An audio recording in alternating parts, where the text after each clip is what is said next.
Please take your seats. We're getting started. Thank you.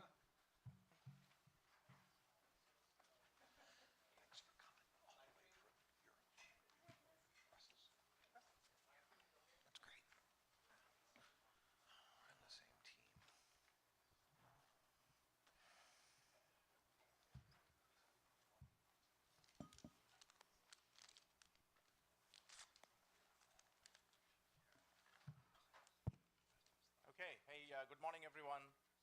My name is Rogge, and I'm the Dean of Chicago Booth and also the George Schultz Professor of Accounting. This crowd is probably old enough to know who George Schultz is. The current MBAs have no clue who I'm talking about. So on behalf of the school, I'm just thrilled to invite you all here to the 2025 Stigler Center Antitrust and Competition Conference.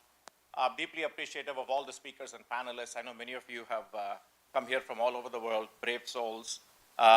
Special thanks to our keynote speakers. We have, Thierry Breton, former Commissioner for Internal Markets for the EU, Andrew Ferguson, Chairman of the U.S. Federal Trade Commission, and John Ioannidis, Professor of Medicine, Epidemiology, and Population Health at Stanford.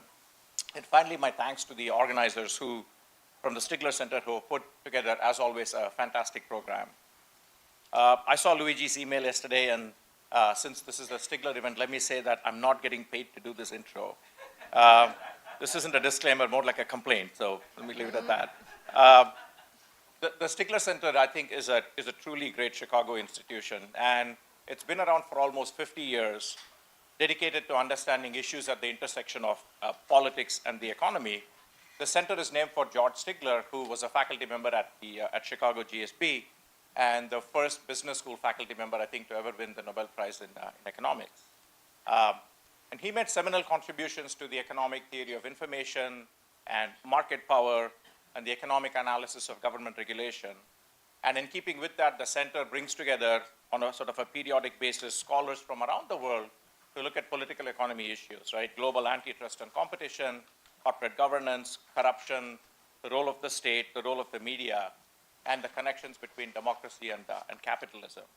And the center has also done a lot to keep alive and sustaining the notion of, quote, Chicago economics, which is that we view economic theory as a powerful tool for understanding the world and providing an appreciation for the role of the private markets in promoting human welfare. And we're just really fortunate to have the leadership of the inimitable Luigi at the Stigler Center. And he's done so much to engage with the wider community over the last several years through the pro-market publication, the Capitalism podcast, our Journalists in Residence program, which has been super successful, affiliate fellowships, and lots of other programming and outreach. And they've had huge impact. You always worry about academic centers, whether they're too inwardly focused. With Stigler, that's literally not the case. The 2019 final report from the Committee on Digital Platforms has been cited in tons of congressional, federal regulatory reports, presidential reports, and in academic publications. And pro-market as well is widely read and has been used in dozens of courses. So we're very thankful to Luigi for doing that. And this conference has become a huge event. It's one of the most prominent convenings on issues of market power, brings together regulators, academics, and people from industry and legal scholars as well to debate these issues. This year's conference titled Economic Concentration and the Marketplace of Ideas will explore whether increased market concentration negatively affects our marketplace of ideas, academia, about which there's been a lot of question, news and information production and dissemination, and what can we do about all of this.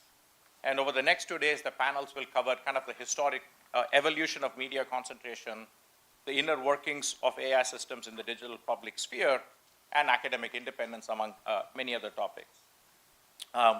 Before we begin, I thought, since you have a captive audience, give you a brief update on some of the great things going on at Booth, if that's okay. Well, or even if it's not okay, I'm going to do it.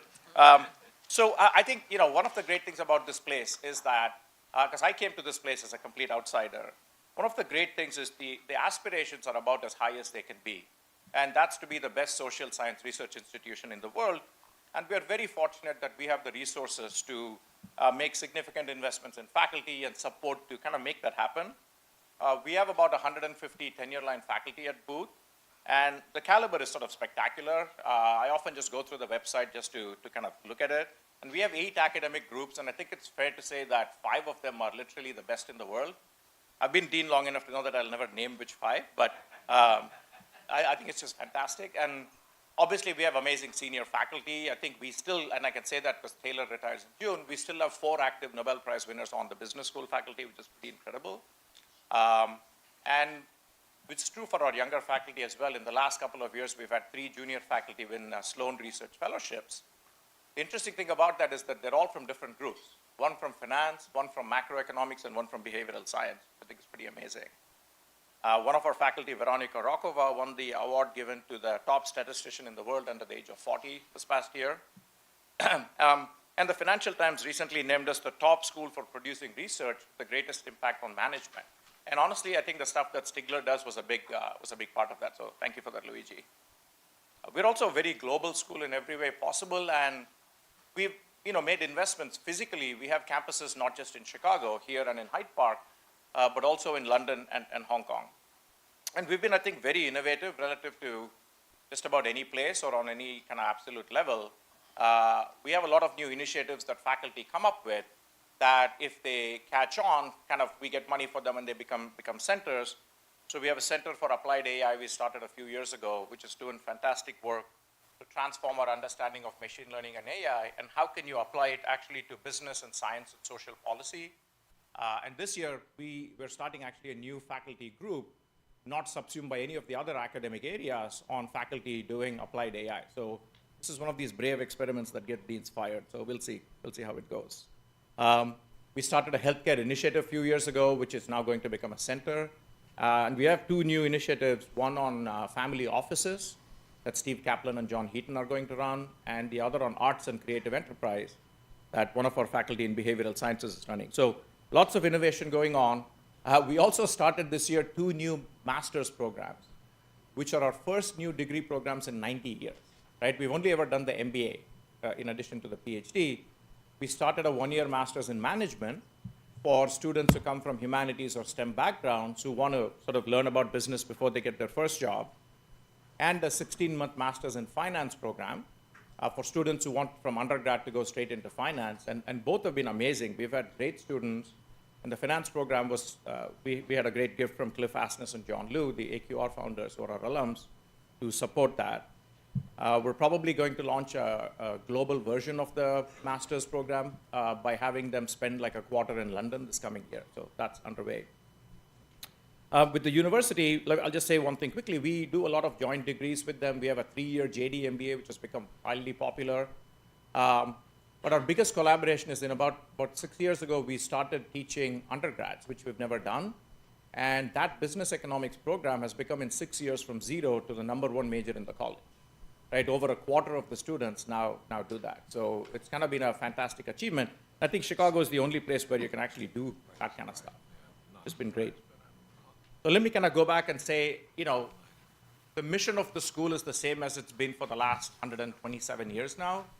And that's to produce knowledge with enduring impact and educate and influence current and future leaders. And we're fortunate to be in an amazing institution, the University of Chicago, which has a celebrated history and a great record of scholarly achievement, but also a unique culture, which really emphasizes a relentless pursuit of truth by a vigorous debate, belief in the fundamental power of ideas, and a strong belief, again, in academic freedom and freedom of expression. And that spirit of debate, I think, it's just something that pervades the university and Chicago booth too. I think this conference is really a testament to that spirit. So thank you again for being here, and I'm sure you'll find the discussions thought-provoking and enriching. Thank you again, Luigi, for having me. Enjoyed it, everyone. Thank you.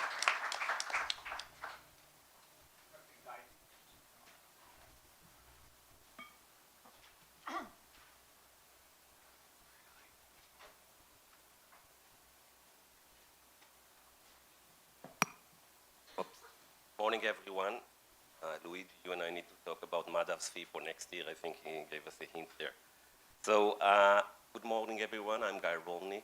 I'm a clinical professor here at Booth, and welcome to the 8th annual Antitrust and Competition Conference of the Stigler Center at the University of Chicago Booth School of business. First, I want to remind you, as Madhav said, a friendly reminder that all of those speaking here today and tomorrow to please disclose your potential conflict of interest. So over the past 7 years, this forum has become an important stage for rethinking antitrust. Ideas that first raised and debated here, well before they entered the policy mainstream, have helped reshape how we think about corporate power, market concentration, and the role of antitrust in a democratic society. Now, it's tempting to begin today with a sense of accomplishment. After all, the current administration has appointed leaders to the FTC and the DOJ who are each in their own unique way carrying forward many of the ideas that took place in this very room. These ideas have not only just endured, they have gained traction across political spectrum, which is quite a feat these days, and have begun to influence enforcement in real and maybe in lasting ways. But celebrating without a pause would risk complacency or worse, self-deception. Because even as these ideas have gained ground, the terrain beneath them is shifting rapidly. The foundations of our legal, regulatory, and democratic institutions, the very assumptions that undergird the liberal democracies are now contested and rapidly changing. For more than 2 decades, scholars and institutions monitoring global democracy have warned of backsliding. Today we are witnessing something more dramatic, rapid unraveling. In some countries, it's a slow erosion. In others, it's a collapse. And here, some people are voicing concern that we may be approaching a constitutional crisis. So there are many competing narratives about how we got here. Rising inequality, political polarization, cultural fragmentation, disillusionments with complacent elites, or simply the passing of time since the last major global reckoning.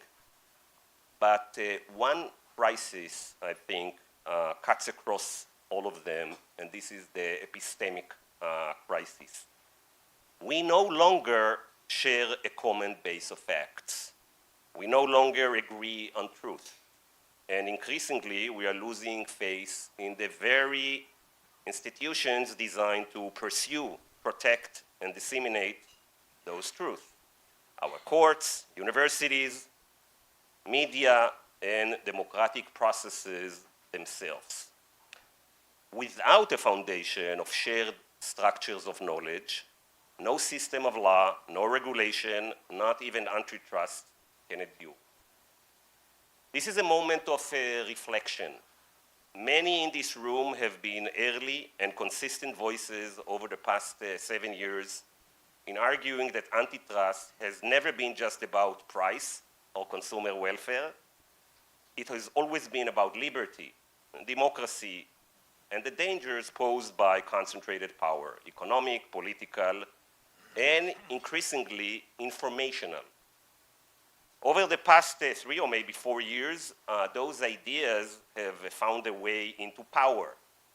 Scholars and advocates like Lina Khan, Jonathan Kanter, and Tim Wu brought them into the government.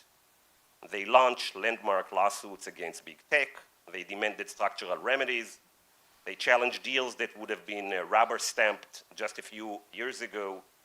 And they received an antitrust vocabulary that had long been forgotten.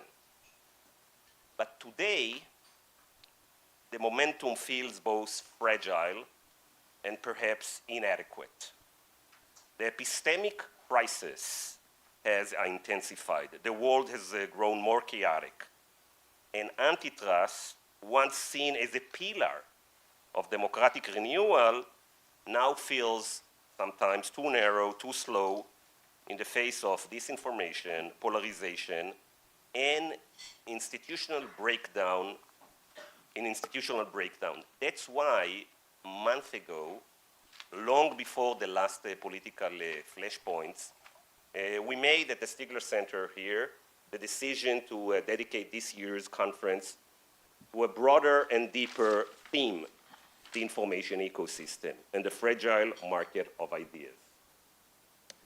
Not just markets, not just platforms, not just product monopolies, but the very infrastructure of democratic life, our shared truth, our shared narratives, and the growing threat of weaponized information in the age of algorithm. Today, here, much of the inquiry will focus on the news media, social media, and antitrust. Tomorrow, we will expand it into the entire market of ideas with focus on academia, lobbying, and the First Amendment. Now, we are not here to declare, of course, that antitrust is irrelevant. Far from it. In fact, the problem of concentrated economic power is more relevant than ever, especially given the unprecedented role the digital platform now play in shaping our politics and public discourse. But we must also acknowledge that antitrust alone may no longer be sufficient, perhaps not even central, to addressing the crisis we face now. The tools we may need could include rethinking media ownership rules, re-examining Section 230, regulating algorithmic amplification, or building entirely new institutional framework to constrain those platforms and restore accountability. What remains essential is the collective insight of this community, your deep understanding of power, how it's built, how it's maintained, and how it can be challenged in the public interest. Once again, we've brought together here, I hope like every year, people from across disciplines, perspectives, and sectors to foster an open and rigorous debate. Housekeeping, our keynote speaker for lunch, Thierry Breton, former European Commissioner for Internet, decided to cancel his participation this week, actually yesterday. And Breton, now with the Bank of America, wrote us that after another round of thorough evaluation and consultation, he decided that even virtually, his participation in the conference would not be appropriate at this time. Ironically, Breton maybe did us a favor because it opened up the space for an even better keynote speaker at this moment of great institutional uncertainty. So as a globally respected scholar of constitutional law, democracy, and comparative institutions, Tom Ginsburg brings both intellectual rigor and moral clarity to the urgent questions of our time. How do democracies defend themselves when the public sphere is polluted by disinformation?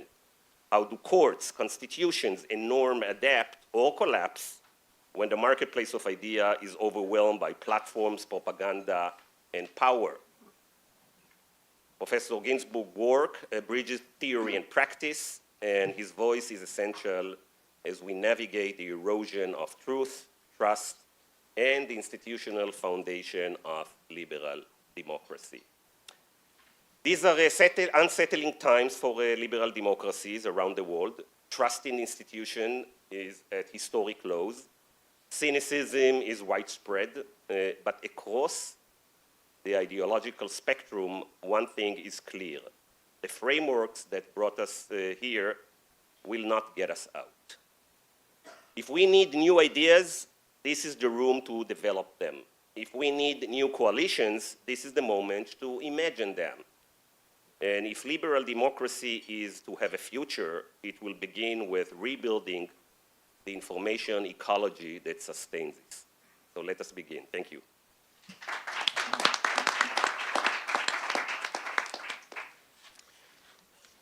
Thank you, Guy.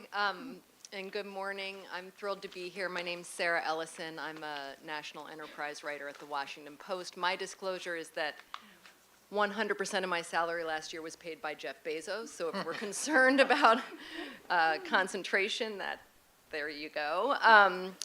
I want to introduce my panel, illustrious panel. We have Paul Starr on my far left, who's a professor of sociology and public affairs at Princeton University.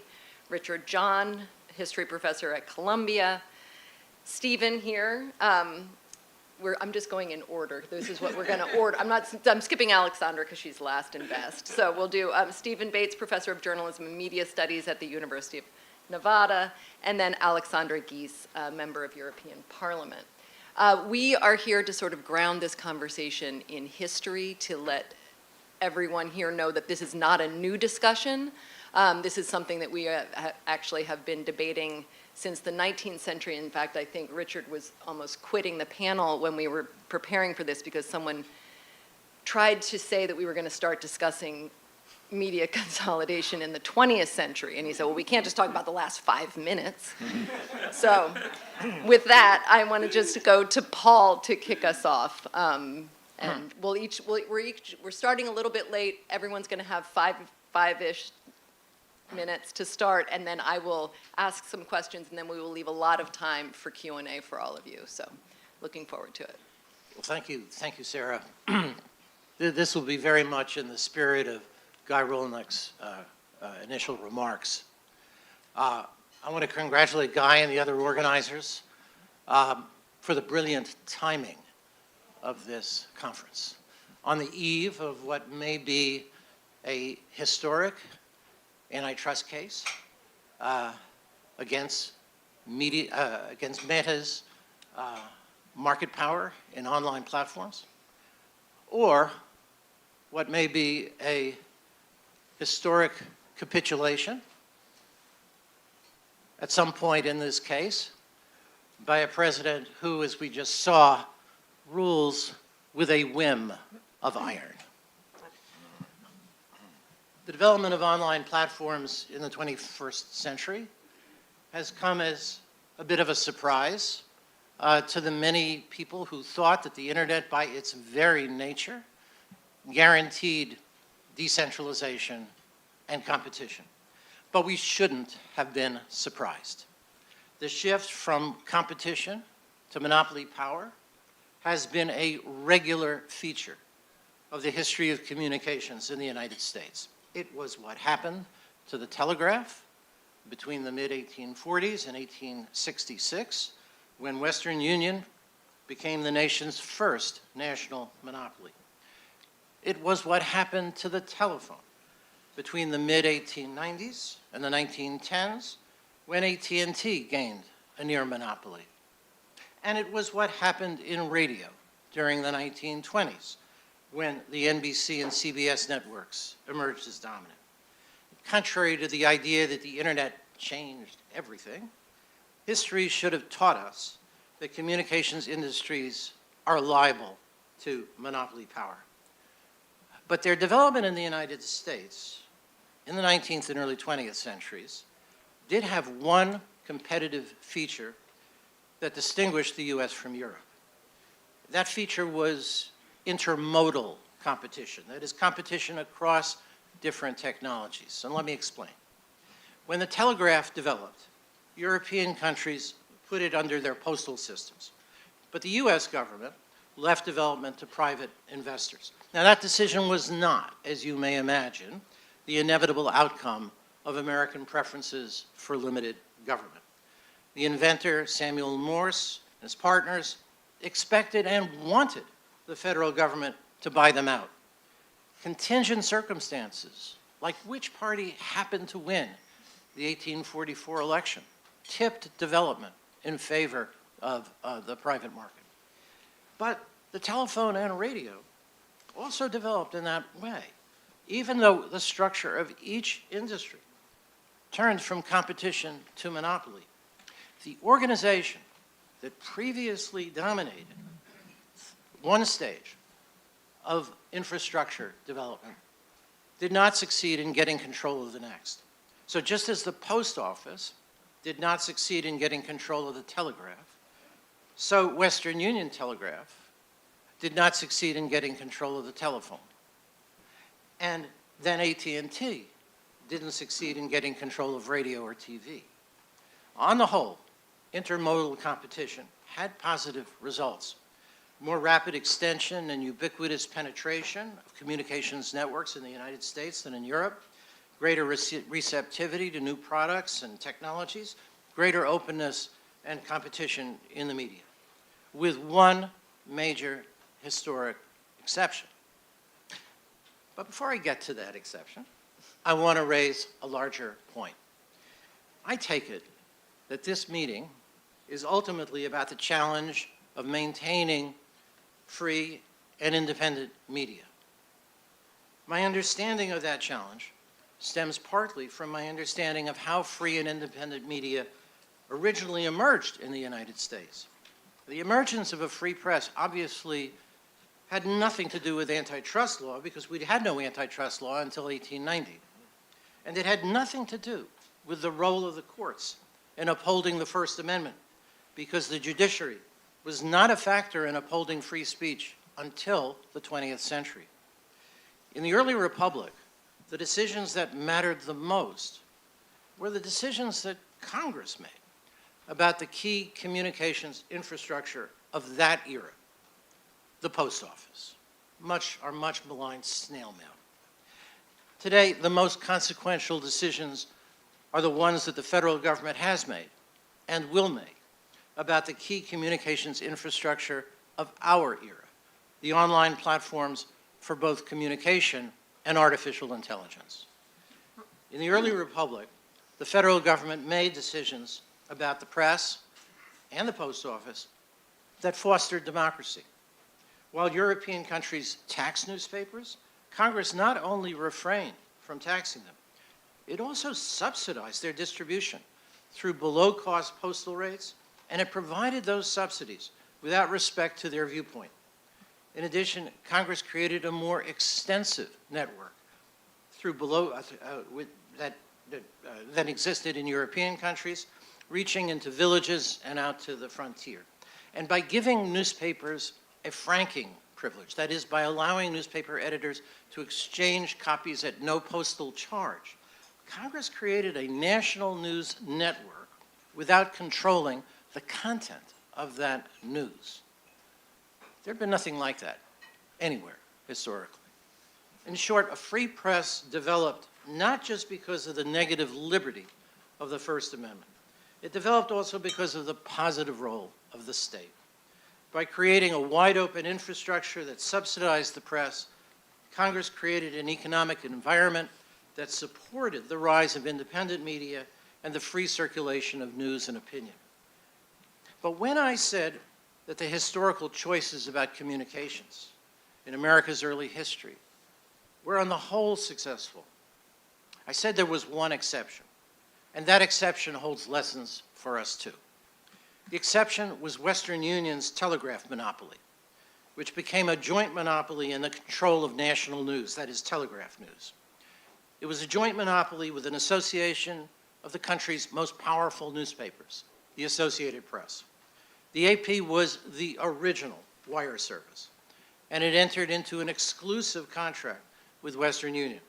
It agreed only to use Western Union, and Western Union agreed not to carry any other wire service.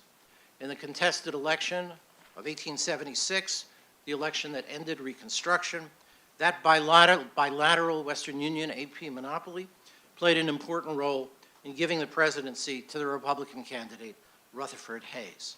Now, I mention this because it was an early example of the phenomena today that are called media capture and infrastructure capture.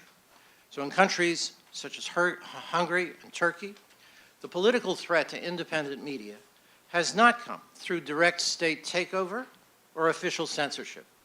The threat has come instead in the form of media capture, that is, the incorporation of media oligarchs into close alliance with the regime, while other uncooperative or dissenting owners are subject to hostile enforcement of regulatory, tax, and other laws, and often forced to sell. Political capture can also be infrastructural, involving digital platforms that throttle dissent and magnify messages favorable to the regime. Elon Musk's conversion of Twitter into X is the American prototype. The rise of the tech right and the growing partnership between the tech titans and Trump in the second term are indications that this pattern may be spreading to the United States.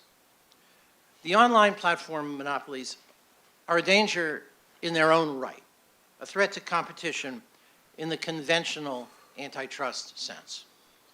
But infrastructural and media capture pose a more fundamental threat, a threat to our political freedom. We have already seen newspapers and other news media weaken over the past several decades as a result of technological and economic changes. The same forces that have created immensely wealthy and powerful platform monopolies. If we add to that imbalance yet another development, a close alliance of tech oligarchs and the government in power, we have the makings of a full reversal of America's historic traditions. And that, I think, is what we have to worry about most.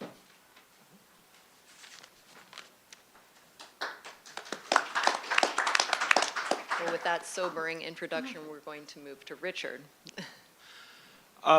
Richard John for Luigi. I am professor of history at Columbia, communications, salaries paid for by the Columbia Journalism School, which is training professionals who are regarded as enemies of the people by the current administration. And I do get a modest research funding from the Hewlett Foundation. Media concentration has long troubled journalists who are unable to gain access to coveted sources, to promoters eager to break into new markets, to lawmakers troubled by unfavorable news coverage. You can take a look at Upton Sinclair's Brass Check 1919 to fill you in on the story up till then.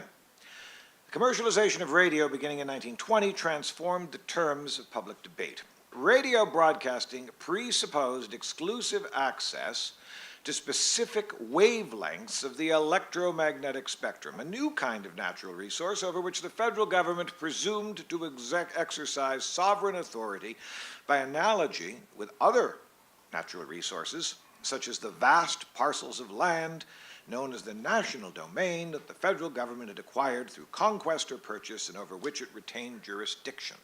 The electromagnetic spectrum analogy with public domain. Contemporaries assumed that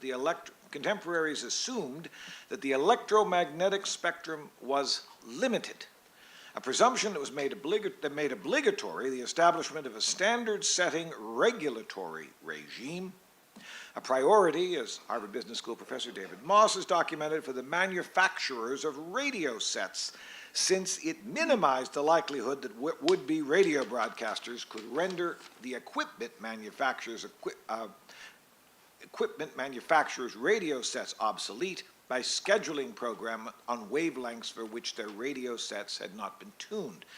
In other words, there was a standard setting issue here. Radio set manufacturers who were powerful, government, scarcity. R.H. Coase challenged this presumption. Not going to deal with that now, but we can talk about that later. The regulation of the electromagnetic spectrum was coordinated through the licensing of individual radio stations, a task that would be performed between 1927 and 1934 by the Federal Radio Commission, and after 1934 by the Federal Communications Commission.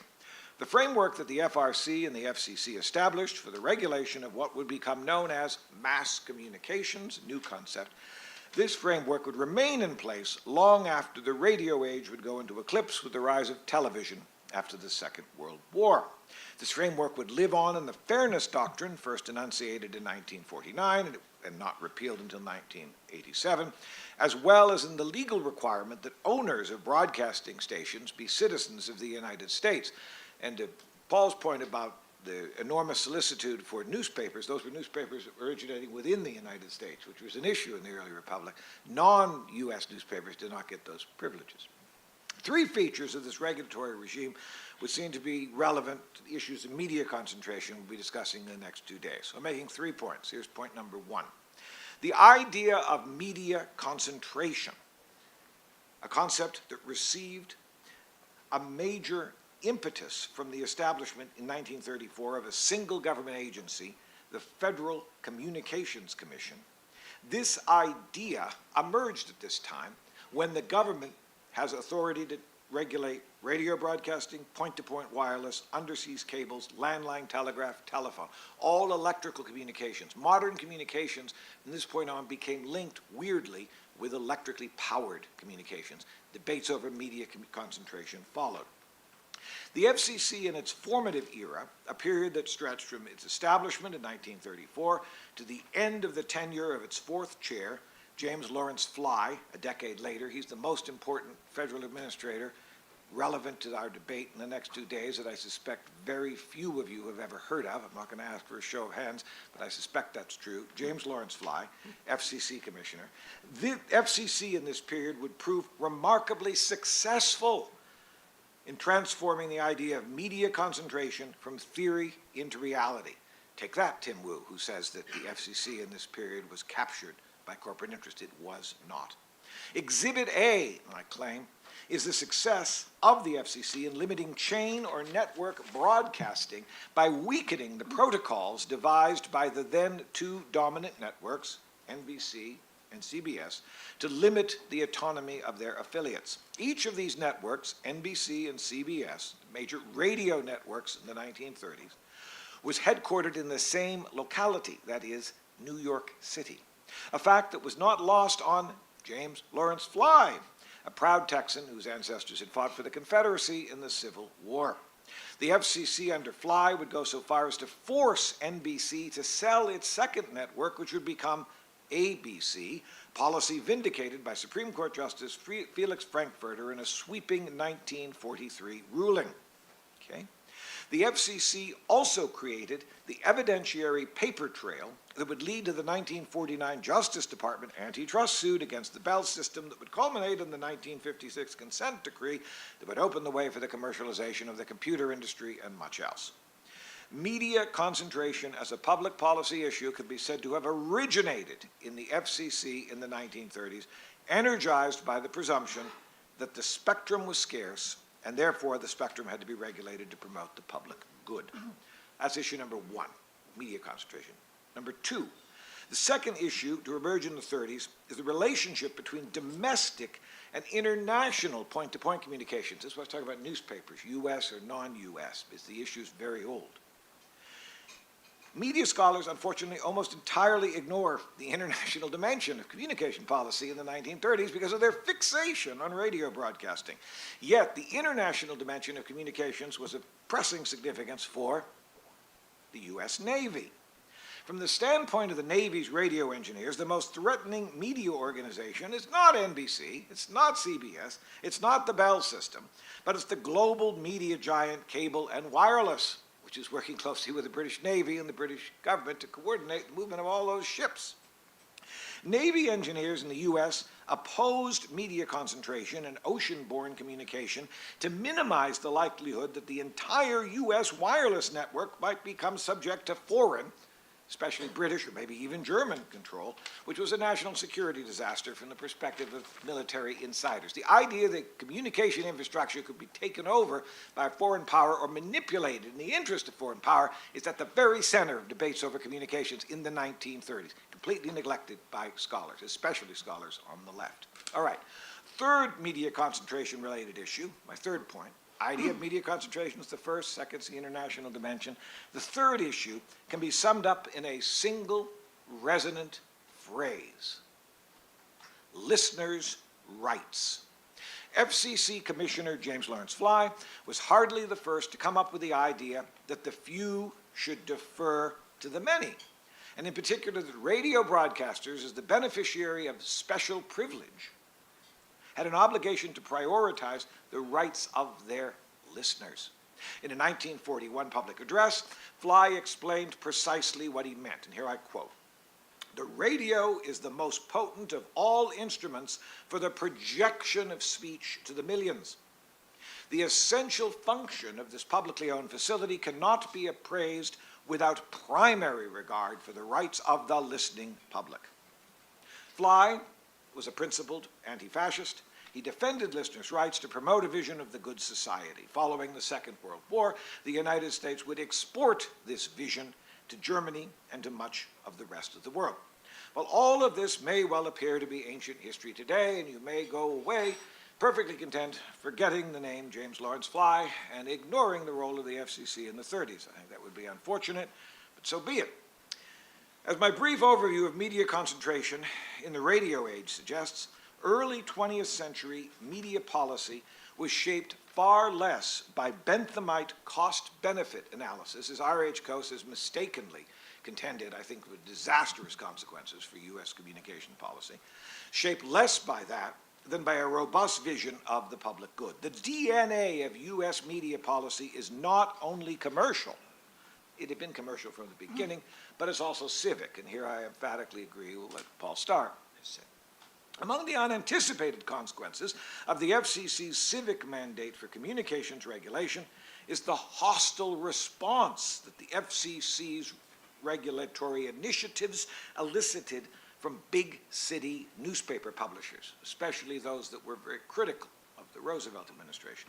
The origins of what media critic Victor Picard has dubbed corporate libertarianism can be found not in the Reaganite 1980s, which witnessed the demise of the Fairness Doctrine, but in the interwar period. In fact, in precisely the period I'm talking about today, the 1930s. This impulse, corporate libertarianism, would receive a powerful impetus not only from advertisers, but also from the metropolitan press, which in its contest with the Roosevelt administration would devise precedents that in the decades to come would be mobilized by big tech media platforms to consolidate their power over the information infrastructure of the digital age. So I haven't talked centrally about antitrust. There are other regulatory mechanisms that were very important in American history, and I'm happy to talk about antitrust and Thurman Arnold in the 30s. I haven't talked about the marketplace of ideas. That metaphor emerges at this moment in time, popularized by the disciples of Oliver Wendell Holmes, who himself fought in the Civil War, as did Fly's grandfathers, fighting faiths. This was a collective goal. It was not individual rights. It was not corporate privilege. And that's the foundation of the modern information infrastructure that's being challenged today.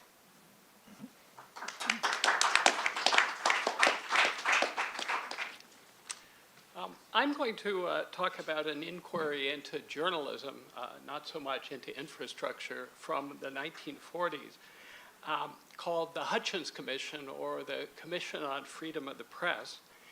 It was funded by Time Incorporated by Henry Luce, met from 1943 to 1946, and published its report, A Free and Responsible Press, in 1947.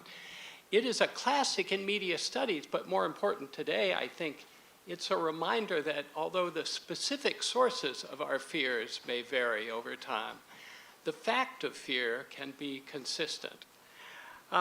The Hutchins Commission included some of the era's greatest intellectuals. The chair was Robert Maynard Hutchins, president and then chancellor of the University of Chicago. It included poet, playwright, Pulitzer winner Archibald MacLeish, Zechariah Chafee, who was the preeminent First Amendment scholar of the day, and Reinhold Niebuhr, leading theologian and political philosopher. Their emphasis was on philosophy. They didn't conduct, or at least make use of, a great deal of research. And they spent very little time talking about technology, beyond Zechariah Chafee's remark that the linotype and radio tube are as much responsible for our anxiety as Hearst. That's dated, but I think a lot of their other observations still resonate 80 years later. They believed, first of all, that government is not always the enemy of free speech, and concomitantly, that corporate media are not always the friend of free speech. They, in fact, thought that private sources, most notably corporate media, such as Colonel Robert R. McCormick's Chicago Tribune, represented a greater threat to freedom of speech than the government did. Niebuhr, early on, said in one of their meetings, democracy seems to be on the skids today. This is in the 1940s. And he thought that media were partly to blame. There was, to begin with, political polarization that was being reinforced, they thought, by a partisan press. One of the researchers said that the liberals in the United States today who read the newspaper PM and the conservatives who read Reader's Digest no longer speak the same language. An economist on the group, John M. Clark from Columbia, said different political groups live in different worlds of fact and judgment. And democracy, they believed, requires a shared set of facts. There were also some outlets capitalizing on making their audiences angry, telling people, it turns out, where to direct their rage can be a good business model. William Ernest Hocking, the Christian philosopher, said, "A man who hates will pay to have his hate increased." And this too can impede democratic deliberation. Dangers like this, they thought, were being magnified by media concentration. The number of daily papers was down nearly a third since 1909. Chains were growing so that the number of owners was down even more than that, and there were radio and newspaper combinations. They feared what might come next. Reinhold Niebuhr said, if the people who own the channels of mass communication keep some ideas out, democracy cannot survive.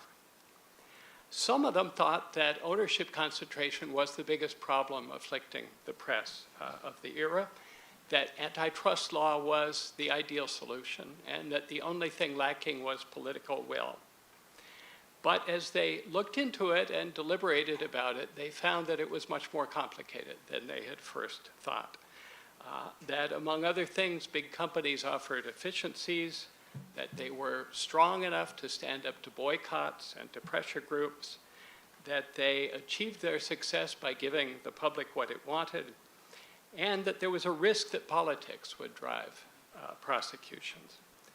After a few meetings, Robert Maynard Hutchins said he found himself distressed because I began with such simple answers to all these questions. Their report says antitrust enforcement should be a last resort.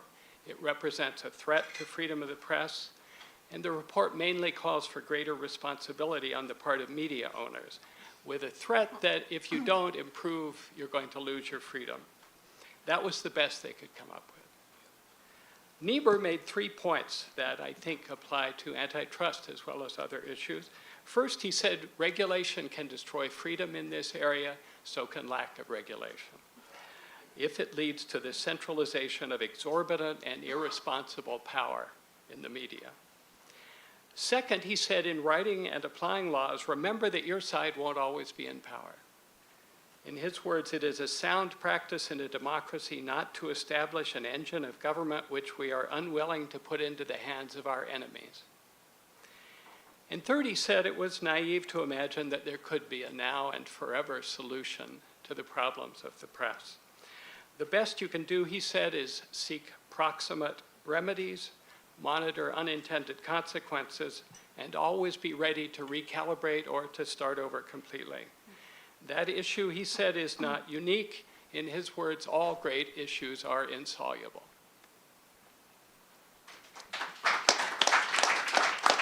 Fantastic. As we can see, these are ideas that people have been discussing. There are sort of no new media debates. But with that, Alexandra, please continue. Yes, thank you very much. I start with the disclosure. My salary is paid to 100% by the European taxpayer, which gives me a very high amount of freedom of speech, which I will use. I am also one of the contributors and I negotiated the Digital Services Act, which your government has recently taken offense. And on top of that, I'm from Germany, where also your vice president has taken offense, saying we are a country that has a lot of censorship. And actually, there was a time in Germany after World War II when there was censorship, not now. And it was imposed on us by the Allied powers led by the USA after World War II. And the point of that censorship was denazification. And I think most of us in this room would agree that at that point it was necessary. But then the US gave Germany a gift. And it was a media system that should support a strong democracy, and it did. What was that media system? It was no censorship, freedom of the press, but liability of journalists who lie. So a clear separation between news and comment, and the news had to be correct. Otherwise, there was liability. At the same time, there was a strong public media system, not state-controlled, but controlled by relevant social groups. And this system was far from perfect, but it has served German democracy very well. It is true that there are limitations to freedom of speech in Germany. For example, hatred, incitation to hatred, because that would mean that the freedom of speech or the safety of other groups or other individuals is threatened. So it's about freedom of speech for everybody.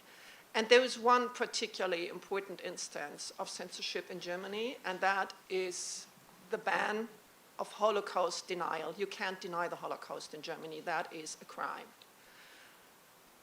I think that the US soldiers who liberated the concentration camp of Buchenwald and saw the horrors would very much agree with Germany having established that crime. It was President Eisenhower who said, well, critics have said that the US soldiers don't know what they're fighting for in World War II. No, they do know what they're fighting against. And I'm very proud that Germany holds this up. Let me come to a second point. In the introductory notes to the conference on the website, you quote Benjamin Rogge, who says, he who pays the piper decides the tune. And I want to tell you about a recent study by Tabia et al. On the role of X and the political bias on X during the German electoral campaign in January and February. It's a really interesting study that I can only recommend. I would just only quote a couple of numbers. Basically, the study uses two sock puppet accounts to measure how many tweets political candidates or parties write and how much these tweets account for in the feed of those accounts. And it's very interesting because the two parties that openly support pro-Putin and pro-Russian and anti-Ukraine positions account for together 16% of the tweets written, 15 for AfD and 1 for BSW, for those who know German politics. But they do account for 48%, almost half of the feeds that people see. So there is a perceived half of the population saying we are basically in the conflict between Russia and Ukraine, we support Russia, which is absolutely not the case in Germany and which does not reflect the amount of activity of candidates or parties tweeting. So this is Elon Musk controlling the tune, and this is violating the rights of the listeners very clearly. And what about the freedom of speech of the parties and candidates whose tweets get suppressed, who don't show up in the feeds? That's suppression of freedom of speech very clearly. So this is when we look at ownership. Let me look at a second aspect. It's not only ownership. Let us look at outcome. When you look at social media today, be it Facebook, be it X, be it TikTok, whatever, they all prioritize the same kind of content: inflammatory content, propaganda, rumors, extremist content, polarizing views, will in almost any instance outperform facts or contents that tends to compromise or nuanced or differentiated views. How is that compatible with democracy? When people who just tell the facts don't have visibility anymore, when propaganda beats trustworthy and serious journalism, when a lying politician is rewarded over a politician who at least tries to stick to the facts and the truth. And my last point is about the combination of different kinds of power: control over technology, economic power, political interest. There was a very interesting NewsGuard article a few weeks ago that has, I think, not attracted as much interest as it deserves. This article speaks about a propaganda campaign by Russian actors called Pravda. It consists in generating pro-Russian content about the Ukraine war, the aggression against Ukraine. 3.6 million documents generated, probably AI-generated content in 2024 alone. And that content is not really destined to real people reading it. It is destined to training AI chatbots. So we have this AI-generated content. Then we have social media algorithms, so further AI, that automatically ranks that kind of content higher than seriously nuanced, well-researched articles about the conflict. And we have large language models and AI chatbots that basically function as a laundromat for propaganda and disinformation, because once they go through ChatGPT or Claude or whatever AI chatbot, for the listener, the reader, it becomes impossible to distinguish whether that is a fact. What is the political bias behind it? Where does it come from? People take it as truth because this is what the artificial intelligence says. Then it becomes even more complicated. Who owns generative AI technologies? Who owns social media? The same people, the same handful of people controls this technology. And those are the people who were standing behind President Trump at the inauguration. So what's the relationship of President Trump with President Putin, who started this propaganda campaign in the first place? It's quite friendly, as we have observed with a high degree of concern in Europe.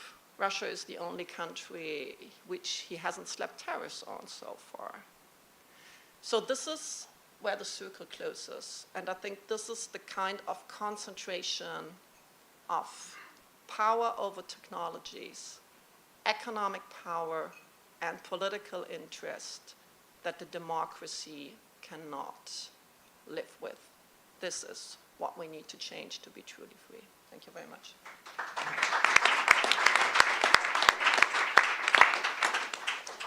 Okay, fantastic. We'll do our own questions for a bit, and then we'll open it up to the rest of you. But Alexandra, I want to stay with you for a moment because that statistic that you mentioned, the study that you mentioned about the German election, I wanted to ask you about another observation that you had about the German election regarding English language voices and their influence in the outcome, or at least in the inputs of public opinion in Germany. Could you talk a little bit about that? Yeah, very, very happy. It's really a very short, interesting study.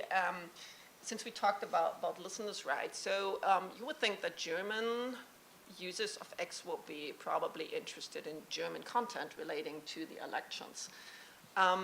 This study established that out of the 100 accounts that had the highest share in the feeds of these two sock puppet accounts who did not engage in any way with the content. You know, it's just completely neutral. They're not engaged, so it cannot be cost, the share of the content, the choice of the content in the timelines and the feeds had nothing to do with engagement because there was no engagement, so no user's choice at all. So you would expect, according to European ideas, a certain kind of pluralism. The accounts followed, I think, 64 accounts, like more or less 8 for each party. So you would expect a more or less balanced choice of these accounts. Out of 100 accounts that ended up in these feeds, the first 4 were Elon Musk himself, Alex Jones with English language content for German readers, and then 2 far-right German politicians. So I wonder, where does this come from? It does not come from engagement. It probably does not come from other interests contained in the data profile of the users because they were probably looking at German-speaking content. There is no real explanation except Elon Musk pushing heavily far-right content. And the first 4 out of 100 were all far-right. It wasn't an organic interest in Alex Jones among German I don't think so. I think this would be very interesting to further research, but since it is well known that Elon Musk, since he took over Twitter, which was in the past famous for being very transparent, cut off all this transparency, and it's become very difficult for research to access the data, and the research correctly make that point that in order to explain this, they would need access to the data. But I think it is no coincidence that they don't have access to the data. And this is, if I can boast a little bit, the Digital Services Act, I think, is the only piece of legislation in the world that can make that data access possible. Richard, you look like you Well, were just about on to- this topic, because U.S. media policy has been so long studied as if it were completely autonomous and had no international dimension. And in fact, it has had an international dimension from the beginning. James Madison in 1799 wrote an outraged editorial about the influence of British advertisers in tipping American public opinion through their control of newspapers. And this is a concern that continued in the Civil War, and it continued into the era of the First World War, which was one reason for the Creel Commission, and then in the 1930s. The anti-fascist sort of concerns of not only Fly, but also Thurman Arnold at the Justice Department were central to their critique of cartels, to their critique of media concentration. And it was in response to these attacks that there emerges among newspaper journalists, as Sam Lebovic has demonstrated in a very important book, that it completely rethinks our understanding of the marketplace of ideas, Lebovic, that it emerges as corporate libertarianism from the Tribune. It was the Tribune's lawyer, Caldwell, who was pushing this in the 20s and 30s, and also from Hearst. And just to get a sense of the politics here in which the Western Union is implicated, Hugo Black in the Senate launches a major investigation of Hearst in trying to push back against Hearst's attacks on the Roosevelt administration. And in the course of that investigation, this is how complicated media policy is. This is not an international dimension. Of course, it has international implications because of Hearst's relationship to U.S. foreign policy.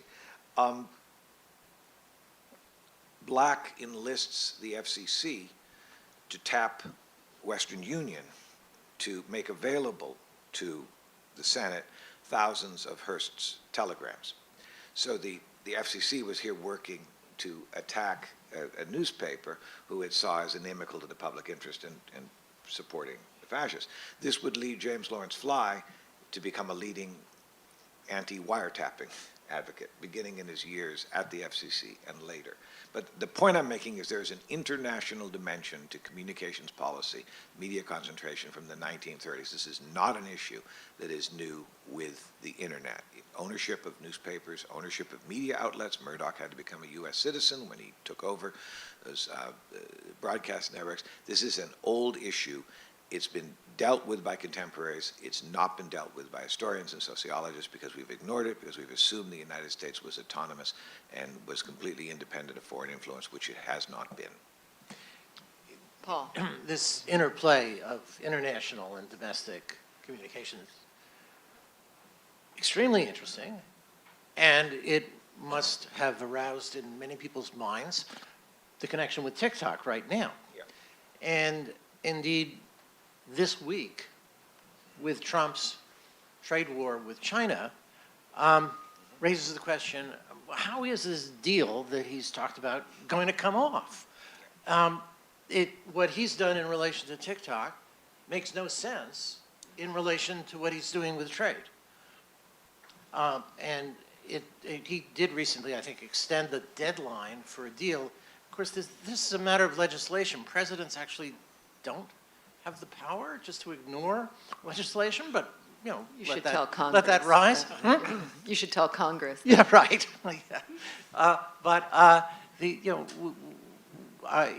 It looks to me like at the moment, you know, that TikTok will, you know, would probably go offline, given the current state of relations between the U.S. and China. Stephen, I wanted to ask you, and you had raised this beforehand, but this is a vibrant conversation and we should continue to have, but why should we care what professors have to say Good question. about these questions?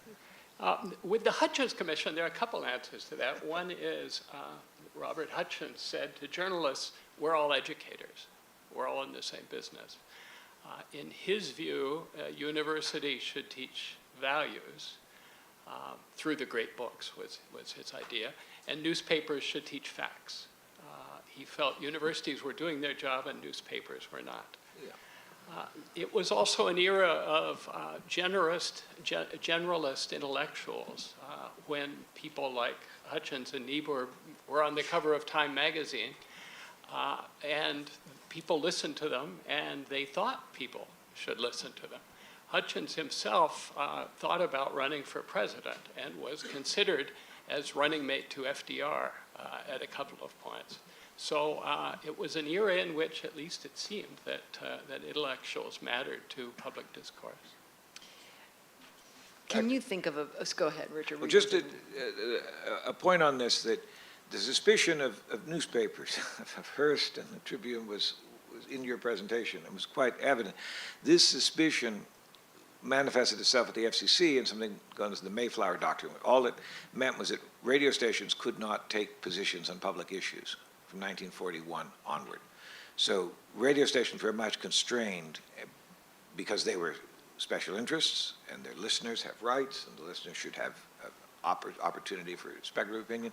How would the Second World War have gone had isolationist groups or other groups further to the right had access to airwaves? And this is a sentiment that's going to inform the Hutchins Commission, suspicion of newspapers. And journalists often assume that, of course, journalists should be in charge, and of course, journalists know best, and of course, journalists should not be regulated at all.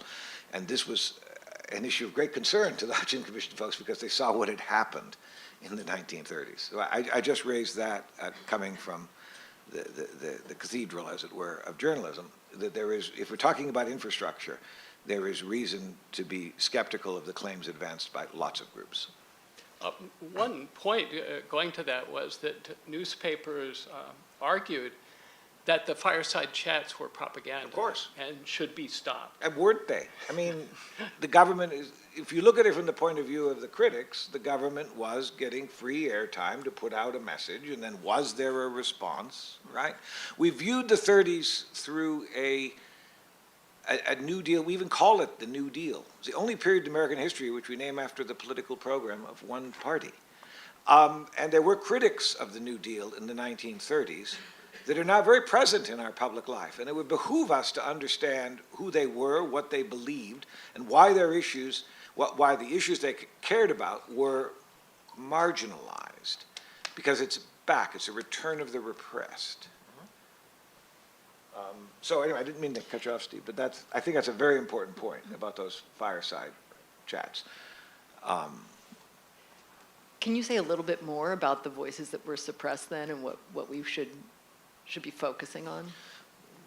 Well, I mean, there was a very lively critique of the New Deal, which was coming out of places like the University of Chicago and West, which is not much emphasized in our history books. David Beito, B-E-I-T-O, a fine academic historian, University of Alabama, who's got libertarian ties, has documented some of the challenges to civil liberties in the 1930s.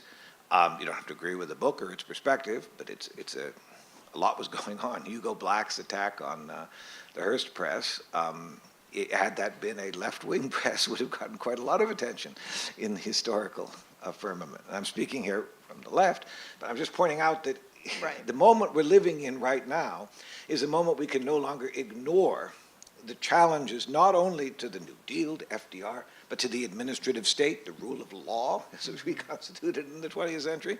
If we're going to be serious, and even the idea of the marketplace of ideas, which is a new idea, which has a very sketchy history, and whose implications I think have been insufficiently attended to by folks who are connected to or immediately involved with the activities of the University of Chicago.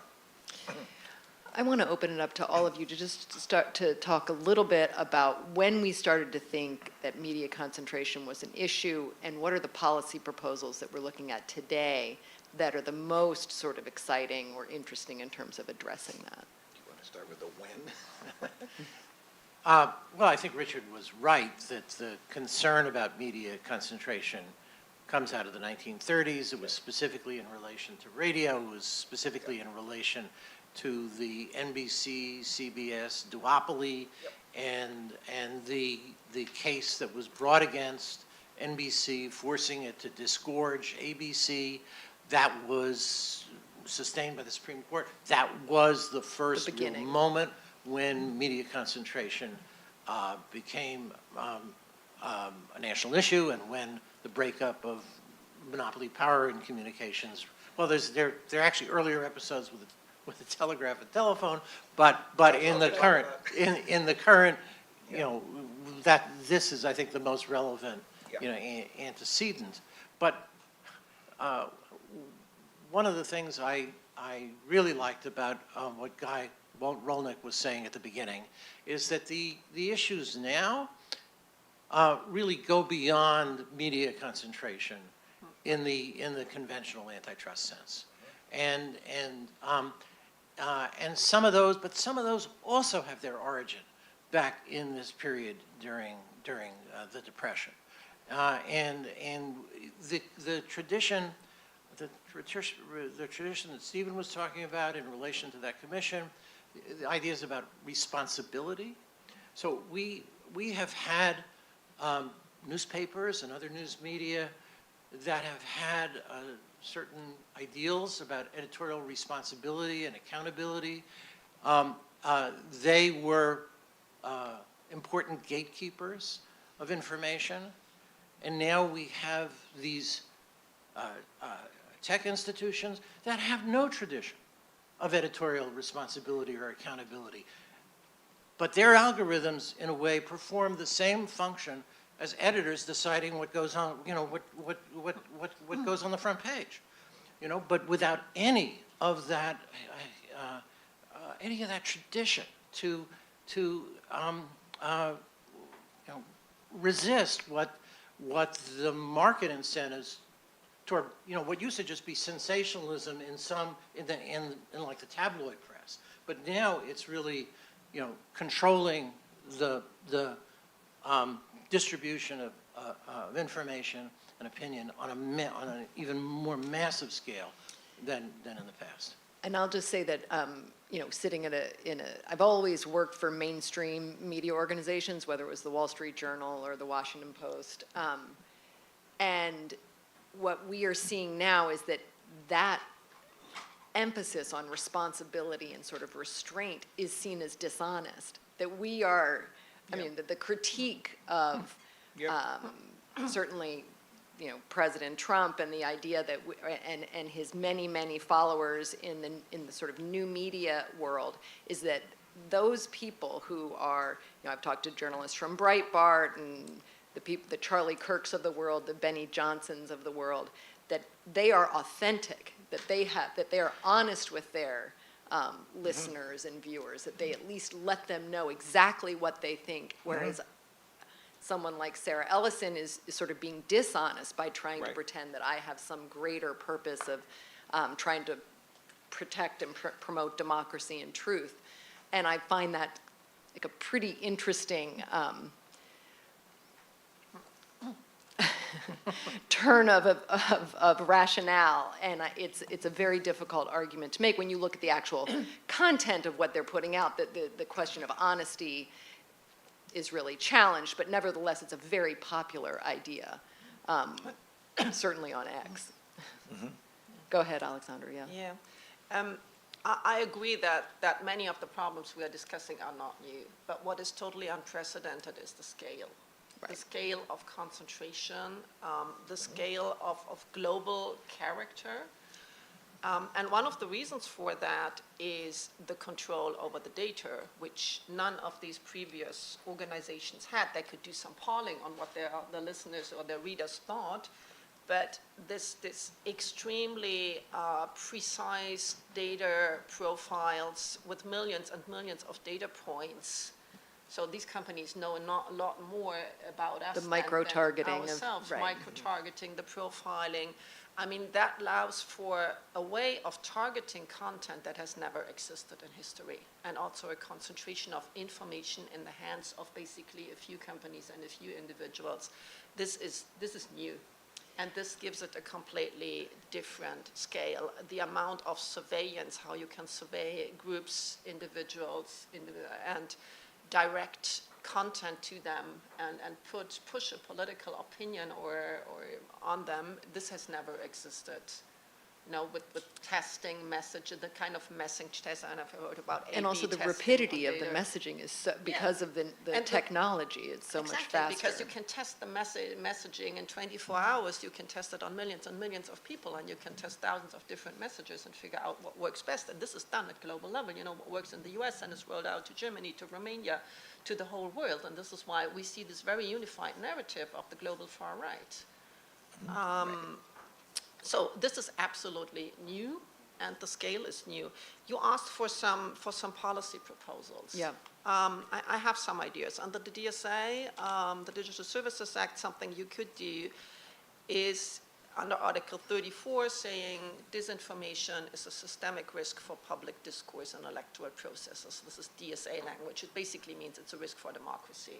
I think it is systemic because of the scale and because what happens, the discourse that happens on social media also strongly influences what happens in legacy media. In Germany, we're so proud of this media system that people have been telling me for a very long time and still do, scholars and journalists. Yeah, but what happens on social media, that doesn't matter because we tell the truth. We explain people. But, as you go down in the generations, younger people don't read that anymore. And even professional journalists are extremely influenced by what happens on X or on other social media platforms. So once, millions of people repeat something or ask the same question, it becomes a reality, even if it's not a fact. And that is something that the global far right knows very well. You just need to talk about it and it becomes a fact. And this is why it is systemic. So what could you do to combat disinformation? Not taking down content, absolutely not. This is exactly what the DSA does not do. But creating transparency about the mechanisms. So the algorithms that promote propaganda over facts, lies over facts, rage over positive emotions. The hate and rage thing that you mentioned, it is not new, that's human nature. Right. And it's normal because when we are afraid, when we're hating, we have to react quickly. It makes sense in our biology, it just doesn't make sense in a modern news world. So first of all, you have to create transparency around this. What are these algorithms? What are they doing? What are they actually optimized for? What are the collateral effects? Because I think in the beginning it's a collateral effect. Now it's used in politics, but in the beginning it was just a business model because it throws out more advertising at people. So then you tackle those mechanisms, and I can't see a world where the European Commission says engagement-based ranking is not legal anymore because it's a systemic risk for democracy. Come up with different kinds of algorithms, and there are platforms who are doing this. There are a lot of ideas by scholars. We had a conference in Brussels last year, I think you were there, Joris, and where we saw all the different ways that an algorithm could work. There could be algorithmic pluralism. People choose their algorithms. That could be the unique selling point of the platforms. But I think you had to come on in as a legislator saying certain kinds of algorithms that we know lead to only polarizing content and that prioritize propaganda over facts, over serious journalism. This is not compatible with a democracy, and just get rid of it. Full stop. That's not encroaching on freedom of speech at all, to the contrary. The other thing is, if I may, Sure. It's full transparency for generative AI, for large language model. What sources are they trained on? How is it weighted? How does the modeling work? This is clearly something that most of us don't understand, but there are the scholars and the experts who can analyze how these models work and can say, okay, maybe you're taking in too much Russian propaganda here, and have a public debate about it. That's not easy. It's new for us. It's really not easy, but start to make these things transparent is the first step in order to figure out how, as a democratic society, we want to deal with it. And stop the profiling. This is a battle I've been fighting for 6 years now in Brussels. We have had partial victories, but the enforcement is still lacking. Because as long as these companies have all the data about billions of people and can use it to manipulate groups, there is no real democracy possible. So we really have to start the profiling and the data collection. Thank you.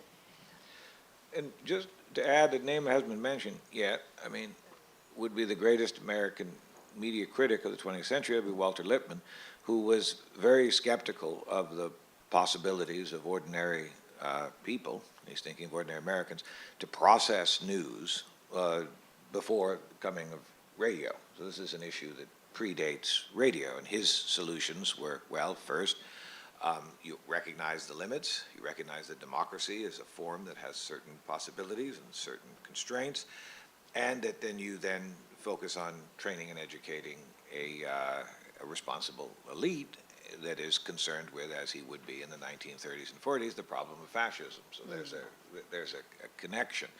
But the idea that before radio, information access led to democracy was not an idea that either Walter Lippmann or John Dewey would have endorsed in the United States. So I'm just trying to create a grounding here. And what the interesting counterpoint is that these are international pressures on polities and on the coherence of let's say, a humane, democratic, liberal society. These challenges are not new. There are echoes, and that they have profoundly shaped the way that we have responded to and have been shaped by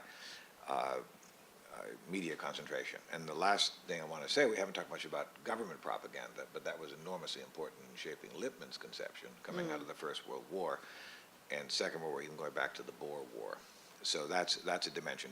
If your answer is, as it has so often been on the left, let the government take it over, that has problems that have been well rehearsed in the past. And I just add to that with what Richard is talking about in relation to Walter Lippmann applies more generally to early 20th century American progressivism, which very generally believed in professional authority and professional expertise in many different areas. And we're seeing a collapse of that expertise, I think about this as much in relation to healthcare as in relation to media. And there, to some degree, it's a political development that has global dimensions. And it's some degree a result of the new structure of communications that has allowed people to do their own research on YouTube and come to their own conclusions and rely on their own experience. And these cultural and political tendencies together have broken down safeguards that we once depended on, even if we didn't fully understand how much we depended on them. Which gives sort of the illusion of doing your own research, gives the illusion of freedom, and there's this wonderful exchange of ideas. And I just want to, we're going to open up for questions in 1 second, but go ahead, Alexandra. Yeah, of course. It's not only doing your own research. I think doing your own research is a very good thing. But if you do your own research about vaccines, how much content will you see that reproduces the serious studies that say that vaccines work? Very little, 5–10%. You only get the anti-vaccine content because this is what is successful on social media.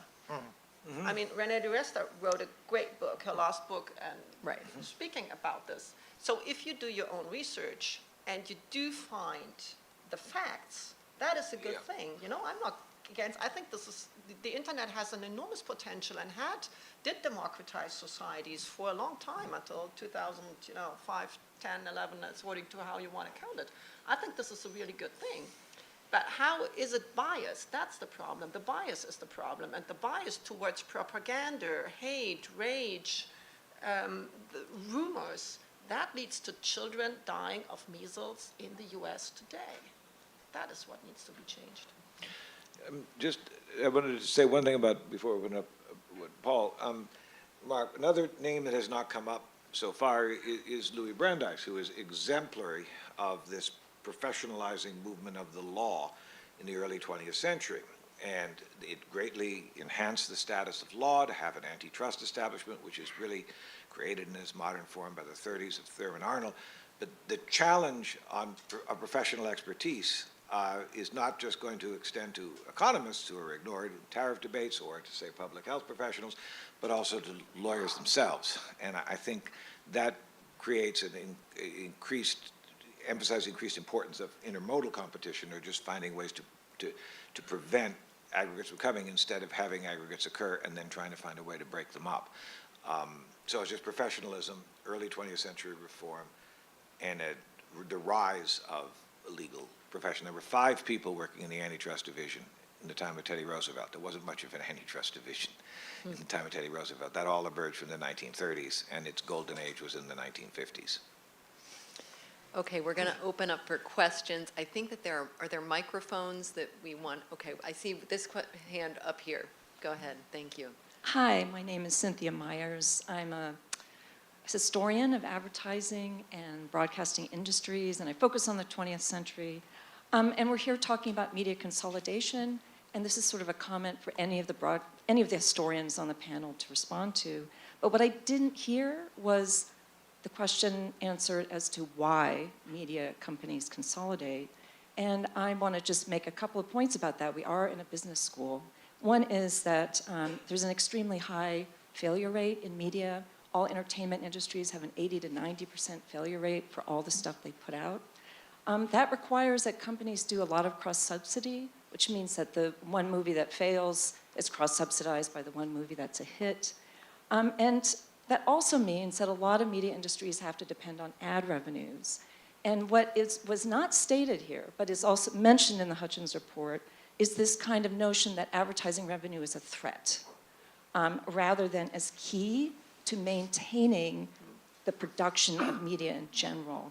I really think that like the rise of objectivity in news coverage came about because of advertisers' needs. Advertisers didn't want to be limited to one partisan outlet or another.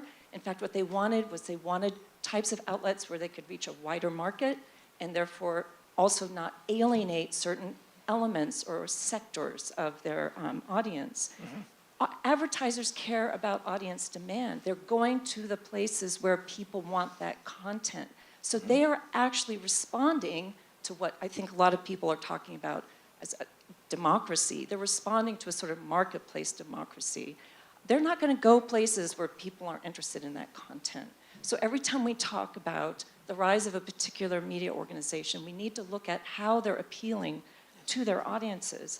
And I think that a lot of the critique that I've been hearing here today is actually based on an elite distaste for commercialism and for the fact that large audiences prefer the type of content that maybe you or I don't particularly prefer.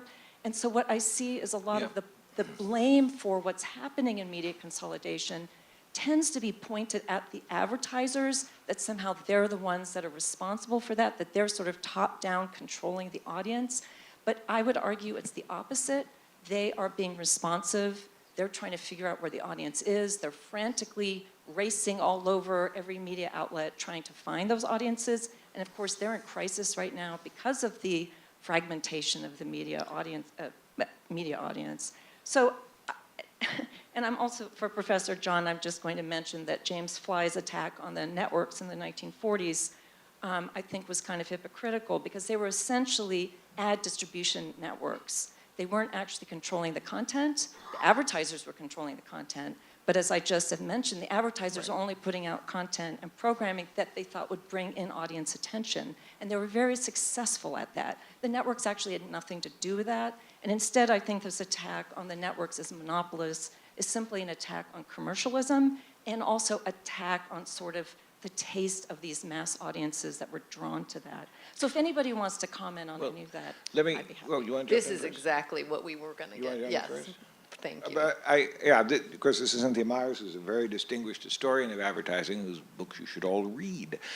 My bias is pro-advertising, and I think that media historians have egregiously neglected the centrality of advertising to the development of the press in the United States from the 18th century onward. We foster this mythology that once newspapers were controlled by parties and then they were controlled by advertisers, that was a bad period, and then they became controlled by professionals. And that's a wrong narrative, and it's propagated in journalism schools and communication programs around the country. I wish it would stop.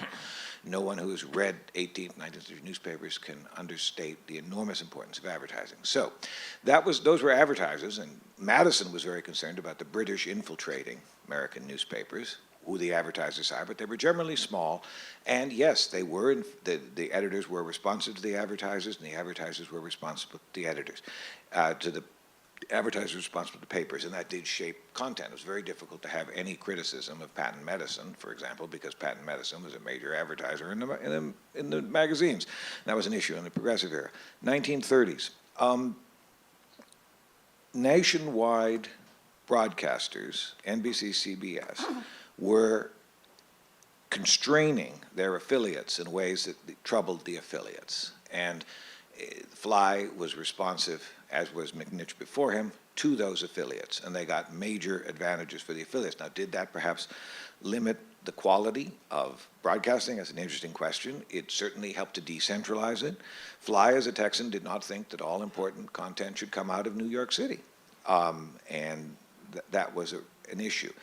The nationwide advertisers who were so important, mass market products coming out, 30s, 40s, and then going back to 1890s, that's created the news magazine market. The muckrakers were a creation of corporate capitalism.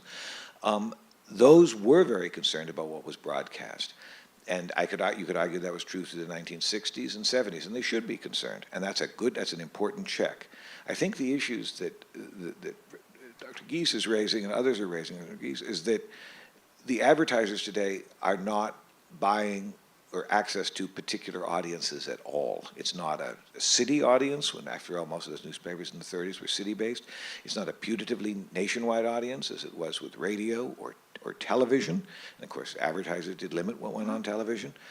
It is instead an audience that is bought and sold in which there's no accountability for the advertiser. So if we could find mechanisms to make advertisers accountable for content, that I think would be a good first step. But I think in that regard, the situation is quite different.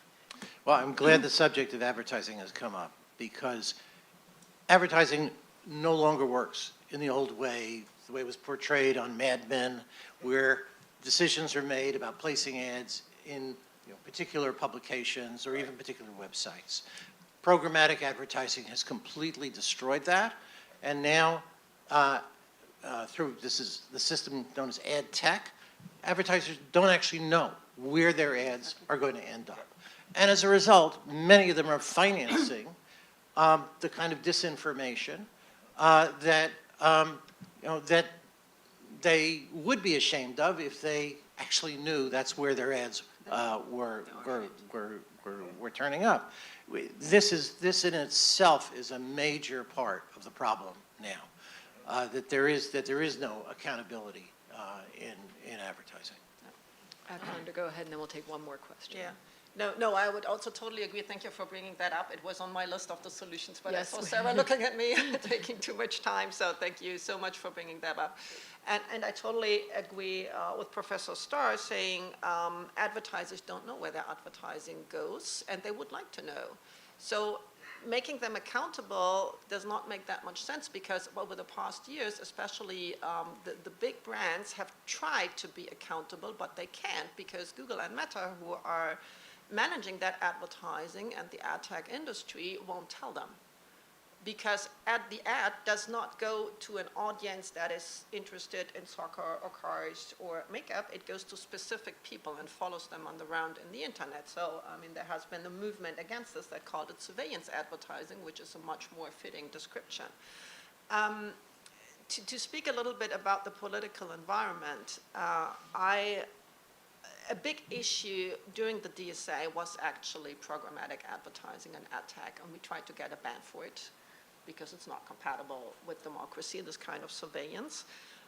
We do have a ban now in Europe to use sensitive data according to GDPR, like health data, political affiliation, religious affiliation, and minus data for advertising. You can't have that in their profiles. I mean, I think we still have an enforcement issue, but if that was properly enforced, it would be a very interesting step in the right direction.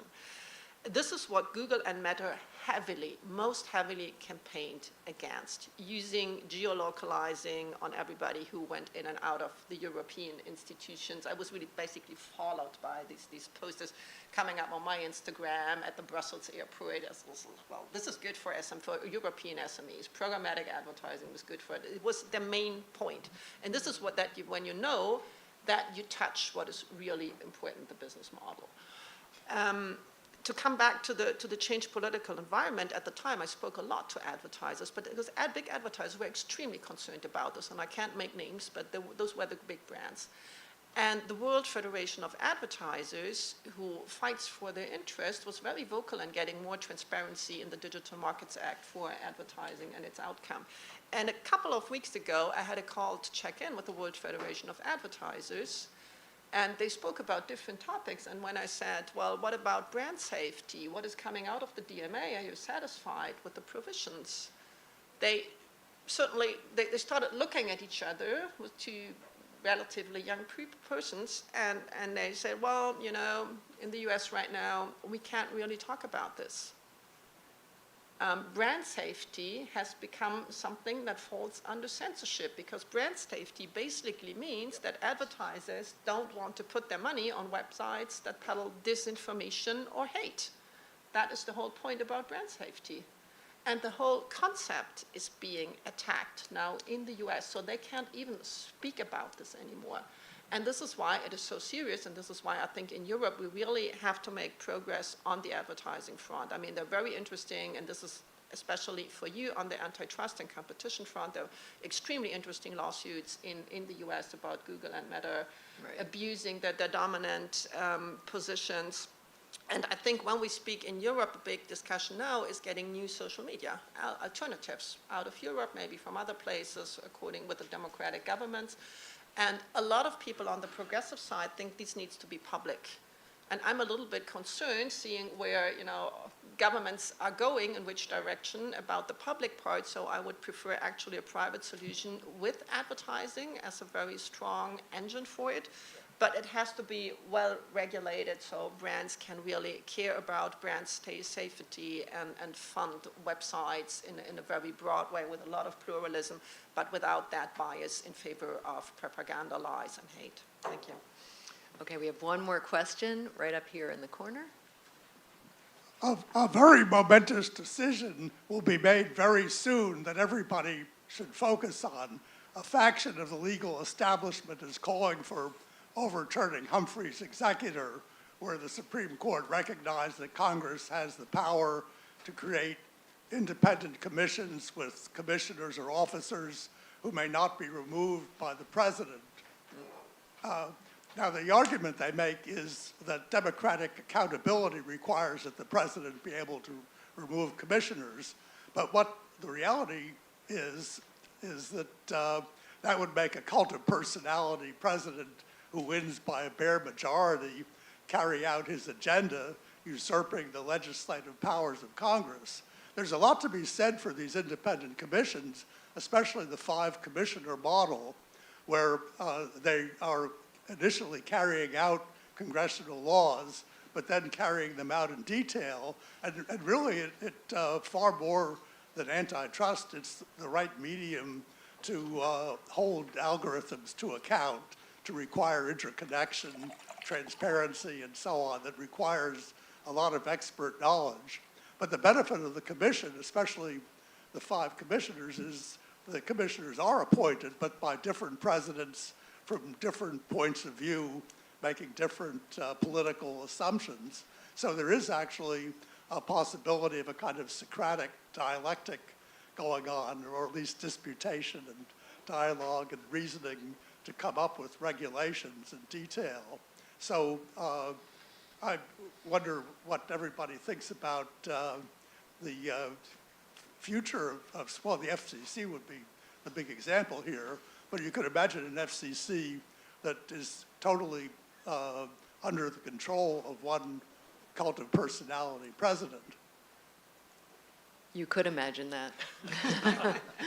Well, just very quickly, I think the unitary theory of the executive that you're alluding to is a threat to the kind of regulatory commissions we've had. It's also a threat to the role of the federal government in producing knowledge and information. Because if we can't guarantee the independence of the technical, statistical, and research branches, including those in the sciences and NIH and so forth, if they don't have any independence, they're completely subject to the president's authority. You know, we have no basis for the kind of confidence that we have traditionally invested in those in those knowledge institutions. And as others have mentioned, it's a bad moment for expertise. The FCC was planned before the Roosevelt administration. It's Cushman, the central history of independent regulatory agencies, did not list it as a New Deal agency. Its origins go back really to the Hoover administration. So I just point that out if you want to play partisan regulatory agency politics. Well, and I would just also say that what's happening at the FCC now, it sort of inherently, or by definition, it's going to politicize that organization for a generation, because whoever, maybe this is the last administration we're ever going to have, but if there is a different president and that president is from the opposite party, that person will feel the need to entirely replace the people who have overtaken some of these independent commissions in this administration. And so I think that that's going to really, that already damages the impression of independence and the kind of institutional expertise that is already so under threat. Does anyone else have anything they want to say about that? I think we can't take any more questions. Oh, we can take one more? Okay, we're good. We're good. We can. All right, thank you all so much. We're going to break now, I believe. Thank you to our panelists for that conversation. I appreciate your remarks. We're skeptical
Jesse, you're creating trouble already? That's my moderating skill. All right. Matt, whoa. It is me. It's always me. Okay.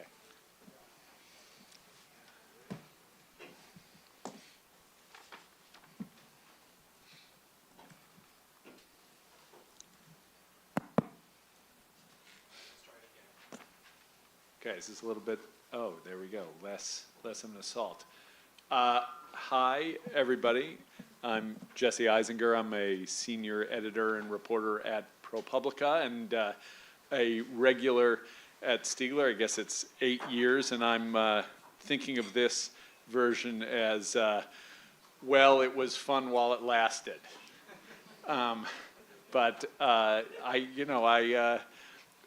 Antitrust now can be consigned to the annals of history, perhaps. But today we are going to be talking all things Elon Musk. And my friend Julia Angwin, who will be moderating later, there she is, said that the first Trump administration was a DDoS attack on our psyches. That the Bannon line was a little less technical, flood the zone with shit. I don't think that any one human being can assimilate all that's gone on with the Trump administration and all that they've done and the various attacks on democracy and waves of corruption. But even this subset of the topic of Musk is also similarly a DDoS attack on the psyche. The amount of material that you have to assimilate to understand what Musk is doing and what his importance is in the American economy, American society, and the administration is too much for one person, but fortunately we have three experts who can attempt to start to surround this topic. And I, just a kind of quick summary, of course there's Doge. It's almost impossible to figure out what Doge is doing in its entirety, but it's obviously an extraordinary new development in modern American political life. There's Musk's government contracts, which are in some ways the lifeblood of the entities that make up the bulk of his wealth. If what we just ran a story on SpaceX a few weeks ago, and it was surprising to me that the plurality of Musk's wealth actually comes from SpaceX, not from Tesla. Tesla is a smaller portion of his wealth now than SpaceX. SpaceX is private. Nobody really knows what the finances are. But of course, it's got government contracts, Starlink. Tesla has government contracts around the world. And then there, of course, is business fortunes. The stock is sliding. Sales in Germany are cratering. BYD in China is an extraordinarily potent competitor. And then there is politics, flirting with eugenics, flirting with openly supporting the AfD, far-right party in Germany.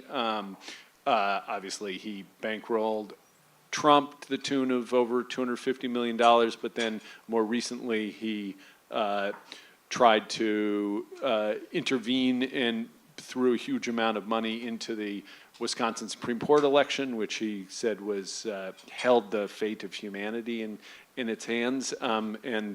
Unfortunately for humanity, the candidate that Musk supported lost. So we're doomed, I guess. So we're going to talk about this. He's a singular figure.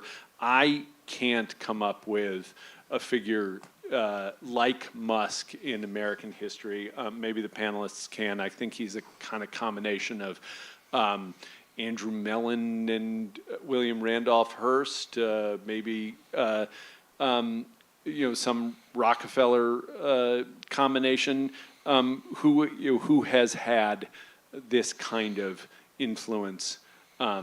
So the first I want to talk, have Guy go to you, and I want to ask you sort of what kind of figure is Musk, what kind of problem he is. I think the consensus of the panel will be that he's a problem, a significant problem for American society and democracy. Maybe there's an intrepid Chicago School professor who will defend Musk in the Q&A. You're welcome to it. Or Matt Stoller, who likes to just be contrarian. Maybe he'll, I doubt he would. But so what are we dealing with here, Guy? All right. Thank you, Jesse. Before we start, I want to start with a very famous quote of Carl Sagan, the intellectual that wrote it in 1985.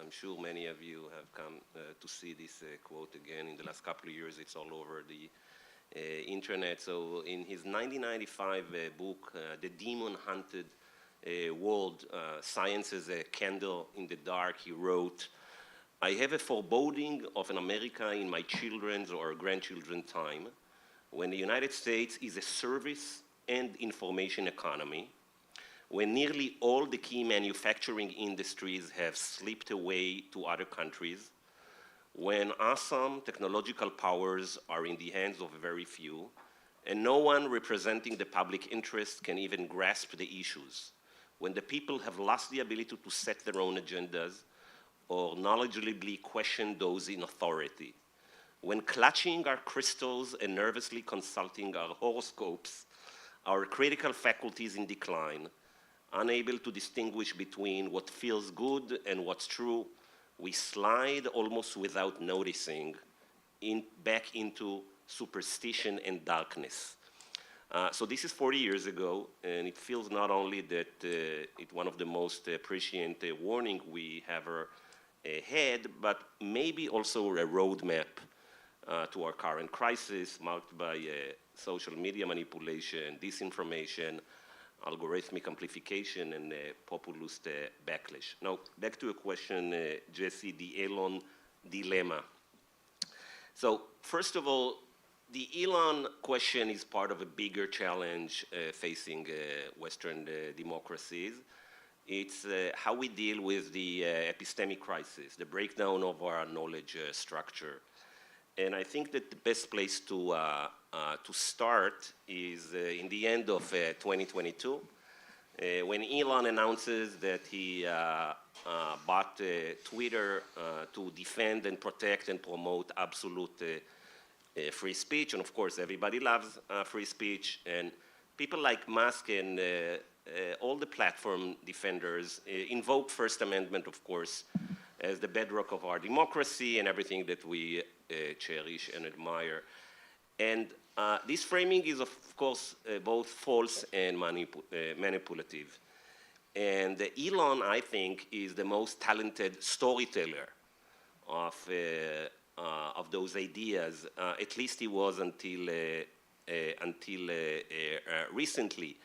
So when social media companies like X claim that they are absolute free speech or neutral platforms that are upholding the freedom of expression, of course, what they do is they obscure the fact that the active role that they play in shaping the discourse. Their algorithms are not neutral pipes. That was, by the way, their design 15 years ago. We might talk about that.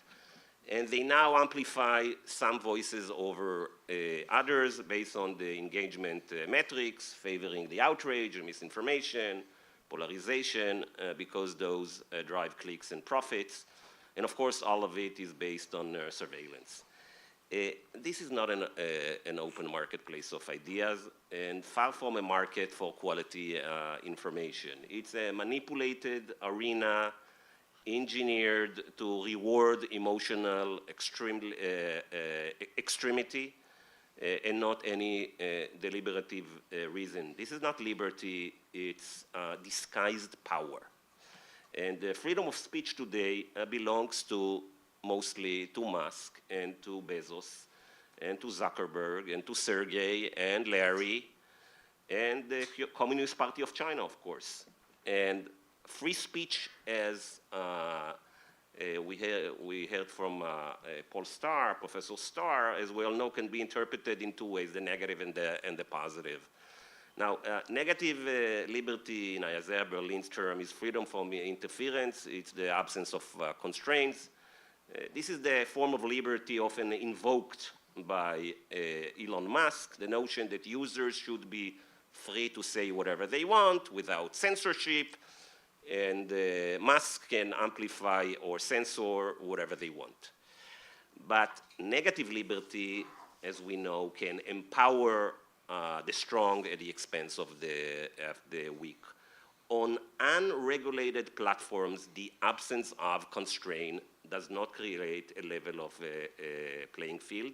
It amplifies the voices that have more time, more resources, more bots, we're going to talk about it, and more willingness to engage in lies, in misinformation and disinformation. Now, in this ecosystem, those with the loudest megaphones drown out everyone else, and the result is no freedom of speech. Now, positive liberty, on the other hand, is the freedom to act, freedom to participate meaningfully in public discourse, to deliberate, and to shape one's own destiny. Now, that requires not just the absence of constraints, but the presence of the enabling conditions, access, literacy, protection from harassment, and most importantly today, assurance that no one's voice will be algorithmically buried or violently shouted down. Now, social media platforms that allow mobs, propaganda networks, what it's called, we're going to talk about it, coordinated inauthentic behavior, and harassment campaigns to dominate, those are not promoting free speech. They are destroying the very conditions that make speech free for most people and deny citizens the right for liberty to be informed. And we know who are the people that are most adept at using those algorithms. We know who have the resources. This is investigative piece from the New York Times from a year and a half ago. One of the the biggest political campaigns, propaganda campaigns, that they trace it to China and Iran and Russia. Now, the rhetorical manipulation is the key weapon of people like Elon to prevent laws and regulation or any accountability. So they argue, of course, that any attempt to constrain them is or to demand transparency is a form of censorship. But this is, of course, a sleight of hand. A society that values democratic deliberation must protect speech not only from state repression, but from private systems of control that distort, suppress, or corrode public reason. And the real danger is not from removing Nazis, bots, or people who incite violence. It's from allowing people like Elon and opaque machines to determine who speaks and who is silenced. And if we care about freedom of expression, we must embrace a democratic conception of it. One that asks not just who gets to speak, but who gets to be heard, who gets to be protected, who gets to shape the conversation.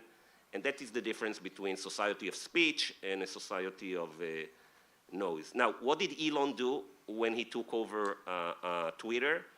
He fired the teams that were trying to weed out hate, Nazis, and coordinated inauthentic behavior campaigns, like those of China and Russia and so on. And he installed a new and improved algorithm, and this is the new and improved algorithm of Elon Musk. There is an anecdote that was revealed by Bloomberg at some point that Elon really got mad with his own algorithm when after the Super Bowl, he tweeted and Joe Biden tweeted, and Joe Biden got more likes. So he called all the engineers quick to the office, and we need to fix the algorithm. Now, it's after the first panel, we discussed the media of yesteryear. Now, it's important to remember that the news media of yesteryear also did that, okay? The oligarchs, the media moguls, of course, but there are two big differences. The first one is the numbers. Platforms are now an order or two orders, three orders bigger, okay, than the Rupert Murdochs of the world. We're talking about hundreds of millions of users or billions of users. And the second one is more important. Major news outlets had, and some of them still have, not all of them, legal, economical, ethical, and reputational incentives not to engage in lies and misinformation. Platforms' incentives don't have it. They just need addictive content. And we know what kind of content is addictive. So going back to what you said about antitrust, Jesse, in this room we discussed antitrust for the past 7 years, and some of the people who reshaped antitrust participated in your room, and they were some of the people who were first to talk about the threat of political power of big tech. But Elon is not really the classic monopolist. Maybe SpaceX and Starlink are now becoming monopolists because they are sanctioned by government contracts, but Tesla is not a monopoly, and actually its small share in the EV market is only shrinking. And perhaps Elon understood 3 years ago that he lost his competitive edge with China and Europe manufacturers, and this is why he got into media, politics, and power, so he can shape the rules. This is an investigative piece from the New York Times, and Elon has relationship with all the leaders of those countries, okay? He suppresses voices for them, he censors stuff for them, he elevates their tweets and so over, and also he has huge business interest in all those countries. And of course, Tesla today, when it's losing so much market share, is becoming more and more fragile. So we are worried with Elon, not because he's a monopolist, but because he controls X. Now, except for people like Barry here that we'll hear soon, not a lot of people in DC were worried about Elon buying X. Most of the people in the news media, by the way, were, Jesse can correct me if I'm wrong, were thrilled and excited when Jeff Bezos bought the Washington Post. Now, this is interesting because as my friend Luigi Zingales here likes to say, big business always needs the government. So if big business controls the press, then government controls the press. Now, Bezos told us 8 years ago, right after Trump got into the White House in the first time, that democracy dies in darkness. But in 2023, when the FTC filed a lawsuit against Amazon with potential remedies of breakup, Bezos stopped fearing darkness and became fearful of the light, or what is in plain sight, regulation. So first he replaced the leadership of the Washington Post, and then he basically told them they should learn to appreciate more his ideas about how we should organize society. Now, the Post is still a great newspaper with great journalists, but people understand their boundaries. And I know these are small fonts, so I'll read you a couple of fonts, because the best way to understand the relationship between platform owners and business people is actually, believe it or not, I think that the expert here is Donald Trump. So I'd like to read to you two tweets of Trump. Here is the first one. The Washington Post loses money, a deduction, and gives owner Jeff Bezos power to screw public, on how low taxation of Amazon, big tax shelter. So this is basically Donald Trump explaining to us that the Washington Post is actually a political machine to protect the business of Amazon, and of course later we saw Jeff Bezos with the rest of the people in the rotunda, while the rest of the people are out in the cold in the inauguration day. Another quote from our president is, "If Amazon ever had to pay fair taxes, its stock would crash and it would crumble like a paper bag.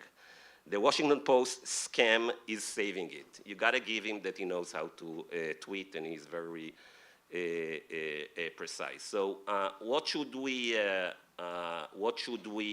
by the way, another quote, another fantastic quote, I think, that summarized the portfolio of, a lot of people look at Tesla, they look at Starlink, they look at SpaceX, they look at Neuralink, but there is one analyst, a media, political, and business analyst, that was able to explain the entire portfolio of Elon Musk in one tweet.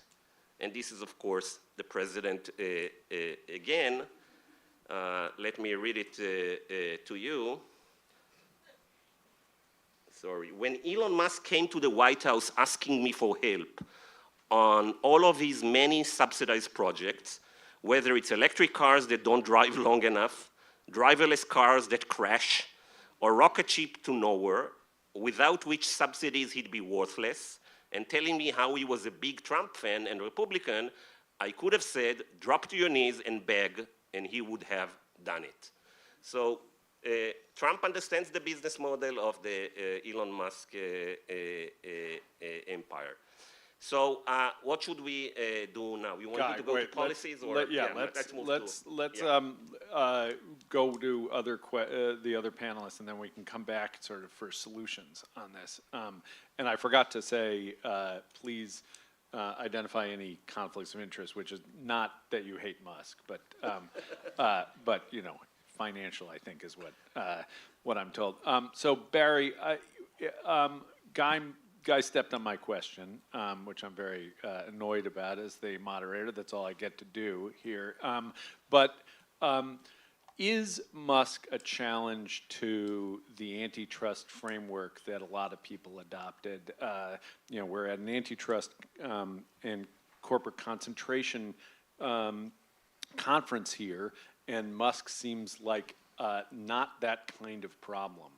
And you guys you were very early in identifying corporate concentration as a font or source of political power, and that we should restore antitrust to its roots out of concern for the sort of Brandeisian concern for political power, but that's not the way it's really been talked about and discussed. And when Musk took over Twitter, there really wouldn't have been, as far as I understand it, I'm not a lawyer, really any kind of antitrust law that would have helped or would have convinced a judge to block that deal, although you called for it. So what kind of problem is Musk in the framework of antitrust? Great question. First I just want to thank the folks who are putting on this conversation at such a difficult moment. This is it's a challenging time to put on conferences like this at universities in public, not just because of people dropping out like Commissioner Breton, but it shows. So I recognize the hosts for really doing a great job of putting this together at this moment. The conflicts. Our business model at Open Markets has basically been to take the money from dead monopolists and use it to to fight live monopolists. So so I don't think we really have any conflicts. Before I get to your question, I do want to sort of note one area where I have a strong agreement with Elon Musk, and that is on the intellectual capabilities of Peter Navarro, who I have known since 2002.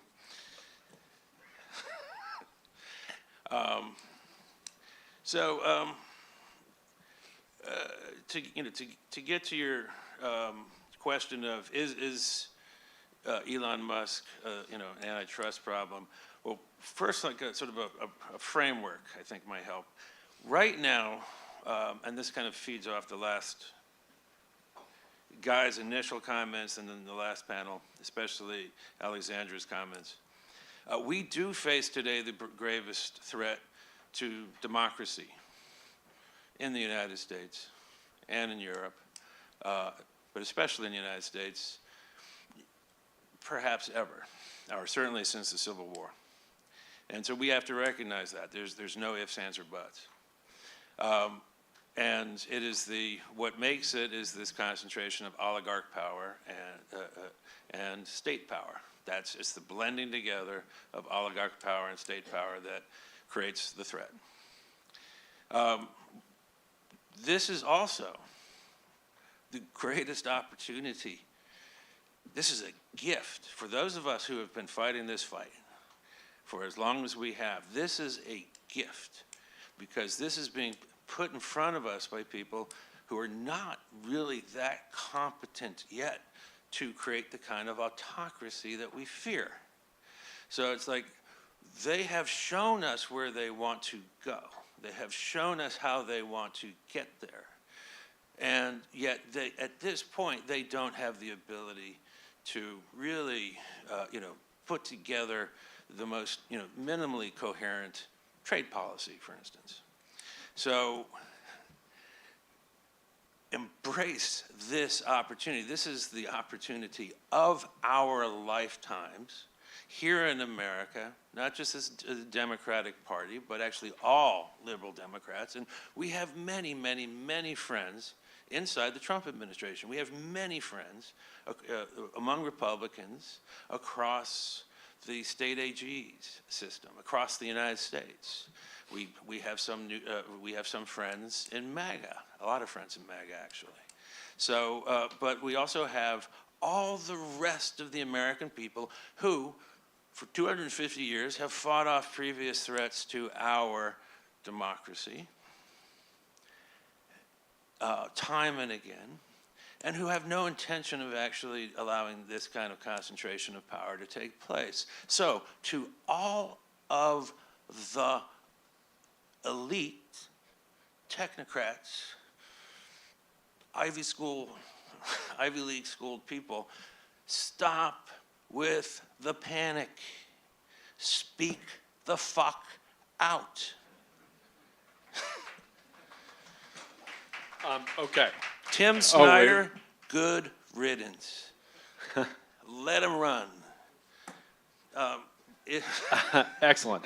Okay, well, can I, we'll follow up on that. But I think that there's, what I want to bring out here, and I'll go to Audrey first, is I think that if I understood you correctly, Guy essentially says the problem, Musk's power and the problem comes from his control over the media, over information, and you are arguing, you want to follow up. You didn't finish your point. Yeah, actually, just real quick on your, Yeah. it's like Musk, the people in this room have all kinds of tools to use against Musk. So you just sharpen those swords now. Learn how to do it now. We just heard in the last panel all of this fantastic set of history that we have, all of these laws that we have. This is what the Europeans are doing. It's like Margaret Vestager at a speech that we hosted. I asked her, I said, go back and read the founding documents of the European Commission. And she did. She went back and she gave a speech that took us back to 1948, 1949, 1950. The coal and steel agreement was an anti-monopoly agreement. That was the foundations of Europe. Margaret Vestager didn't know that until last summer. It's like here in this room we have all of this wisdom, and rather than getting sort of panicky, let's go back and figure out how to use all these tools. Last 4 years in this country, well, we didn't really pass any laws. We spent a lot of time trying to pass laws, but you know what we did through the guidelines that were passed? We discovered, we uncovered, we dug up the Sherman Antitrust Act, which had been buried under the ground. We dug up the Clayton Antitrust Act, which had been buried under the ground. We dug up the Robinson-Patman Antitrust law, which was under the ground. So keep digging, bring the swords out, sharpen them up, get the rust off them. Because it's like this is not just an antitrust, but it's actually a whole of government approach. And this is the thing about what we started off earlier, antitrust. Yeah, antitrust, as we perceive it, as something that started in 1890, it's very limited. There's a lot of limits to it, and the processes are, they take a long time. But if we actually look at government as a whole, if we understand political economy as competition policy, if we understand competition policy as political economy, competition policy is political economy. It's how we shape competition among individuals and corporations in society. So as we are sweeping the economists out of this room, As we are sweeping the economists out of this room, Yeah. we find just an absolute treasure chest of tools that go back 400 plus years that we can use to solve these problems and seize this most fantastic of opportunities, which is to reestablish a true foundation of democracy for the next century. Okay, so here, I think I detect a disagreement here, because I think, Guy, you're arguing Musk is like Zuckerberg, is like TikTok, and the threat is over the media and information. And I think, Barry, you're arguing Musk is like Timothy Mellon or Uline or Bloomberg, and the power comes from their money and their oligarchic position. And on the power question, I want to turn to you, because I think the relationship with China raises a question in my mind of whether Musk actually is that as powerful as we might think. And the reason I think that is, there are two reasons. One is that he's got an enormous number of business interests in China, and China exerts an enormous amount of control over who does business in China, so who really holds the power there. And then the second thing is, when you look at this administration, if it were in the pocket of Musk, would the Trump administration have this belligerence to China and be waging the kind of trade war that it's waging? In fact, Musk just recently said that he would like, no tariffs with Europe, which is sort of the kind of traditional industrialist. So can you explain to us a little bit about how China wields influence over the industrialists, over American businesses, over the global economy, how that relationship works? And then I think that would illuminate really this, what I'm thinking of as the Khodorkovsky question, which is Musk less powerful than Trump? Is he the Khodorkovsky to Putin here, or is he really the kind of puppet master, and Trump is merely the kind of ceremonial guy who tweets and signs with his big Sharpie? Thanks, Jesse. And I don't have any conflicts of interest to disclose. I'm salaried by the University of Southern California and American Enterprise Institute. So I guess in terms of thinking about Musk as a potential channel of influence to China, I mean, I think if you look sort of empirically at the data, right, he's very exposed. He has a lot of dependence, and a lot of his, I know Tesla is only a small portion of his wealth, but a lot of Tesla's sort of revenue and profits, right, are driven by the ability to operate in China, right, and has benefited from a lot of preferential government policies that are very rarely offered to foreign companies, right? And so, I mean, Tesla, just as a background, right, has a gigafactory in Shanghai, right, that's a manufacturing facility for Tesla vehicles. And in February of this year, so just a couple of months ago, he just opened a battery storage factory also in China, right? And so he has benefited from exemptions from purchase taxes, from preferential loans from Chinese state-owned banks. Tesla was on the Chinese government's white list of firms that, had less strict COVID restrictions, right? And so, while President Xi Jinping had a very draconian zero COVID policy, right, Tesla was one of the very few firms that are allowed to operate more normally. And so, China's Tesla's second largest market. China is key, right, for Tesla's global production capacity. It accounts for over half of Tesla's global output. A lot of the vehicles, right, are exported from Shanghai. China accounts for 37% of global sales of Tesla and a lot of its profits.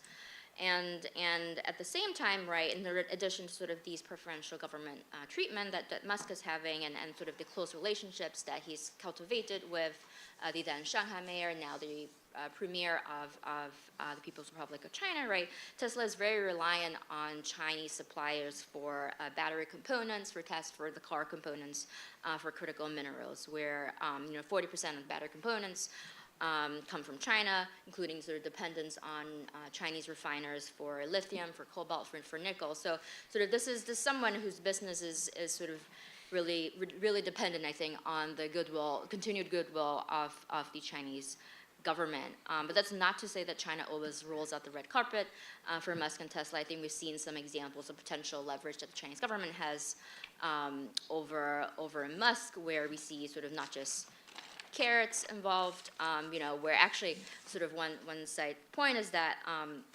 there's been some, I think, censorship of public complaints about sort of Tesla performance and safety in China, and Tesla's actually won the overwhelming majority of cases in Chinese courts that are brought by these consumers, and that I think certainly indicates a strong level of state support for Tesla, right? But at the same time, we see reports that Musk is encountering regulatory obstacles for Tesla and rolling out full self-driving software, and that's reportedly been delayed because of China wants to use it as potential bargaining chip, right, in U.S. trade negotiations.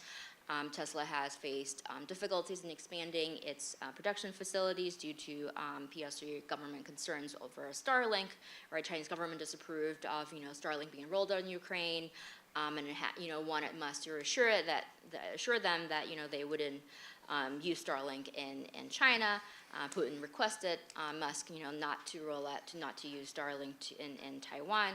And when the Chinese government expressed concerns, right, of data security and espionage, right, Musk responded by opening a data center in China to localize data from Tesla cars produced in China, right? So we see sort of some tendency to bow to CCP interests, and certainly in Musk's sort of public statements, right, we see a lot of exaggerated praise for China and its leaders, sort of really praising Chinese technological and economic development, right, being a leader in renewables and EVs, praising the Chinese government as very responsive to the people, more so than in the United States, even though it's a single-party system.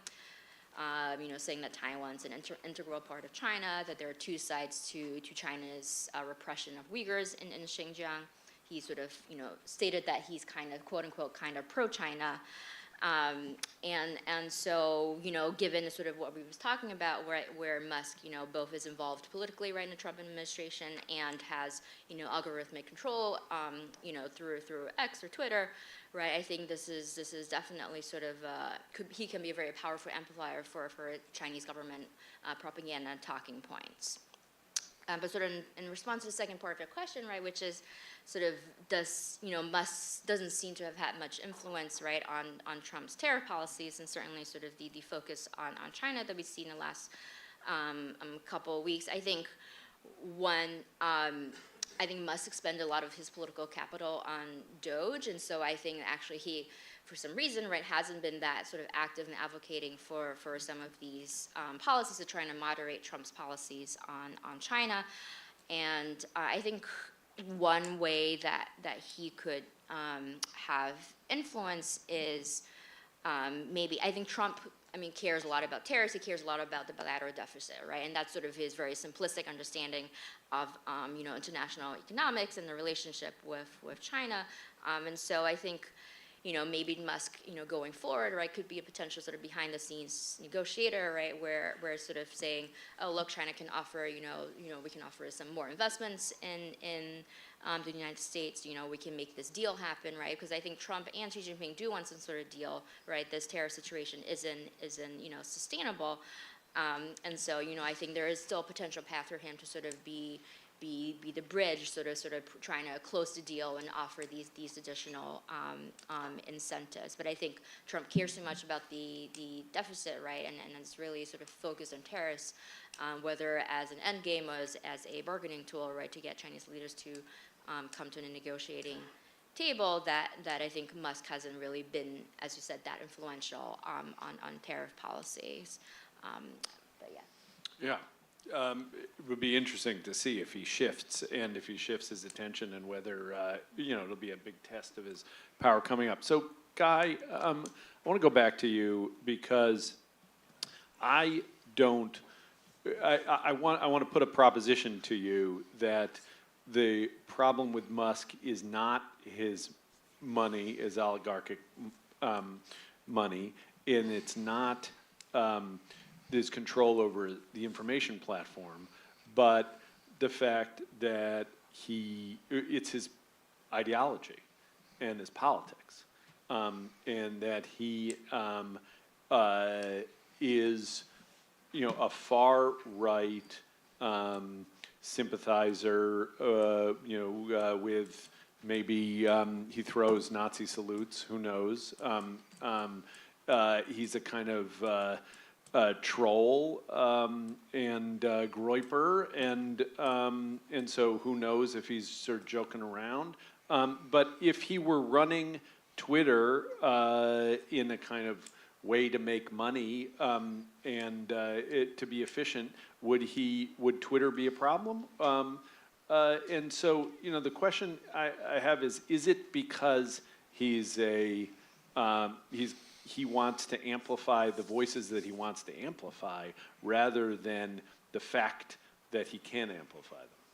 Yeah, so first of all, I want to say something about Musk ideology. So if you look at Musk tweets over the last 15 years or so, there are tens of thousands of them. You can't follow everything, but Musk ideology follows his business interests. That has always been the case. Now, the best way to see it, of course, is what's Musk's ideology about climate change.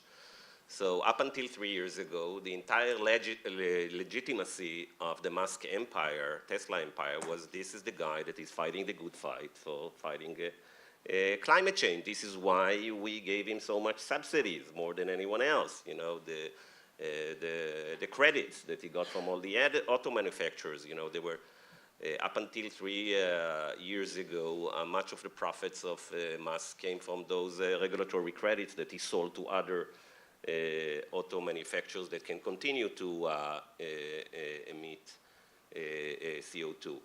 And then I think it was in August of last year, Musk invited Donald Trump to his podcast, and over Twitter, of course, Spaces, and they were discussing all sorts of policies. And then climate change came up, and Trump's answer was the usual Trump answer. Actually, climate change is great because we're going to have more oceanfront properties when sea level rises. And here you have the champion of climate change. This is the symbol, this is the poster boy of climate change, and he did not say a word. So Trump basically denying the science of climate change, and Elon is totally fine with that. And by the way, when he started his campaign for Trump, there is no more tweets on climate change anymore. That has all disappeared. So no, the problem is not the ideology of Elon Musk. Elon changes the ideology according to his business interest forever. Now, you asked the question, the differentiation between what Barry said and what I said. What is it real? Probably is it just his wealth and power, or is it his control of X? So the answer is both. Okay, first. Having Elon Musk in government without any accountability, without confirmation in Senate, without disclosure of any conflicts of interest, basically determining which regulatory agencies are expanding and which are decimated, and all those regulatory agencies are the ones that have to regulate his own businesses. It's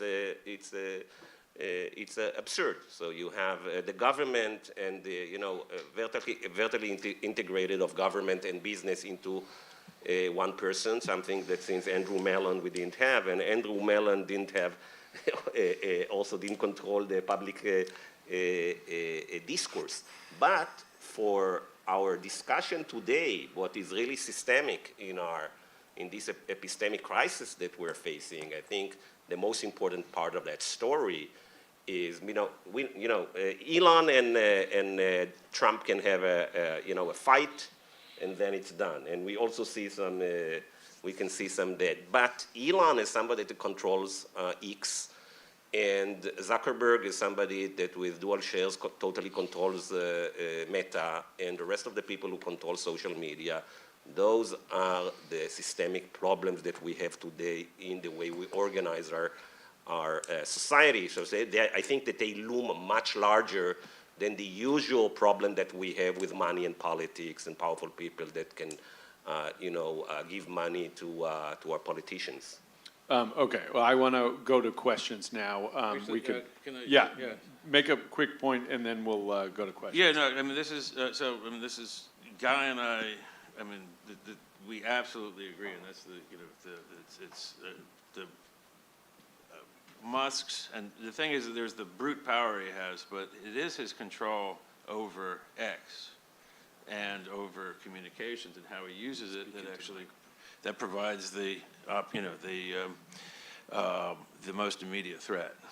So it's like I absolutely agree with Guy on that. And then this issue about what do we do about it, and it's like we have forgotten. When we talk about this, goes back to the issue of what is the content of antitrust or anti-monopoly or competition policy. We keep forgetting the foundation of all democratic regulation, which is rule of law, which is non-discrimination. Non-discrimination by the state in how it applies justice to citizens, non-discrimination by the corporation and the monopoly corporation and how it carries people's voices across its platform. And this non-discrimination, the Sherman Antitrust Act was 1890, and we keep going back to there and we stop.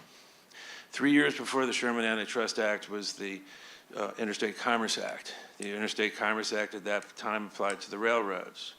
But it was soon blended with various regulatory attempts to impose non-discrimination on the telegraph and the telephone system.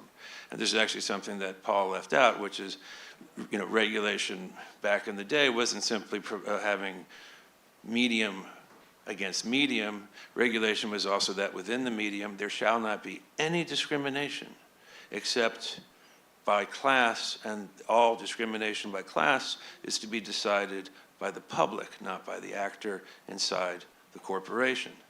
So today, when we look at, when we look at X, what is the first thing we can do? First thing that we do, and this is true for Facebook, it's true for Google, we apply non-discrimination. That's what every text of democracy going back 400 years teaches us. It is really very simple. Okay. And so that's, your answer. You asked, what do we do? And it is non-discrimination. Okay, Audrey's going to make a quick point, then we'll go to Q&A. Yeah, I just wanted to bring up sort of an additional concern, right, which is the national security aspect of Musk with his top secret clearance, and you have the U.S. government dependent on SpaceX and his technologies, right, to launch rockets, for satellite technology, right. And this is an oligarch with, say, an administration that without accountability, who has very close ties with Putin, who paired sort of Russia and Chinese government talking points, right? Who almost got a top secret like Pentagon briefing on war plans, against China, right? Before Trump put a stop to it and actually said, Musk has too many business interests with China, that this doesn't make sense. And so I think, this is a very dangerous situation, right? In addition to sort of all the implications for democracy and sort of economic concentration of power, where sort of this is someone who has a massive, amount of conflicts of interest, more broadly, just in terms of thinking whether he cares about American interests, because as Guy said, his ideology is driven, right, by his business interests. Yeah, absolutely. Richard. Yeah, you throw the question out as it's unprecedented, there's never been anything like this before. I knew that was like Yeah. just bait for you. Historian has to Yeah. dispute that, of course. Just three quick, a lot of examples, three quick examples. The Rockefeller oil empire, picking up on Audrey, his 80% of the market was overseas. Standard Oil became standard because the British government didn't want shipments of oil in Singapore blowing up and killing hundreds of people. So he was disciplined first internationally, and then those issues having to do with differentiation of product, which was violating the anti-discrimination norms that Barry so eloquently underscored, were important in the breakup of Standard Oil in 1911. The law worked. Second, Samuel Insull, the Opera House in Chicago, Insull built, huge empire, enormous media campaign, the biggest media campaign by corporations in American history, electric power, in order to discredit public power, in order to discredit regulation, failed. Public Utility Holding Company Act, 1935, he ends in disgrace. And then Wendell Willkie, who's driven out of his electric power empire by, and again, electric power as a prototype for big tech today, driven out by Larry Fly, James Fly, before he goes on the FCC. He tries to get back by running for president and doesn't succeed. So there are examples of media moguls in international markets who have been constrained using, I think as Barry rightly points out, the extraordinary anti-monopoly legal resources that are embedded in American law, and I know, as Barry would agree, goes back to 17th century. Very interesting. And the Insull comparison is interesting because, of course, Musk's financials are a big question mark, and his prestidigitation between the different assets is something worth examining. Guy, you're going to say something about conflicts, and then we'll have another question. Yeah, I want to say something about my conflict of interest, and I have a short video to illustrate it. I'd like you, with show of hands, I'm going to show you two short videos to tell me which one is real and which one is fake. This is not that. We'll start here.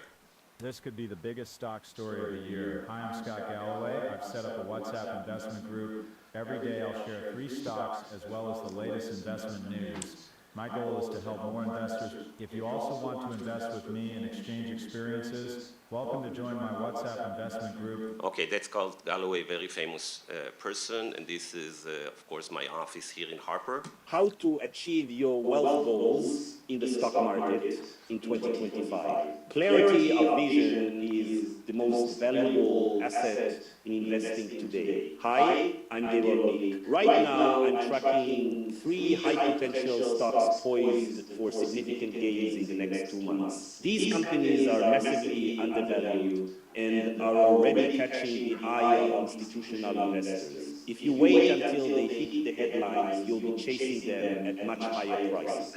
Okay, so which of those, show of hands, who thinks that the first one is a deep fake or fake? Okay, who thinks the second one? Okay, you're right, they are both fake. No, so I didn't want to disclose anything, but then this video actually of me pushing some snake oil investment appeared on the social media feeds of Instagram and Facebook last week when I was in DC. First I thought it was funny, and then I started to getting more and more WhatsApp messages.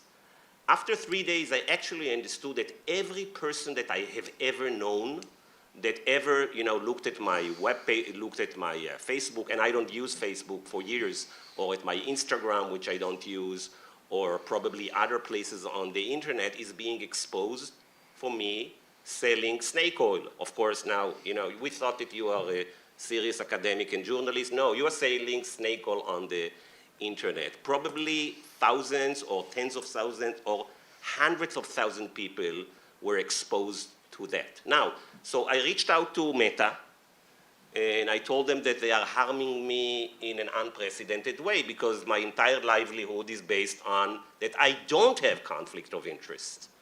Okay, so any lawyers here in the room that can tell me what was the answer of Meta and what is the protection that I have against something like that that can totally destroy my reputation? Nothing? So first of all, they told me you should report. And then they said, once you report on Instagram and on Facebook, the next time that you want to see whether actually action had been taken, you are blocked. So you can't see actually these videos anymore. And then they told me that I need to send the URLs. And then after I sent them the URLs, they told me they'd taken it down. And then it reappeared with vengeance, with more deep fakes and all over more and more and more. And then I started getting emails from students of mine for years, alumni students, and from readers of mine, everyone I'd ever met saying, are you involved in snake oil scam? So I reached out to Meta representatives again, the lawyers, and this is what they told me. Yes, we know this is what's happening on our platform. No, you have the burden of dealing with that. At some point they say, we're looking into it, and then when they double down, the perpetrators, they wrote to me, Meta, they didn't reply for me for 3 days, and you know what, on Monday I got a message from them. What was the message? We don't work on weekends.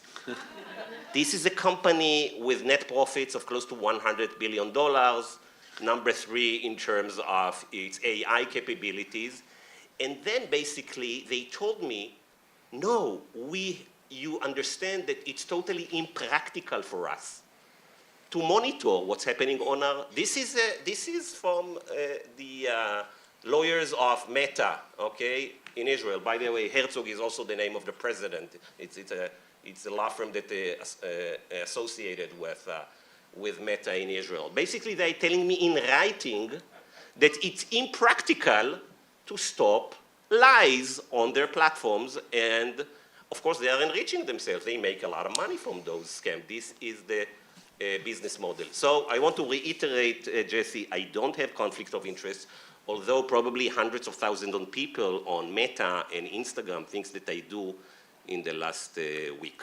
And Well, with that I will next end. year you'll have to disclose your lawsuit. Yeah.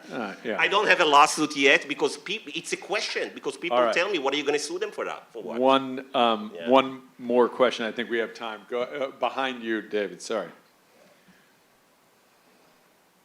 Hi, I'm Michelle Ma. I'm from the Center for Research of Multinational Corporations in Amsterdam. I want to come back to Jesse's really important question on whether Musk is a monopolist, because I think it's really fundamental for this group of people to address that head on. I would argue that Musk is a monopolist. I would also argue that you could also say that President Trump is a form of monopolist.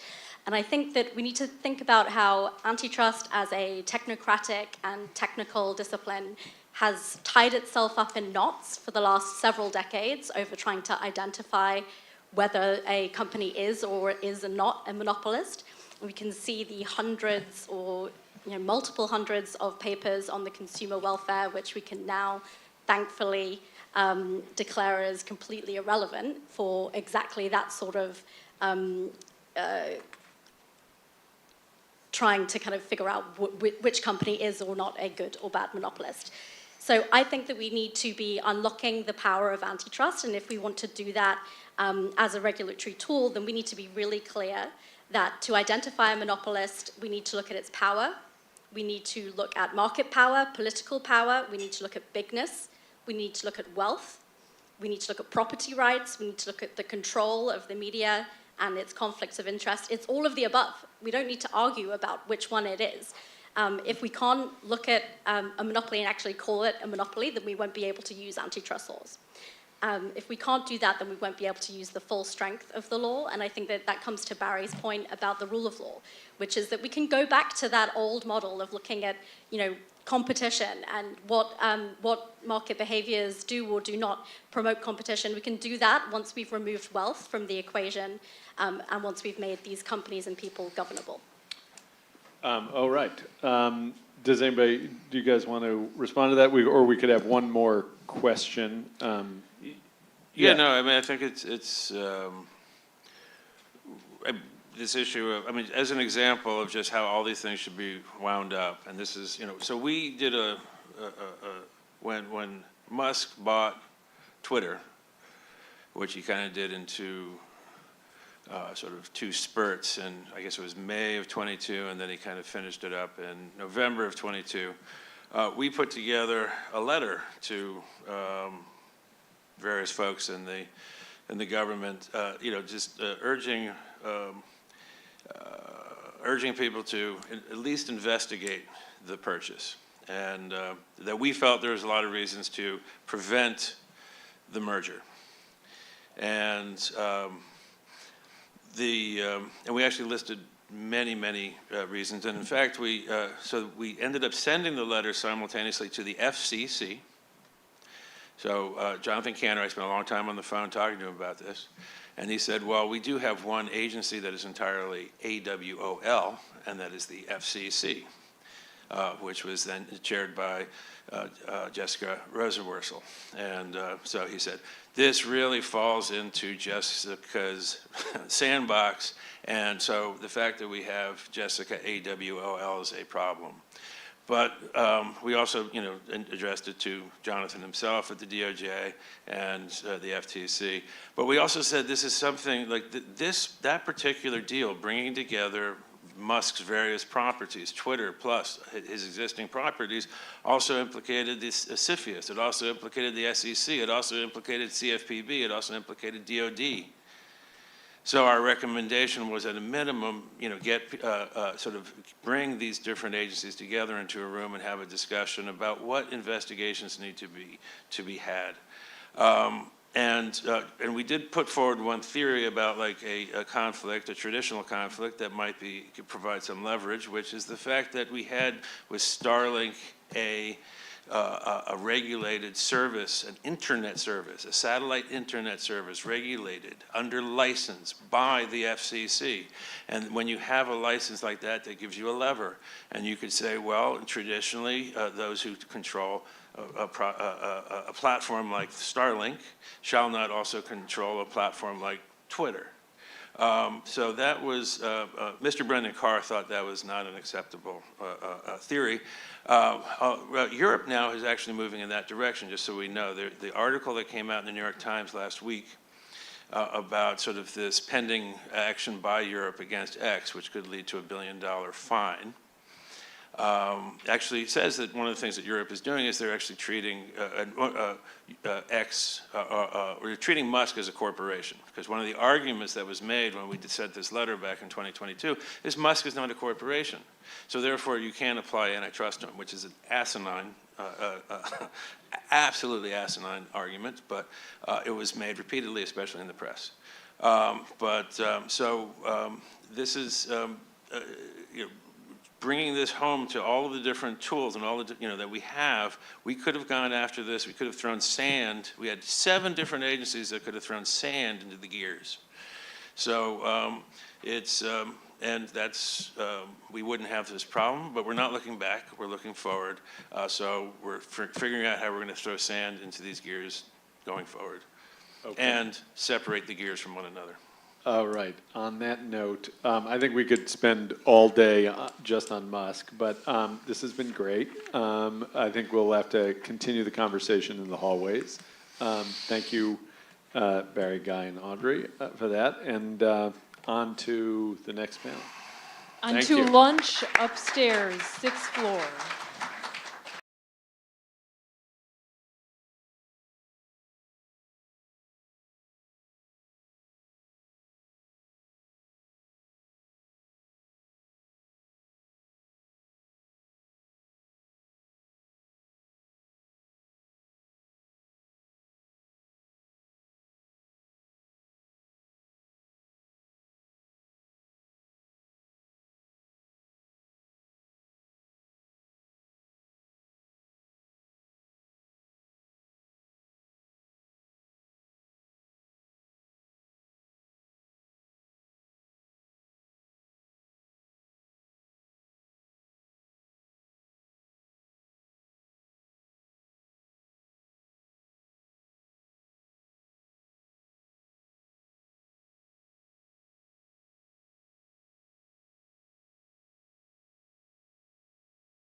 Good afternoon.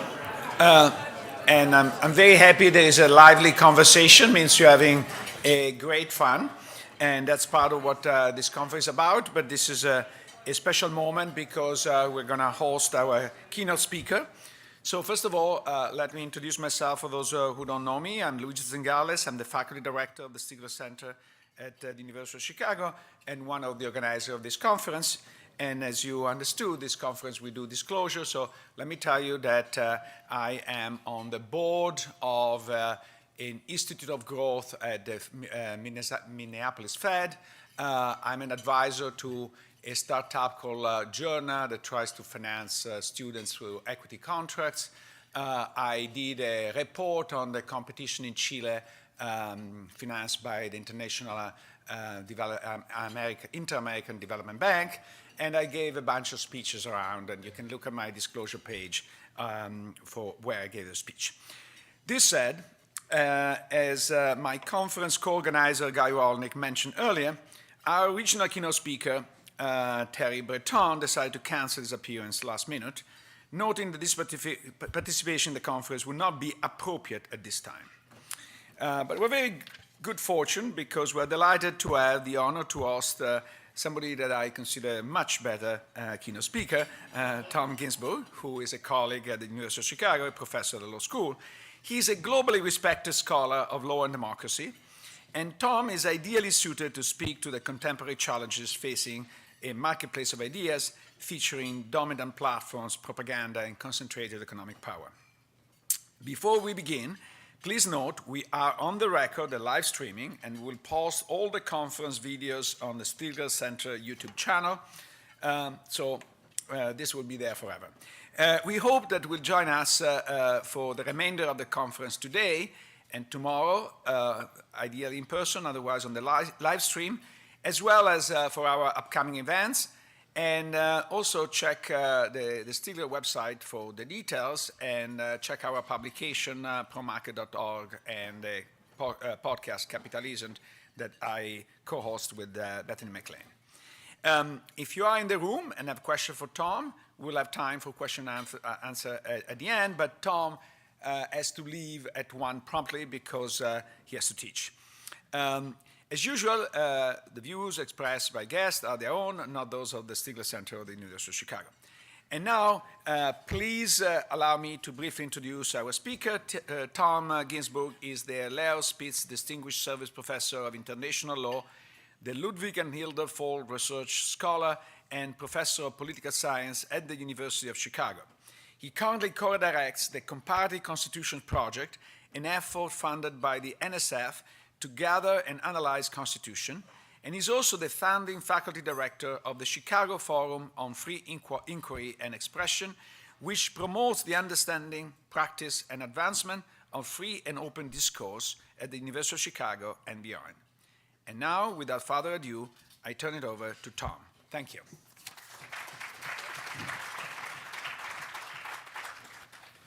Thank you, Luigi, and I'm really pleased to be at the conference. I've learned a lot already. I hope to continue to learn from you. My work, as Luigi said, is on constitutions around the world, and I think there are some analogies that will be useful for this discussion.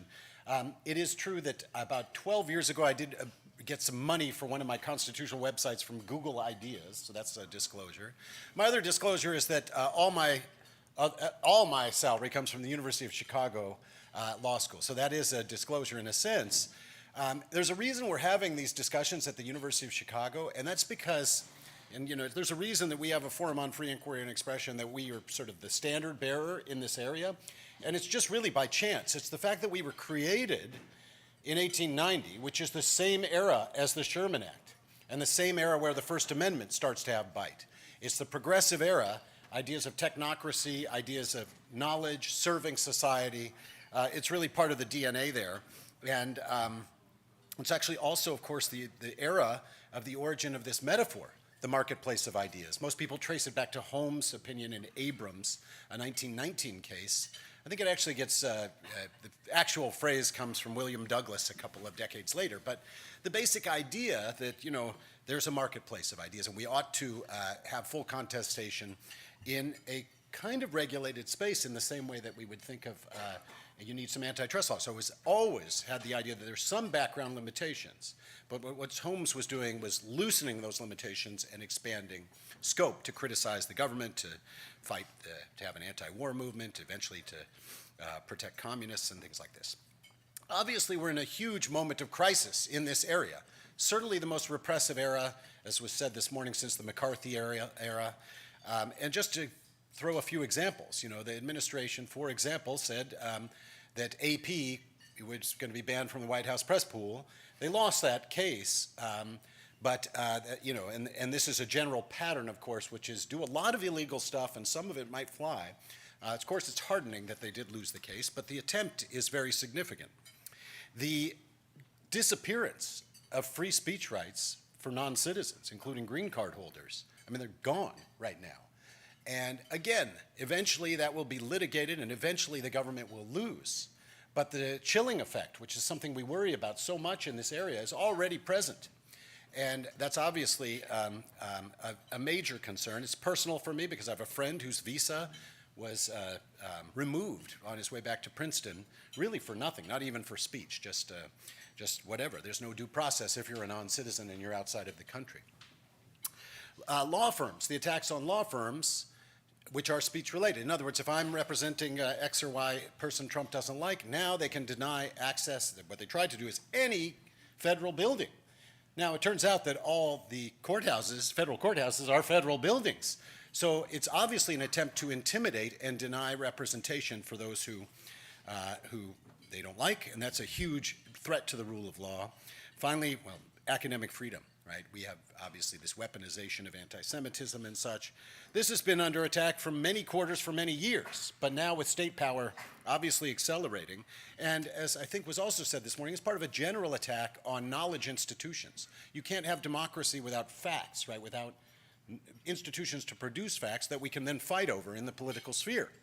And not just universities, but obviously the media, the census attempts to manipulate that, as well as a report earlier, they were going to change how they calculate GDP.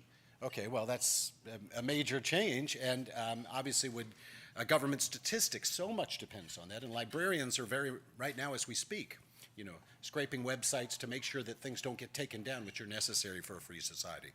Finally, I'd add prosecutors. Traditionally, they were protected by a norm of independence. That seems to be gone. We saw in the Eric Adams case an attempt to just, you know, threaten people with prosecution, then make a deal. It's all patrimonial, and it's all an abuse of law to bring civil society to heel. And so it's a very grave moment in which the public sphere is being degraded and institutions are under direct and serious attack. Well, this is actually an old problem. And in my world of comparative constitutional design, it's been thought about for 250 years or so, or maybe longer, maybe thousands of years. And the analogy I want to give you is that autocracy is monopoly, right? In any kind of political competition, well, if you can get all the power, then you can abuse it, obviously. And so in democratic competition, we always think about ways to prevent that monopoly from being obtained and to preserve the competitive environment. That's the theory of democratic constitutional design. And we have a long series of analogies, a long series of answers to that, which I'd like to go through historically. Although I do want to note there's a slight disanalogy, right? So when it comes to democratic competition, if you get 51% of the vote, you do get the power. Maybe 90% of the power would be good, but you know, stylistically, 100% of the power. So that's all you need. But of course, it's limited in time. So the governance of power over time is actually the critical thing in our era. And of course, markets are a little bit different. There's not, you know, if you have 33% of the market share and then you move to 34, you know, it's not an all or nothing proposition. So there is a bit of a disanalogy. But in our world, there's, you know, I think the key thing that we need to be thinking about is rotation in office over time. And this goes back to Aristotle. Democracy is ruling and being ruled in turn. And how do we preserve, knowing that that happens within rules? It's not natural. We need rules. How do we preserve capture of those rules to entrench? There is one way in which the analogy, I think, is appropriate, and that is the fact that backsliding, democratic backsliding, which is the phenomenon of our era, is something that takes place slowly and in incremental steps, each one of which might be fine. and each one of which might not appear to be a threat to democracy. It's slow and it builds over time, and then all of a sudden you wake up and, like the boiling frog, the democracy's gone. Death by 1,000 cuts, as the ancient Chinese would issue the punishment. What's the cut that kills you? Well, and this is, I think, like market competition. There is no line in which you'd say, well, this is too much. I mean, we have tests that do that, but it's not obvious. And for us who want to draw the red lines, it's very hard. It's very, very hard indeed. And so we tend to go back to trying to design systems, and there's no single right answer. The answers change over time. You have a proposal, a kind of attempt to work out a system, and then that system shows its weaknesses and we come up with something new. So it's a very dynamic field in which regulation is always catching up with the new problems that present themselves. But ultimately the goal in a constitutional democracy is something like a self-enforcing equilibrium, right? You could say, well, what we need is rights and we need courts to step in and do this or that. But that begs the question of why we obey the courts. Where does their power come from? And so ultimately at root, many of us think democracy ends up being protected by the threat of people going to the streets. And that itself is the subject of regulation itself. And so, but the quest for self-enforcement is really what I would say we're looking for. Let me just go through briefly some of the historical attempts to answer the question. And of course, we have to start with James Madison, right? And he was worried about the problem of monopoly. The King of England had all power in his conception. And so, how do we deal with that? Let ambition confront ambition. Set up different branches of government with different, I would use the term property rights and decision areas. You know, you have this right, you have that. And by virtue of the different allocations of power, those branches will fight among themselves to make sure that the liberty of the people is preserved and that no one branch can take over them all. They also, I think, had this idea that, remember that they didn't think of political parties. They thought political parties could be eliminated in some sense, or that faction was the grave danger. And yet it was inherent in human behavior. So faction, little groups that tried to seize power would always be there. And one of Madison's ideas in that regard is to extend the republic, to expand the framework of competition geographically in his conception, as well as institutionally with dividing power in states. So ultimately it is a solution which relies on divided power. The separation of powers is what we know it as. The problem, of course, is that he didn't anticipate parties. And what happens when you're in a situation like we're in today, where you have one party that controls all the branches of government, more or less?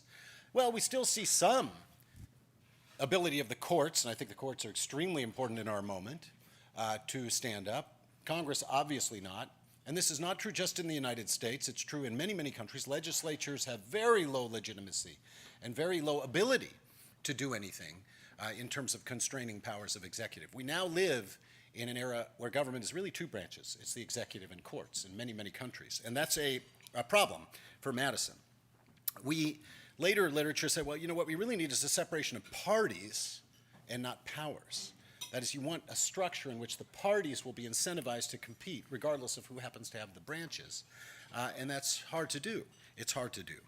So the Madison framework certainly doesn't answer the Elon Musk problem. What if you have a situation where one person can essentially buy all those branches? We have examples of countries like that. Small countries, a little harder in the United States, I think. I think I might be a little more skeptical that Elon Musk is really going to run us in some sense than some of the discussion this morning. But we do have countries, like the country of Georgia, for example, where the Russian billionaire Ivanishvili, his wealth relative to everyone else in Georgia is so great. It would be the equivalent of Elon Musk having $6 or $7 trillion. And he completely runs the show. And he is turning it into a Russian puppet state, despite the fact that 80% of the people want to align with Europe. So that's a danger. I don't want to underestimate it. But the question is always, where is that person's wealth relative to the other sources of wealth that don't depend on government? And that might be a source of resilience. But I'll come back to that. So the first answer, separation of powers, doesn't really work. Later, in the 19th century, people developed, in terms of thinking about rotation of power, the idea of term limits, which aren't in the original United States Constitution. The idea that someone should be in power just for a limited amount of time, and that, of course, would ensure rotation. It's an ancient Greek idea that was brought back. One of its great advocates was Simón Bolívar, actually. He said nothing, and by the way, he completely changed his mind once he was elected. He then gets rid of term limits and becomes president for life. But nothing is more perilous than to permit one citizen to retain power for an extended period. People become accustomed to obeying the person, and he becomes accustomed to ruling. So that there's this risk, in some sense, that one person could keep running. And if you think about that, there's always this question in debates about term limits, aren't they undemocratic? After all, if the people want to keep electing someone, and they're popular, why should they stop? And, if you look at popularity ratings, Barack Obama might have gotten a third term, for example. If we were, a parliamentary system, probably George W. Bush would have been out really early, right? But you could imagine some presidents would be allowed to serve longer and then eventually go off into the countryside or whatever. So I've always thought about this from a competition perspective. If you've got term limits, then what you're doing is you're essentially saying, if you don't, let's say the situation where you don't have term limits, well, someone who takes up so much public space is going to sort of induce potential entrants to stay out of the market. They're not going to come in. They're going to be afraid. And those who do come in, because the stakes of power are so high, if you can govern for an extended period, those who do come in, there's going to be a selection effect towards potential autocrats. I get to come in, I'm there for life, towards Xi Jinping kind of types. And by the way, autocracies have these fights all the time. But what autocracies also have, of course, is that the stakes of power are absolute.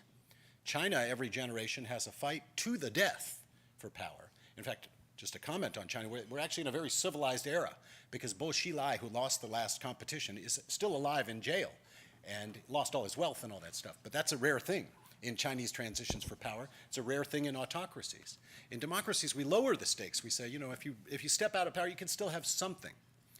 And that's precisely what's at risk in our moment. I will come back to that point. Anyway, the term limit thing is good, but again, it's not a perfect solution. And I have some research which I did which shows that of all fixed term presidents since 1800, about 25% of them who reached the end of their term that they had when they were in office tried to extend it. 25%, 1 out of 4. And about 80% of those succeed. So they can be bypassed. They can have a constitutional amendment. You could have a court. Daniel Ortega recently did this to say, it's against your human rights to deny you the right to run for office. That's a mechanism. You can, of course, and this is a very interesting thing in discussion in the United States today, the proposal for Donald Trump to run as vice president and then accept the office when it is resigned by J.D. Vance or whoever decide. What's that? Yeah, exactly. They have mechanisms. I mean, Putin did this very effectively. Obviously, Putin stepped down for a term as prime minister, and Medvedev is still in the inner circle. So that was a very effective thing, but Putin has a lot of levers. So in any case, term limits are not foolproof. That's the big point. It's a good idea. But like anything in constitutional design, sufficient power and manipulation can find a way to overcome it. The next set of ideas we have actually came out this morning in Alexandra Guess's commentary, which is what we call militant democracy rules. Militant democracy. Militant democracy is the idea that, and it develops in the interwar period, but then becomes very famous after World War II, because of course the fascists were elected through democratic means. So the idea is you couldn't possibly let the undemocratic forces run for office because what do you do? If they're in office, they'll never have another election and such. And so the mechanisms which were used and are used, one of them, of course, is party bans. And this was used to great effect early in German history. The Nazi Party is banned, the Communist Party is banned, Article 21 of the German Constitution. Seems to be a good mechanism if you trust the regulators, if you trust the mechanism to identify parties. And as with many of these things, and there's another such mechanism would be disqualification, right? Disqualification from office. We've just seen Marine Le Pen disqualified from office. We could talk about the particular case, but I think that there's a kind of a paradox with these disqualification regimes, which is they work most easily against those who are not a real threat. And if someone is too powerful, they're not banning the AfD, right? If a party is too powerful or a person's too powerful, they don't get disqualified. South Korea banned a very small pro-North Korean party a few years ago, and that wasn't very controversial, but the chance of South Korean voters voting to become North Korea was basically zero. So in my view, there's no reason to do that. That is, it really should be exceptional, and yet it's so tempting for power holders to use this against their political enemies. By the way, there's international versions of this as well. We've just seen that in the Philippines, where Duterte was just sent to the International Criminal Court, that is, by the son of Marcos, right? So like one dictator's son sends his other human rights abusing opponent out of the country. So just when you have those tools, they're always available and always available for abuse. Hate speech rules are a big part of it, and that's what we did hear about this morning. And this is something where there's just a philosophical difference between Europe and the United States. Europeans tend to think these things are good and necessary. We heard about the example of Holocaust denial. Americans are more libertarian in our culture, and we always ask, who is going to be the regulator? We do this inside our institutions, inside universities. It's one reason we have our Chicago principles very open. We don't really trust the administration to get it right, so we just tolerate a little bad speech because of the risk of abuse. And that's just our particular philosophy. It is true that the First Amendment, because it's so powerful here and because social media are based here, has had negative externalities towards all those other systems. Because you can be in Germany and open up Twitter and see all the hate speech that you can't say aloud in your own country. Very easy to get to. And so in some sense, we've undermined many of those regimes. But the fundamental problem is that, who decides? That's our big concern. A couple other tools that we see. One is lustration. So after a transition from power, you will often see efforts to just ban the whole former party, and also subject to really difficult calibration questions. Famously, in Poland, after the end of communism, much as you see here, the claim is that they didn't do enough lustration of judges. And so the old judges, the communist judges, became capitalist judges, if you will. And, I have no idea if they were able to make that transition in a fair way. But that became just fodder for the Law and Justice Party. These judges are all communists. Now we're going to take over that institution. And so it provided leverage. The other way, though, is if you go too far. De-Baathification in Iraq was an unmitigated disaster because anyone with any competence had to be in the Ba'ath Party. And so it's also a very dangerous tool. And again, like those tools, they sound good in principle, but are we confident that those able to wield them are going to be in power? A final interesting doctrine that we see now in our era, is something called, which is called in comparative constitutional law, the basic structure doctrine. So what is this? This occurs when you have a regime that is trying to pass a constitutional amendment that would entrench itself in power or maybe undermine democracy. Very famously in India, this doctrine emerges in India in the 1970s, when Indira Gandhi says, we're going to change how the judges are appointed to make sure they're loyal to us. And it's a very easy constitution to amend. It was not hard to get that constitutional amendment through. The judges said, wait a minute, that interferes with fundamental rights. That's part of the basic structure. So this constitutional amendment, even though it's been passed in a procedurally correct way, is substantively violates our basic structure. And that turns out to be a very popular doctrine. It's spread all around the world. There's some very good examples of its use, some very bad examples of its use, but I think it's almost, to get to the punchline, I think it's kind of what's called for here in the United States. That is a jurisprudence that is substantively focused on protecting competition as a value, protecting democracy as a value, and not formalist. That would be how I would frame it. But just because we're at an antitrust conference, another famous example of this use, or something like it, was in Kenya. So in Kenya, about 5 years ago, Kenya has vicious, very venal politics, like among the most corrupt elite anywhere in the world. And none of the people running Kenya are ever very nice. But in one presidential election after it, the president at the time made a deal with one of his opponents, and they decided to basically cartelize the political system.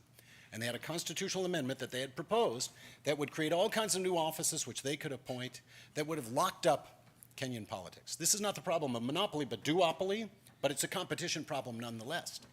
And in the court case that came out, they said, no, you can't do that. You can't bypass the proper mechanisms, and there's something substantive about this that just sort of smells bad. So again, protecting that competition over time, their opponent, William Ruto, another vicious and venal man, is now president of Kenya. So that worked. That did, in some sense, save the principle of rotation in office when they did that. All right, so militant democracy raises the question of who guards the guardians, the proverbial question. And, we've come up with other solutions since then. Maybe the most recent approach in constitutional design is to set up what we call fourth branch of government, fourth branch institutions. South Africa's constitution is maybe the paradigm of this. It has all these institutions whose only purpose is to ensure accountability. So it'd be like a counter-corruption commission, or a media commission would be in this to make sure the competition stays there and such. And a public protector, which is kind of an ombudsman-like position. And those have been very important and very effective in some contexts.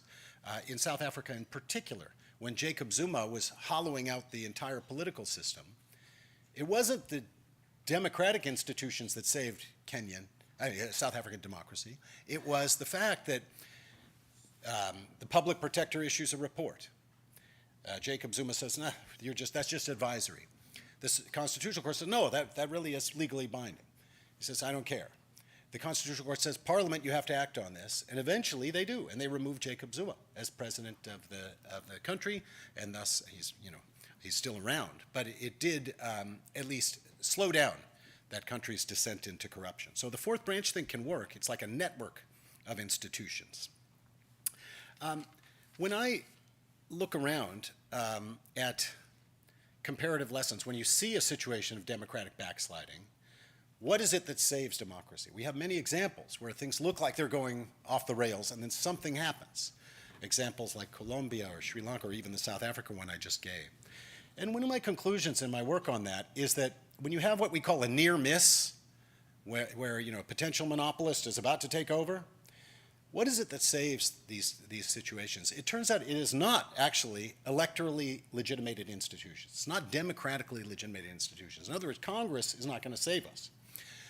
In fact, in all of these cases, what's in common is that it's institutions that their legitimacy sounds in technocratic and professional norms that save us. So just to give one example that illustrates a lot of the points, in Sri Lanka, in 2015, I guess it was, Rajapaksa, the kind of family that was kind of taking over the system and very corrupt, a lot of relationship with China, wanted to run, was going to run, he was headed for a third term. He had amended the Constitution to allow him a third term. Someone in his party decided to run against him, and that person won. Now, Rajapaksa called up the military and said, "Well, come on out, we can't let this happen." And the military said no. The general said no. The general was the hero of the defeat of the Tamil Tigers. He called up the Electoral Commission and said, find me the equivalent of the Donald Trump line, find me 11,000 votes. And they said no. And he went to the courts and they said no. And so on. So it turns out that it's just, and this is true in the United States in 2020, it was tens of thousands of local vote counters that saved us, and the Capitol Police. But it was not Congress, really. They were not able to do it, and it was not even the subsequent prosecution. So that's a kind of general theme, that we need to reinforce these professional norms if we want to ensure the rotation of power. Another point I want to make is about the stakes. So if you think about it, democracy requires that the stakes of government be high but not too high. The stakes of power be high but not too high. If you are in a situation where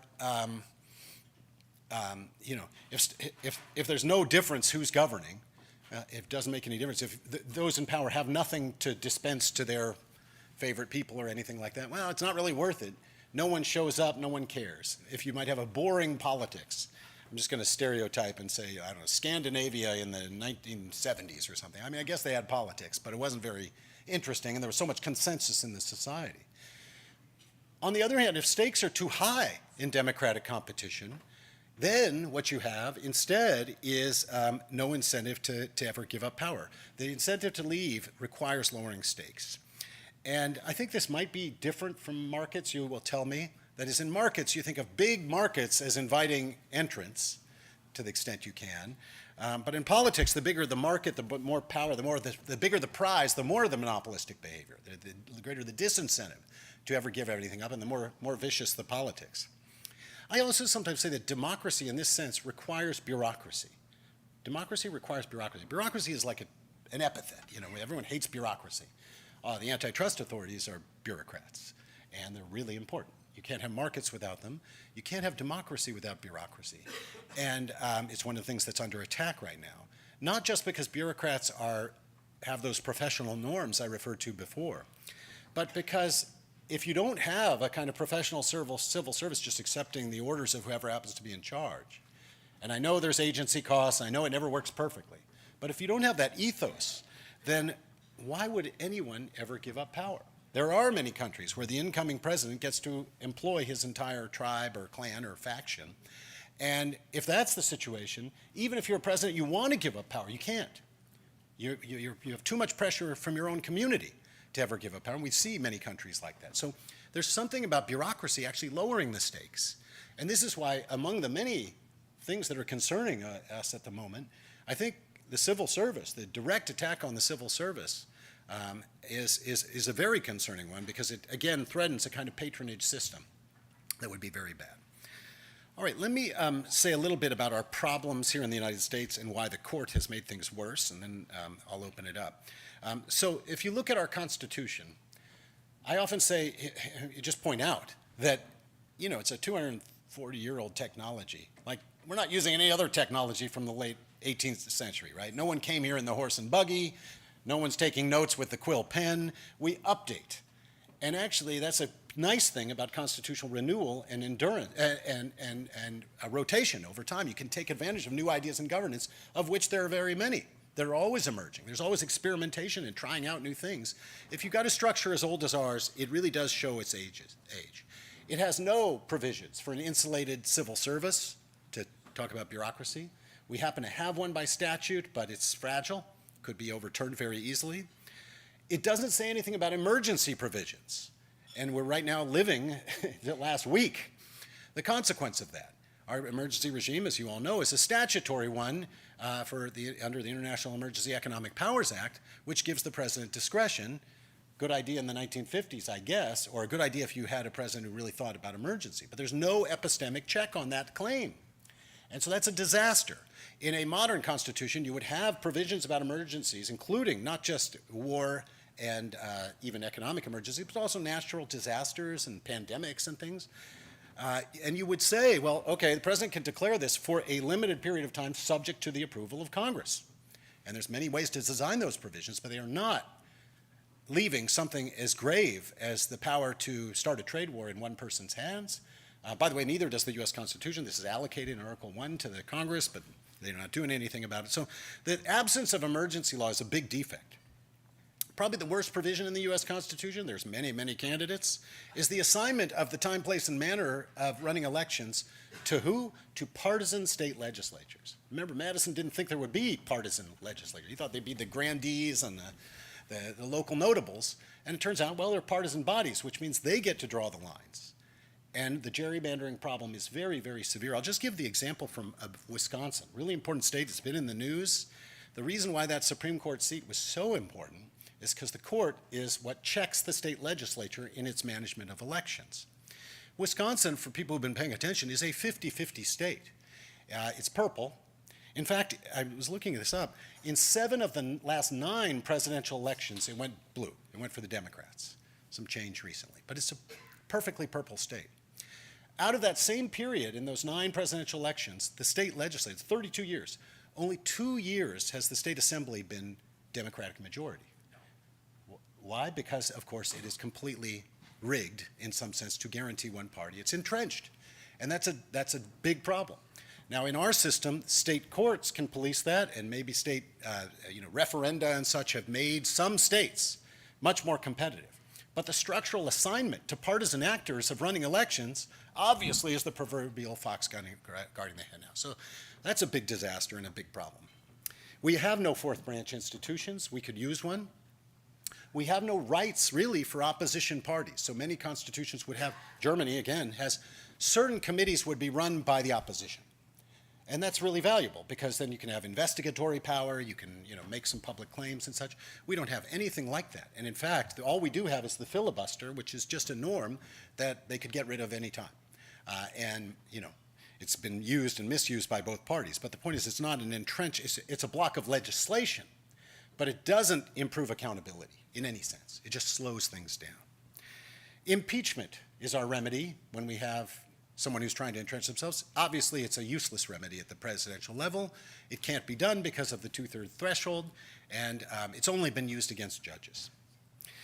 In addition to all this, our Supreme Court has made things worse. And here, my real call is for, again, a kind of a substantive jurisprudence that would take these things into account. One topic that came up this morning is the so-called unitary executive theory, the theory that because there's three branches, all the legislative powers with the legislature, all the judicial powers with the judges, and all the executive power, whatever that is with the executive. And so that's the theory under which there was a question about Humphrey's executor. The independent regulatory agencies might disappear next month. The idea is, of course, that anything that is executive is personal to the president. And so he can direct to drop the Eric Adams prosecution or to pick it up again under that theory. Obviously, it's a grave concentration of power that, to repeat my theme, raises the stakes of holding power so high. How could anyone ever give that up? Another thing that's been going on, of course, is that I think this perspective helps shed some light on the law firm thing that's been going on. Those of you who know anything about Washington, D.C. law firms know that that's where you go when you're out of power, right? I lost the election, but at least I can go become an $800,000 a year partner in a law firm for a while and cool my heels until the political cycle turns and I can come back. That's a huge ecology that promotes the rotation of power in the United States. So for the administration to go and say, no, you're representing, you got Bob Mueller on your staff, no more federal business. Obviously, that's an attack on the rule of law, but it's also an attack on the rotation of power in a subtle way, and I think, again, raises the stakes far too high. And the final thing, I would say, is immunity, right? The great immunity decision last year, Trump v. United States, about ex-presidential immunity, essentially makes ex-presidents so immune, it's something that not even King George would have recognized, I would suggest. For example, under that theory, Donald Trump could say to Putin, look, you just buy $10 billion of Trump coin. You say this openly. Buy $10 trillion of Trump coin and I'll grant you Crimea. That would be perfectly acceptable. No prosecution would be allowed of that. No investigation. That's actually one of the egregious things. It says you can't even look at these things. And so it just invites a massive amount of open corruption. It is true that to have a coup d'etat, true coup d'etat, there would be underlings that would be subject to criminal prosecution. You can't really hold on to power alone. But even then, we now have a very expansive power of pardon, and maybe even prospective pardons. So, all right, Proud Boys, come on down. I'm going to walk on down to the Capitol. Some of them won't be feeling very good. And by the way, I pardon you in advance for anything that might happen or might not happen on the way there. It's really a very dangerous situation. And partly this is to be laid at the feet of the Supreme Court. And yet, given what I said, given our situation, we're all dependent and praying for John Roberts' health. So with that, maybe I'll just stop and open it up for questions on that depressing and positive note.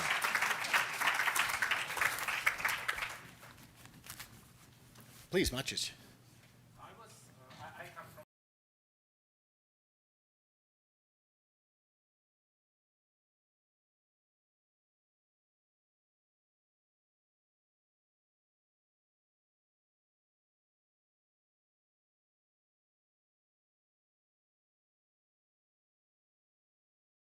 For example, judges managed to kind of unite against the reforms that were undermining judiciary was a factor. The fact that people were really on the street was an important factor. And I also think that this might connect to the free speech question we are addressing at this conference, because people could exchange ideas and actually protest against the government that undermines democracy. Okay, excellent. So I should have said more about it, but in Poland, there's a couple things going on. First of all, you mentioned the judges. Also, of course, the ombudsman, our mutual friend, Adam Bodnar, who had a constitutional office. So this is the fourth branch idea. He had been appointed under the previous regime. They couldn't fire him, and he had a very important role in sort of speaking truth while in the government. But ultimately, a self-enforcing theory of democracy depends ultimately on freedom of assembly. Of course, freedom of speech. We need to be able to critique. It's the most important human right, because without it, you don't have any of the other human rights. You can't bring them to light. But freedom of assembly is something that I don't know rests on as strong grounds in this country. Remember that reasonable time, place, and manner rules for assemblies are decided by local governments, and those local governments vary quite widely.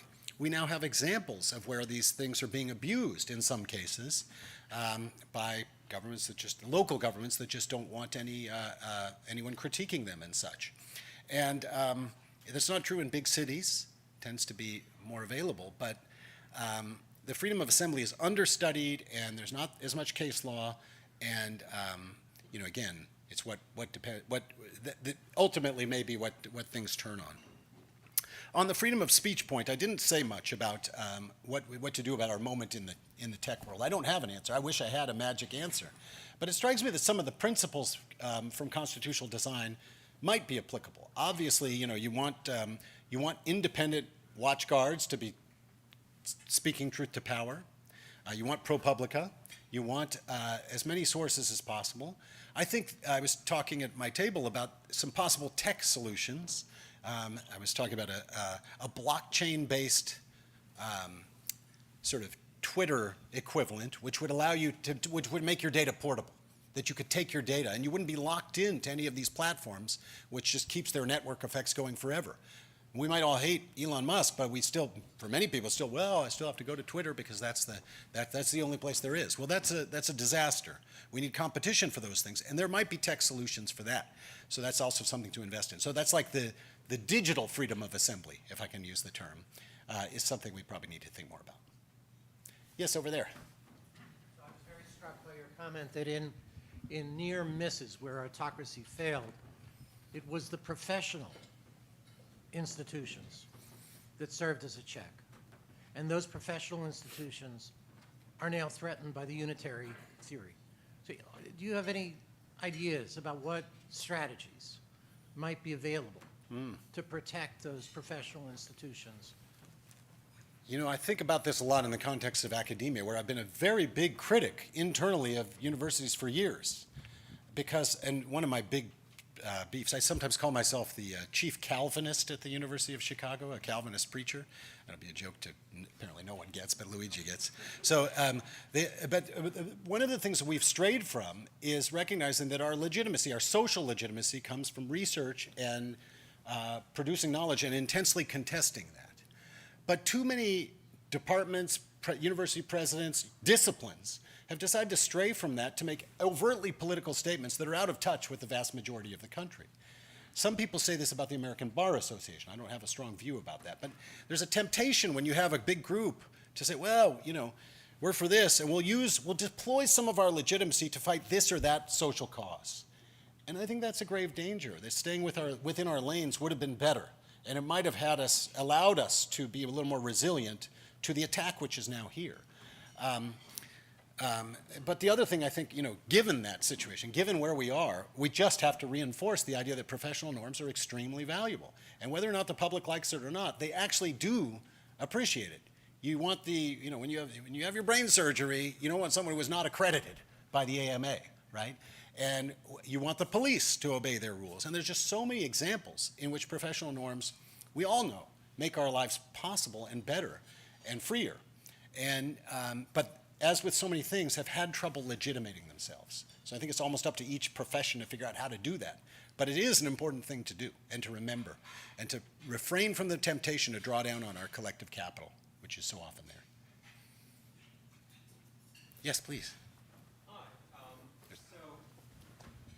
Well, thank you for your talk. And this is just going to be like a little bit of like Madisonianness coming out of me, but I'd like to run by you the idea that I think part of what's going wrong is also like the loss of the magic of faction, where like the original extended republic, like extending the geography to like a continental scale could overwhelm like the interests of fishermen in Maine, manufacturers in Pennsylvania. We're also just a lot more socially different.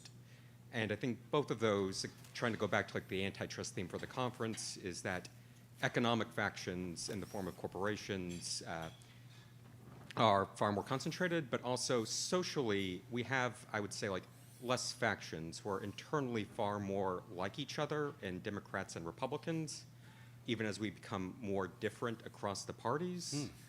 So I'd like to I don't know what the fix is, but I'd like to run that idea by you that like what we're really missing is that factional differences that splinter us into many tiny shards, both economically and socially. It's so interesting to frame it that way, because if you think about it, like one of the criticisms of the public sphere is that it's fragmented into many, many tiny shards. Madison's idea was cross-cutting cleavages. So, I might be, a Virginian, but I'm also a Lutheran, and I'm also, X or Y.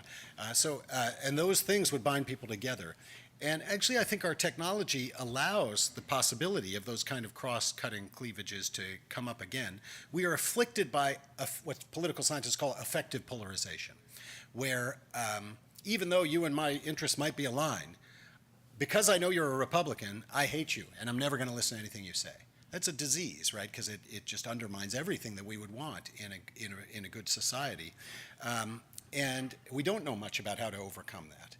There are many groups that are working on this. I guess I would say that one thing in general about the social media part of this, I learned, and I'm not sure I buy it, but this is the opinion of Josh Cohen, the philosopher who I think is at Apple University, talk about conflict of interest.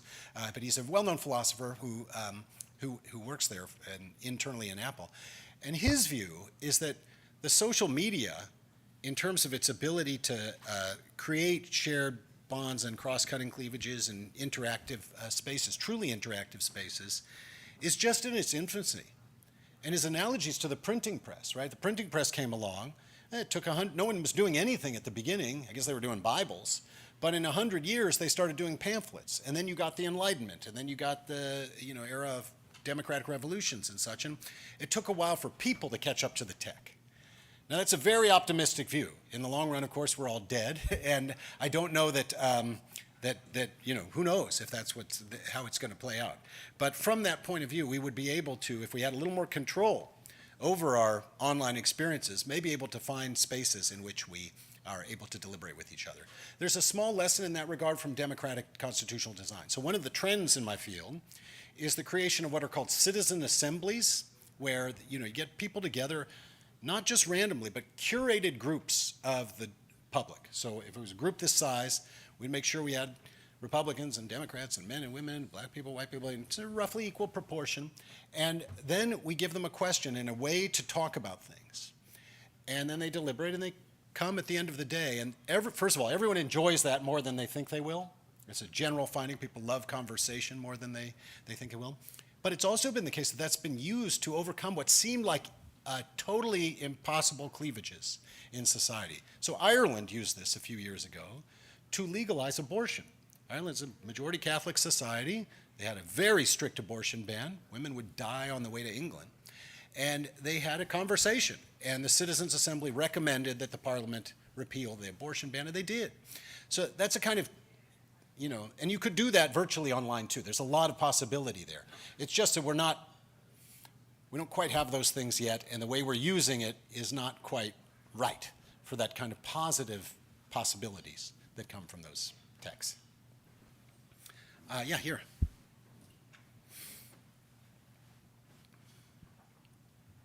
So as you described this fourth branch, right? In my mind, I was evoking the Consumer Protection Bureau and inspectors general and the like, and then you said, we don't have that. So help me understand how the U.S. might codify those into a more formal branch, what that pathway might look like, as we've seen a lot of those things have been undermined in the last couple months. Yeah, right. So when I say we don't have it, I mean we don't have it at the constitutional level. Many other countries do. So it's good. The Poland example showed that it's really good to be constitutionalized because then you have this kind of inability to be fired and such. And so it is only a statutory regime. Obviously, we could have greater protections for the inspectors general.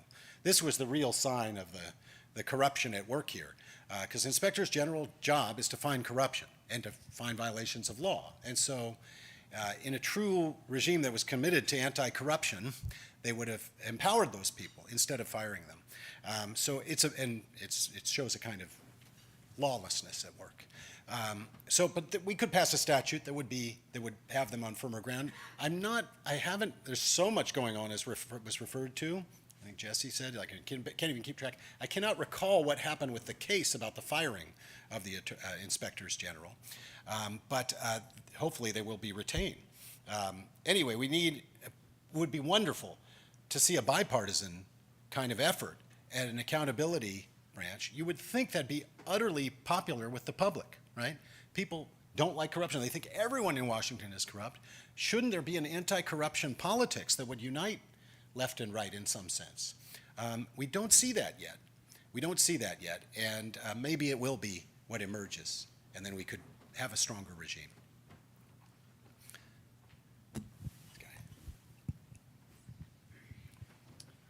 Hi.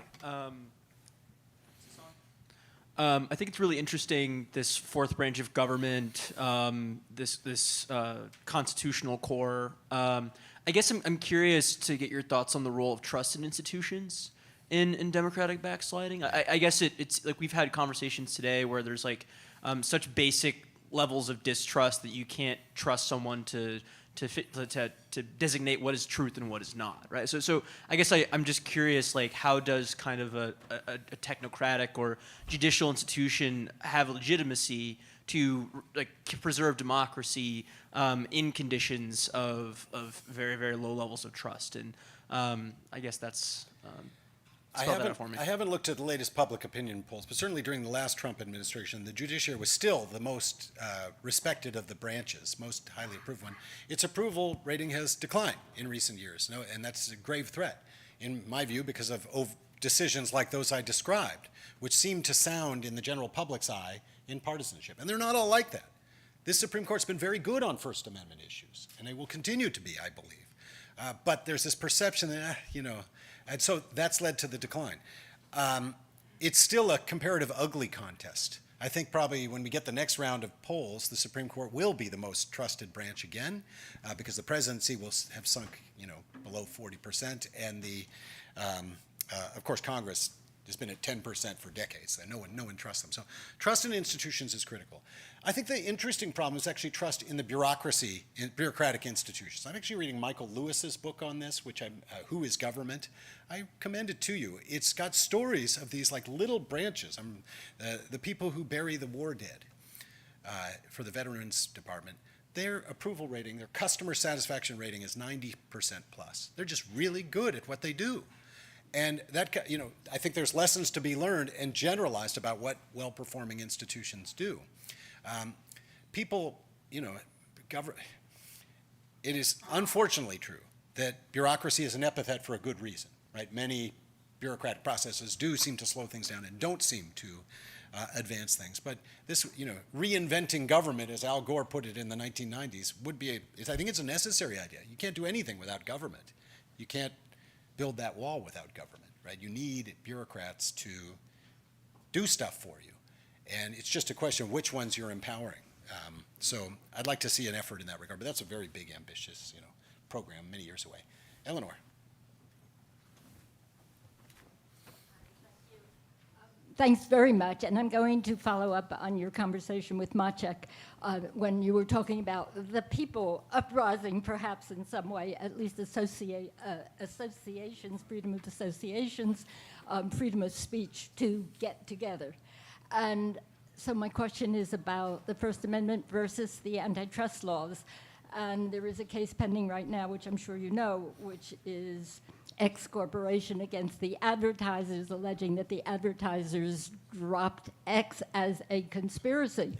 And it's alleging an antitrust conspiracy. And also our federal government right now, Justice Department Antitrust has declared that they are looking for cases in which there are conspiracies to suppress conservative views. If there is this clash between antitrust and First Amendment, does First Amendment override antitrust? And of course, I understand that there can be interpretations of antitrust that it's not a violation of antitrust, but I'd like your comment. I mean, I really have no insight in that. In fact, I want to turn it around to you. Isn't that collusion to drop the advertiser? Wouldn't that be a violation of antitrust law? What do you think? I mean, well, it could be if there really is collusion, and one might suspect that the allegations of collusion are exaggerated, and for antitrust conspiracies, it's not even easy to prove that they were actually conspiring, rather than simply deciding this is a media I don't want to deal with. Yeah. If there is collusion and they are competitors and would stand to gain as competitors, there's at least a very good chance that it's an antitrust violation. Well, yes, and here, I mean, the Roberts Court, as I said, has been very free speech protecting. So you could imagine a world in which they would find the First Amendment is more important than a statutory scheme like antitrust law. It's constitutional, after all. And so that freedom would trump. I have no predictive ability with the court, but that would be a welcome outcome. Otherwise, we have boycotts all the time. You could say I don't know, I guess under that world, consumer boycotts are okay, but business boycotts are not. That's essentially what that theory would say. Business boycotts where the boycotters stand to gain commercially. And this is a question. Yeah. Do they really stand to gain commercially? Yeah. They're not doing it to gain commercially. Yeah. They're doing it for political reasons. Right, which is expressive. Well, if you've got Citizens United, I think you should allow that kind of expression as well. If corporations have speech rights, that's a speech right, and you can imagine the court going in that way. Well, I want to thank you for your attention. I've got to run back and teach my class.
Hello, everyone.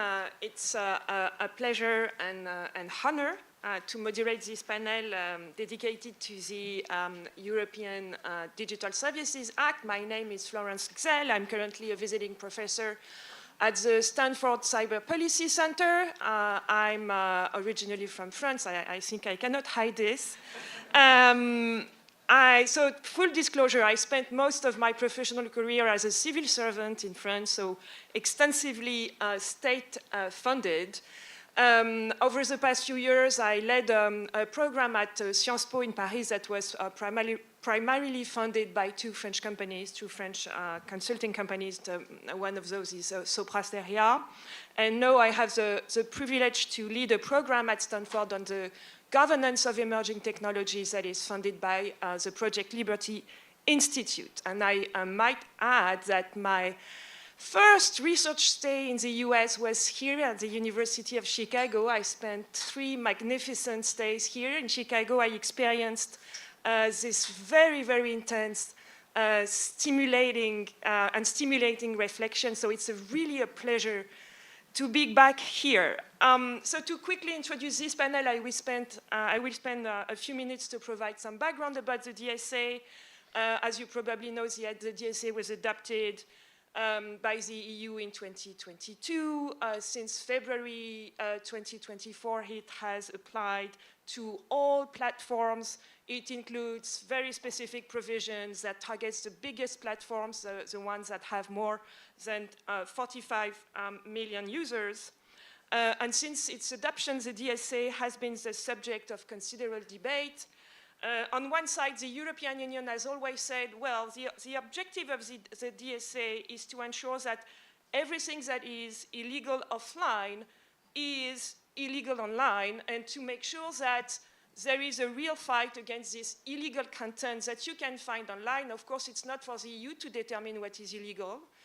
It is for member states, and in France we have hate speech laws, as in Germany and as in other European member states. On the other side, you have critics that said, well, there are threats to freedom of expression included in the DSA, and I would like to quote here the Net Choice blog, and specifically Robert Winterton, because he wrote, the EU's attack on free speech online not only threatens the fundamental rights of their citizens, but they also betray the rich Western philosophical tradition of defending free expression. So I would suggest that both of these perspectives require nuance. First, I would highlight that the DSA does not exclusively address illegal content. It also includes a very broad concept, a very broad notion, which is the notion of systemic risks, and those platforms are supposed to moderate systemic risks, which probably involves fighting against content that is not illegal by themselves, that are not illegal by themselves, but harmful. But at the same time, we should not forget that the DSA also include procedural safeguards. When your content is being removed, you must be given the reasons for such a removal, and you have the right to appeal that decision. So with that context in mind, I'm very pleased to introduce this distinguished panel. First, Daphne Keller, who is the director of the program on platform regulation at the Stanford Cyber Policy Center. Joris van Hoboken, who is a professor at the Institute for Information Law at the Faculty of Law of the University of Amsterdam. And Alyssa Cooper, who is the executive director of the Knight Georgetown Institute. So I think we will start with a first round of 5 minutes remarks on what the DSA provides, what it is, and first, Daphne, the floor is yours. Great. So I'm definitely going to have the longest disclosures of this panel, possibly of the day. My husband works at Roblox. Until last year, I was consulting for Pinterest. Was until recently on the board of Public Knowledge, which is a civil society group in Washington, D.C. I have a formal advisory role for the Trust and Safety Professionals Association and also for the Center for Democracy and Technology. And for 10 years, I was a lawyer at Google. So this is until 2015 when I came to Stanford. I was the lead lawyer, or I ran the team that did the lawyering for web search. I'm not an antitrust lawyer. My background is in speech law and platform regulation. And I was on the receiving end of appropriate and inappropriate government pressure to suppress user speech from every continent in the world and every branch of government in the US and both major political parties in the US. This is pretty pervasive. And as I said, like sometimes it's legitimate. Sometimes there actually is a law and a reason that things should come down, and sometimes it's not. I was also in endless meetings about the ranking algorithm for web search, so pretty deep in that one. And I was involved in figuring out compliance with different legal regimes around the world, which gave me a pretty good sense of what rules can backfire in what ways and what to think about in drafting these laws. And I list that out because I would contend that in policymaking, we do need that. You know, people who have done the work should not be the only voices, but not involving them is a little bit like doing FAA regulation with nobody who's ever built or operated an airplane. Like you do want those people somewhere in the conversation. And to bridge that to the DSA's drafters in Brussels actually did an excellent job of listening to experts of every persuasion explain the issues. And a lot of their drafting, I think, really reflects that, and it has a lot we should admire. As a big picture issue, you should think of the DSA, or I think of the DSA, as one prong in a three-pronged approach to platform regulation. We have the Digital Markets Act for competition, the GDPR for privacy, and the DSA for speech and content issues. And there's a benefit to that approach, that each of those three laws was really thoroughly vetted and carefully drafted. And then there's a downside, which is that where there are overlaps between those areas, of which there are very many, they don't necessarily get vetted as well. So, for example, one of my critiques of the Digital Services Act is that for smaller platforms, it puts such an administrative burden on them that it effectively is forfeiting some competition goals for some speech regulation goals. But if you brought that up in DSA negotiations, the answer was, go talk to the Digital Markets Act people. They're in charge of competition. I think the DSA also missed an opportunity to do more to support things like interoperability mandates or so-called middleware mandates, all of which would be perhaps nice to have. For our purposes, my job here is to spec out the DSA in 5 minutes, or I think I had a couple more minutes because of how I'm trying to cover this very long law. It's a very long law. It has a lot of provisions we're not going to talk about and things that would be a dozen different pieces of legislation if it were enacted here. But I'm going to talk through three things. The first is what the DSA is not. It is not a source of new rules penalizing speech or prohibiting speech. Europe has the same laws about what speech is legal, or rather member states have the same laws about what speech is legal that they did before the DSA. It also doesn't really change the rules for platform liability when users post something illegal. The previous law said if they know about it, they lose immunity. DSA says pretty much the same thing. So it's not that big a shift there either. And then contra Elon Musk or Donald Trump or various people who've characterized the DSA, it doesn't introduce any new extraterritorial impact of European speech laws. It basically leaves the pre-existing set of rules on jurisdiction and extraterritoriality intact.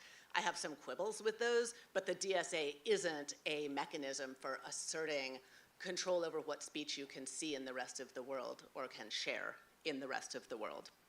That said, of course, when platforms build out their compliance system to comply with the law in a big, powerful market, they may want to use the same rules globally because that's easier. That's a problem we've had all along, or a benefit we've had all along, depending who you ask. That too is not, I would say, a DSA thing.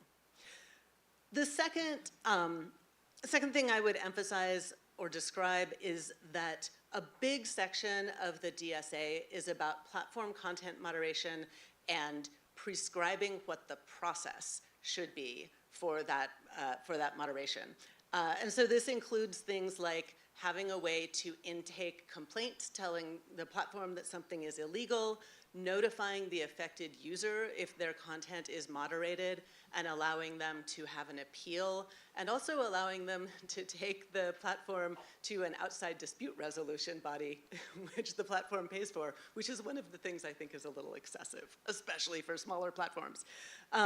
It also, when the platform lets the user know that their content was moderated, they have to basically CC the European Commission, so they send an explanation of every single content moderation decision to a database. There are 10 billion things documented in that database at this point. It also has transparency provisions. And what all of that process stuff is there for, in large part, is to protect free expression rights. It's to keep bad faith accusers from silencing users inappropriately and give them some due process in that situation. The kinds of procedural protections it gives are things that civil society organizations around the world have been asking for years, that the US political right is asking for right now. If you look at Brendan Carr's interpretation of Section 230, he's asking for some procedural protections not unlike these ones. It is, as I said, I think it's so exhaustive that it leads to a burden on the content moderation process that takes the adjudication of human speech and communication and treats it like banking. And the complianceization that comes out of that is something I think has upsides and downsides. Okay, third bucket of things to know about the DSA. For the biggest online platforms, the ones with more than 45 million EU users, there is a new and much more fuzzily defined set of powers given to regulators, in particular the European Commission. And this is where, if you're looking for free expression red flags in the DSA, this is the place to get worried. And this is the place that a lot of Latin American civil society groups, for example, did get worried and said, we think this is too much power in the hands of government. And it comes through these obligations, like Florence mentioned, to do risk mitigation. And what does risk mitigation mean? Does it mean taking down or demoting currently lawful speech? And the answer to that, well, this is a debate in European academia right now, whether in fact this boils down, as Florence suggested, to commission authorization to suppress currently lawful speech by telling platforms that's how to mitigate risks. There are a bunch of wonky arguments why that should not be the case, or that would be incorrect. I'll refer you to the work of Martin Husavec on that. So I was for a long time on the side of the people who said this is okay, there's enough protection in here that the commission isn't going to go into back rooms and tell platforms what to take down. And then our erstwhile keynote speaker, former Commissioner Thierry Breton, went and deeply undermined the legitimacy of the DSA by acting like he did have that authority in ways that were really not grounded in the DSA at all. And for people who are worried about the DSA and speech, he gave them way more reason to worry about the DSA and speech. Okay, that's my 5,000-foot view. We'll get into tons of weeds later, but for American policymakers, I think the takeaways are this isn't a new EU censorship law affecting the US. It's people who are saying that are doing so tactically to advance particular interests. It's a lot about process. It has process rules that we should wish legislation like the Take It Down Act in Congress right now had. They're protecting speech better than we are in that respect. And we should worry about vaguely defined regulatory power, but we don't need to worry about European vaguely defined regulatory power. We have the FTC investigating platform censorship with its own agenda about what platforms should allow people to say under one vaguely defined regulatory power, and the FCC investigating broadcasters for their political speech and telling YouTube to carry particular religious channels. So we have problems at home, and we don't need to look to Europe for that issue. Thank you very much. So, Joris, the floor is yours. Yeah, so thank you very much for the invitation to be here. So, my disclosure, I'm a full tenured professor in information law with special emphasis on law and digital infrastructure at the University of Amsterdam in the Netherlands. All the research I do is actually independent, without conflicts of interest, and in full compliance with the Netherlands Code on Scientific Integrity. My research and the research I oversee spans quite a range of different topics in the area of information law and in the area of platform regulation, which is one of the main areas that I do work in. I have received a variety of additional funding sources in the last years, specifically from the Dutch Science Foundation, the European Commission, Luminate Strategic, and the DSA Observatory, of which I am the founding director. It has received core funding from Open Society Foundations, Civitatis, which is like a group of different funders, and Stiftung Mercator. So for this panel, we have been asked to speak about the DSA's goals, and also how things are going with the DSA in the last years, but I think that's like the second part of the panel. So to open things up, I wanted to offer a broad institutional perspective on the DSA to complement the other panelists. So what is the DSA? The DSA is basically the second generation legal framework for platform responsibility in the European Union. It adds to the first generation safe harbor provisions from the e-commerce directive of the 1990s with a tiered system of due diligence obligations for intermediary services that Daphne has already spoken about. So the DSA is best characterized as an umbrella law. It seeks improvements in the relationships of key stakeholders with platforms and with dominant platforms in particular. So it's really about those variety of different relationships and to improve things with a legal framework regulating those relationships. Substantively, the focus is on legal content and on content moderation in view of broader societal harms that can stem from the offering of online platforms. So, first question, why do we have the DSA? A major political driver for the DSA was for European countries to have improved leverage over companies that offer services like social media platforms that impact the functioning of their democracies. So, as a side note, it is here that I see the biggest connection also with the market concentration debate as government relations internationally, so not only in a national context, but really also internationally, are a key issue to manage and compete on in the political economy of global online social media platforms. Notably, the DSA does not have the goal to prevent concentration in online platform markets and arguably further cements market dominance. And the DMA does not do very much in this regard either. I agree with Daphne in that regard. The concerns that informed governments' push for increased leverage range from a lack of transparency about the functioning of platforms and content moderation systems to informed beliefs that dominant social media companies were not operating with respect to democratic values to begin with, and also not taking responsibility for the various forms of harm, including democratic harms, that they were causing through their operations as a result of illegal content and user manipulation. In other words, the goal of the DSA was for relevant companies to do better and to have the regulatory framework in place that would help new regulators and others to force them to do better. Was the DSA meant to target American companies in particular? No, it was not. It could be said that the DSA is informed by the fact that European countries are confronted with impacts in critical areas from foreign companies. But that would even be the case if dominant social media companies were in fact Irish instead of American.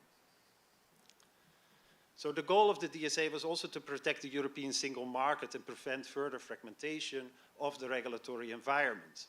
And so to facilitate both goals, the internal market and increased leverage, regulatory oversight over the set of most far-reaching obligations that Daphne already talked about for the very large online services, ended up being centralized at the EU level in the hands of the European Commission. A crucial goal of the DSA is also to impose fundamental rights and rule of law safeguards in the relationship between online platforms and users. The DSA's goal is to empower other stakeholders, including people and parties that suffer harm as a consequence of platform offerings. The DSA offers a framework for organizations that have the appropriate expertise and institutional setting to be certified as trusted flaggers. It also envisions civil society and researchers as playing a part in a broader project of platform accountability. The DSA, and it's been mentioned in the morning, quite uniquely creates legal rights to request access to research data, to investigate systemic risks on specific platforms, as well as the way in which these platforms are or are not effectively mitigating these risks. So what is the DSA in summary? It's the law that settles the relationship between relevant stakeholders in the platform society. It's the law that makes these relationships subject to fundamental rights and rule of law safeguards. And it's a law that's about institutional innovation in an area of platforms and democracy in Europe. Fundamental rights in Europe include the commitment to the right to freedom of expression as protected in national constitutions, the EU Charter, and the European Convention. Freedom of expression can be invoked by users in their relationship with platforms, by platforms in their relationships with government regulators, and by users in their relationship to other users. Freedom of expression is among fundamental rights that the DSA aims to effectuate, alongside the right to privacy, the right to data protection, and non-discrimination. So here I want to pass for expressing my support for those that are subject to visa problems and detention for First Amendment protected activity in this country. Mahmoud Khalil, the Columbia University grad student, Dr. Khan Suri, a Georgetown University research fellow, and Rumeza Osturk, the Tufts University PhD student and Fulbright scholar. I'm also saying that because I'm here on an ESTA and I've been here on a visa, it's really horribly chilling, for people in that situation to be confronted with that type of reality.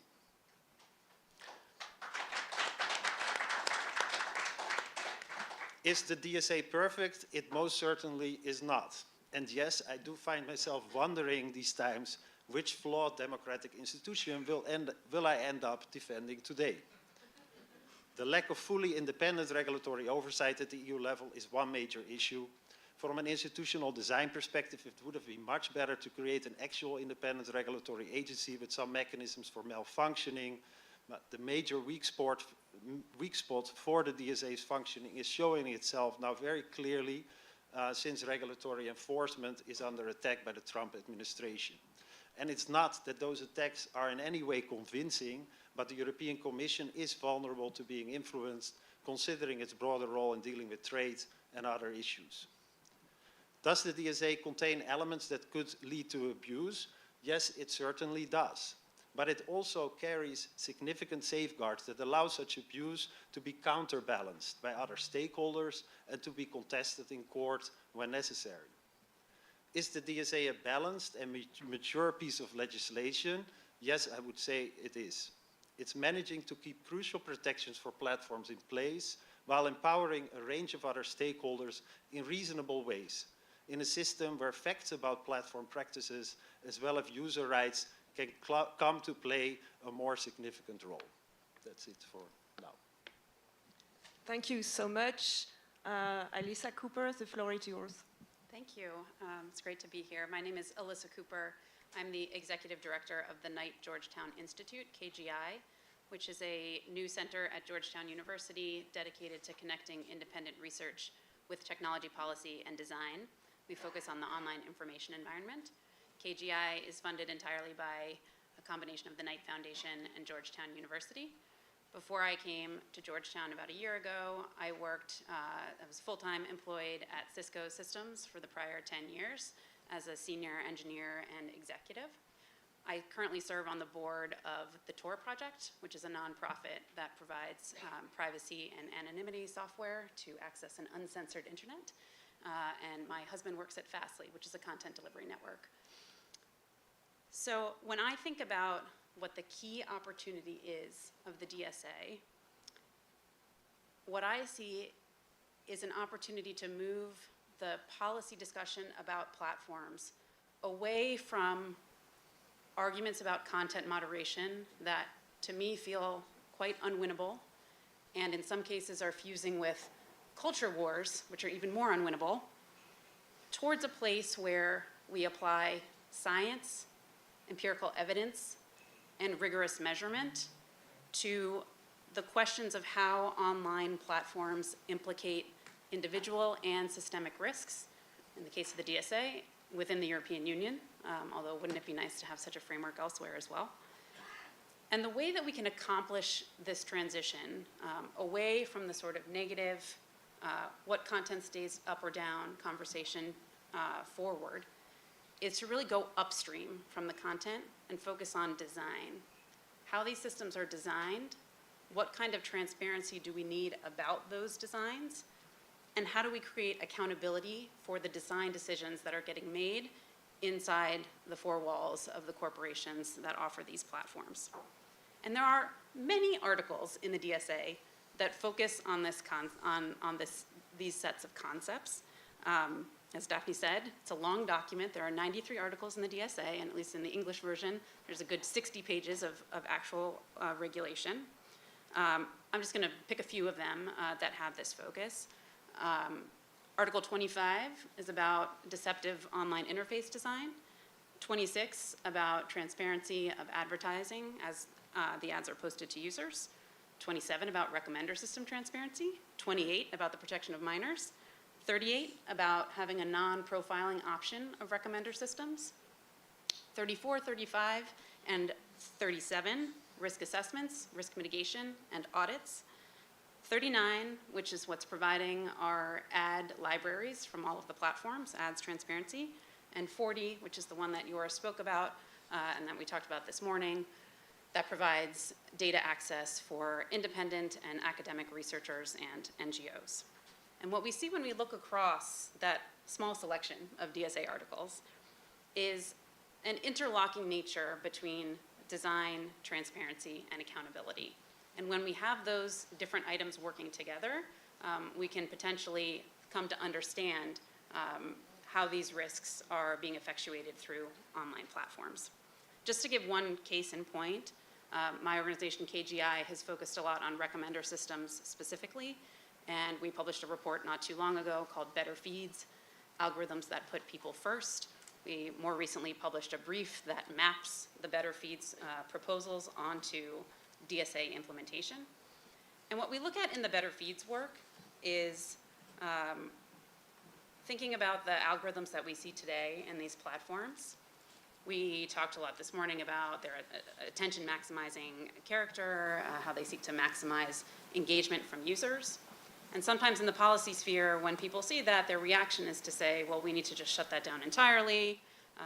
So let's go back to chronological feeds, let's ban personalization, and so on.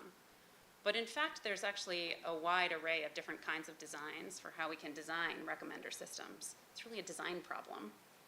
And if we turn some of the many, many engineering and product resources that are currently funneled into the current systems towards some of these alternative designs that try to optimize for different values that aren't necessarily attention maximizing, but might still use some personalization, might still use some engagement data, then we find a real wealth of different kinds of designs that are possible.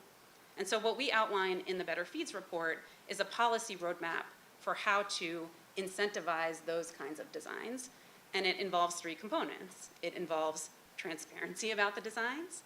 It involves providing users with strong defaults or choices that are optimized more towards their own long-term interests. And it talks about assessment. How do we assess whether these designs are serving users' interests or not? So we see those three components there, and we see them all across the DSA as well. Now, to get to the sort of science and evidence-based compliance and enforcement of the DSA, we really need three ingredients. First of all, we need metrics. So what outcomes should every platform be measuring when they are assessing risks? There's a long list of systemic risks in the DSA. Dissemination of illegal content, protection of fundamental rights, civic discourse, electoral processes, gender-based violence, protection of minors, physical and mental well-being, I definitely missed one, public health, public security. There's a lot of systemic risks that are there. They are described at a high level. And what we need for this regime to function in the interests of citizens and consumers is to get concrete about how do we define what those risks are, and how do we know what we're measuring? How will we know if we've succeeded in mitigating these risks or not when we are analyzing any given platform? And it turns out that there's been a lot of work on those different topics, not necessarily in the context of DSA enforcement, but certainly in the context of things like public health and civic discourse. Academic and independent researchers have developed rigorous methods for measuring and benchmarks for knowing what's better for people's well-being, what causes more polarization, right? We have benchmarks for these things that many people in this room and watching online have developed, use in their own work, are rigorous, are externally validated. We can bring all of those tools to this process. So metrics, we need to know what we're measuring. Methodologies, we need to know how we're measuring. Are the platforms studying their engagement data? Are we doing content analysis? Do we need to survey users? Should we be running more experiments? Should we be asking the platforms to give us the experimental data that we know they already have? There's lots of different ways to approach the question of measuring these systemic risks, and we need to get more concrete about what methods are valid and what methods the different actors, as yours pointed out, can use and are able to use to do that assessment. And then finally, we need data. So in many cases, the platforms are the ones that have this data. They have the engagement data. They might have some survey data. They have experimental data. They have prevalence data. One of the key reasons why Article 40 is so important is because it potentially opens up some of that data to vetted researchers in the case of private data, and to a much broader swath of entities in the case of publicly accessible data. But we need to have that data, and we need the auditors and the risk assessors and the public to be able to have that data in order to be able to check, are the platforms doing what they say they're doing? So from my perspective, coming back to yours' final point, there's a constellation of actors who all have really important roles and responsibilities in order to make the DSA successful. We have the platforms themselves. They are the ones who need to set up this accountability infrastructure, who need to run it, who need to maintain it, and who need to be assessing and sharing data as appropriate so that others can come to their own conclusions. We have the enforcers, and that includes the European Commission. It includes the digital services coordinators in country. It will include the courts as cases proceed and when we start to litigate these. And their role really is not only to enforce, but I think to clarify in places where we need more meat on the bones here. That's something that the European Commission can do.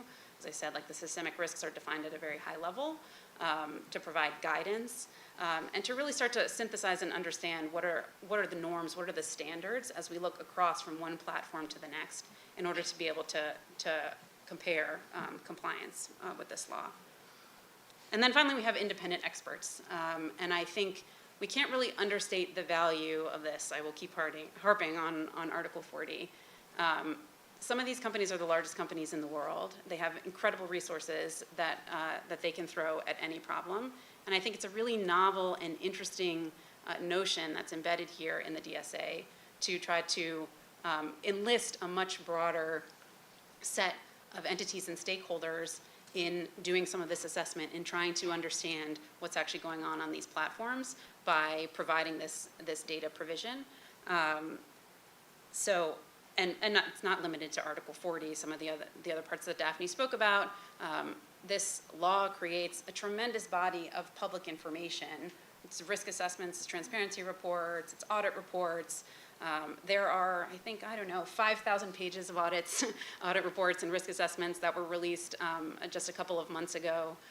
KGI is doing some analysis of this, but there's a true wealth of data now available, and it's really, I think, behooves independent experts to contribute to building that kind of scientific body of knowledge about what's going on here. Thank you so much. Before we start the Q&A, I just have one question that I would like to ask you all. Recently, and I think it was last week in the media, we heard reports about the possible fine of Twitter, of X, for $1 billion. It's not done yet as far as I know, but I would like you to just tell us what you think the DSA has achieved thus far and what could be coming in the near future. Very briefly, but according to you, what's the main achievement so far? So maybe Daphne? Sure. So I think the DSA is in its infancy. Like, it's really hard to know yet. It has all these moving pieces that are supposed to intersect with each other, like the independent researchers generating data and conclusions that the commission can use in enforcement. And if they're not all up and running yet, it's very hard to judge whether that ecosystem is going to work. By the same token, any country that's considering emulating the DSA, maybe wait and see how well this all works and what could stand improvement. Certainly, for example, Article 40, the researcher access rules, if they had been drafted differently, we could avoid all of these just stupid practical logistical problems that come up in that area. So that's my take on kind of where it stands. I want to praise it compared to a lot of US laws, though. I think we see a lot of lawmakers who find platform power over discourse extremely troubling and who say, wow, you shouldn't be able to control discourse that way, private company. Let me tell you how you should do it. And we get this in the US from the left and the right. Both Texas and Florida enacted laws to come in and say, wow, you guys are really big. We're going to tell you what speech to carry and how to carry it. We see it on the left with laws that would require platforms to take down content that's legal in the US or that would try to use immunities to encourage them to do so. All of that kind of skips the possible step of saying, what if this concentrated power didn't have to be there, which is something that the people in this room know a lot about.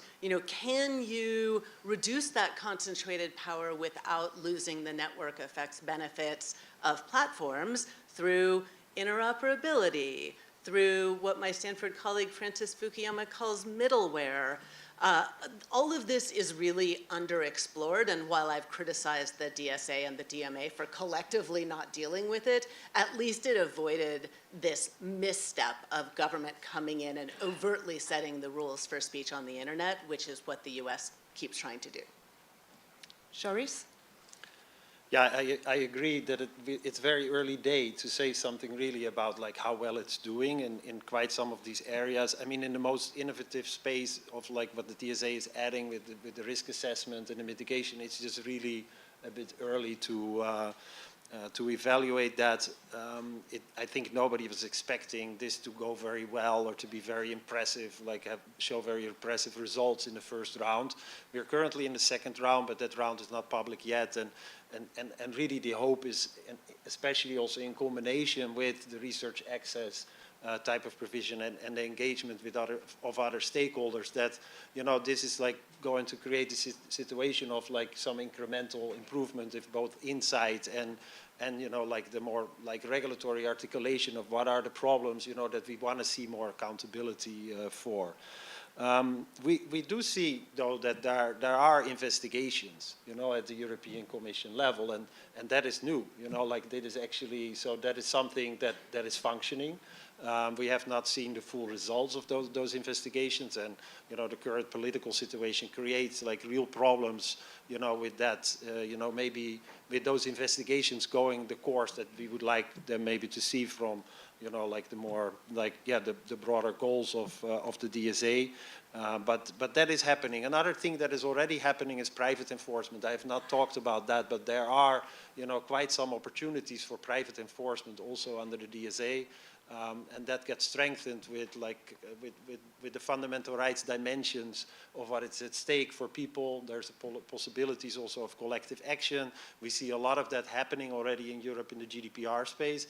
There are opportunities for this also happening in the content moderation space for wrongful content moderation types of issues that people are experiencing with particular platforms. So that is already starting to shape up in certain ways, and I think quite exciting. A final thing that I want to maybe say is like what the DSA does achieve is maybe like in a sense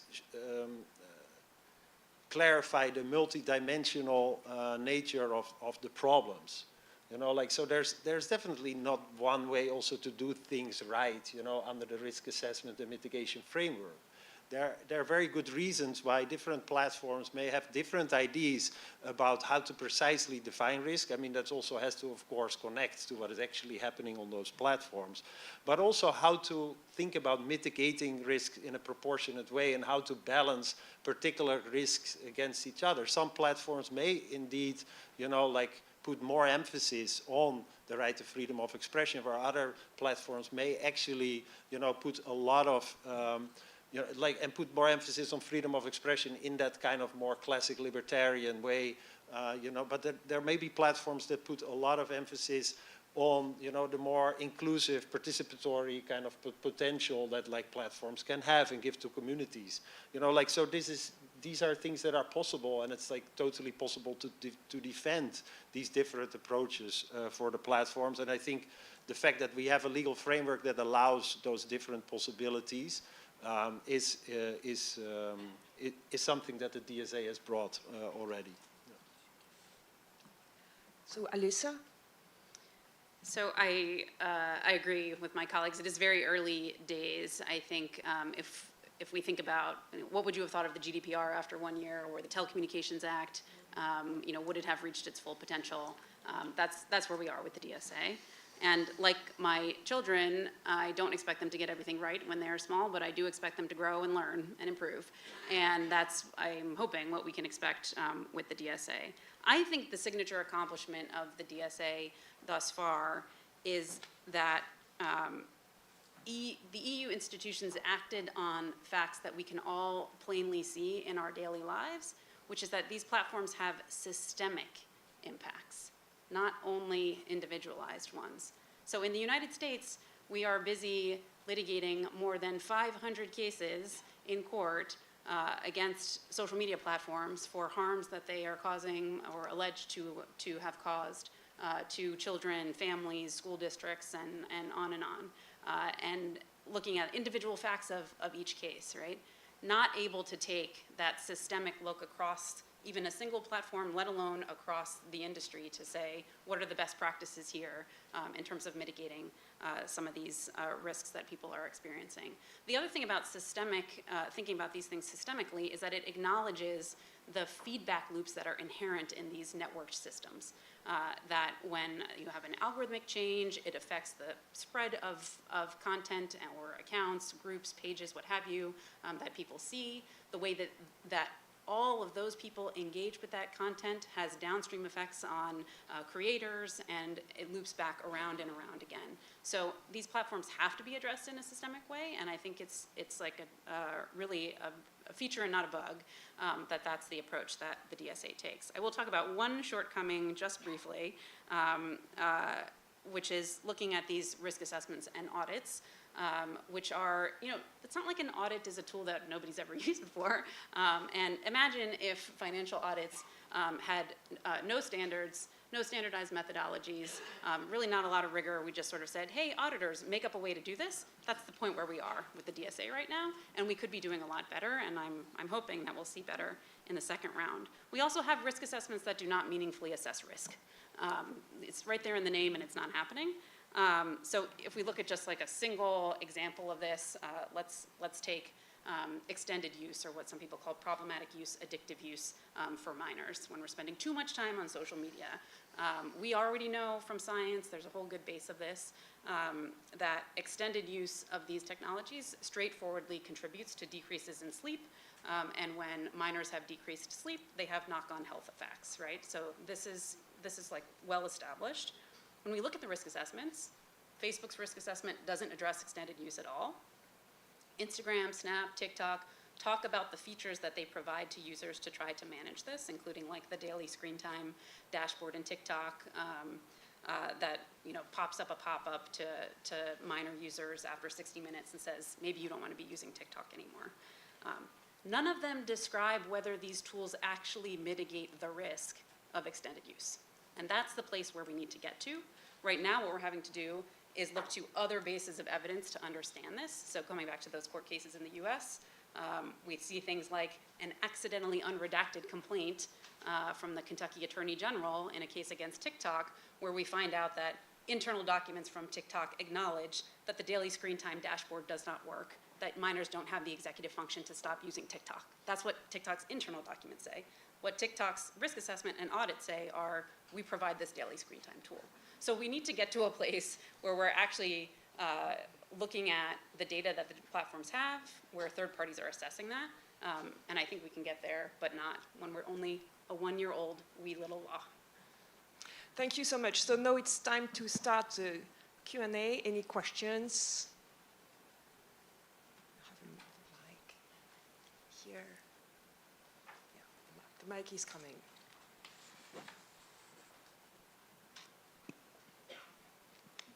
Thank you. I have a contribution and a question. Since you asked for the achievements of the DSA, actually there's one that is a case that the Commission keeps quoting, and it's actually on TikTok. TikTok at a certain point rolled out a function called TikTok Lite, which had a reward system for watching videos or engaging with them. And it sufficed that the Commission opened an investigation and sent a letter requesting information saying, are you sure that this is not an addictive design that could harm minors? And harming minors is under the systemic risks. And TikTok said, well, actually, we are not sure. We're not going to roll this out in Europe. And I think that is already a first success. Then I have a question, because I was quite surprised that the two of you mentioned that under Article 34, systemic risks, there seems to be an academic debate about whether that means the Commission telling the companies to take down content.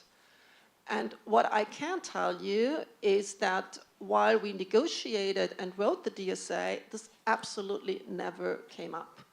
The whole issues on content, on specific pieces of content, was always in the first part of the DSA, and the notice and action, and the orders, and the request for information, and so on. That was about content in terms of specific individual pieces of content and on takedown.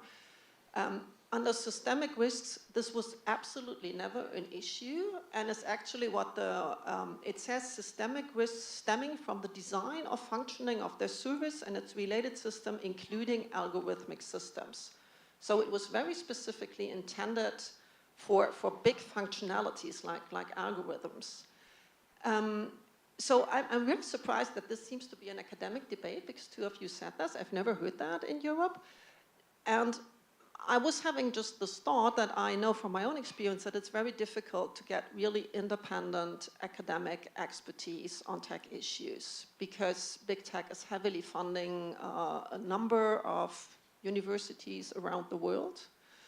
Do you think, and I have ample experience with big, very, very sophisticated lobbying by these companies during the legislative process, where Google and Meta opinions came to me in very multifaceted, different forms from different people that you wouldn't suspect. Do you think that this could be a kind of talking point provided by tech companies and brought up in different kinds of conferences, and therefore picked up by academia, knowingly or not knowingly? Because I'm really surprised about this. So it's definitely not an academic debate. Like I've heard people who are platform lawyers trying to implement it, who believe just by the letter of the law that it clearly means this bad thing, this thing you and I agree it shouldn't mean. I have heard people who work for the commission who believe that that's what it means, and not just Thierry Breton, you know, other ones who are closer to implementation. So this is, you know, people in Europe, and it's also people around the world who just like look at the letter of Articles 34 and 35, and they're like, I'm pretty sure this means the commission can say to take down legal speech. And I'm with you, in negotiation, I don't think anybody believed that was what it meant. I didn't think that was what it meant. But if the people who are just reading it come to that conclusion, you know, then that's a source of concern. In terms of whether it's a platform talking point, I don't think so. I think, you know, when I first encountered all these people who believed the opposite from me about what it means, it was back when the big platforms were being very, very compliant and like not in their current adversarial posture. My take on the current adversarial posture from Meta in particular is they care about regulations that hit their bottom line. They do not like the DMA. They do not like the GDPR. They kind of don't like the DSA. It's inconvenient, but it's a really good talking point right now to complain about censorship. So that's just, they're sort of using it, is my take. I think maybe to add a bit to that, I think it's very important also to consider how these kind of things play out in practice, you know, like, and in the area of like intermediary liability, we've always cared about, you know, incentives for platforms like to be overly restrictive, to be chilled. That's actually why we have conditional liability exemptions. So I think we have to think also in a similar way about what it means to impose risk management and mitigation obligations. So there are these different categories of risk that need to be mitigated. And so the one that is clear, like the most clearly not requiring the takedown of harmful content is the illegal content category. So you have to like deal with illegal content risks, and like, so you have to assess the illegal content risk, and then you have to mitigate them. So, and it's very clear that there are particular platforms have particular illegal content risk. If you're a online marketplace, you're going to have counterfeit issues, you're going to have trademark issues. So you will have to speak about those risks and like talk about the programs that you have in place to deal with those kind of risks. The thing though is that there's never in the operation of identifying, you know, the illegal content and then mitigating it for the platforms, there hardly ever like an actual legal determination whether things are actually illegal. What the platforms do is, by and large, for I think more than 99% of the cases, they deal with all the content under their terms of service, which are typically broader than what is actually illegal. So in practice, you know, it actually means that there are like incentives in place, you know, to, you know, like include other types of content that are illegal. And it's actually, you know, that's my main counter argument also what the European Commission has said when the DSA was adopted, this kind of silly thing of like what's illegal offline should be illegal online. Actually what the DSA does is make the legal determinations less relevant. It's sanctioning in all sorts of ways the more private kind of private governance practices of the platforms. And so that is even for the category where it's the most clear. You know, like, so if we move to the other categories, you know, especially under C and D, where it's about these broader kind of societal harms, there are definitely ways in which, you know, quite some regulators and policymakers are thinking that it's appropriate to put pressure on platforms, you know, to deal with like broader harmful content categories and not only with the kind of design features. So my main point in my earlier remarks was there, like the TSA provides all the instruments you need to push back on any kind of like, you know, overly broad and disproportionate claims by the Commission that you should be doing things. And I think that's actually what we should really wish for as a baseline. I really don't, and in the absence of these kind of legal frameworks, the Commission is also, and other politicians are also going to try to push platforms to take down stuff that is actually legal. That is also happening in the United States context. You know, so I think actually there's a benefit also to pull all of this into a more rule of law type of framework with fundamental rights safeguard, with the possibility to go to courts. But I do think there are risks, and there are definitely, you know, like that is also depending on how, you know, the regulatory enforcement and the political agenda of the European Commission, of the DSA enforcement is shaping up. And so, but that is something to watch. But I do think we have instruments in place also to have those debates and to have legal recourse. Other questions? Oh, we have 3 fingers. I think you were first. Yes. Hi, John Sands from my foundation. I wonder if you might talk a little bit about the significance of Article 40 and the data access provision, as well as kind of where we are in the implementation process for that. You want me to start? Okay, I'll start, and yours can correct all the things I get wrong about it.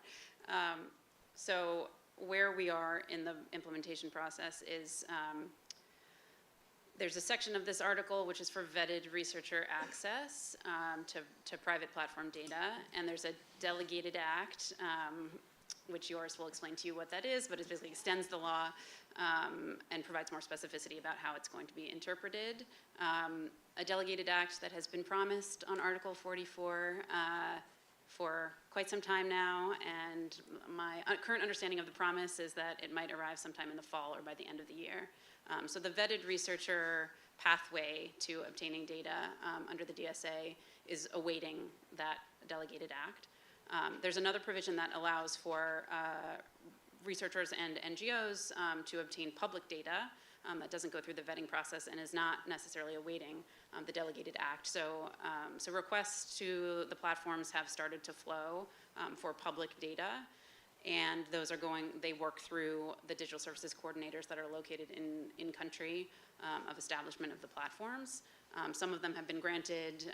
I think there are many more in the works, and I think there's a lot of kind of strategy in formulation within the researcher community around how to craft those requests, around who's going to craft which request and which kinds of data people are trying to obtain access to, in order to have a more coherent approach to which of the questions about which of the risks can be analyzed according to different people's expertise. I think I kind of stated earlier what I think the promise of this article is, which is to essentially decentralize the parts of the accountability regime and to interrogate questions which the Commission and the DSCs themselves are not going to interrogate, but that are of interest to society and to independent experts. And so I think it's really like a workhorse of this law. It's going to take time to get to the place where the mechanics of it are fully functioning, and it's going to be extremely contentious. Like, those things are going to be litigated as well. But I'm really glad that the European institutions included it. Yeah, it's definitely litigation to be expected in that area. And that's one area where actually we can also expect maybe the courts and ultimately the European Court to give a definition of what should be understood as a systemic risk, because the research access is connected to the systemic risk concept. We're waiting for the framework to really be put in place. People are they're preparing for that. It's complementary to other forms of doing research, but importantly, Article 40 does indeed also protect also other forms of research that are not dependent on, the will of the platform to collaborate. And there have been quite some strong interpretations on the possibility of scraping for research furthered by the European Commission, also in terms of their enforcement over the VLOPs, over the very large online services. So in relation to Twitter, for instance, part of the investigation is in relation to the way in which Twitter is blocking certain forms of research from taking place through scraping. And so that is a very important contribution, I think, also of Article 40. Yeah. And just add, like, in the meantime, there's the scraping part of it, Article 40.12, that's up and running. And that's a pretty magical article for researchers because it doesn't involve a bunch of gatekeepers. It doesn't involve having to be at a university and having a university gatekeeper. It doesn't involve going to a platform and asking them to please share the data and then all the back and forth and potential gatekeeping or evasion that can happen then. It's just like anybody who needs to know stuff can do like Julia Angwin or do like other researchers in the audience and go out and grab the data and analyze it and publish about it. And so maybe just to add one more thing to that, like more broadly, there are possibilities to kind of obtain further transparency about like platform operations, and GDPR is actually also a law that allows for access to data and all sorts of like, you know, transparency about what is happening with personal data. And since, you know, like the enjoyment of services typically involves, you know, like massive amounts of, you know, individualized data processing, GDPR applies. And we had just recently a case in the Netherlands where like an individual won, like at first of all, like as DSA supported wrongful content moderation claim, but he also won like further transparency about, you know, like the way in which X was going about content moderation on the basis of his data. And so, you know, we have a variety of, you know, like kind of legal provisions that start supporting each other, and we see courts, you know, being, you know, more and more willing to force like significant kinds of transparency that, you know, platforms are fighting also against. Thank you very much. I think we have run out of time. Yes, yes. I think we need to end this panel now. Thank you so much to the three of you for your contributions.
Okay, great. Thank you all for coming back after lunch. This is like the deathly hour where everyone's spirits are flagging. I have candies up here if anyone needs a little sustenance, but we are going to keep it lively. For instance, we are not doing the 5-minute opening talks, okay? This is going to be a conversation. And you have been already set up for this conversation because you have heard all of the great panels this morning.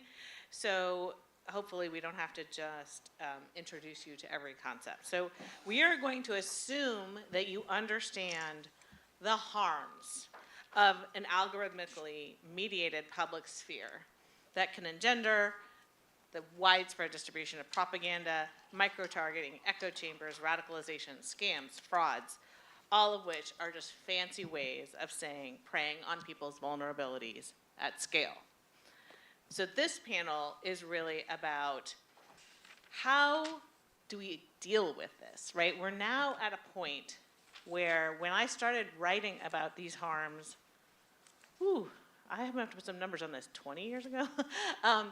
You know, I had to prove the case to the public that there was something to be worried about here.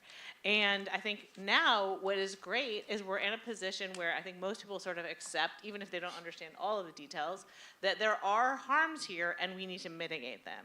And so we have 3 people on this panel who really are thinking really deeply and creatively about different types of interventions, what could work. And so I think it's a really great moment, sort of like, think of this panel like a candy, like the candies in here, that I'm happy to share with all of you. A little bit of sweetness.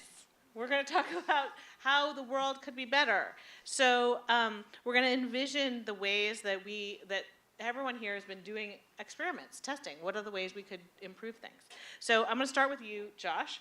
You did a giant study measuring the effects of switching from Facebook and Instagram's normal engagement feed to a chronological feed. And I want you to tell us what you learned, but I just realized I didn't do my disclosure. I'm a journalist, so I basically don't make any money, so that's cool. And then also, no, I write for the New York Times. I have a little nonprofit that's funded by a bunch of foundations. I think that's it. Yeah, so, I'm a Harvard fellow. They pay me also $3. So, Josh. All right, so disclosures, I am a professor at NYU. I co-direct the NYU Center for Social Media and Politics, which is funded by a bunch of foundations, some of whom are in this room here today. We have received money, we received recently a Google research grant, actually, to do a follow-up experiment about an intervention. And I have been, for the last 5 years now, going on more, the co-chair of the US 2020 Facebook and Instagram election study, in which I work collaboratively with researchers at Meta on the project I'm about to tell you, on many papers, but including this paper that I'm about to tell you about now. As part of that project, we were not compensated financially for it, but Facebook funded the costs of the study, and of course we got access to data that we wouldn't have had access to otherwise. Earlier in my career, I was a co-PI on a Facebook research grant, and even earlier than that, I once received a very small administrative fee from Facebook for helping to organize a collaborative meeting between academics and researchers at Facebook to compensate me for my administrative time on putting that together. And I work as a senior geopolitical risk advisor for a risk consultancy called Kroll. Okay. So the paper, that's out of the way. The question, Julia, your question to start with about one of these papers from this US 2020 Facebook and Instagram election study. So this was a kind of first of its kind, large-scale collaboration. I had the incredible opportunity of a lifetime, along with Professor Talia Stroud of the UT Austin, to co-chair an amazing team of external academics, 17 of us in total, that work collaboratively with researchers at Meta to design and implement a whole series of studies about the role of Facebook and Instagram in the context of the US 2020 elections. The goal of this was that we came out of 2016, when we were here at the 2019 Stigler conference, for example, with all sorts of unanswered questions and expectations and thoughts about the impact of Facebook in particular, but social media in general, on the outcome of the 2016 US elections. And the goal of this was to know much more about 2020 and the aftermath, and to advance scientific understanding of the relationship between social media and the elections in the context of the US election. The study has many papers associated with it. There were all sorts of, I don't want to take too much time introducing here, there were also, I want to just say very briefly, we were super cognizant of the fact that we were talking about COI and declarations of interest here, that we were working with researchers at the platform who were paid by that platform, that we were trying to study the impact of that platform. So there's all sorts of integrity provisions that we put in place, including pre-registrations of designs, no pre-publication approval by the platforms, which was a red line for the researchers. We wouldn't have done it without that. We didn't take any money. And then also, crucially, as each paper is published, all of the data is placed in an archive where researchers can access it for replication and extension purposes. And that archive's not controlled by Meta. It's held at the University of Michigan's ICPSR in their new SOMAR, the social media archive repository there. The study itself consisted of, there were a number of papers that were observational papers, there were papers that were experimental papers, and there were some that combined both. 6 of these have been published already. There'll be another 2 coming out really soon. We've got another 2 that are sort of deep into the R&R process, another few that are under review, and then a few more stragglers that we're hoping to finish up in the next year or so. The one that you've asked about, Julia, here, which has to do with trying to understand the impact of the algorithm. So for the experiments, we tried to hit on what were big topic, scientific, and popular explanations, for going back to Julia's introduction, about harms, potential candidates for producing harms that we find online from social media. So in one paper, we explored the role of echo chambers. In another paper, we explored the role of the fact that that social media content could go viral. In this particular paper, we tried to tackle the algorithm.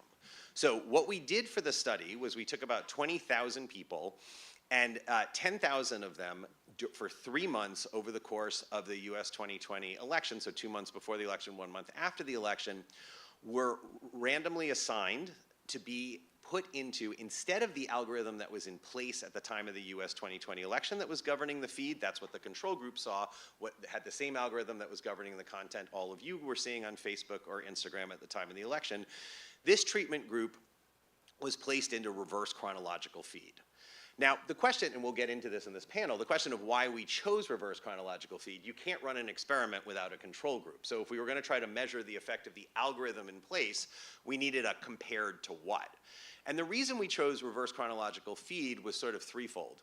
One was, that's kind of the history of these social media platforms. And what reverse chronological feed just simply means, the people you're friends with on the platform, or the groups you've joined, or the pages you've followed, you get the most recent content that someone in that category has posted out of the possible inventory.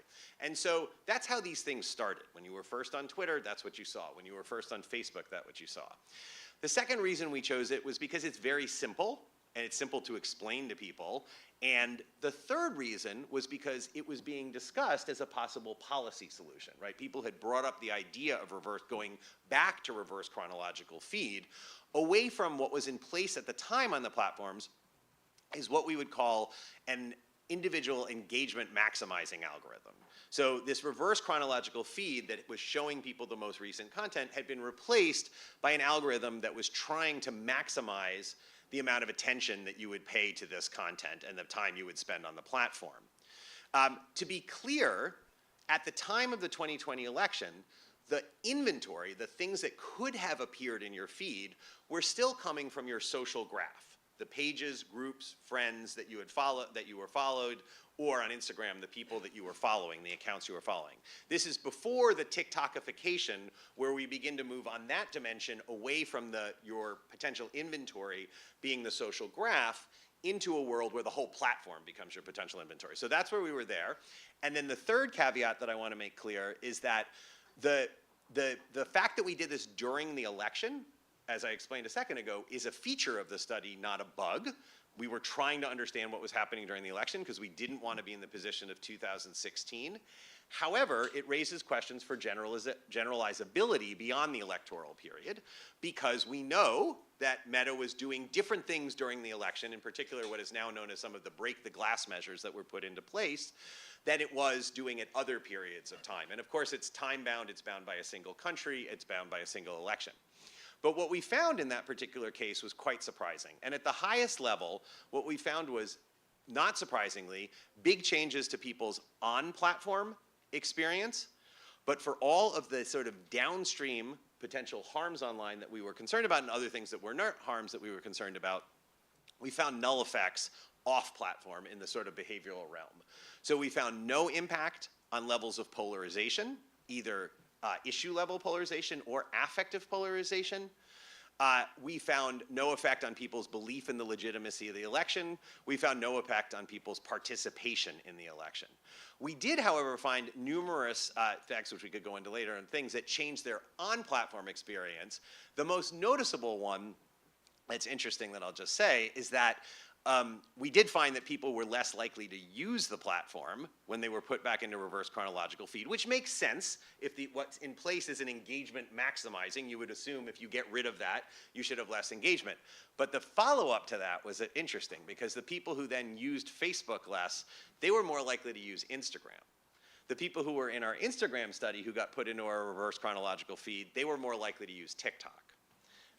There were lots of other on-platform developments we can talk about if you're interested, but that's the major takeaway from this. And it was quite, in a sense, when we pre-registered all these experiments we were going to run, and we found no sort of heterogeneous treatment effects or anything along those lines, the expectation wasn't that we were going to get a whole bunch of nulls out of this, but these were because of the size of the experiment with 20,000 people in it, by the way, consenting participants, who were also compensated for their participation. These are very precisely powered nulls, so they're very, very highly estimated, very precisely estimated, way beyond the scale of what we've been able to do previously.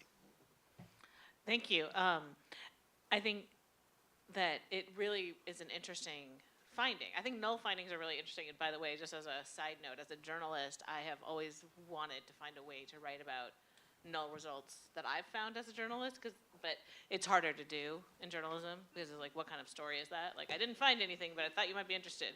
But I love that you can do it in academia, and I think it is actually valuable information. And I think in particular in this case, the last panel was on DSA, and in the DSA there is a requirement, I believe, that the very large online platforms have to offer a chronological feed in addition to the engagement, because there's a policy idea out there, which I believe you were testing, that it was the alternative, that users should have an alternative. And I think my personal view, and I've written about this before, is that I think that that's a false choice. There's obviously things in between the reverse chronological feed and the totally engagement focused feed. And so I'm wondering if you can talk about whether you agree with that false choice and whether there's some more information we need to learn on the in between, which will then lead into Laura's work. Oh yeah, I mean, when we set out to do this study, we kind of had two goals in mind. The first goal, as what I told you about, was we wanted to make sure that after 2020, we didn't have all these questions like we did with 2016 and not know what the answers to those questions were. And in that case, I think this project has been an unmitigated success. We will know much, much more about the 2024 elections. We already know about Facebook and Instagram's role in it than we did about 2016, the 2020 election, than we did about 2016, and sadly, than we do about 2024. But the second goal of this was to be a model. Like in apropos the previous panel, the DSA panel, we wanted to show people that this was possible, that you could do, you can't do this research of experimental studies changing people's algorithmic exposure on the platform without cooperating with the platforms. They have to implement the studies. And we wanted to show that it was possible to do this in a rigorous, scientific manner that would, that would survive peer review scrutiny and would be judged by the research policy public as legitimate understanding of what happens on these platforms. But the idea always was that hopefully other platforms would pick up on this, and that they would say, hey, there's all these rumors floating around out there. We can actually, for pocket change for these platforms, we can actually support these kinds of studies, and people can learn more about the impact of our platforms, and we can improve kind of scientific knowledge.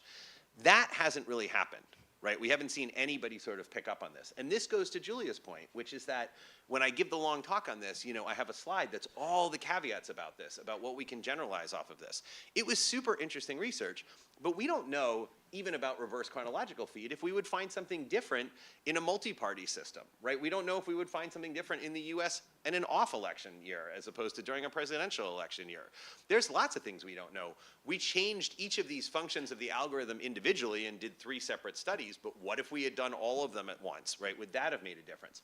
And then Julia, you raised it, so that's just all to put context on this question, that for this particular study, any of these studies, you have to make research designs choices. And we needed a control group, right? And so we used reverse chronological feed. I still think it's the best thing that I could come here to you and defend today, as if we had this one-shot deal to look at the algorithm, this is what we should be controlling it for.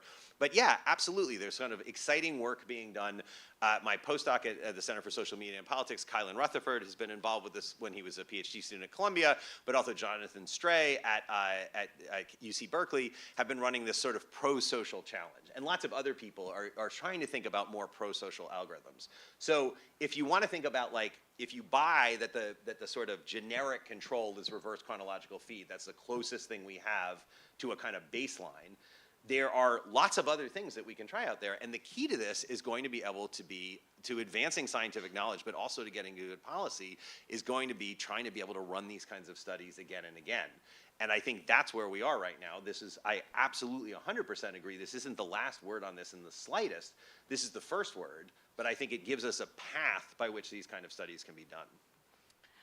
Thank you for putting in the first word, and Laura will bring us the second word, because she has been developing a taxonomy of algorithmic feed design. Okay, I'm already messing up what you're doing, but please tell us how you are trying to make this array of choices that we have, somewhere between reverse chronological and engagement, comprehensible and understandable.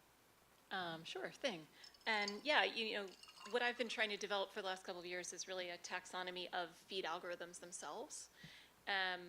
So these are some slides from a larger work that I did with Frances Haugen and Damon McCoy. So there's going to be some cars in it, but we don't really have time to get into that. So the first thing that I really need to do is just explain how feed recommendation works. It's a 3-stage process. The first thing that happens is that the content inventory that is even like eligible to be shown to a user has to be sifted out from like the billion items that exist on a platform. So first we pull some small pool, then we're going to rank those individual items in that pool, and then we're going to assemble the final feed. And to take you through those 3 stages, you know, when we identify that small pool of, you know, maybe thousands, maybe tens of thousands of items, remember there's a wide range of ways we can do that, but the fundamental task here is we just need to get from like 1 billion items to maybe 10,000. So once we do that, then we can rank those items. So we'll have some kind of objective function. And this is where really the feeds, what the feed is trying to accomplish, like the feed values, really start to get encoded. And so, for example, you know, I might have a function where I might make a prediction about the likelihood of the user commenting on something, the likelihood that they might click a reaction like a like, and then I might also make a prediction around maybe, you know, how likely are they to end their session if I show them this thing, and then I add all these together into a into a function. And then I'm going to assemble the final feed. And this final feed assembly, you know, you might think that it's just, well, like rank them from whichever one has the highest number to whichever one has the lowest number, but it doesn't quite work that way because I might have other kind of larger goals for what I want the user to do. So maybe I need to have that user discover things that they're not interested in now so that I can continue to feed them new things. That's novelty. So to do that, I might introduce things that I have where I really don't have any knowledge about, that they might like something or not. So I might insert some things in here that are just totally foreign to them.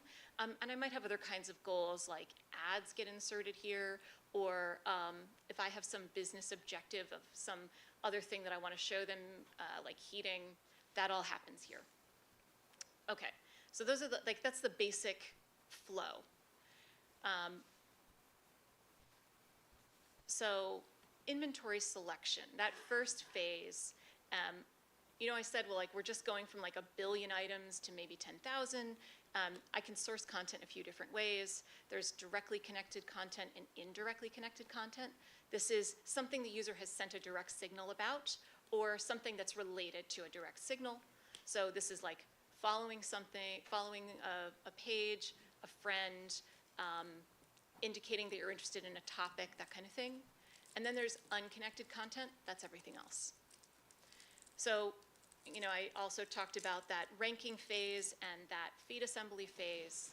All of those two parts of the system together, they create feeds. They have certain characteristics. And there are 4 of them, and I go through them in turn. The first is intensity. So platforms that try to maximize for engagement, and this is the thing most people know about, because many of the classic algorithms, like the Facebook algorithm, the Instagram algorithm, Twitter's algorithm, all these algorithms are high engagement. They are trying to get the user to not just like look at something, but to interact with it, to comment on it, to click on a video, to react to it. This is highly interactive content.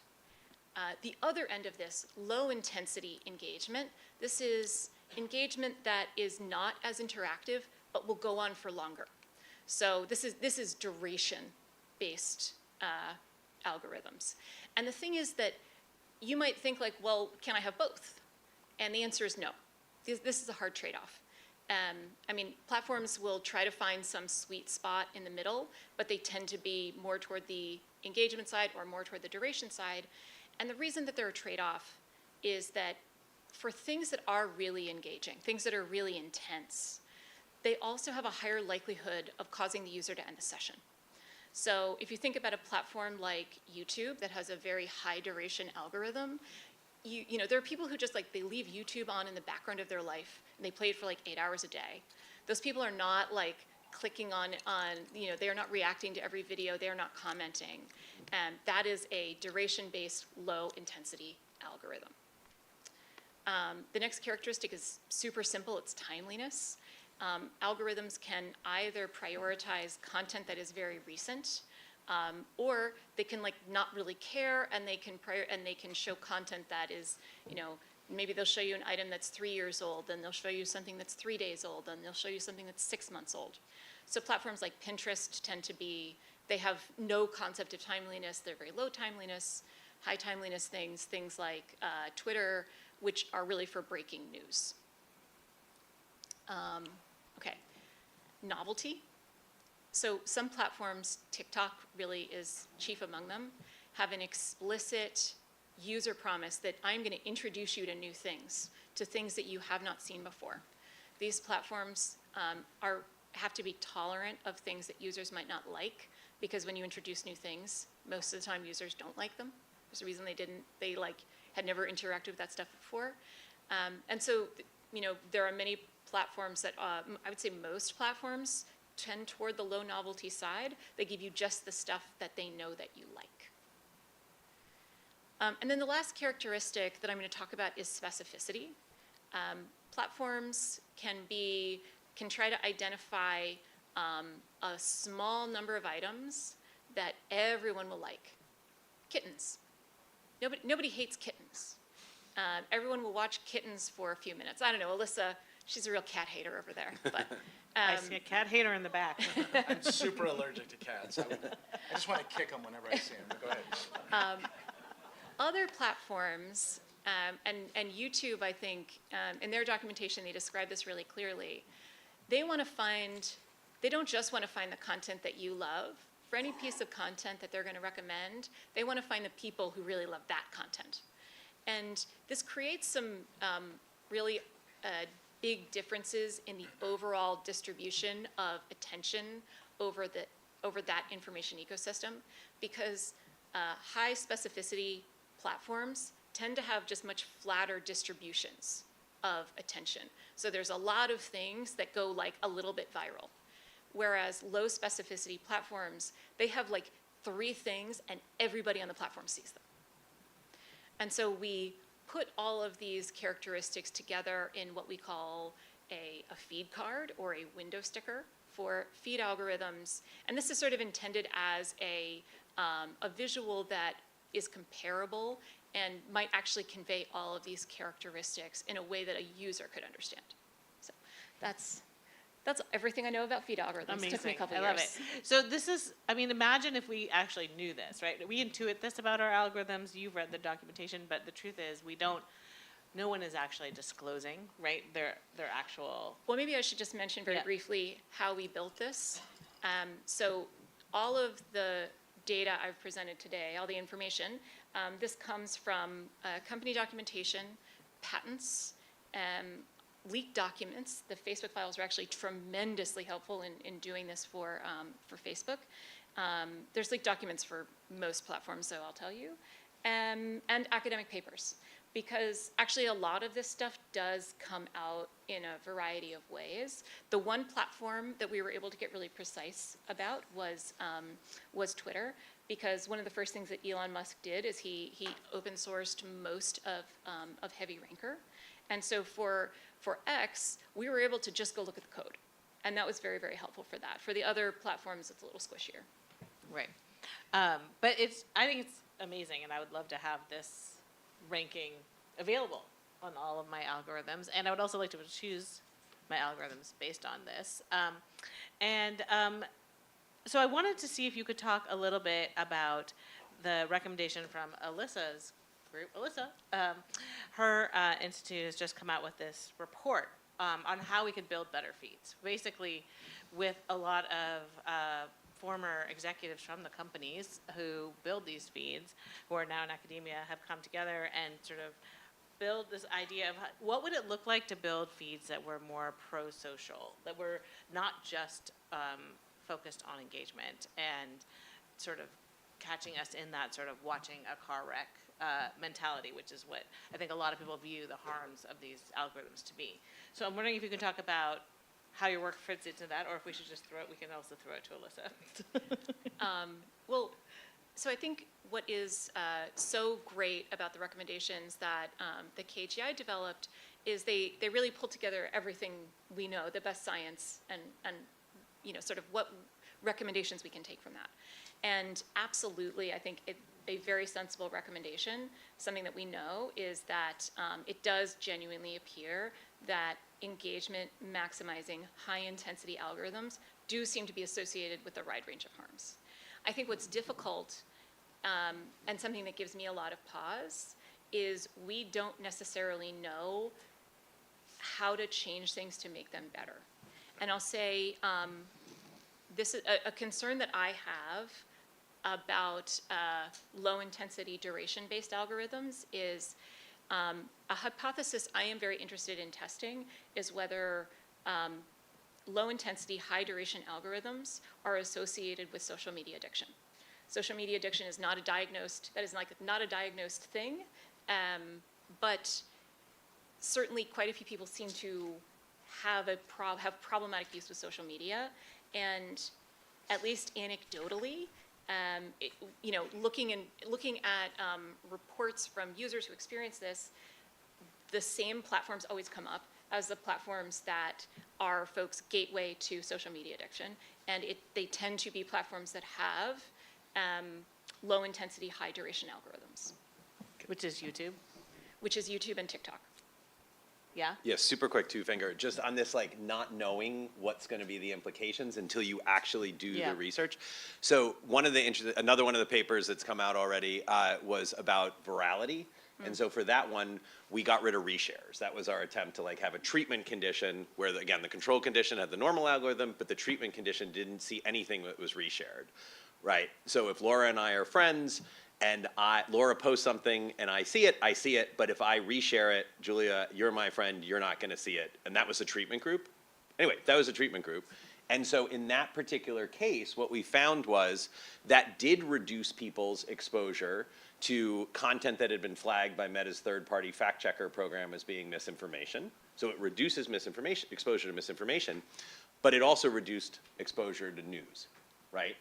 And so you go after this thinking, oh, we're going to try to target one thing that we might be causing harm, but these things have, until you actually do this and you see what the implications are when you make these changes to these algorithms, you don't know what other spillover effects it's going to have in this particular case. So I just want to, there's loads of examples of like that in the papers if you want to go check them out. But I just Which is why it's so helpful that the platforms are limiting researcher access to their data.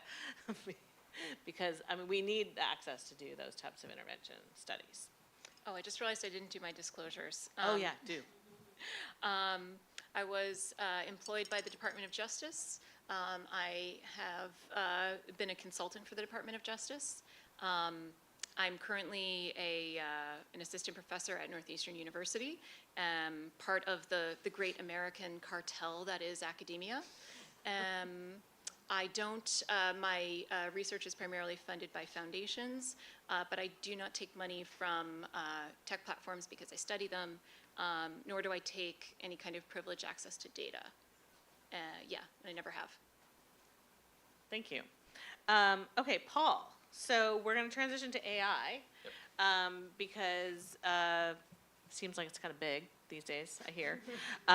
And people are not necessarily as much reliant on their feeds, and they're turning towards AI for answers. I spent last year testing AI for the accuracy of its answers to election queries about really basic things. Where should I go vote if in my zip code? And it was pretty terrible, all of them, at answering those questions, which was really disappointing. I did the testing throughout the full year and did not see improvement either in any of the leading AI models.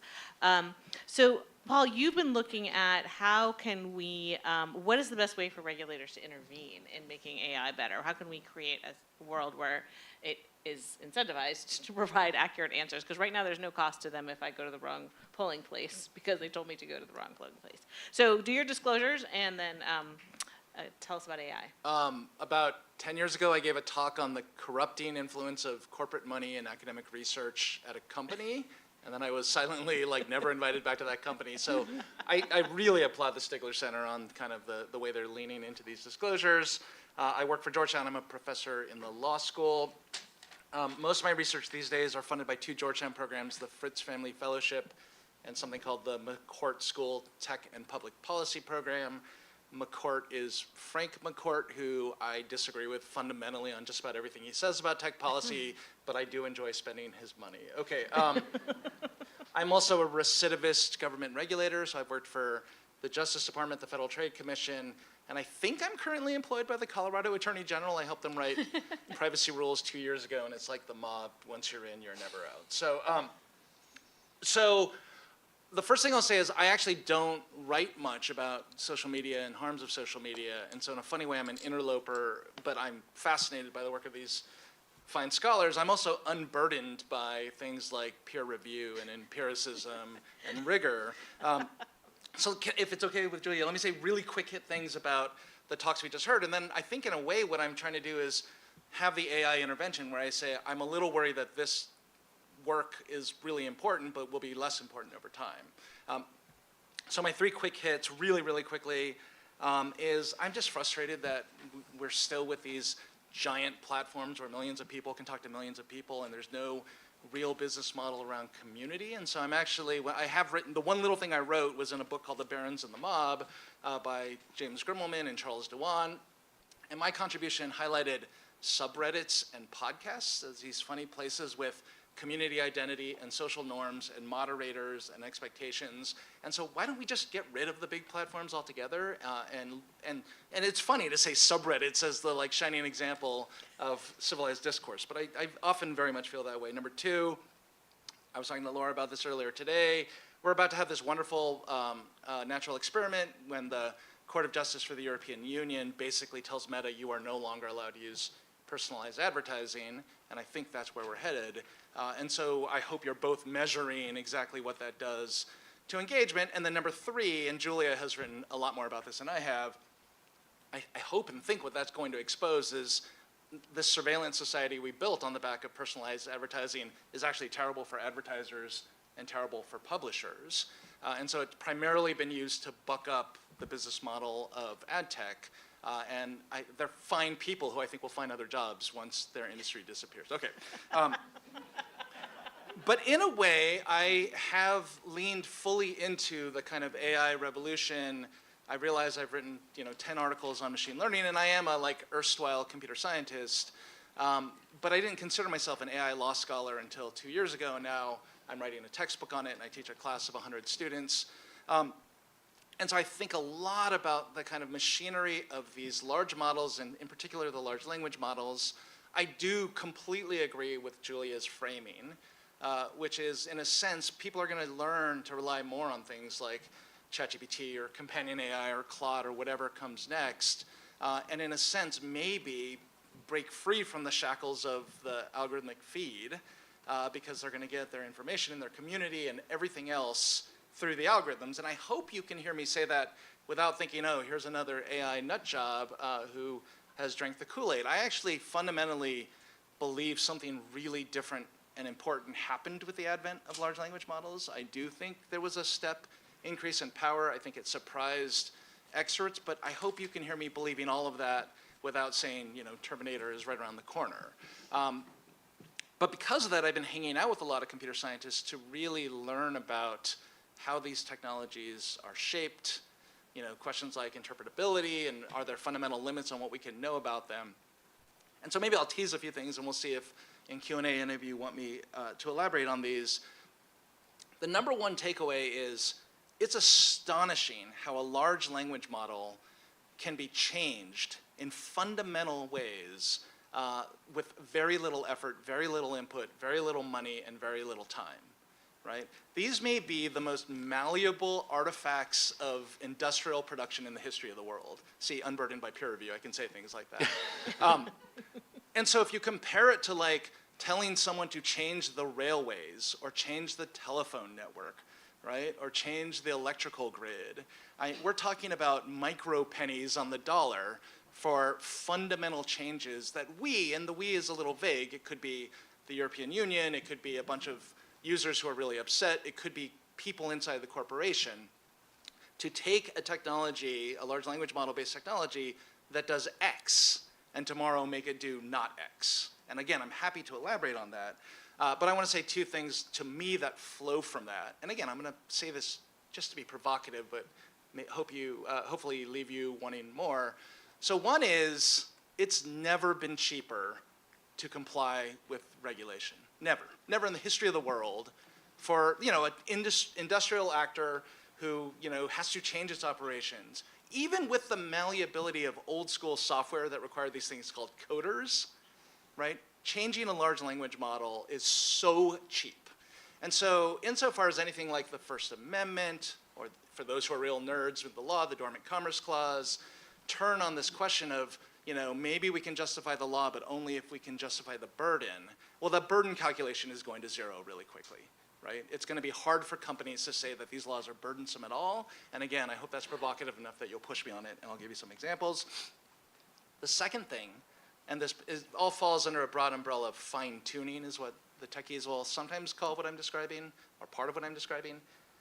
For those who haven't done it, it is astonishingly non-technical, right? You use English sentences and paragraphs to change the way a large language model works. And I don't just mean prompt engineering, which I know a lot of you have looked into.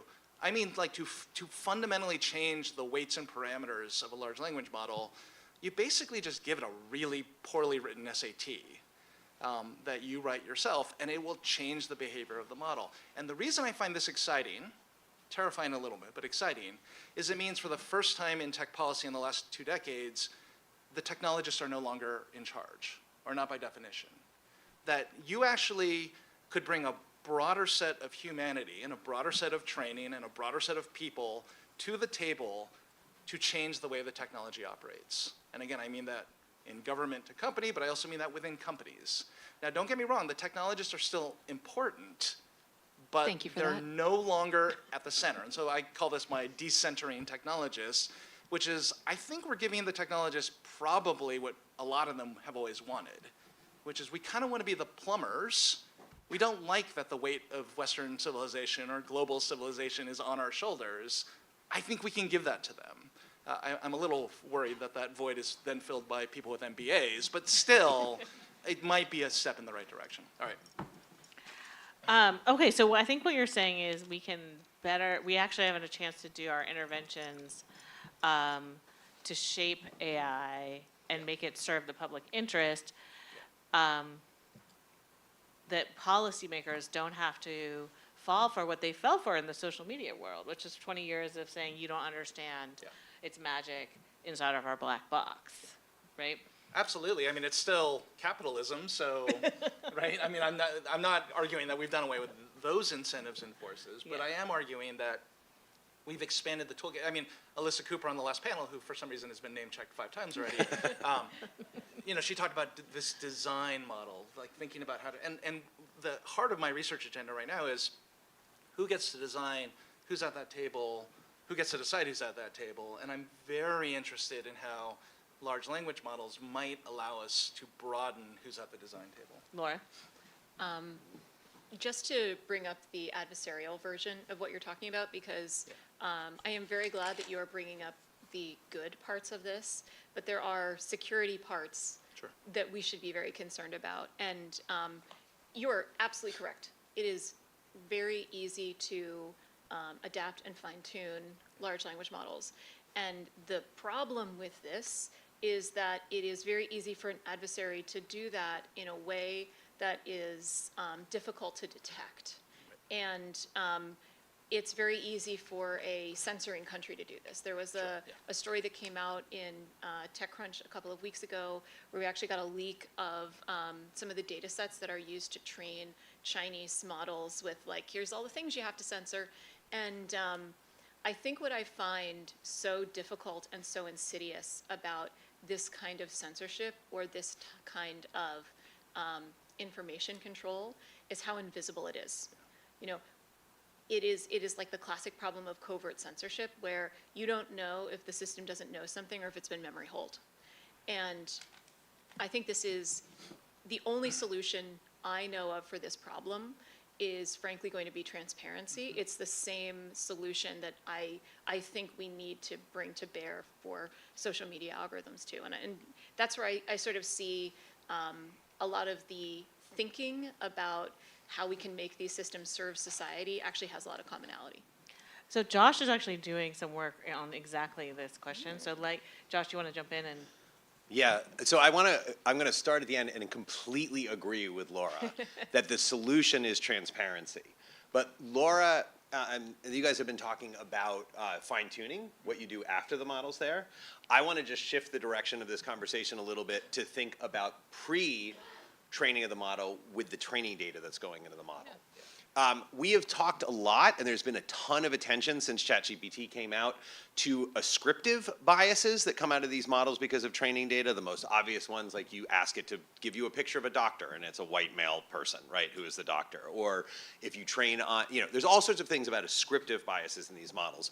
But one of the things that we're trying to think seriously about at our lab, and I'm doing, this is collaborative research as well with people at UCSD and Princeton and University of Oregon, is trying to think about what sort of institutional biases exist in the world that produce training data for these models. Because if you have biases in the type of data that's being used to train these models, that can translate into the output that comes out of these models. And as long as what goes into training these models is not transparent, we don't know where these biases are coming from. And this is, I think, a crucial role for scholars to be able to play here. So let me give you a couple of examples to think about here, and what I mean by kind of institutional biases. One thing to think about in terms of institutions is, for example, state-sponsored propaganda, state-controlled media in non-open, non-democratic regimes that is not behind paywalls because the people producing that want their population to read the state-controlled propaganda. Then you go to open societies where we've had this huge uproar about the fact that these large language models trained on huge corpuses of information produced by journalists, and rightly so. There's a kind of question about who owns the benefits from all of that content that's produced. But if the solution to that is that we paywall the free press and we keep open state-controlled media, what does that do to the content that comes out of these models, right? So that's one way of thinking about this sort of framework of institutions. Think about this another way. Imagine a situation where you're trying to get information from large language models about immigration policy in European countries. Well, in many European countries, you have far-right parties who all they want to talk about is immigration policy. And they are going to produce lots of information, lots of text, lots of video, lots of podcast recordings about immigration policy from a far-right perspective. But if the center-left and the center-right doesn't really want to talk about this issue because it's not a real winning issue for them and they want to talk about other issues, they want to talk about democracy, they want to talk about taxes, what are the models going to learn about immigration policy? And in particular, what are they going to learn when you start querying them about immigration policy in that language? What's going to come out of this? So I think this is a particularly important case, and these guys, again, talking about the fine-tuning, but as an experiment, if you take, for example, an open weight model, and you give it a surprisingly small level of Chinese propaganda, it immediately begins to change its answers in Chinese to begin producing more pro-CCP answers to questions about Chinese politics.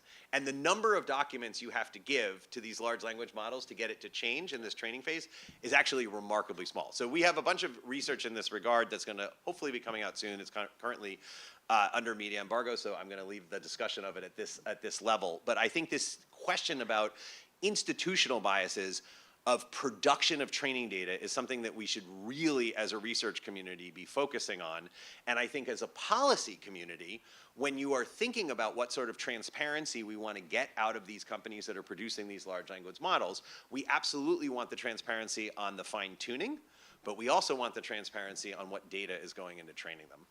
Can I quickly Yeah, respond? and then we're going to Q&A. So, So everybody start thinking. one really interesting thing about this, and if you're not nerding out hard on this stuff, it might have eluded you. Fundamentally, we all totally agree with the premise, which is people with access to fine-tuning can really control the models, right? And so in a world where these models are going to exist, we better fight like hell to make sure that there's transparency and that we're all at the design table. But the reason China can do what both of my co-panelists have described is the very reason that a regulator you care more about. So like in a funny way, I think we're all arguing for democratic control and less totalitarianism, which is maybe a happy place for us to agree on. Because I don't think we can just wave a wand and make the large language models go away, right? As much as some of us might want to. Okay, let's open up for questions. I think someone has a mic. We have mic runners on both sides, and up there on the right. Hi, my name is Yana. I'm a Deputy Director of Platforms at NBC News. And to kind of tie this back to media, what should the media be doing? We have SEO teams to try to help us understand how to get Google search traffic. We have social media teams trying to kind of figure out how to trick the algorithms on social media. The algorithm always changes. And now should we have AI teams to figure out how to get our content in front of the audience on AI? How can the media organization stay ahead of this changing landscape and kind of make sure that the content gets out there? Or should we do it like New York Times and rely on games and recipes to kind of drive more of the funding to help kind of sustain our journalism? Julia, you're the moderator. I You mean- should answer that question first, right? I don't know. I feel like games and recipes. But I have thoughts. You have thoughts. Go for it. So I've spent a lot of the last couple of years looking primarily at TikTok data, and in a variety of studies. But you just wind up looking at a lot of content. And one of the things that I found most striking about whenever I look at like a newsy kind of topic, I see mainstream news content doing really well on TikTok, but it's not posted by mainstream news platforms. With very few exceptions, I think like the Daily Mail is right at the top of that. I will see like CNN videos, I will see NBC videos that have been like chopped up and TikTokified by someone else who takes your content turns it into the TikTok vernacular and gets a lot of views. And I mean, I think that as big media companies that have survived media transitions have done in the past, taking the thing that worked on radio and translating it to television, well, it doesn't. You know, you have to figure out the new vernacular. And I think that there are media companies, and I actually think things like Recipe and Games, that is doing a great way of meeting people where they are with, they want to play with their phones, and then sometimes they're also going to look at news and headlines. You know, that is keeping people engaged with a thing. They are playing in that ecosystem. They're following the rules of that space. And so I think that if media companies try to take what worked on television, or even take what worked on the internet and apply it in a smartphone era, it's not going to work. I think they have to figure out what works on smartphones for them.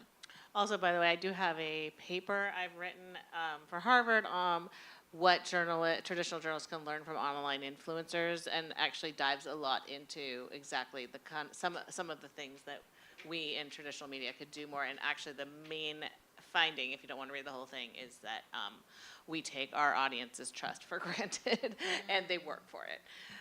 Not always in good faith. Julie, can I jump in quickly Yeah. on that one? Yeah, I mean, I want to say, so we want to get to a lot of questions, so I'm going to stay away from the social media and the general strategy. I want to say one thing about LLMs, though, and the chatbots, because if we were having this conversation almost like a few months ago, before we got these search-augmented chatbots, we would be very concerned that, like, even if the chatbots were aware of the NBC News reporting, all the things I was saying before about the importance of having high-quality news included in the training data, you still wouldn't get any credit for it necessarily, because it would just spit out an answer to the question. But things have changed very recently. And sort of Perplexity was at the forefront of this, and it's the platform. Perplexity's been doing it for a while, but the fact is, the matter is that the other big large language models like ChatGPT are now doing these search augmented with RAG models, where you asking them a question and you can click on a button to have them search, but they're also just going out and searching. And this puts you in a conundrum, because when those search results come back from the RAG, they're coming back with citations, which I think is with links to where they got the information, which I think is a fantastic development in terms of transparency. And it makes people who are concerned about hallucinations, it gives you a very quick recourse. And if you want the quick overview, you can just read it and you can look at what the sources are. And we know from other studies that source credibility helps people assess veracity of information, but you can also click on those links. But so that's where I think things get complicated, because you have this big pushback to keep your content away from LLMs because you want your business to be monetized off of what's happening. But if you do that, your content is not going to show up. And it's almost like it's been first you had Gemini showing up inside of the Google search results, but now it's like large language models are being kind of Google-fied. There are links that people can then follow through, and you want that traffic to come to you. So I think it puts a big, unfortunately, I wish I had a simple answer to this, but I think it makes it complicated for how legacy news media that is producing this high-quality journalism is going to want to interact with these large language models in this kind of search era of the large language models that we're in right now. And I think it's also really interesting to look at which news outlets are chosen to be linked to in those, because anecdotally I feel like I see it's the ones that they have those licensing deals with. And so I think it almost begs the question about whether it becomes pay to play. And I think we also need transparency to answer that question. Over there. Speaking of LLM augmented search, there's a whole conversation in the US v. Google case about the extent to which LLMs is affecting competition in the search market. I've reviewed a lot of the comments submitted to the British competition regulator, the CMA, who's actively investigating the state of the search market right now. And the industry line is that competition is white hot.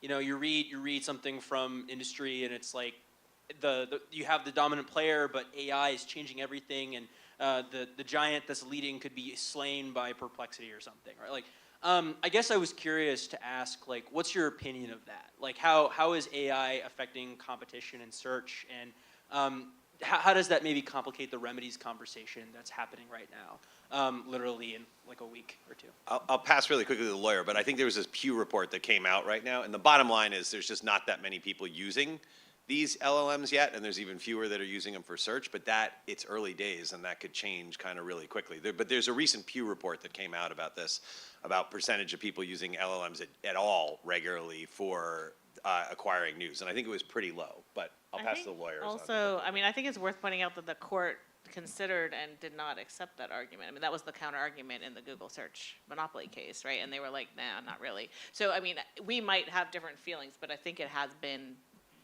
already ruled on. And I'm not going to come to the Stigler Center and say anything about antitrust law. I'm not gonna just, but I will say that, you know, and this is sort of an obvious point, LLMs are going to be everywhere. And so this dichotomy of search versus, I mean, you already have the annoying summaries from Google, but you know, 1 out of every 10 times, this is just me. I'm like, oh, that summary is all I needed to know. I have this deep-seated fear, like, is it accurate? But it's all I need. I'm not going to click on any links. Everyone's going to do that. Large language models are going to be stuck inside all of these technologies, and then the two questions just, you know, merge. So. Next question, where are we with our mic? Over there? Oh, give it to Alyssa since she was called out. Right of reply. Yeah, poor thing. All we do I'm is just talk going to about ask you a question about what you said. Well, first of all, I think to your point, Josh, the Department of Justice does have an answer to this, because if you look at the remedies that they proposed in the US v. Google search trial, they proposed that publishers be able to opt out of having their content included in Google's models on a model-by-model basis. So you could like make your content available for search, but you could individually opt out of each LLM that Google ever decides to build. Who knows if that will remain in place when the judge rules, but there are approaches to that question. I was more intrigued by what I thought you proposed, Paul, which is that we potentially have this like flourishing of LLMs because everybody can sort of like rule their own. And I wonder how that interacts with the fact that for many of the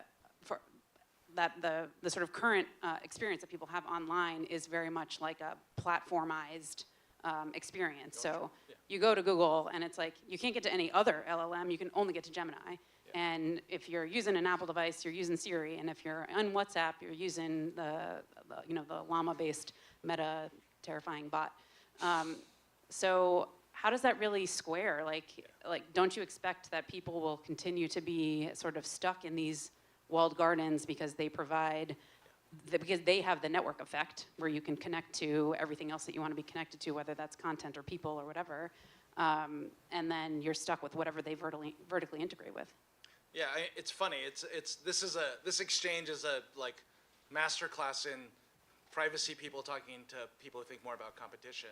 So my claims strikes again. My claims are not at all about kind of whether it'll be siloed or not, or whether it will be, you know, walled garden or not. I actually agree with you. I think it will be walled garden, and we're going to have a big fight between, you know, a couple of market players, and someone's going to probably win. My argument was, if you have a muscular regulator at that moment saying you have to redesign your service to do less of this, the company can no longer claim, well, that's really expensive. They can claim all sorts of other objections to it, like speech First Amendment, but they can no longer say, no, I wasn't thinking of people rolling their own LLMs and, you know, running the llama model on their laptop. I don't think that's a reality. You know, Moxie Marlinspike has this lovely thing about blockchain where he's like, we all want a provider to give us a fun UI to use these services. I think the same will go for large language models as well, sadly, right? Okay, we have time for one more question. Should we throw it to the always controversial, Matt Stoller?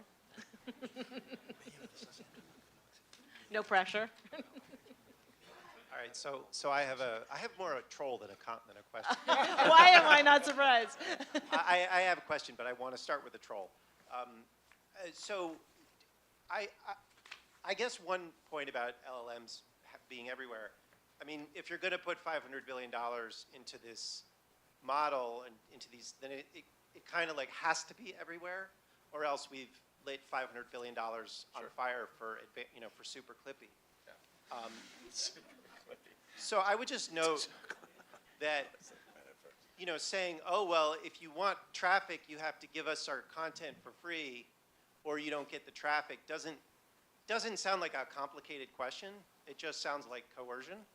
But I have a slightly, and I think it gets to a fundamental problem, an intellectual problem that we have, which is that there's been a dense and rich conversation around conflicts of interest around advertising in media for 100, 150 years, right? How do we handle the fact that advertisers have an interest in what the media outlet says? And there are lots of ways to handle that question. Lots of, I don't think there's ever been a consensus on the right way to deal with it, but there are some broad theories. I'm not sure that there's been any sort of similar conversation among communication apparatus, and certainly not among algorithms, whether advertising provides a fundamental conflict of interest and causes people to promote antisocial products. So I wonder, how do you think about whether there is a fundamental conflict of interest with the purveyors of these algorithms and LLMs? And you mean with advertising in particular? I want to make sure I'm... Yes, advertising as a funding model. I mean, can I just give it a shot here? Guys, I just feel like capitalism is also fundamentally not in the public interest, and so that is why we have constraints. And so I think you add constraints to a system to make it serve the public interest is sorry, I'm getting a little too broad here, but... Can I just so to respond? let me make it less abstract. Okay. We never had advertising funding telephone systems. We've had capitalism, and people paid fees to use telephone systems. They didn't get advertising. We're both looking at what, I mean, it depends on your silo, but we've been talking about this in the privacy community for 20 years, right? And so, the ISPs, the telcos, they all have been doing deep packet inspection and more advertising all the time. And then you've got, we've been having Come on, these that's very new. rich conversations. Like, take the question seriously, But right? to take the question I don't know seriously, what that means. Should I use a British accent? to I take thought the it was. question, I mean, it was. No, they've been mimicking this new model of communication. You go But back. I mean, like, if you look at Zuboff and surveillance capitalism and, Julie Cohen and Between Truth and Power, I think, this doesn't mean that antitrust scholar, I don't know if you're an antitrust scholar, are having this conversation. but Paul, there is a fundamental mismatch in how these systems operate and how the people who control them talk about them. And so, to take the question seriously, something that, so I spent 2 years like reading source code and patents for algorithms, and when you do that, the thing that stands out is the business model drives the algorithm. So if a platform advertises, fundamentally it sells advertising in a duration-based way, they have a duration-based algorithm. If they sell advertising on a click-through model, they have an engagement-based algorithm. So algorithms serve business goals. This is not surprising, right? But you also then have people who run these platforms who talk about their public mission, about how they're there to serve people, and they're not. If they're serving people, they're serving people for dinner to advertisers, And so I think that's where, if there is a mismatch, that is the mismatch. On the record, I did not think I was disrespecting you. I'm sorry you heard it that way. Come talk to me. Maybe your question confused me, but let's talk during the break. I appreciate it. Okay, guys, we will end it as we are all being served to dinner. Wait to the platforms. Is that what's happening here? So thank you very much, and thank you guys for sticking with it a late afternoon.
All right.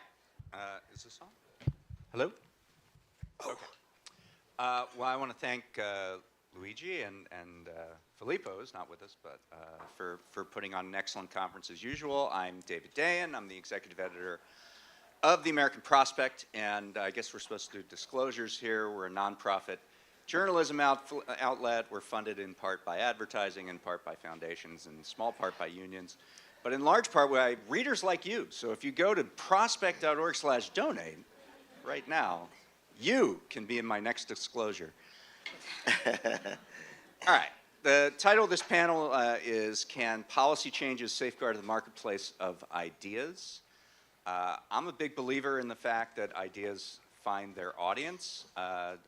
One of my favorite examples of this is one of the big pressure mechanisms that led to what we now know as Social Security is that some random guy named Francis Townsend wrote a letter to the editor in the Long Beach Press Telegram arguing for old age insurance, and other people liked the idea. Ultimately, 3,400 Townsend clubs popped up across the nation, and a petition was delivered to the White House with 20 million signatures, which was more than 10% of the US population at the time. And this was in 1933. There was no internet, no 24-hour news cycle, and it was in the middle of a depression. So the question then comes, could we have Townsend clubs today? And I mean, maybe, probably, something like 3-4 million people protested in the streets last week. But not if it were exclusively marketed through outbound links on Twitter, for example, or X. Today, if you put an outbound link in an initial post on that website, it will get barred from the algorithm. As a publisher, I know that if you want your outbound link to be seen on X, you have to write a post about the story, give some context to the story, and then follow it up in the replies with a link. This is just a known thing. Elon has said it directly, and it's not a surprise that outbound links don't get any traffic or as much if they're buried inside a thread. So, you know, Twitter's a private business. They want to keep people on their site. It's their prerogative, certainly. We don't have a claim of forcing it to showcase our work necessarily. But there's essentially no reason for any publisher to spend any time or effort there because your work product, your contribution to the marketplace of ideas will be throttled. It's just a closed loop. It's a walled garden as far as the marketplace of ideas is concerned, and this is largely true of modern social media that aims to addict and pull people in, not send them away.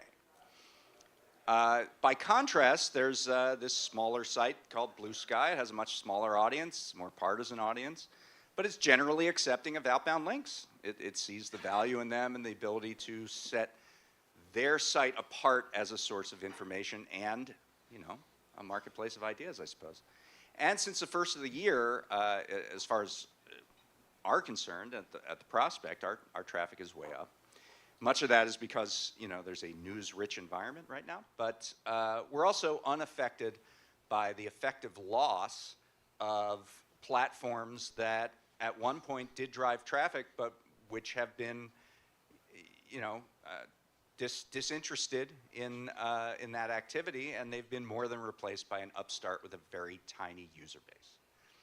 So when you ask what can safeguard the marketplace of ideas, I'll tell you that one key is the existence of communications platforms that do not put self-interest above the principle of an open forum, and options that give publishers the opportunity to reach audiences without discrimination. Maybe that can be fostered through competition. Maybe that can be fostered through better public funding.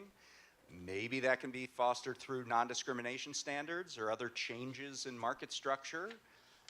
Or maybe that's too much to ask in our commoditized age. That's what we're going to figure out on this panel in the next hour. So what role can government policy and law play to create this, what we consider a public benefit, which is you know, the fostering of ideas? My panelists are eager to answer this question, so let's give them the floor for opening statements, after which we'll have discussion and time for your questions.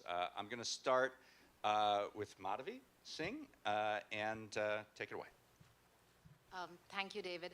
And thank you to the organizers for the invitation. I am delighted to be a part of this panel. In terms of disclosure, I am an employee at Yale University, and I'm also a contributing editor at ProMarket with the Stigler Center. Right, so those are my disclosures. In my opening remarks today, I want to focus on the role of law in shaping the marketplace of ideas, especially not as a passive after-the-fact response, but as an active constitutive force in changing business incentives and in changing business structures and thus shaping the marketplace.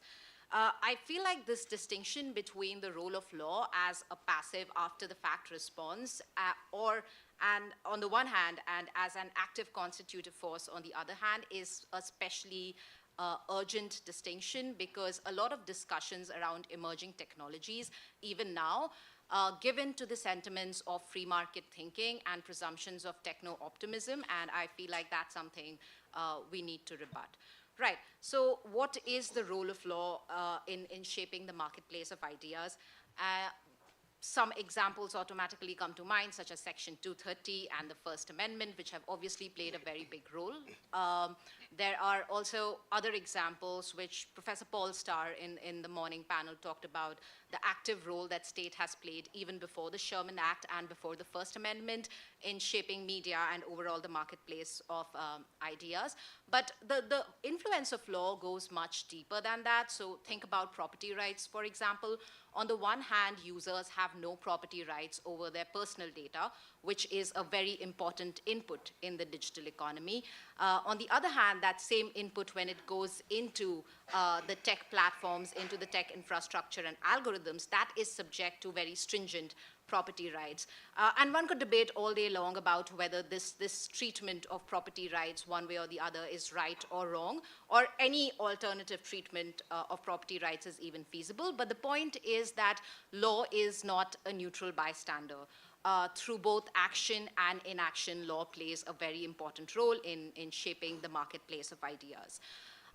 Additionally, I think that there are two presumptions that I referred to in my opening statement about techno-optimism and free market thinking, which have been debunked over the last several years. So free market thinking, I think there has been a lot of work that has been done in the last several years, which has shown that the idea that markets are self-correcting and that law should intervene only occasionally, if at all, has largely been debunked. There is a lot of data which shows that there is widespread concentration in several sectors in the US, which has debunked this idea. And the second presumption, which I think now widely stands debunked, is the idea of techno-optimism.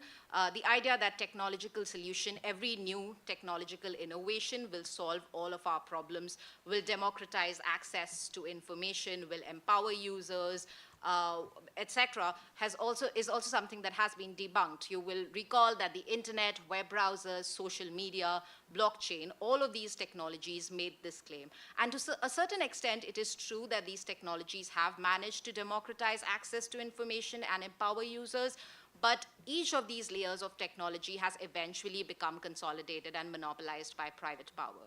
So I think both of these ideas of free market thinking and techno-optimism without regulatory intervention, I think those two presumptions stand debunked. The reason why I'm bringing this up right now is because I feel that a lot of new discussions around emerging technology have still not learned the lesson, and they still seem to be suffering from similar problems of techno-optimism and free market thinking. So let me illustrate that with two examples. So one example, of course, is AI. I think a lot of discussion, it was heartening to see what had been happening in antitrust for the last several years in terms of increasing enforcement. But now with AI, it seems that once again, the tides have turned. So for example, in the last few years alone, there have been several acquisitions by big tech companies of AI startups, and very little that regulators have done about it. So there are a lot of research organizations that have produced reports about consolidation in the AI supply chain, but very little regulatory action has taken place. On the contrary, some people might recall that in January 2025, a very large AI infrastructure project called Stargate, which was a $500 billion infrastructure project between large tech companies, was announced from White House. So it seems doubtful that when such a project is announced from White House, any federal agencies would actually be looking at the competition implications of such a large AI infrastructure project. So that's one thing. The other thing is we know that several essential inputs in the AI supply chain, such as chips, computing power, etc., already suffer from monopoly power and are consolidated, and yet once again regulators are not talking enough about the role that law, especially antitrust law, can play in ensuring that everyone has access to it on a non-discriminatory basis. So I feel like conversations around AI are once again treating innovation and regulation as a trade-off, and our law is not a part of the conversation from the beginning. I feel like we once again might find ourselves in a situation where 10 or 20 years later, we will talk about the mistakes that could have been avoided, the acquisitions that could have been avoided but weren't. So that's one example. Another example is the conversation around middleware or federated social media platforms. I believe people in this room might already be aware of what federated social media is, but I'll just quickly introduce the concept of middleware for those who might not be aware. A middleware is this idea of creating a new editorial layer on top of existing social media platforms. So it basically creates a marketplace of recommender algorithms. All of us, when we create a social media account right now, are tied to the proprietary algorithm of the platform. What middleware aims to do is that when you create an account on a social media platform, you would have a choice of algorithms to choose from. And previous panel, especially the one preceding this, talked a bit about it. But once again in this conversation, I feel what's missing is the role of law. How do we prevent this new middleware layer or this new recommender algorithm layer from getting consolidated as well, right? So I think that's one big question. How do we ensure that the existing big tech monopolies in social media, they don't just prioritize or preferentially treat their own algorithms and give third-party algorithms a fair chance? So I think law has a very important role to play in a lot of these discussions, which is missing. I'll just conclude my opening remarks by restating that I think we should not give in to sentiments of techno-optimism or free market thinking. Law has an important role to play as a constitutive force and should be a part of these conversations from the beginning rather than a passive after-the-fact response. All right, thank you. We'll go to Martin.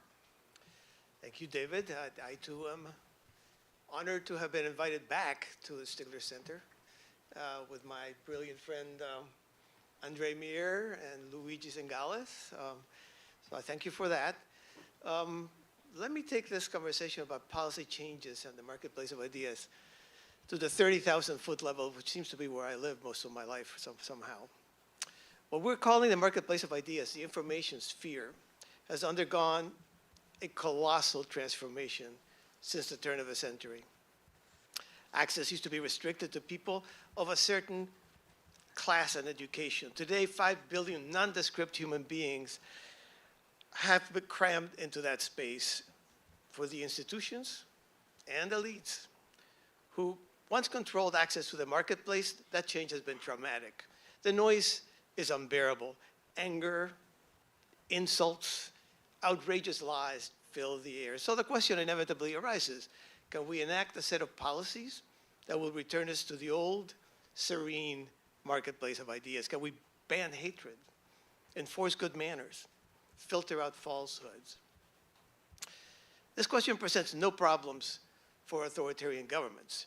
The marketplace of ideas in China is pretty much exactly what the regime wants it to be. Many in that country have no idea that there was ever a massacre in Tiananmen Square. The democracies, on the other hand, are deeply divided on the question. Europe has enacted a battery of policies at the national and EU levels to limit what will be tolerated in the marketplace. Criticism of religion, for example, is taboo.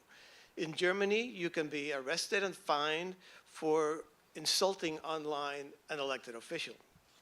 Romania recently annulled the presidential election because of TikTok. Illegal content. Illegal content is a vague new concept promulgated by the Digital Services Act based on justifying principles, privacy, hate speech, disinformation that were unheard of half a century ago. I mean, we can talk later if we want whether this kind of censorship is right or wrong. I believe it's useless. Like all reactionaries, the Euro elites see the world in static terms. The great transformation of the marketplace of ideas is ongoing. In fact, it's picking up speed. A generation from now, Google will be a distant memory. Facebook, if it's still around, will be the digital equivalent of our retirement home. AI will crash into established institutions in a way that will make the turbulence of the internet and social media feel like a stroll in the park. No regulatory regime can keep up with the speed of change. If you wall off Europe from new technology, you'll end up with a continent-sized museum of the 20th century, frozen in time like Venice, only infinitely less beautiful. It won't be a marketplace of any kind, and it will be largely devoid of interesting ideas. In the US, as you mentioned, the First Amendment is a foundational document of our information sphere. The EU-style censorship attempted by the Biden administration went sort of against the grain of our experience, failed precisely for that reason. Our governing policy, as I'm sure has been mentioned at some point in this conference, is Section 230 of the Communications Decency Act. 2 lines of text, 26 words, that enjoin digital platforms to act as neutral carriers rather than editors of content. That's a worthy principle, but the threat to the marketplace, many of us believe, extends way beyond neutrality to what I would call gigantism and centralization. A handful of digital corporations with more wealth than many countries stand between us and the marketplace. We have to deal with them if we want to be heard. That's unhealthy for many reasons. They're big enough to ignore Section 230, and they often do. They can collude for economic or political advantage and have done so in the past. More dangerous to democratic principles, they can easily be co-opted by the government and be forced to impose an official line on the marketplace, China style, as the Biden administration tried to do during the pandemic and the Digital Services Act is apparently trying to do today. So should we amend Section 230, break up big tech? I'm actually not opposed to that, but I haven't seen any proposals that make much practical sense. Let's remember that marketplace is a deceptive metaphor. It's a wildly dynamic system, not a static place. We should avoid the European mistake. Rather than try to control the present, we should be working to decentralize the future. For example, by promoting as many competitive flavors of AI as possible. How that can be done is a tough, tough question that I'm happy to say I have no time to answer now. So thank you. We won't let you off the hook that easy. All right, Andre. Good afternoon. First of all, thank you, Luigi, and all the organizers for such an excellent conference. I enjoyed listening to the speakers. Second, disclosure, I do not have any conflicts of interests, except for those with myself, probably.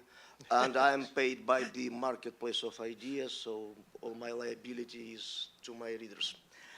My perspective is not economic, it's perspective media ecological. So unlike other communication theories that study what humans do with media, media ecology explore what media do to humans. So it's about media effects and enforcement that we experience using some media.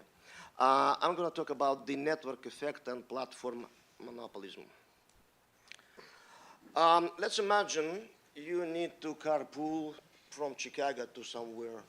And nowadays what you do, you just use some carpooling platform. And if you put 20 requests on this platform and you get only 4 or 5 matches, and your need is met, is satisfied, you won't use this platform because it doesn't work. But when you put 20 requests and you get 16, 18, 20 matches, this means that this platform works. It's good for you, right?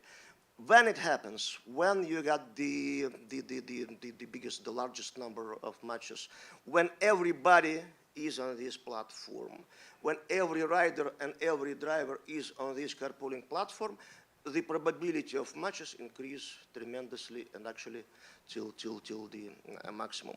So this is usually called the network effect. So people provide service to each other. Mathematically, it's described by Metcalfe's law, which says that the value of a network is proportional to the square of the number of networked users. In other words, the more users then participate, the more connections they form, and the more each of them benefit from those connections. The more the merrier, right? What this means in terms of monopoly? In this environment, a new form of value emerges that has nothing to do with use value or exchange value, and it's actually has nothing to do with commodity at all. If you have good enough reach on a platform, you can sell anything regardless of content. There was a band and a group in Ann Arbor, not far from here. So they sold the tracks of silence on Spotify. They issued the album, Sleepify. Each song was 30 seconds track of silence, pure silence. And they called for their followers, just put it on repeat, and we will gather, I don't know, half a cent from each listening. And they collected $20,000 for their concert tour. So they sold nothing, pure nothing, because of networked connection. This value, again, as I said, has nothing to do with commodity. It's pure connection. And this value is provided by platforms. So the surplus value of platform is the reach, the scale of connectivity, and the second is user interface. How convenient is it? How it makes us addicted to it. And I would suggest a corollary to Metcalfe's law. On a single monopolistic platform that gathers all users, all possible matches become inevitable. So, and we can get the ideal platform. This kind of service wasn't possible in the offline world. We couldn't possibly have enough connections to satisfy all our potential needs or matches. In the digital world, it can happen because we can be connected with literally everyone. On the platform, on any platform, users do the labor of swarming to each other. They create swarms, and the more users join to a swarm, the greater, the larger the swarm is, and the more it is attractive to other users to join. So we work for each other in, it is work kind of marketing and providing connections because we market this swarm, this platform to other people. So the idea is, my idea is that platforms naturally drive toward monopolism, which is beneficial for users. So monopoly of a platform is beneficial for users. We would benefit the most from only one Twitter, only one LinkedIn, only one carpooling service, only one Tinder, only one Facebook, because all the people who are interested in this kind of niche specialization would be on this platform, and it will be beneficial for each of them. So monopoly is a good thing. And besides, each monopoly, each niche platform makes user to do things for this platform. I tried to illustrate it here. It was, if anybody remember, Dolly Parton challenge in 2020 probably. So she posed herself as a different kind of person on different platform. That's what I did. I do not use Tinder as a happily married, but I imagined if I were, right? So platforms dictate us how to behave in certain environment. Oh, sorry, back. So the last thesis probably for discussion. So platform naturally drive toward monopolism, which is beneficial for users, right? It carries risks. So the risk of global glitches. When everybody uses a platform and some technical glitch happens, so everybody shut down. like electricity grid, right? So everybody does not have electricity. Abuse of monopolistic power, obviously we discussed it a lot today. There are some corrective factors for platforms to grow. The growth of platform is inhibited by the niche specialization, like X, former Twitter, and Blue Sky, right? There are political niches, conservative and progressive, and users split to those niche specialized platforms. It kind of inhibits the growth of platforms into a monopoly. And generational change. New generations of users come, and they do not want to be on the same platforms as their parents. They prefer new platforms. New generation of platforms come, and they offer new features, nice and attractive and addictive. Like MySpace was probably the first monopoly, platform monopoly in the world, but when Facebook came, they offered different kind of digital features and ended the monopoly of MySpace. And there is one huge amplifying factor for platform monopoly that probably rarely discussed. Any monopoly seeks to gather all our activities. Whatever we do, we need to do on this platform. Like Facebook offers us marketplace. Facebook offers Thread, which is supposed to be the replacement for Twitter. Any monopoly wants all our activities. And it will be extremely convenient for us, actually. We do not need to remember many passwords. We do not need to use many interfaces and each time to readjust to a new interface. If we get a universal ecosystem for all our digital activities, through which we can use business accounts, we can do e-shopping, we can do dating, some vanity search, present yourself like celebrity style, living nice life users, or governmental services. If this ecosystem will emerge, it will be very convenient, and WeChat is the closest example to this, and others will seek to do the same.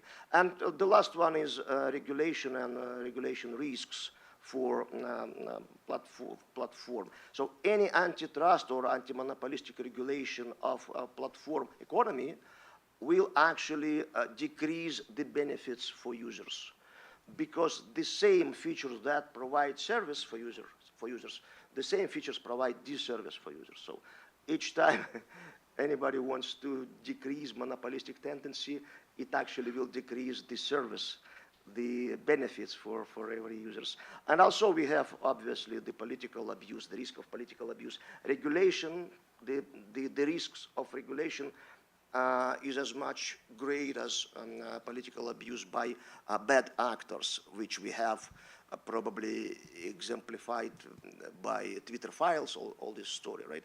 Any attempt to regulate platforms, they bring another risks for political abuse. So I try to explore these ideas in my latest book. I have one. Anybody who wants to grab, it's open for you. Thank you. All right, Andre, I want to immediately push you on this topic, because I think your hypothesis of a beneficial network effect always and everywhere kind of changes when the swarm of users are unable to view an individual's speech, in the case of what I was saying earlier, if it's in the form of a link, or unable to be exposed to certain ideas because of tweaks to the algorithm. So how do those beneficial effects get manifested if they are narrowed through the way in which that platform is presented to you as an individual? Isn't it the case for me as a publisher, I manifestly do not benefit from a platform with my links throttled? I don't. Yeah. As many probably heard about the switch from literacy to digital post-literacy, what I call digital orality. Like in oral society, before literacy, all people communication consists of requesting affirmation from each other. So it wasn't about content or ideas. It was creating tribal community, tribal unity, right? And people interacting, linguists call it fatigue function of language. Fatigue function. When we met our neighbor in the elevator, we can say, there is rainy outside. This information makes no sense. Both of us were outside and know that's rainy. We just established relations, tribal relations, so-called fatigue function. This was the function of communication in tribal community. And same things we do now on digital platform. We establish relations. Each action on digital platform is our request for affirmation by others. Whatever we do, we post links, we post ideas, we expect somebody likes it, or somebody will react somehow. This provides the huge tribal community, what McLuhan called the global village. Right? It's not about ideas. Of course, we're losing literacy, and it's a huge effect on civilization, which is a separate topic for us. That's why you probably think that I do not benefit from it. But you've got followership, right? You've got people who like it, who repost probably, who discuss it sometimes. Not if they can't see it. I mean, I think that I want to take this out of the realm of tribalism, because this is more about a website that doesn't want people to leave. And so they don't want to post outbound links, right? So there's a network effect that is constraining the marketplace of ideas. That's kind of what I'm getting at. Okay. And I want to hear from Madhavi on this, because I think there's a bit of a differentiation in views here. Yeah, I have so many thoughts on this, but I understand that network effects, platforms offer network effects, and network effects can be good for users, but we also know, based on a lot of work that antitrust scholars have done in the last few years, that they have taken it too far, to the point that, so the FTC's complaint against Meta outlines all of this. It is possible, and I understand the argument that Facebook became popular because of network effects, and because it was offering this great product that users loved, and everyone was on it, so it made sense for everyone else to be on it. But after acquiring this monopoly power, how did they abuse it? And that's sort of where competition regulators are going with it, that once you've acquired this monopoly power, Facebook, for example, illegally bought Instagram and WhatsApp, which the FTC calls it the illegal buy or bury zone. And every social media platform or anything that offered competing services people said that they existed in a kill zone, that basically either Facebook would copy your product or they would buy it. So I think it is possible that these platforms, because of network effects or because of economies of scale, acquired the market position that they did. But once they acquired that market position, they abused it. So that, I think, is part of what antitrust scholars are going with.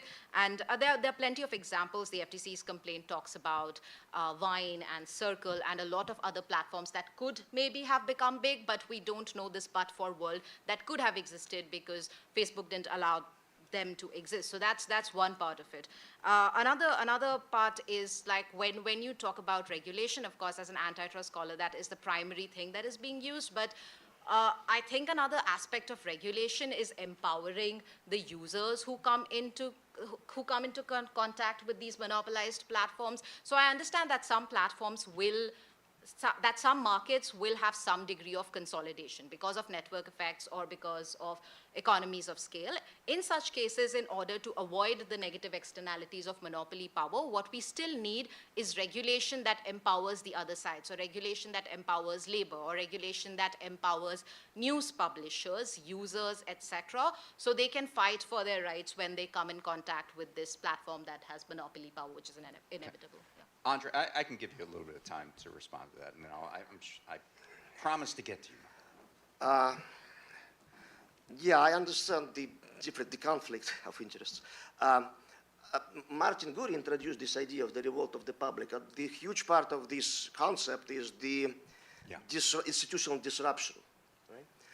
And institutions obviously were created by printing press, top-down entity, led by knowledgeable, educated people, knowing what is better for the rest. And there was always opportunity for abusing this kind of structure, but it was established and society lived with it within it. But since society switched to other medium, different medium, with peer-to-peer horizontal organization at first, as it was internet at first, not now, old institutional order was disrupted. And now we live in conditions where we need to apply the idea of law, the rule of law, to things that are not institutional. I do not have silver bullet solution how to. They are morphologically different entity. The swarm and the pyramid, or the cloud and the pyramid, they have even different physical laws. In the pyramid, they have gravity, top-down gravity, heavy and down. And the cloud, it's gravitation that formed in all directions, right? So they are morphologically different. And this is a challenge for lawyers, how to apply laws to this entity.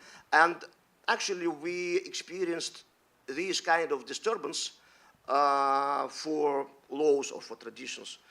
Each time when we switched media, when we switched from writing to printing press, when we switched from printing press to electricity, now to digital. So far, lawyers somehow managed to handle these changes. Will they be able to do it now? I doubt. And not because I do not trust skills and expertise of lawyers. We don't have much time. Right. Because of acceleration of time, each era will become shorter, shorter and shorter. Martin, I want to bring you in, and you talked about this whole concept of trying to impose manners on social media being a bit of a dead end, and I have sympathy for that, 100%. But I'm curious, just to understand you here, because you alluded to this concept of censorship. And you alluded to particularly the Biden administration and COVID, and also the DSA. Last month, a man with a tattoo of a soccer ball was sent to a Salvadorian gulag. The Trump administration is looking through social media of immigrant graduate students to determine whether they made certain thoughts so they would cancel their visas as a result. ICE, just today, Immigration and Customs Enforcement, posted on X vowing to stop ideas at the border. How is that not the greatest suppression on free speech and free expression in the history of this country? Now, I'm not going to get into defending Trump because I'm not sure I understand what he's doing. But I can tell you this. I was born in Cuba, okay? And before I was 10 years old, I had experienced a right-wing dictatorship and a Marxist dictatorship. And I carried away from that two things into my adult life, which is, number one, the worst democracy is infinitely superior to the most effective tyranny. And number two, that freedom of speech should be as absolute as it can possibly be. And like I say, I'm not going to pass judgment on Trump. I have trouble understanding what's going on right now, but I have never experienced an attempt to silence certain opinions as happened in the last administration. It wasn't successful, by the way, because this swarm is too big. And I was in the government. I was in CIA for many years. And the government has no clue about it. But they tried. They did try. And they tried initially for what, as always happens with censorship, for worthy reasons. They didn't want people to get bad information about COVID-19 cures. But that pretty quickly slipped into, well, the Russians are infiltrating, and well, maybe the people who are this way think just like the Russians, and all kinds of satirical sites were being taken down, millions and millions of posts, hundreds of thousands of people. There's nothing like that going on today that I'm aware of. Well, I mean, I would submit that universities all over this country are being defunded because of speech. I think it's a clever evasion to say I'm not going to talk about what's happening. Well, now. I think but it's fine. No, it's fine. I think yours is. But I want to actually bring Madhavi in on this because where I agree with Martin is as an American, I kind of do find the question of the panel a little bit fraught. The idea that government can dictate rules for speech online, it makes me queasy. And how do you do that in the context of a First Amendment? What are because you're certainly asking for a more aggressive use of law and policy here. So, respond to that. So I wouldn't dare respond to a First Amendment question because I'm not a First Amendment scholar. I feel there are people in this room who are far more qualified to answer that question. But perhaps I'll talk about the use of antitrust to try to do this more in a more roundabout way. And as we know, the FTC has an ongoing investigation into the use of antitrust and whether big tech censorship amounts to an abuse of monopoly power or amounts to collusion. And I think that antitrust definitely has a role to play in sort of setting content moderation standards or doing censorship more, or shaping the marketplace of ideas more indirectly, but its direct use is more fraught. So let me give a few examples of both of those. So on the one hand, we have cases like Google AdTech, and in one of the morning panels, there was this fascinating discussion about the role of advertising and how that has shaped media over the ages, including social media. And I think for that, the remedies that are imposed in the Google AdTech case would be incredibly important in shaping what happens with current social media platforms, but also going forward. Similarly, I talked about the FTC's complaint in the Meta case and the attempt to unwind Meta's acquisition of Instagram and WhatsApp. Once again, I think that will have important implications for the marketplace of ideas. The more direct attempts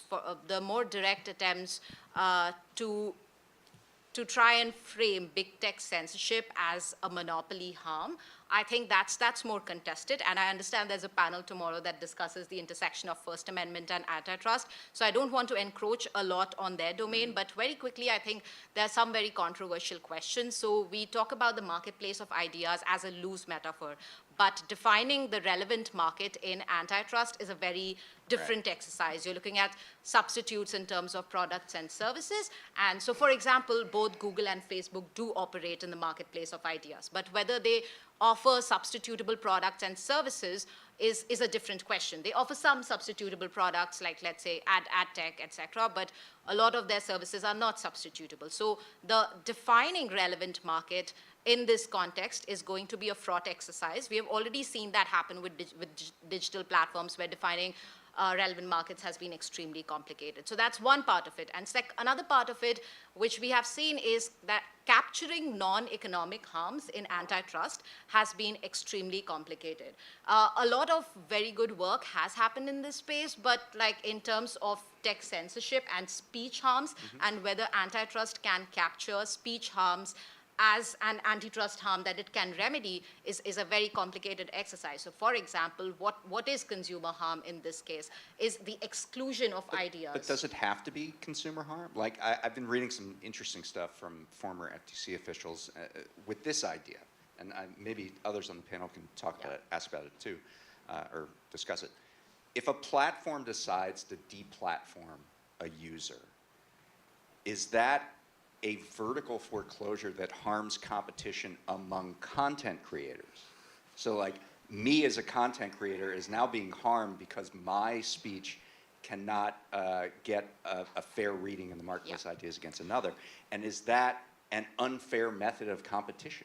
You don't even have to go that far. A user could argue that not being exposed to this great variety of opinions is a consumer harm. And as a user, harm. So you're looking at it from the consumer, not the individual who's deplatformed. So that is another contested question, whether antitrust should look at stakeholders other than consumers. But even if we were to not look at others, groups other than consumers, and look at purely consumer harm, which is like an easier point that most people do agree with, that antitrust is in fact concerned with consumers. If you look at just consumer harm, what is consumer harm? Is it the idea that I am not being exposed to the entire marketplace of ideas and someone's idea has been excluded? Or is it the other thing, that not enough content moderation exposes me to a lot of violent content or trash or spam, etc., and that degrades my consumer experience? So that's the consumer harm. So it's a very complicated question about what actually amounts to consumer harm and how antitrust can deal with it. Andrew or Martin, do you have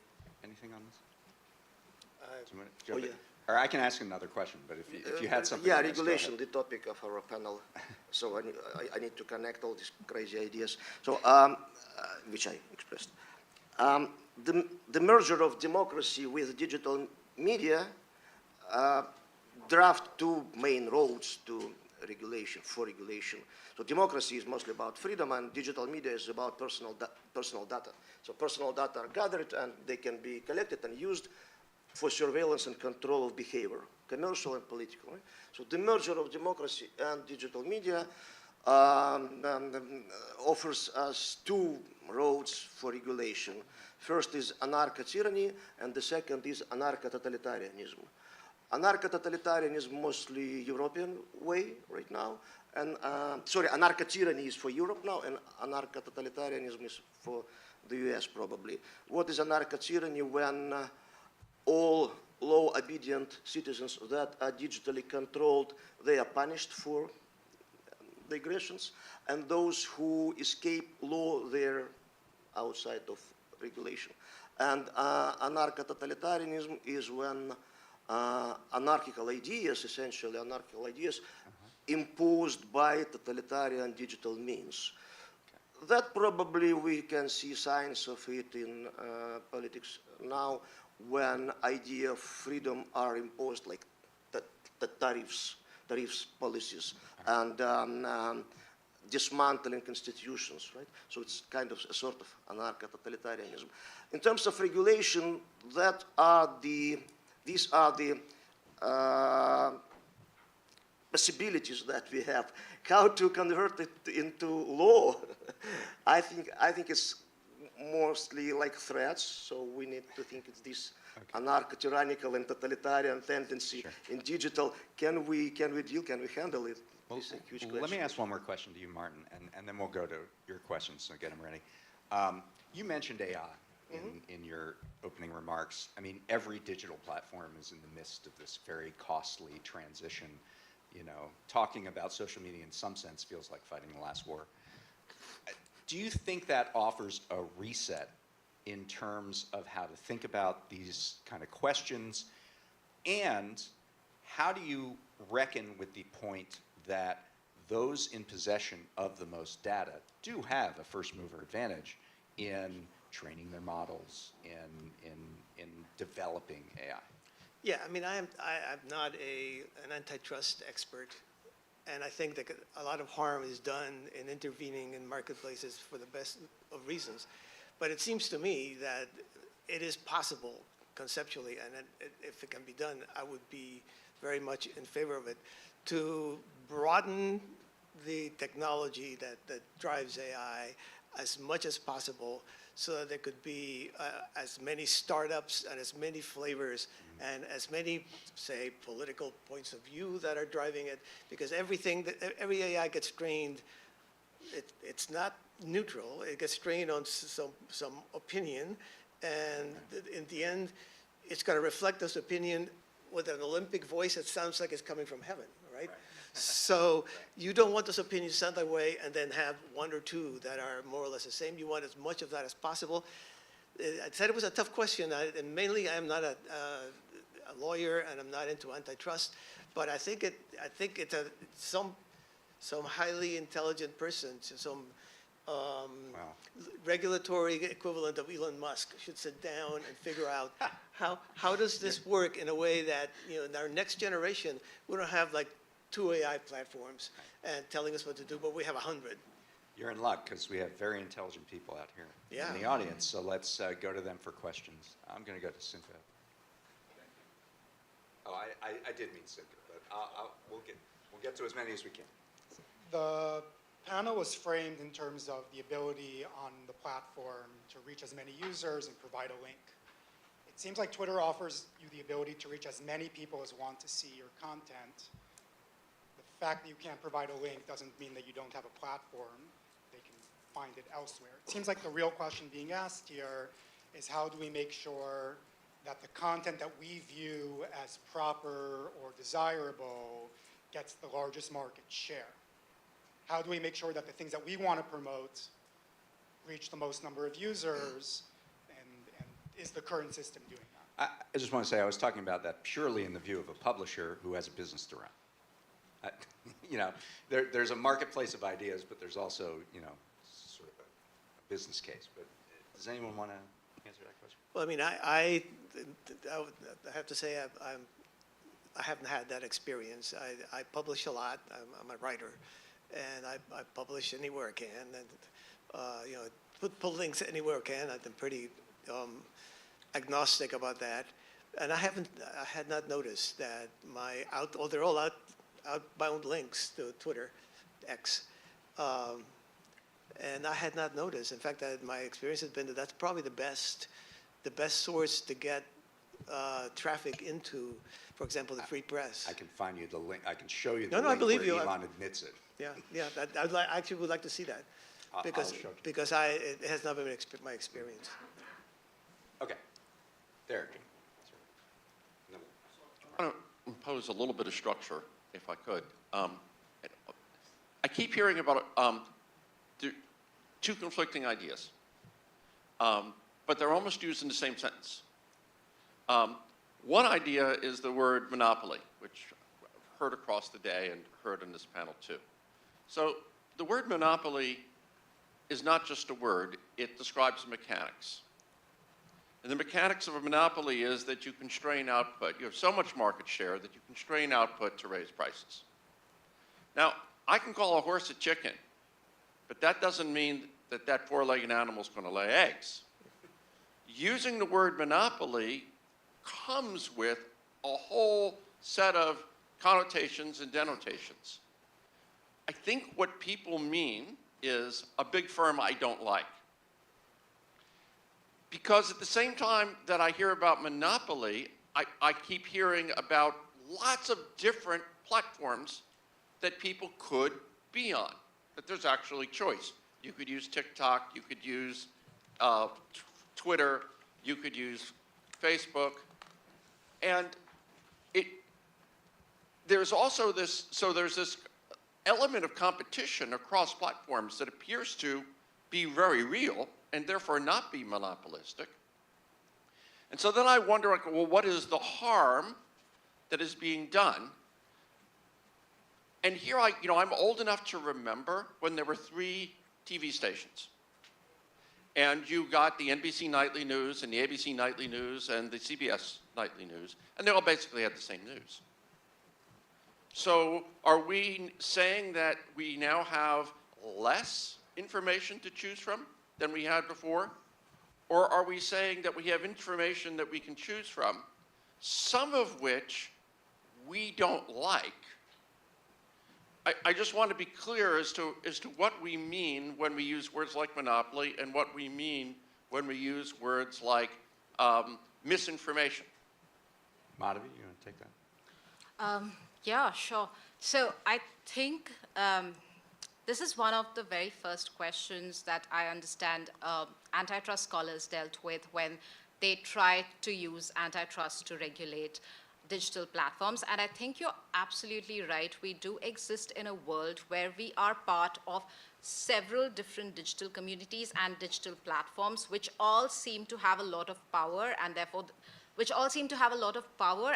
are called monopolies in their own rights. But I think that is because as consumers and as users, our experience has become more complex. So while you are absolutely right in saying that we call Google search a monopoly and we're also calling Facebook a monopoly, how is that possible? I think that because most discerning digital users see them as different. So we go to Facebook for a very different experience to connect with friends and to consume that. And Google search is used for a very different purpose, which is why traditional ideas of defining the relevant market and market power also failed in these scenarios. In fact, one of the reasons why the Digital Market Act was passed, and European scholars in the room can correct me if I'm wrong, was also because it became extremely complicated to define digital markets, to define a relevant market and show market power. And yet people in their lived experiences realize that these tech platforms, they have a lot of power across different layers and in many different ways. So that's sort of how we refer to monopoly power. I agree that it has become very difficult to distinguish them. They do compete in some ways, and yet we also realize that, at least in some contexts, they have a lot of power to shape the experience of users, but also to exclude rivals. So yeah, I don't know. Other questions? Yeah. Thank you to everyone. Following on from what he said, even though I wanted to speak before that, we've been talking about the protection of free generation and circulation of ideas, and there's something suspicious about these conversations. They're relevant, and it's great we're having them, but it's suspicious that, like Guri was trying to say earlier, we're focusing on just this administration. Bearing in mind I'm Nigerian, and Nigeria looks to America the rest of the world looks up to America, your democracy, your media, and all that. And nobody wants America to fail. So it's not partisan when for people like me who comment on these things. I'm neither Democrat nor Republican. I just want an America that works and is working well enough for those of us who want to come here to do things, to do it, excel and leave if we want to, or stay. So when we say we're ignoring everything that happened in the previous administration, we're ignoring the fact that Jack Dorsey at some point was in charge of Twitter and promoting ideas that are not favorable to many people, probably in this room. At some point, he banned the Nigerian president for commenting. Those things happen. We had a situation where your president was ill. I worked for a news organization in Nigeria when our president was ill, brain dead, and yet the country was running without us knowing who was running the country. Contracts were being assigned. And we saw the same thing happen in America. And I've been listening to conversations over and over again, and nobody's commenting on those things. We're just focusing on these things. And like Gubri was saying, I'm Nigerian for decades. You come to America, you could be chased back at the border. They look through your phones. Different administrations have done that. But everybody's, we're here. And so I find this conversation suspicious. How committed really are we to the free generation and circulation of ideas? Or are we just committed to those ideas we feel should be pushed forward, which is what is beginning to look like, especially after I observed interaction where Guri was trying to share thoughts that I share as a Nigerian and African. And I know what we've seen.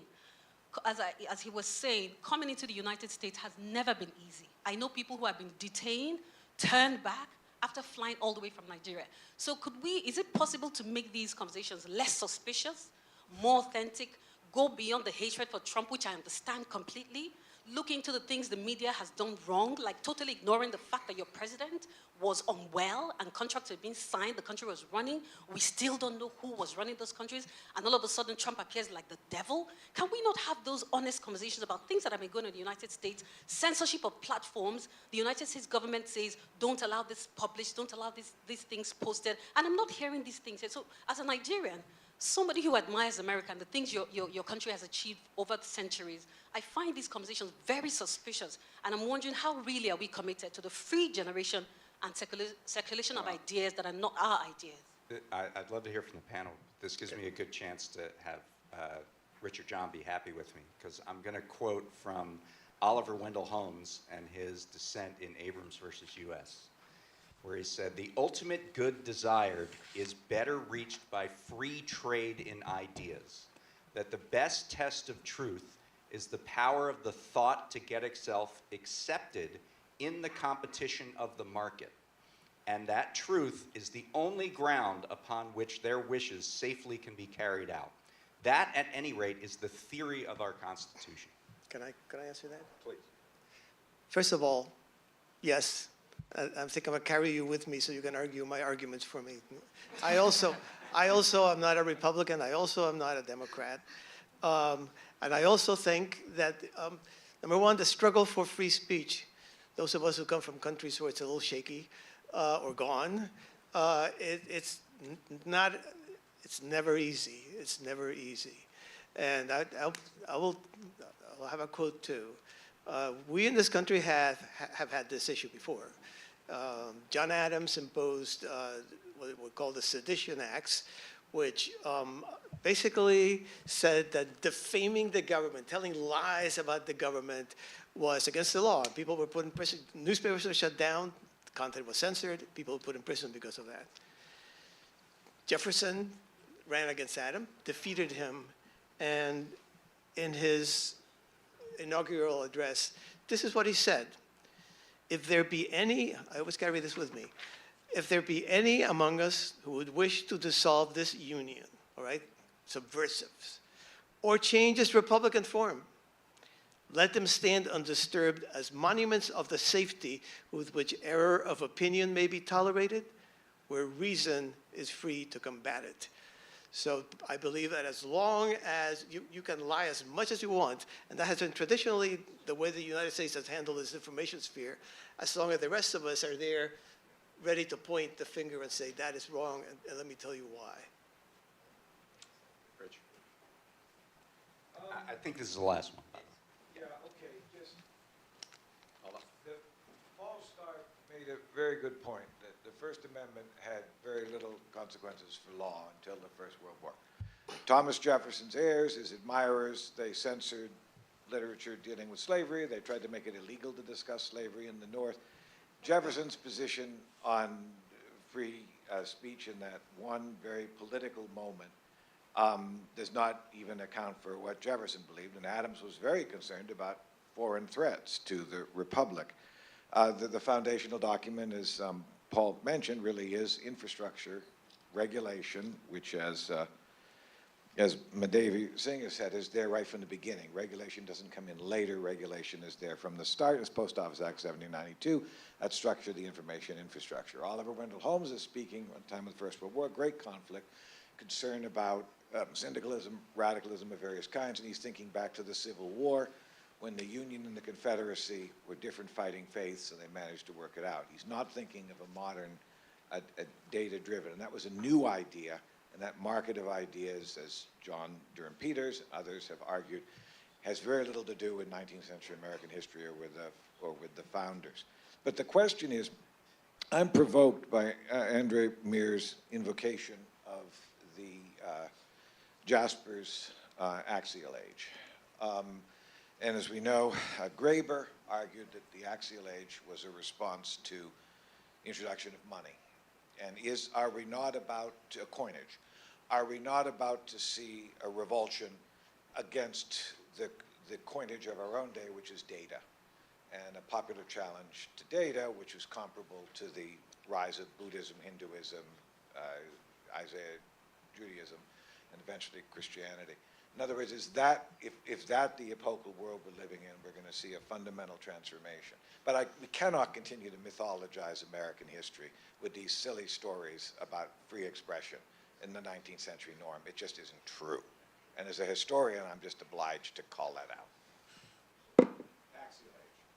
Yeah, thank you. Oh, yeah, you go?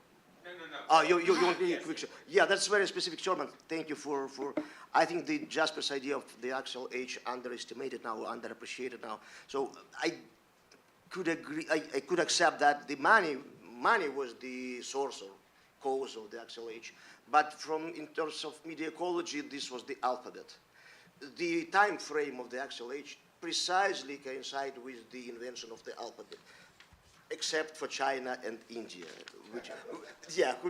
which did not use the alphabet, but there was some phonetic tendencies in their writing as well. So this is the book. I tried to speculate on this idea about the axial age. Now we experience the axial age in reverse and in the accelerated speed, because the axial age was the movement from orality to literacy through writing and the alphabet. Now we move, and it lasted like 6 centuries, right? Now in just 2 decades, we moved back. We reversed the axial age in accelerated speed. It's like, yeah, probably we will lose the semantic functions of speech even, because we can see some oral tendency when we use digital, like emojis. Emojis is interjection, right? It does not have semantic qualities because it directly represents what it signifies, right? So this is the digital orality. So we became so much tribal that we even sometimes we reject language. Younger generation does not use words when communicating because digital devices handy, offer very conveniently, do not use words, to use some smiles, emojis, and figures and so on. So we move in kind of not even pre-literate to pre-literate era, but even pre-speech era. Great. That's all the time we have. Thank you very much, and we will get to the next panel. Oh, I am supposed to ask, there were surveys in your folders. and I believe we'll be going around and collecting them. Make your free speech heard. Yeah, make yourself heard. Thank you guys very much. Thank you. Thank you, appreciate it. Thank you, David.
right.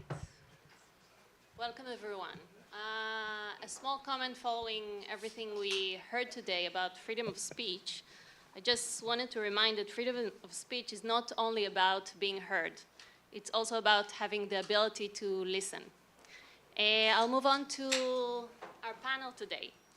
So in the early 2010s, the Arab Spring captured global attention as a turning point, when social media seemed to promise more democratic and open world.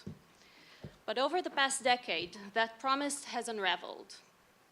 The same platforms, once used for protest mobilization, are now tools for surveillance, disinformation, and political manipulation, used by authoritarian regimes and democracies alike. Earlier panels explored how algorithmic amplifications accelerates democratic decline, turning platforms of connection into engines of control. This panel asks, what happens when social media becomes an instrument of power? At the same time, journalism, the cornerstone of democratic discourse, is in retreat. Newsrooms are shrinking, the financial model has collapsed, and tech giants dominate both distribution and revenue. In many countries, journalists face not only economic pressure, but real fear. The power imbalance between platforms, press, and the public grows deeper. Today, in this panel, we turn our focus beyond the US and EU to Brazil, Israel, and Turkey. Three very different but revealing case studies. In each, social media plays a central role in shaping, distorting, and amplifying political life. This conversation is urgent, and it begins with the courage to name what's happening. On that note, I will pass on to our panelists to present themselves and share if they have any conflict of interest. Thank you very much. Thank you, Judith. Thank you, the organization, for inviting me here. It's been a fantastic day, great discussions, so it's wonderful to participate here. And thank you, my fellow panelists, for the conversations we have previously to this panel. So I'm professor of law at FGV Law School in São Paulo, where I also coordinate the research nucleus and competition, public policy, innovation, and technology compete. Before I start my disclosure here, and one disclaimer. So my disclosure is that I'm also a practitioner, so my views may be influenced by my practice, which also involves digital platforms, including Google, Uber, and Airbnb, although I do not practice nor provide advice on the subject of my talk. I also disclose that I participated in a research project called Disinformation Observatory in 2022 elections, which received funding from a local NGO called Galo da Manhã that focuses on strengthening democratic institutions. And also, Meta has granted unconditional research funding to the Compete Research Nucleus at FGV Law School.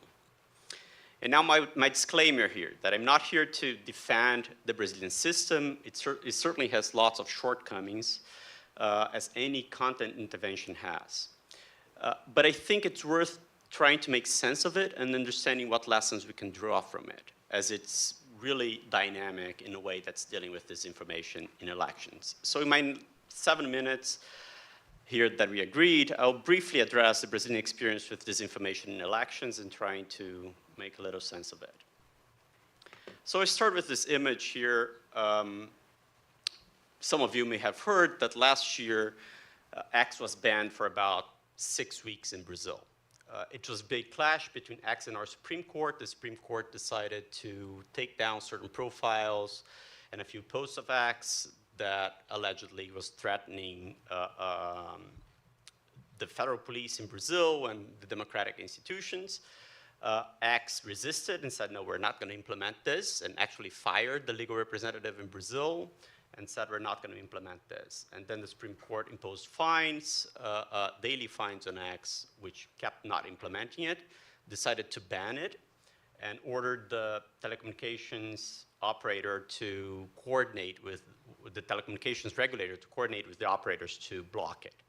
And that actually happened in Brazil in late August until October. In October, X backed down and implemented the orders and also paid the fines. After that, the Supreme Court released the blocking. So that's what happened. That's the type of clash that's happening in Brazil between platforms and courts. And why is that? How did we get to that point? That's what I'd like to do, and let me step back for that. So first of all, why Brazil matters? And I think it matters for a few reasons. First, it's big, 7th largest country in the world in population, 10th largest economy. Second, it's hyper-connected. More than 90% of the households have some connection with the internet. More than 100 million users in WhatsApp, more than 141 million users in Instagram, almost 100 million users in TikTok at this point, and more than 20 million users in X. So people like social media and are very engaged in social media in Brazil. It's also a young democracy, so in the past 40 years, we've been a democracy since 1985, after 20 years of dictatorship. So this is also part of our context there. And it has a very peculiar court system that's a court-based content regulation system, which is a real-time experiment for discussions on disinformation, misinformation, and all types of messy issues that come up in elections here, especially in election periods. So this system is put together for election periods, and it has approximately 3,000 judges and 3,000 prosecutors allocated to oversee fairness of elections. And they rule on discussions on fairness of elections during this period of elections. And this includes evaluating the veracity of different forms of political advertisement. So electoral courts enforce content-based regulation, is striking down content that fits in the legal standards of disinformation. And what are the legal standards here? So courts have the authority to strike down content that refers to facts, quote, known to be untrue, and or facts, quote, severely decontextualized. These are the legal standards at this point. Also, in the last elections, they acquired broader powers to deal with disinformation that may affect, quote, again, integrity of the electoral process. So information that, for instance, was challenging how the electronic polling was working with baseless arguments about how it could be rigged and so on and so forth. So this was the debate on the legal standards, as you know, very broad legal standards here. And of course, the system brings big challenges, many challenges, and I'll not have the chance to go through all of them in this presentation, but I'll just discuss two levels of challenges here. The first level, of course, with any content-based regulation here is deciding what content to strike down, what actually fits these legal standards that are so broad. So there are lots of difficulties here. It's a case-by-case ex-post content moderation. So there's no previous analysis of any content. Content's published, and then it's brought to courts to take decisions about them. Who brings that? Political parties, candidates, prosecutors litigate about content here that they consider fake or untrue. There's a very large number of cases. So we did a research in the 2018 elections trying to filter and to actually see the full universe of decisions. We found more than 1,500 decisions dealing with online disinformation alone. Okay, so besides everything else that these courts were doing. So these are lots of decisions taken in 4 months, basically. But still, it's a scratch in the information environment, right? It's nothing if you think about the degree of information that's circulated in an election. And then finally, these decisions themselves, they become part of the information environment, of course. So they're debatable, right? So they're challenged by those that are being restricted.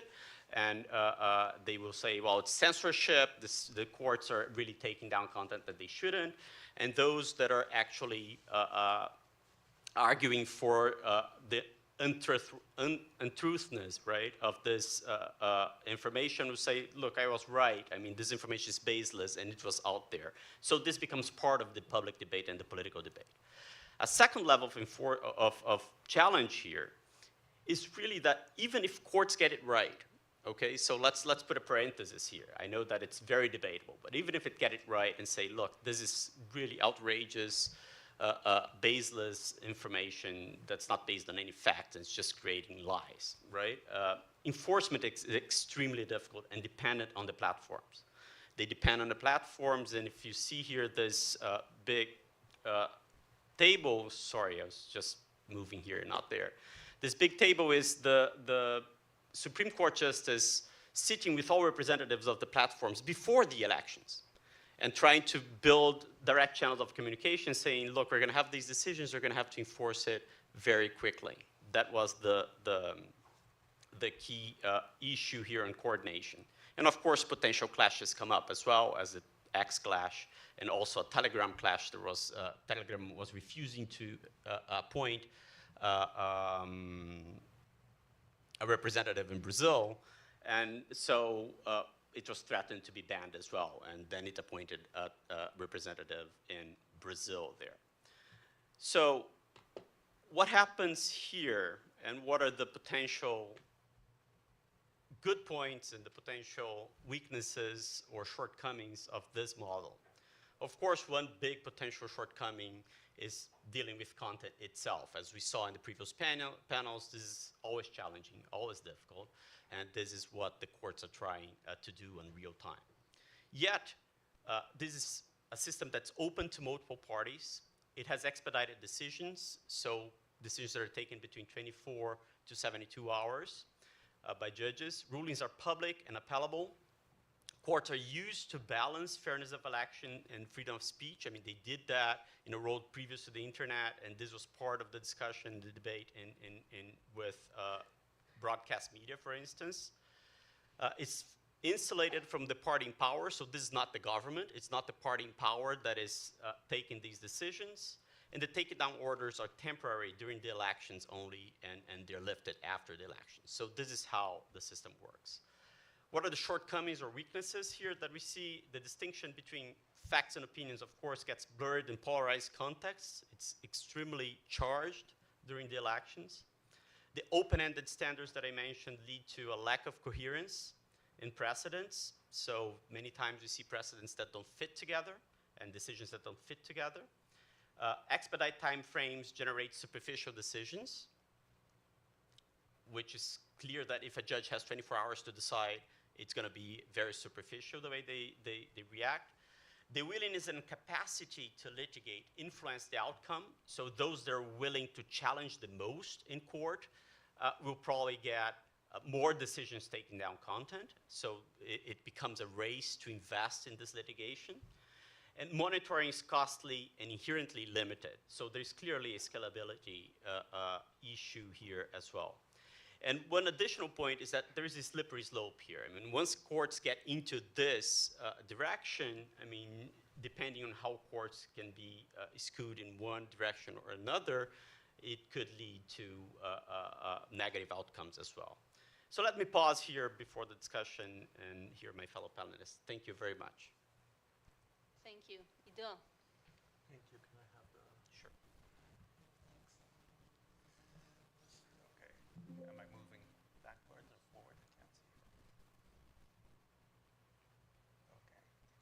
Thanks. I'm Ido Baum. I'm a professor of law and economics in the College of Management in Israel. I'm also the academic director of the Louis Brandeis Institute for Society, Economy, and Democracy in Israel. I'm going to talk about the situation in Israel using a bunch of research projects that we're working on. In terms of disclosure, I'm also the in-house legal commentator of the financial newspaper from the Haaretz group. It's called The Marker. I've done that for many years. I've been a journalist for many years, aside from my academic position. Okay, so I guess we're starting from a very high point at the moment because we've had all the discussions today. And I guess what was interesting for me over the lunch discussion, Tom Ginsburg mentioned that the US is exporting social media platforms to other countries in a way that's exporting First Amendment as well and Section 230 as well. And I think what we're seeing is that in our countries, we need to deal with the consequences of this product that we're getting. Israel is experiencing a democratic backslide. If you're following Hungary, Poland, Israel, then you see more or less the same playbook being played. Now with the Trump administration, I guess you can see a lot of similarities. I'll touch on that in a minute. Okay, so things that you need to know about Israel. Since 2023, Benjamin Netanyahu has returned as prime minister, returned to power with a right-wing, I would say, some would say, illiberal coalition. And all in all, I think he's been in power for 13 years on and off in the last 25 years. The current government is immediately, actually, started with a wave of private legislation that was rushed through the Israeli parliament, the Knesset. What you can see here is actually the first 4 months of private legislation in coalitions over the last 50 years. And you can see the surge in the current coalition in 2023. I would argue that this is the equivalent of executive orders in the United States with what President Trump called historic speed, but this was 2 years before Trump. Poland has a similar graph, actually, if you look at what happened there. So you could say that immediately as the current government came to power, the government started changing the political, the governmental system in Israel. Other things that you need to know, since October 7th and the Hamas attack on Israel, Israel is at war.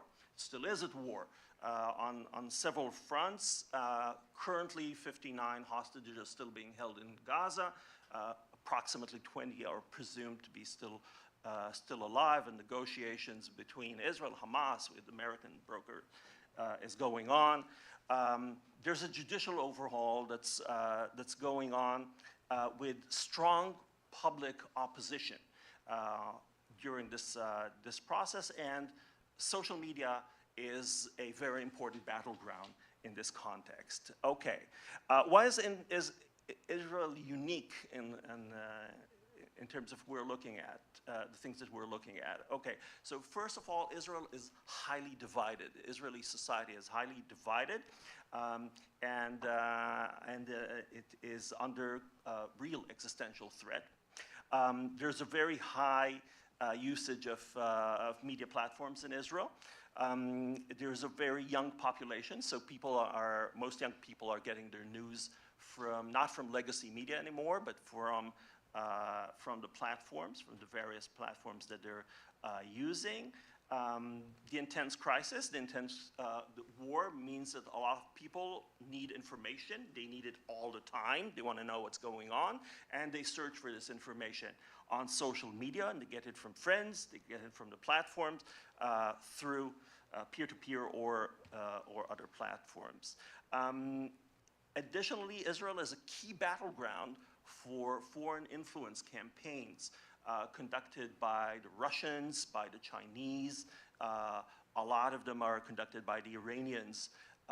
With our experts that we work with at the Brandeis Institute detected dozens of foreign information influence campaigns over the last few years on various issues, basically trying to polarize Israeli society, regardless of what the topic is. Plus, during the war, there was a record, unprecedented number of spies, including Israelis, spying for Iran. Usually they were recruited over Facebook and then activated on other platforms such as WhatsApp, Signal, and Telegram. And this was so unusual that The Economist devoted a whole piece for this event. By the way, the Israeli government is also conducting campaigns, the current government campaigns of manipulation of public opinions.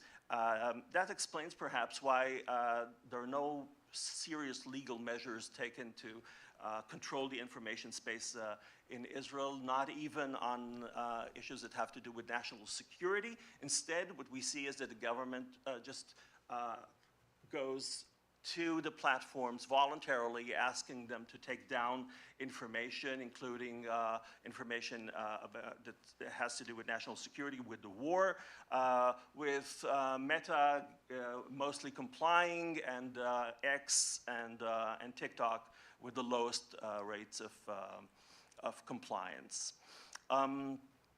Okay, so this is more or less the background of what's actually going on in Israel in terms of the scene, of the political and democratic scene. What I would like to point out here is that in a situation of a democratic backslide, what you don't see usually is a complete takeover of the information space with censorship, like you see in China or in North Korea or Iran. So what the government needs to do in order to control the media space is basically control the media. And so what we can see the government doing is manipulating public opinion through the use of social media platforms. But it started beforehand. So I want to show you data. I'm very short-sighted, so I hope you can see this, right? Yeah, not this one. Here. This is data from 2022.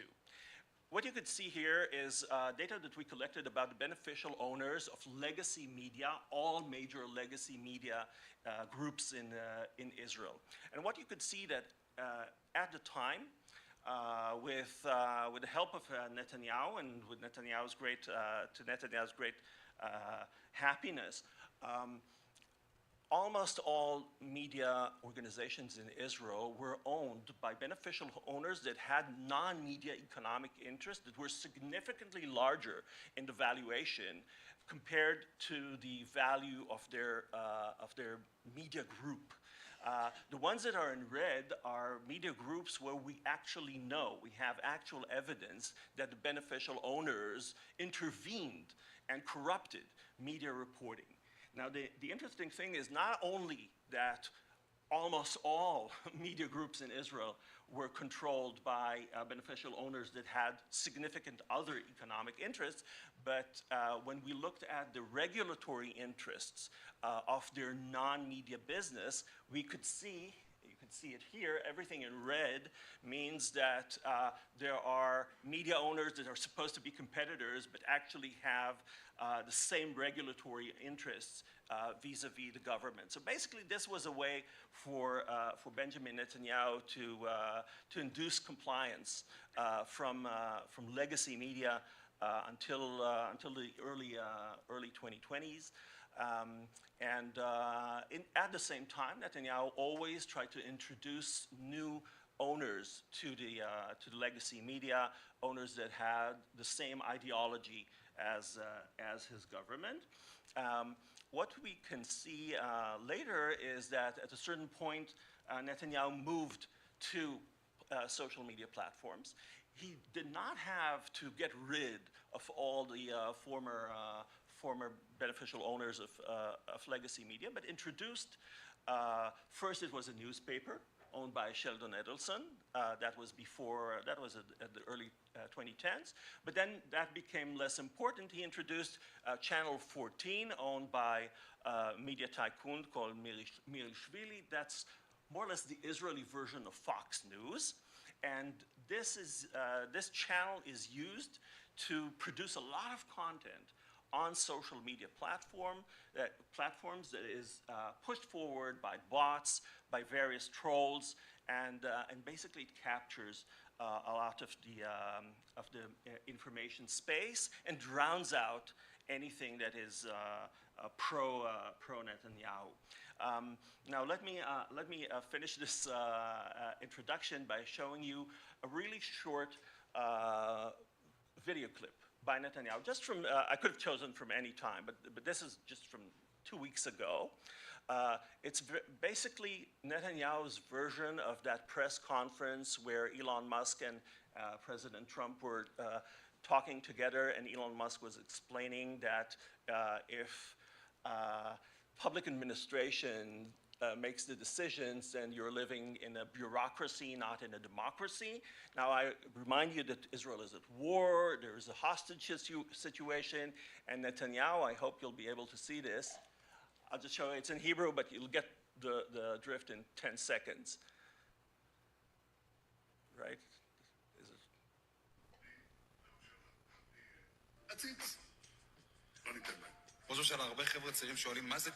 Right, so he just starts saying, okay, there is deep state in Israel, that's a public administration. They're left-wing, left-leaning. We're an elected right-wing government. What they want me is to be this plant, right?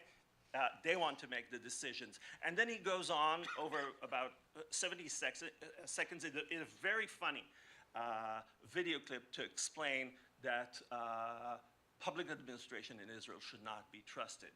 And this went viral, of course. It goes on to Netanyahu's own Twitter account, X account, which has more than 500,000 followers, and then to his entire machine of propaganda, and becomes a very viral tool of influence. I'll stop here, and then we can go back to that. Thank you. Thank you very much, Ido. Afsin, how are things in Turkey? Oh, I have a lot to tell you about that. Hi, everyone. Glad to be the last speaker of the last panel of the day, and many thanks to all our panelists, to University of Chicago, to Stigler Center for having me back. I say back because I had the pleasure and the honor to be a Stigler Fellow last year. I'm an independent journalist. I was a news anchor in one of Turkey's largest private news networks for a decade until end of September 2023.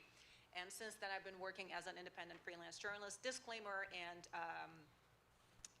well, I guess it serves as a disclaimer. I now am not affiliated with any news organization, but I do contribute to independent Turkish news outlets, mostly digital, those such as BBC's Turkish edition and others that are based nationally. So that being said, I would like to use my 7 minutes, and as a journalist, I'm without slides, so I guess that's just how we roll. I would like to first share a brief overview of the Turkish context with you, and then focus on 3 main points in the interest of time. So the Turkish context, first I'll give you some numbers. It's a country, the population is 87 million, median age 33. It's a very connected society. I'll tell you more about it. Internet penetration is about 88%. Over 75 million internet users in the country. As of early this year, nearly 56 million people aged 18 and over were active on social media. And it is one of the countries that loves X, loves social media. We're in the top 10 when it comes to countries that use X. I believe we're the 7th. And WhatsApp use, Instagram, TikTok, and other platforms are also very popular. So it's a very young, like Brazil in that sense, young and hyper-connected society where the digital realm is also deeply polarized and deeply political. And I'd like to articulate that, focusing on 3 main moments in the last decade or so, and why I chose them when it comes to explaining what kind of a battleground we're talking about. So much of the discussion when we were also preparing for this session was about what is the use of social media? Is it helpful to expand freedom of expression, or does it restrict? Please keep in mind that the debate that is being held in this country, we're hearing echoes as international scholars and journalists. There are lots of similarities, so it's not a far-flung context we're talking about. Social media is very much a battleground, very much a dual arena in Turkey. It is useful and essential for dissemination of information, to mobilize dissent, for independent journalism, but at the same time, it is also the place where rampant disinformation circulates, where you have echo chambers, and it's hard to have an objective, fair, balanced discussion about national events. And it is also a place where surveillance has become more sophisticated thanks to the availability of digital tools. 3 key moments in the last decade or so where we saw the role of social media evolving in Turkey. Number one, 2013 Gezi protests. It started as an environmental sit-in at the heart of Istanbul. You might remember this was following Arab uprisings in the entire Middle East and North Africa region. That's why the international media was looking at Turkey, or is Turkey next? Turkey next. It started as an environmental sit-in, but turned into a national protest. That was a time, I guess for the first time in near history, where social media was used widely by protesters to mobilize, to disseminate content, organize protests, and for the government too, at the time, it was a wake-up call. It was a wake-up call in the sense that this is not just a social tool, but it is also an important arena for political influence. Moving forward, the second point from near history that I will mention is 2016. That is when the Turkish government, Turkey, survived a bloody coup attempt. There we saw the trend being flipped, by which I mean this time it was President Erdogan himself who joined a nightly news broadcast, famously via FaceTime video, asking his supporters, asking not just his supporters, everyone who stands against coups, because Turkey has a history of coups, not necessarily voters of his party, but everyone who was in principle standing against it, to take to streets. Not to stay at home, but take to streets and stop coup plotters. So this time, he was the one who was rallying people to go out to the streets. There we saw a very different use of social media than 2013 Gezi protests. It was the government asking citizens to go out and stop the coup. And after that traumatic event, we see, now in retrospect, it's becoming more clear that the state moved to consolidate digital power. And I will tell you more about the pieces of legislation that passed recently, which speaks to that moment. Finally, 2025, just a couple of weeks ago, this is going back to Judith's question, what is happening in Turkey? March 19th is when protests began, again in Istanbul, after the arrest of the mayor, who is also Erdogan's top contender in the next election cycle for presidency. It started in Istanbul, but spread to the rest of the country. It's mostly Gen Z driven. It's powered by Instagram, X, TikTok, and other social media platforms. How were they used? Well, viral images spread on these platforms. Viral images of solidarity or brutal crackdowns, or in certain circumstances, police being in solidarity with the protesters. So we saw all of that on social media. It was very, very instrumental in the last couple of weeks. But we also saw the government, the authorities, responding with reducing internet bandwidth during peak hours of protests, restricting access to this kind of footage or images or information regarding the protests. And the 2022 disinformation law, which I will shortly tell you more about, was most of the time the basis for these kinds of actions. And detention of participants to protests and everything else followed. So the reason I mentioned these three moments, 2013, 2016, and most recently the protests in Istanbul, so that's 2025 March, is because these moments show that social media in Turkey is not just a social tool anymore, but it is a space, it's a terrain of struggle in a way. It's a space where citizens, state, and platforms are constantly negotiating and renegotiating what legal boundaries are, legal and political boundaries are. So that is the function of social media in Turkey, which is why I want to refer to three main points to give you a sense of what the country has been through. The second big point I want to make is about regulation of social media in Turkey and beyond. It is a contentious issue in Turkey, like the rest of the world. Two major pieces of legislation that I will mention. Number one, the 2020 social media law, as it is informally called. That law requires platforms to have physical representatives in the country. Before that, they did not have. And appointing local representatives mattered because the government or authorities couldn't find anybody to talk to directly when it came to certain requests, take down requests, or use or store user data in Turkey, or comply with other content requests. So that was an important step that was taken with that law. Authorities at the time framed this as a necessity for digital sovereignty and platform accountability. However, critics warned it gave the state vast powers when it came to moderating online speech. Second piece of legislation, which was more controversial in a sense, 2022 disinformation law, again, as it is informally called. The disinformation law, it really prompted a big national debate in the country because it criminalizes the spread of fake information, fake news and disinformation. By the way, yes, disinformation is rampant in Turkey because we all know, thanks to growing literature and scholarship, that in deeply polarized societies, disinformation circulates faster and is more effective, and Turkey is a perfect example of that.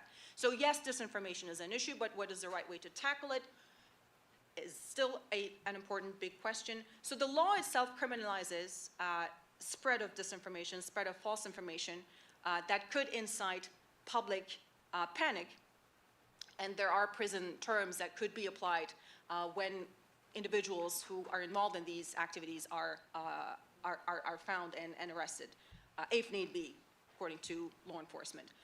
So it also expanded Turkey's official media regulators' powers, and it also includes now the digital space. In the past, it was mostly mainstream news outlets, radio, television, newspapers. Now it's also the digital space. The problem with this was, and critics rightly argued, is who decides what is disinformation and what is not disinformation.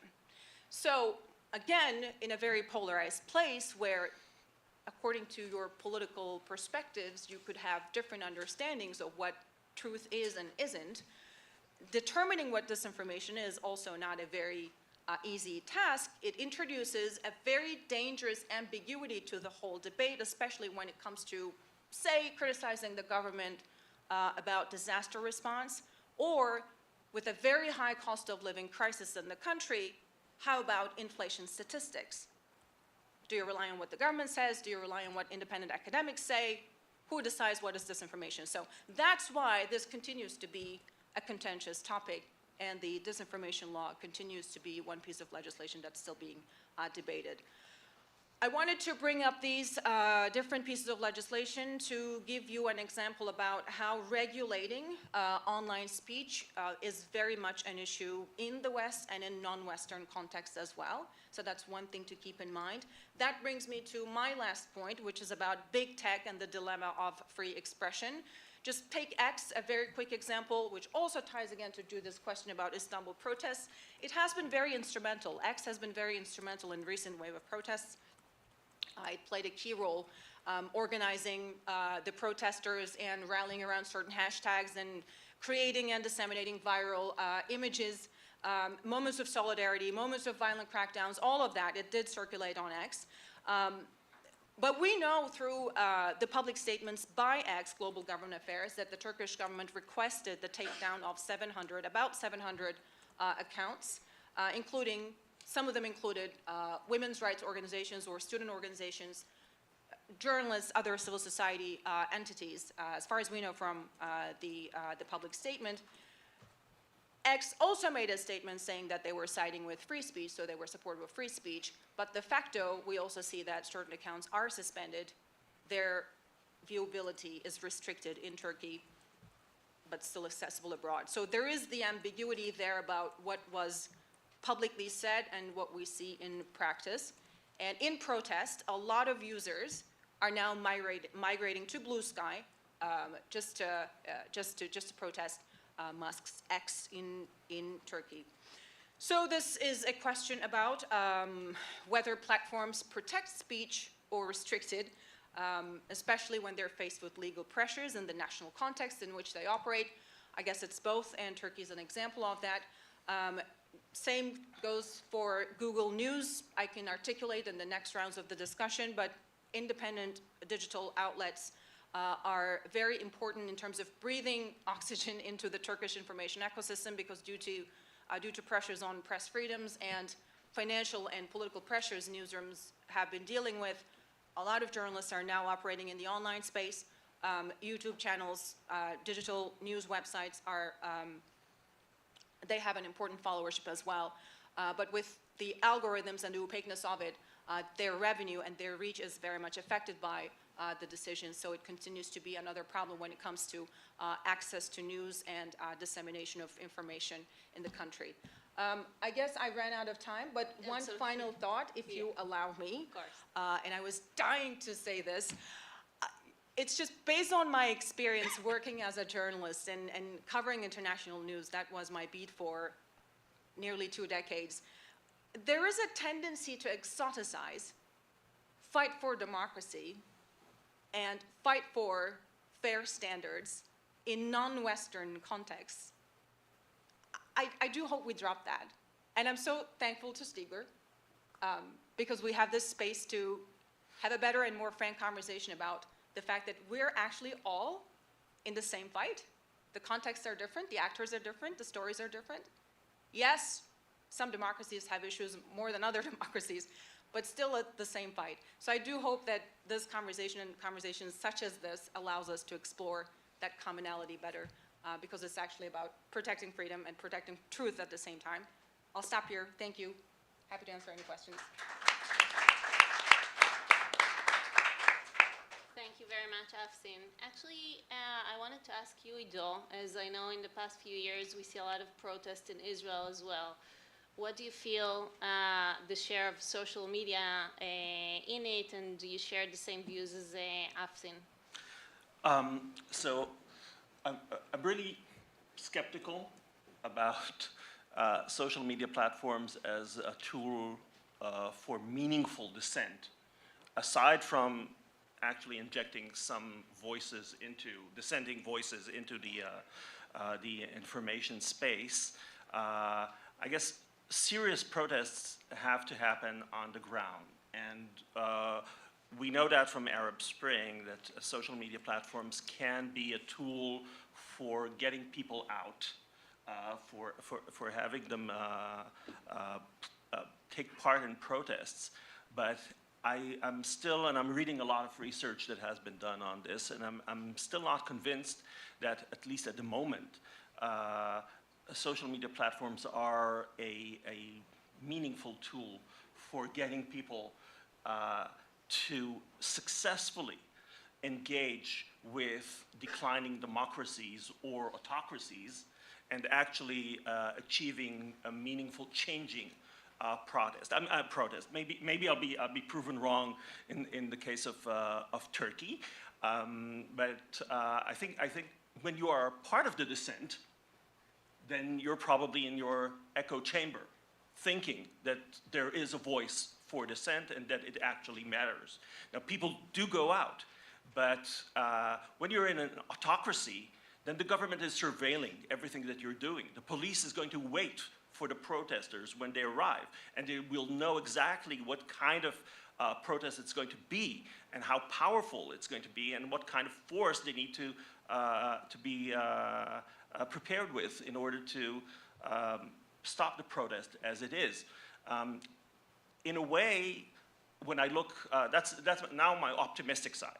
I'm looking at Israel compared to other countries, and in Israel we've been able to stave off the democratic backslide, not 100%, but over the last 2 years, it took longer than it took Viktor Orban in Hungary and the Polish Law and Justice.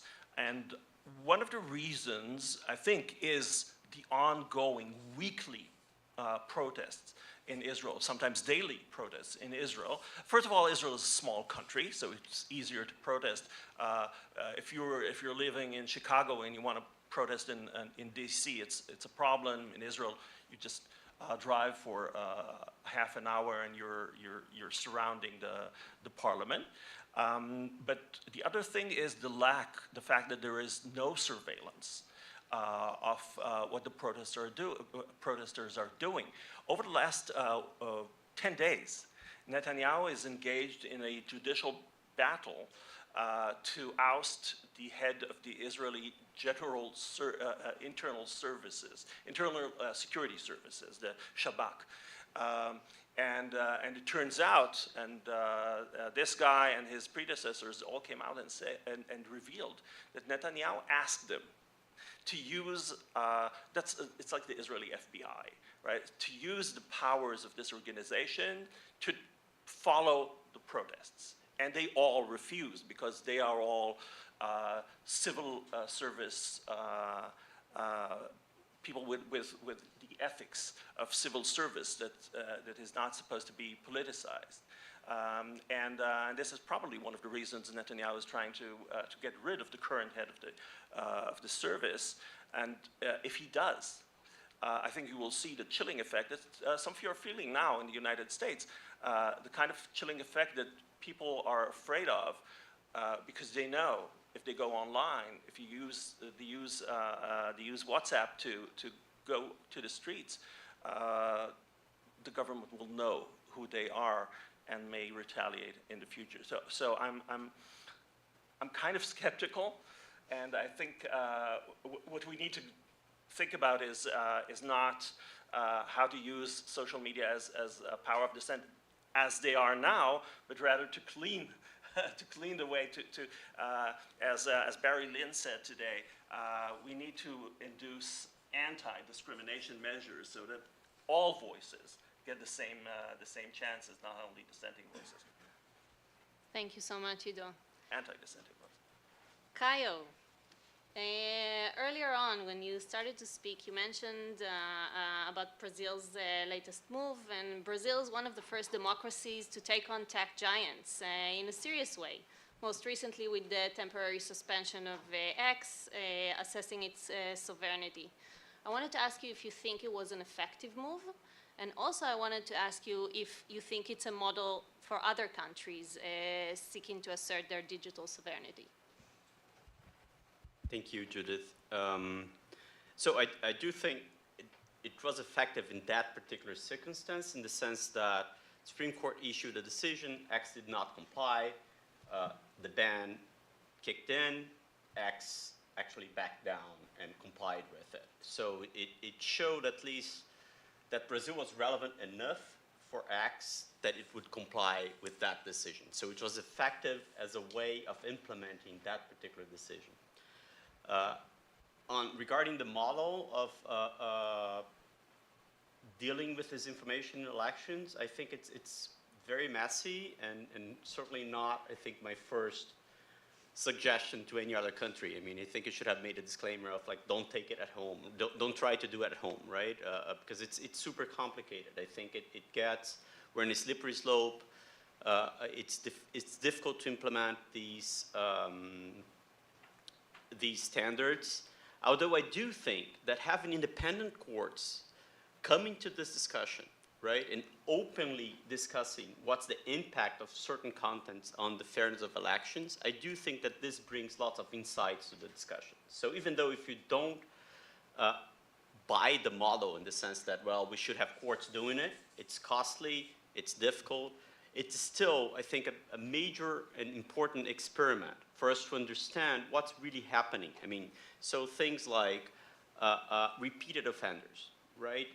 Disinformation that's coming from the same sources, the ways that this information is organized, the ways that the court learned that some types of disinformation during elections, for instance, challenging the integrity of elections themselves, is particularly harmful, right? Because then groups are opening up the possibility of actually challenging the elections themselves. And that became part of the debate. By bringing that from the Supreme Court, that becomes part of the debate, whether challenging whether the electronic ballots are working or not without any factual base for that, if that's reasonable.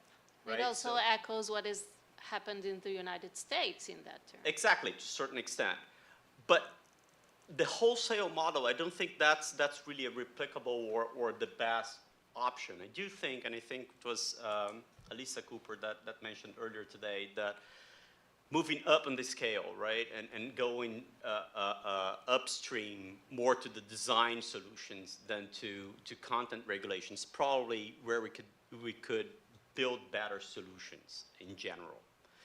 Said that, we discussed the DSA today as well, right? I mean, it was enacted in 2022. We're in 2025. We don't even know if it has any impact so far. And we would go through 2 presidential elections discussing these types of issues in Brazil. So it's messy as well. It's not easy to go up the scale, I think, on this. So I do prefer design solutions, and I think non-content intervention is usually better. So transparency, using trusted flaggers as in the DSA, and all these types of solutions that will somehow address the spread of disinformation. But I do think that what the Brazilian model brings is an honest, independent discussion about what type of disinformation is impacting fairness of elections, and I think that's relevant. I think just saying that let's not talk about this because it's content issue, I think that doesn't work. And I think we need to have this type of conversation, and it's urgent. So that's my view here, Judith. Thank you If very I much. just may say, Yes. design solutions are great, but we don't want them to be done by non-democratic regimes. And some countries just don't have the time to wait for, the results of research on the DSA in terms of their democratic backslide, right? Absolutely. I'm getting signs here that we need to move to Q&A, and I've noticed we have Stefano in the audience. Maybe you can tell us about what's happening in Italy.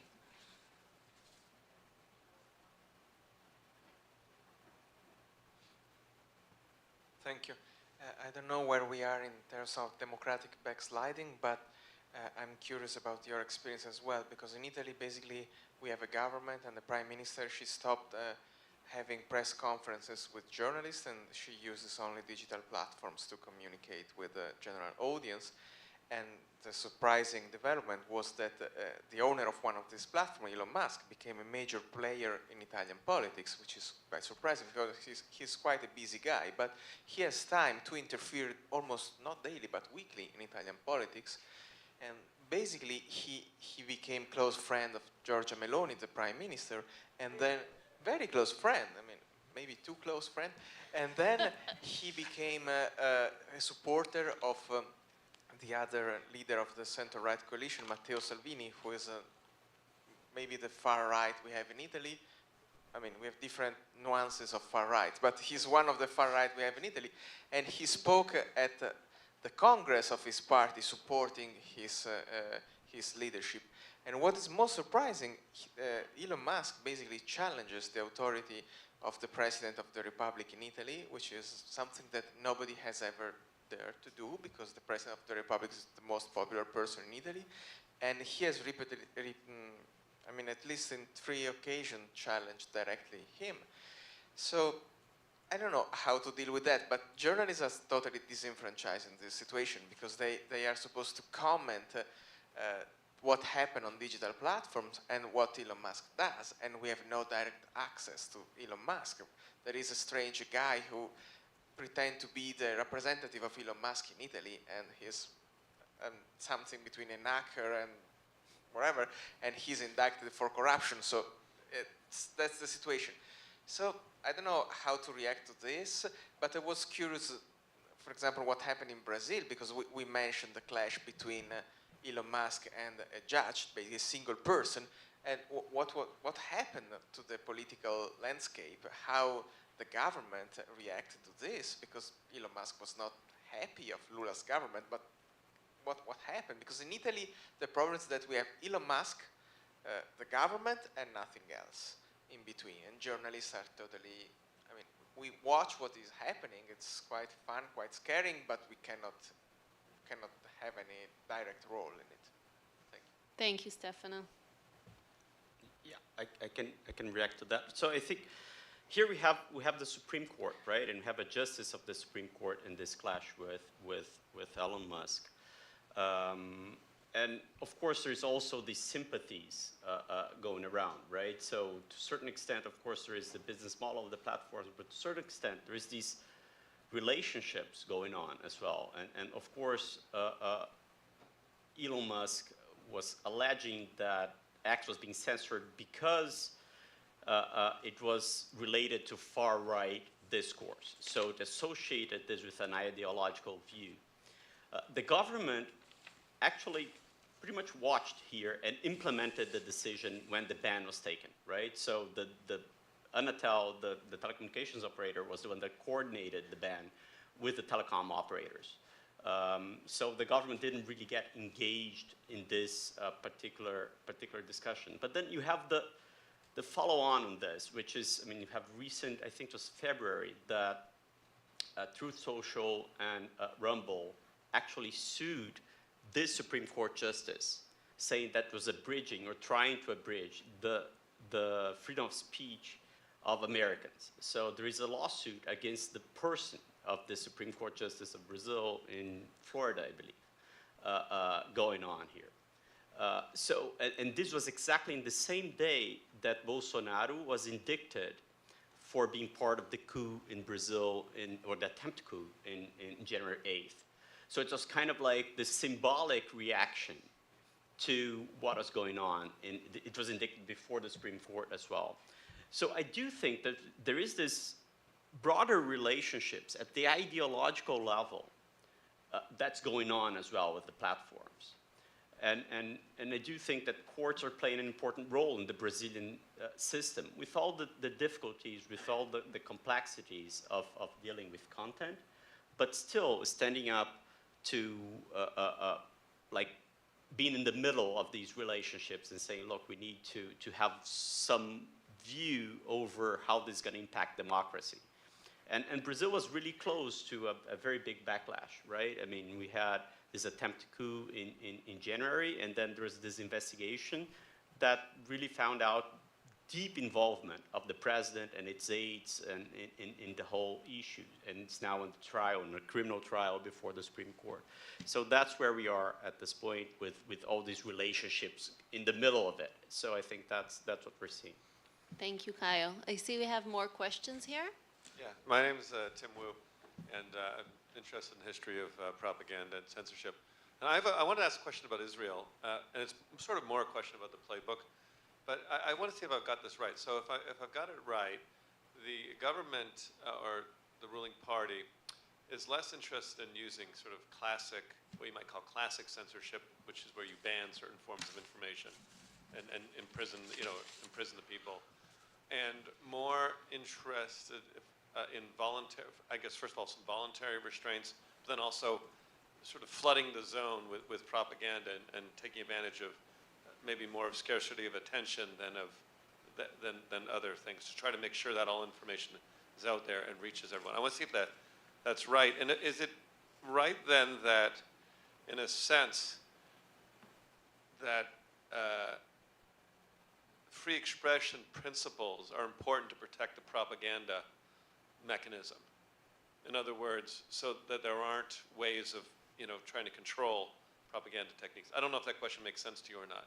But in other words, does the government have a sort of free expression approach that goes along with the propaganda approach? And is this description correct? I don't think the government has any, there are legal mechanisms to deal with propaganda, if that's what your Maybe my question question hasn't gotten. But Israel is similar to the situation with Maloney, in that sense that there is no interaction anymore for the government with legacy media. So you don't have accountability anymore, right? You're just talking and propagandizing your position as prime minister directly to your voters, your audience. By the way, Netanyahu only interviews to Channel 14, the Israeli Fox News, and 2 years ago he was still interviewing with U.S. media, but U.S. journalists started asking tough questions. They did their job, so he stopped that, and now he's only using. Maybe I have another question. How does he, if he does, make sure that his content is reached more, the population than rival content? Is there some method to do that? Bots, trolls, and sock puppets. I don't want to dominate. So Netanyahu has in Israel what is known as the poison machine. The poison machine. Okay, he's the only politician that have a poison machine. We don't know who is financing it, but one thing is for sure, he controls social media. So when you look at his social media activity, you see that there are tons of bots and avatars and sock puppet. Everything is coordinated. You can see how they work, and they dominate the space. It's on TikTok, it's on X, it's on Instagram, it's on Facebook, and recently it's moved also to Telegram. None of his rivals in Israeli politics get close even to have 5% of the traction that he has on social media. And in many ways now the entire media landscape is dominated by two players, which is one is social media and what we call the poison machine. Now the poison machine is very effective in doing one thing. If you are emerging as someone that challenges Netanyahu, and it doesn't matter if you're a politician or a journalist or a civil society person, you know that the army of trolls and bots and sock puppets are going after you, and they will find something in your history, and they will humiliate you, and a lot of people just want to stay away. Now, going back to Dr. Baum's research, the other powerful, the only legacy media in Israel which is still has traction is the TV channel, and that TV channel, like Ido showed us, is owned by the Coca-Cola monopoly in Israel, which is also, it's a very big business that is, any moment, regulators can reign its power. So they play a game that sometimes they look very adversarial, but everybody understands that they are adversarial to one point, and some of Netanyahu's sock puppets are very much present in all the TV broadcasts. If I can just respond as well here, this seems very close to the description that the media in Brazil had to what was called the hate office, which was like this office right by the president in the presidential palace, allegedly run by his son, that would coordinate social media in a very aggressive way with bots and the whole ecosystem there. So, and this was really mapped by media in different articles, and very effectively, and much more effectively on the right-wing side than any other player in the discussion. And then we're seeing that even after Bolsonaro left power, how the right wing kept organized in a way that reaches much further. So let me just give you one example. We had a couple months ago, or a month and a half ago, this congressman in Brazil who is 28 years old, the most voted congressman last election, 1.5 million votes. He had a post that was basically disinformation about a new policy of the government to monitor instant payment. Okay, just in a way that monitors other financial transactions, now it would monitor instant payment in a certain way, like other financial transactions. And then suddenly this guy issued this video saying, look, no, the government's going to tax instant payment, right? So we're going to pay taxes on instant payment, which was not part of the discussion. It was not anything like that. Huh? It's scamming, okay? It's not that disinformation. The guy was anticipating perfect rational expectation. Exactly. He got disinformation. No, he was actually saying that the government had announced that it would tax, that this was part of the discussion there, and that this would lead people that were kind of informal in the economy to be taxed as well. So it was really like trying to spread panic of something that was really a light governmental, reasonable, or just business as usual for government. This video reached 300 million people, just 300 million views in 3 days. Okay, it was like an amazing viral video.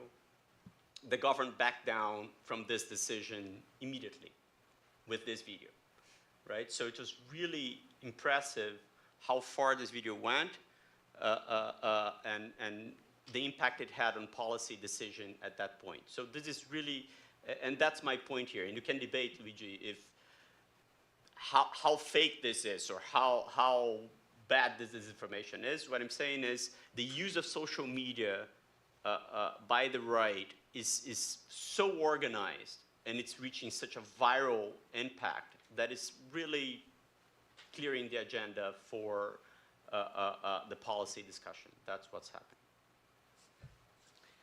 Thank you very much. I would just like to say one closing remark, and we're done, and we can all go to dinner. In times like this, marked by geopolitical turmoil and the rise of new tech oligarchy, with nearly unlimited power, many choose to keep their heads down and wait for the storm to pass. My hope is that those here today will choose differently, that we will speak up as Barry Lynn calls us to do earlier today. Because in the face of the erosion of truth and freedom, silence is not neutrality, it's complicity. Thank you very, very much, everyone.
Good evening. For those of you who are online, good evening from Chicago. In a beautiful spring day in Chicago, is an oxymoron. And thank you for joining us in the room and online. For those of you who don't know me, I'm Luigi Zingales. I'm the faculty director of the Stigler Center, faculty member of Chicago, and one of the organizers of this conference. Tonight, we're delighted to host a keynote conversation with the chairman of the Federal Trade Commission, Andrew Ferguson, and the University of Chicago professor, Eric Posner. Thank you both for being here and making the time. Before we begin, a few notes. First of all, we are on the record and live streaming, and we will post all the conference video on the Stigler Center YouTube channel. If you have questions for the speakers, we will address them in the last 15 minutes or so. Please wait for the microphone before speaking so that everybody also online can hear your brilliant questions. As usual, views expressed by guests are their own, not those of the Stigler Center or the University of Chicago. We hope that you will join us for the remainder of our conference tomorrow, which will continue in live stream. Also, we invite you to check our website for more details, as well for the Stigler Center publication, promarket.org, and the Stigler Center podcast, Capital Isn't, which I co-host with Bethany McLean. And now, please allow me to briefly introduce our speaker. Andrew Ferguson is chairman of the U.S. Federal Trade Commission since January 2025. Prior to that, he was a FTC commissioner since March 2024. Before, he served as Virginia's Solicitor General, chief counsel to Senator Mitch McConnell, and as a Republican counsel on the U.S. Senate Judiciary Committee. He also practiced law at several Washington, D.C. law firms.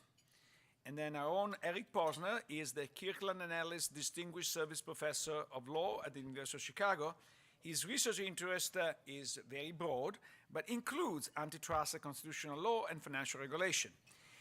He's also a prolific author, and his most recent book is How Antitrust Failed Workers. Between 2022 and 2023, Eric served as a counsel to the Assistant Attorney General for Antitrust. And now I turn it over to the speaker. Thank you very much.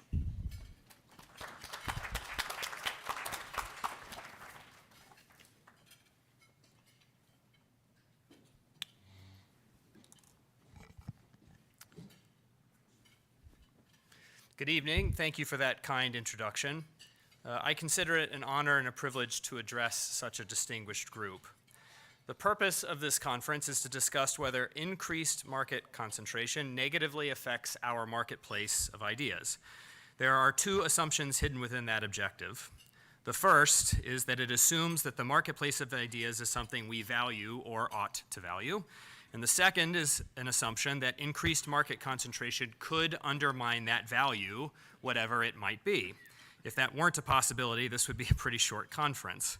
In my comments this evening, I want to provide some brief reflections on each of those assumptions. What value are we trying to preserve in promoting a marketplace of ideas? For Oliver Wendell Holmes, the answer to that question was simple: truth. In one of his most famous dissents, Justice Holmes argued that the best test of truth of the truth of an opinion is its widespread acceptance by individuals engaged in a free trade of ideas. Just as success in a competitive marketplace can demonstrate the utility of a product to consumers, so too a consensus forged by the free and open exchange of ideas is the best test of the truthfulness of that consensus. But Justice Holmes did not end there. For him, the truth arrived at by a free trade of ideas is the only ground upon which an idea should find its expression in our law. In other words, the marketplace of ideas is valuable not only because it helps us to discern what is true, but also because it promotes a political order where consensus is forged by the exercise of public persuasion, rather than imposed by the exercise of public power, or by the collusion of actors wielding private power, or, as we've seen recently, the collusion of public and private power together. Characteristic of Justice Holmes, this opinion was personal, pragmatic, and progressive. Holmes had nearly died fighting for the United States in the Battle of Ball's Bluff. The great contestation of slavery ended with that war, but, as he put it, he realized that time has upset many fighting faiths. He believed that political consensus could and should be won not on the battlefield, but in the free trade of ideas. For Holmes, to embrace persuasion over power stands at the very heart of our theory of the Constitution, obliging us to be eternally vigilant against attempts to restrain or limit the free exchange of ideas among citizens. If Holmes is correct, freedom of speech, which makes the marketplace of ideas possible, is a value deeply woven into the very fabric of our constitutional order and our society. If market concentration negatively impacts our marketplace of ideas, it is because it limits rather than expands the free exchange of ideas among a citizenry. Now, the marketplace of ideas is, of course, a metaphor, and as such, it has its limitations. For one thing, the widespread adoption of an idea does not necessarily make it true, nor is an idea's limited adoption necessarily a bar to its truthfulness. My own view is that there are objective truths in the law of nature discoverable by the application of human reason. And those ideas are true even if they are believed and advanced by a very small minority of the community. But history reveals that those truths are not always readily discoverable, and even once discovered or revealed, what those truths pretend for any particular community at any particular time or place is not always obvious. Reasonable minds can and do disagree about them. Within the boundaries of objective truth, then, there is much room for debate, and that is where the idea of marketplace of ideas matters the most, both for discovering the truth as part of the process by which human beings apply their reason to nature, and for determining how to apply those truths prudently to the circumstances in which a political community finds itself. When we speak positively about the necessity of a marketplace of ideas for an open, free, and democratic society, we're not thinking about the market for PR men, Madison Avenue advertisers, and other paid purveyors of propaganda, which all too often includes members of the legacy press. Rather, we are thinking about the free, open, and informed exchange of ideas among ordinary citizens, motivated by a desire to seek the truth and serve the common good of their community. And not only that, we are also thinking about a truly public forum through which each citizen, not just society's elites, have equal capacity to express their own opinions, to have them heard and responded to by others, and for the consensus emerging from that exchange to have a genuine effect on the public policy of the society in which the exchanges take place. I'm thinking about the vice president providing a detailed response to a policy criticism by a random anon on X. I'm thinking about the fresh perspectives one finds among academics and journalists who no longer have to depend on institutional gatekeepers that have long abandoned their core principles to educate, to inform, and to challenge abuses of public power. I'm thinking about an X thread on foreign policy written by an informed citizen lacking any credentials from the elite gatekeeper institutions which actually can influence public debate among policymakers. I'm thinking about the dissident physician who takes to social media to challenge his colleagues' consensus on a public health crisis and whom history proves to have been absolutely correct. I'm thinking about the capacity of the individual citizen to amplify, through sharing or reposting on online platforms, his or her own opinion, cause, or policy, and to coordinate civic action to effectuate the realization of that policy into law.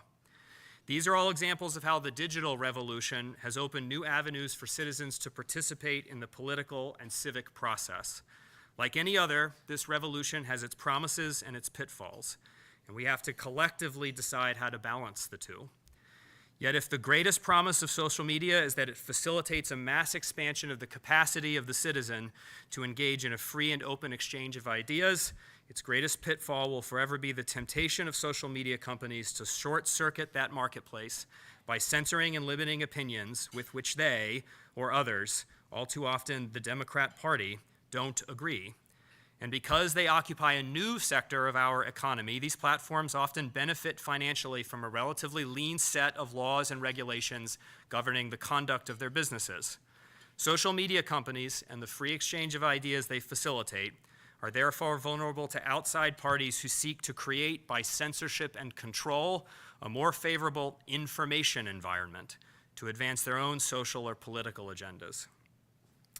It should be obvious to everyone here that if the social media space is highly concentrated, with incumbents facing little to no competition from rivals, it will be easier for platforms to engage in censorship, whether on their own initiative, in collusion with each other, or at the behest of left-wing public officials, regulators, advertisers, or other DNC interest groups.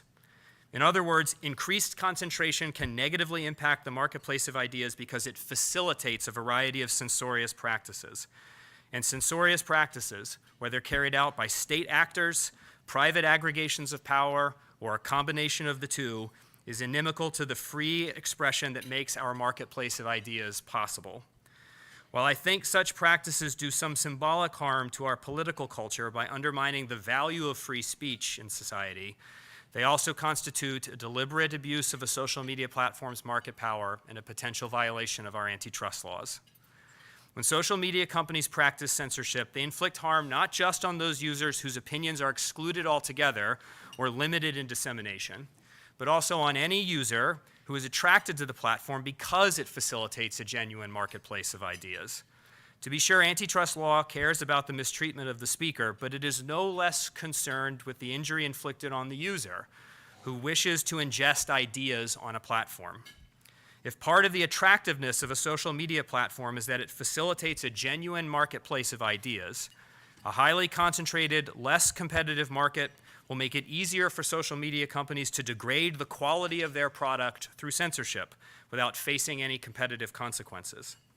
If a social media platform can make its product less attractive through censorious practices, violations of its terms of service, or through excessive advertisements, and if it can do so without a proportionate loss in its customer base, there are strong reasons to suspect that it is not operating in a competitive environment to the detriment of its users, which could be a violation of the antitrust or consumer protection laws, depending, of course, on the facts.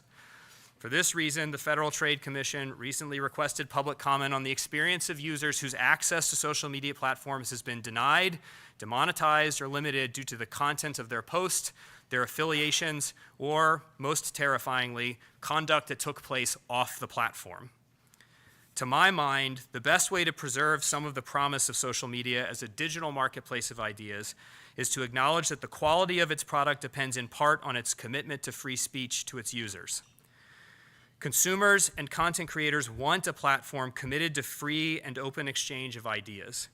If they wanted left-wing apparatchiks to curate or inspect their ideas prior to public dissemination, they would content themselves to sit in a think tank lecture or inside a university classroom, or they could read The Atlantic. Of course, not all consumers or producers of ideas on social media are seeking the truth by engaging in diverse ideas and clickbaits. Users have diverse interests on social media. Some are sating their curiosity with clickbait. Others might be doom scrolling. They might be trolling, or they may be seeking consolation in the values of their own beliefs or prejudices. In those cases, we are not faced with a consumer or producer of ideas who intends to engage in the free marketplace of ideas. But that doesn't mean that the prospect of engaging in a free and open exchange of ideas is not part of what attracts even those users to a social media platform. You can't doom scroll without an abundance of pessimistic perspectives. You can't troll without there being individuals whose opinions you see fit to lampoon. And you can't find consolation in the validation of your own beliefs without accepting that others do not share those beliefs as you do. Every user of social media, from the low-brow meme makers to the self-anointed policers of misinformation, is invested in the preservation of free expression on social media.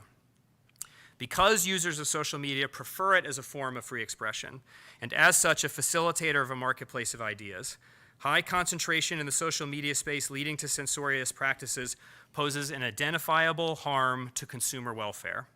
While we cannot always assume that consumer welfare will dovetail with the preservation of important constitutional values like the freedom of speech, it is a fortunate coincidence for an individual like me who is committed to freedom of speech as I am, that the vigorous enforcement of antitrust laws can promote this important social and constitutional value. I have emphasized tonight the dangers of censorship in a highly concentrated media market. I have not spoken about the dangers of, quote, misinformation, end quote. This is not only because I categorically dismiss elite and Democrat hysteria over misinformation altogether, but also because I believe that a highly concentrated social media space generates far more opportunities for elite and left-wing manipulation than it does for populist so-called misinformation. One prominent left-wing scholar once described manipulation as the exercise of power in secret, unknown to those who are influenced and lacking any kind of public legitimation. As Missouri against Murthy revealed, when a society combines high concentration with opacity surrounding content moderation decisions that control the dissemination of information on social media, you have a recipe for elite manipulation of the public under the guise of combating misinformation. Fortunately, the solution to manipulation and misinformation in the social media space is the same: to ensure that social media platforms meet consumer demand for a product that protects freedom of speech, thereby facilitating a genuine marketplace of ideas through which we might test the truth of our own claims as well as those of our fellow citizens. Thank you, and I look forward to our discussion.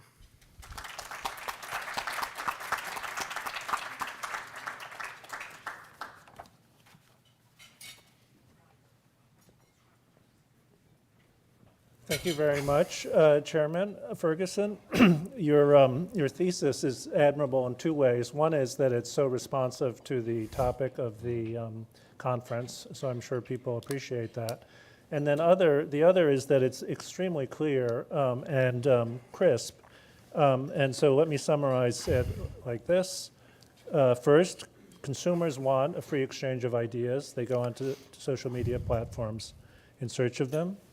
Second, the platforms, and I want to ask you about this, don't actually do that or haven't done that. Instead, they've engaged in what you call censorious conduct or content moderation, or they limit speech, however you want to put it. And then, therefore, you're arguing that, I guess maybe presumptively, or you're claiming, just as a matter of fact, the platforms aren't actually engaged in competition.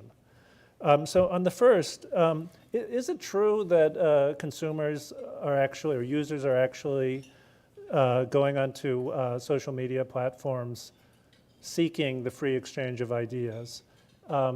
You mentioned that some go on to like have fun, to troll other people, maybe to torment or bully people. It also seems to be the case that people don't often want to actually hear the ideas of people, who differ with them to a great deal. So, what's the basis of your view? It sounds like an idealized view of how people behave rather than the reality. I do think it's the reality. Even people who are pretty strictly aligned with one side or the other do derive pretty obvious pleasure from engaging, in good or bad faith, it depends, with ideas from the other side. I mean, I meant what I said. You can't troll unless there are people around that you disagree with. And so even someone who goes on just to, bully, I'm not going to say harass, but even if someone is going on just because they want to pick on people they disagree with, you have to have access to those ideas, number one. Number two, I think the reaction to the censorship epidemic of 2020, the public reaction, sort of revealed a strong preference to in favor of having access to ideas that you agree with, that you disagree with, or that you're not sure about. I think sort of the success of X after it was purchased by someone who had a relatively open commitment to free speech, especially after everyone promised it was going to fail when it was originally purchased, is pretty good evidence that there's a preference for this. Now, it's also obvious that I don't think consumers want sort of a no holds barred access to everything, including categorically illegal stuff. It's definitely true that people like receiving some content more than others. But I think it's equally true that the average consumer does not want a platform where particular ideas are just categorically excluded. And if they did, you would expect there to be platforms where the curation was aimed exclusively and expressly to just one side or the other. I guess Blue Sky is a potential example, which is not exactly taken off. I also think a lot of consumers began engaging with these social media platforms when they were quite openly touting their commitment to free speech and a free exchange of ideas. And then over time, that commitment somewhat eroded. And one of the things that the FTC asked in this initial phase of the investigation, asked consumers to weigh in on was, what was your understanding of the terms of service for these platforms when you signed up on them? And then were you being kicked off of these platforms inconsistent with their terms of service? And a lot of these platforms had often very flowery commitments to free exchange of ideas in their terms of service. And a lot of consumers think that they didn't live up to them. And President Trump in 2020 actually issued an EO asking the FTC to look into this. The FTC did not, but that's one of the things that we're examining now. Right, and I do want to ask you about that. But first, a number of people have complained that Musk has kicked them off X, or deplatformed them, or whatever the term is. And then I'm not on X myself, but I gather that you can't really avoid Musk's tweets or X's or whatever they're called. So, I mean, so he starts off with, I think you're right, commitment to freedom of expression. He loosens the moderation rules. But what should we think about what's happening now? Is this evidence that there's not competition in this type of social media? The fact that he's deplatforming people? So I don't know as an empirical matter whether he's deplatforming people. I simply don't know. I'm sure some people, as is true of every platform, are removed for violating terms of service. I also think it's very obvious that people are allowed to say and express ideas on X that you are not allowed to on other social media platforms. I mean, Facebook, for example, still has a vaccine misinformation policy. Mm-hmm. And then in terms of avoiding Musk's tweets, it might just be my algorithm that gives me ready access to them. He's also one of the world's most famous men and is a important leader in the most important government on earth. I don't think it's terribly surprising that the algorithm would be putting his ideas in front of people. I don't think that suggests like a competition problem, nor do I think the removal of any particular user does. But I think insofar as the argument is there wasn't sort of widespread idea-specific censorship, especially in 2020 and 2021, you're just asking me to not to believe my lying eyes. Sure. There quite obviously was. I want to come back to this point about exchange of information, and then one of the speakers earlier today reminded us network effects, and you would think that if people want to exchange ideas, be exposed to new ideas, you'd want as big a platform as possible. Yeah. And that seems to lead you in the direction of monopoly. So how do you reconcile your view that the best use of a platform is exchange of ideas among as many people as possible, but your desire as well to have competition in the social media sector? Yeah, so I do not think that a particular platform's propensity to censorship is categorically an indication of monopoly power, or is categorically an abuse of market power.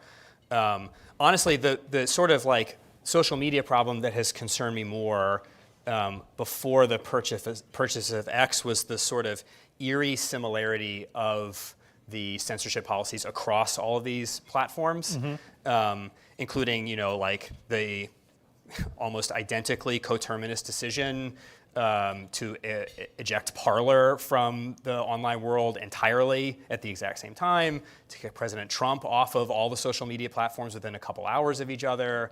The risk of collusion, which is made easier by an absence of competition, is what concerns me more. And I've written about this, but I think insofar as I don't think you said this, but if you did, just to clarify, the mere fact that a platform conducts censorship is not itself an indication of market power.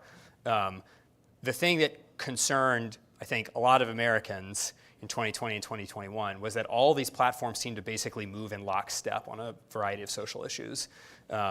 And like the reality of this became even clearer once we had Discovery and Murphy against Missouri. They all were adopting the same policies, often in consultation with the government or with lists of experts, and they all were using the same experts. That concerns me the most, is the idea of a handful of market participants. They're just going to agree on what contours their product will have, and when your product is the exchange of ideas, that's extremely dangerous. Right, right, and I did want to ask you about that. So, but you quickly went from the, and as an antitrust lawyer, I'm sure you're thinking about this, but you quickly went from the fact that they were all doing the same thing at the same time to the possibility that they were agreeing with each other to do the same thing at the same time. And as you know, as better than anybody else here, as well as anybody else here, parallelism occurs all the time in markets. It can be prices, it can be quality, it can be all the rest. It can be all kinds of things. And so to use the examples you gave, one you mentioned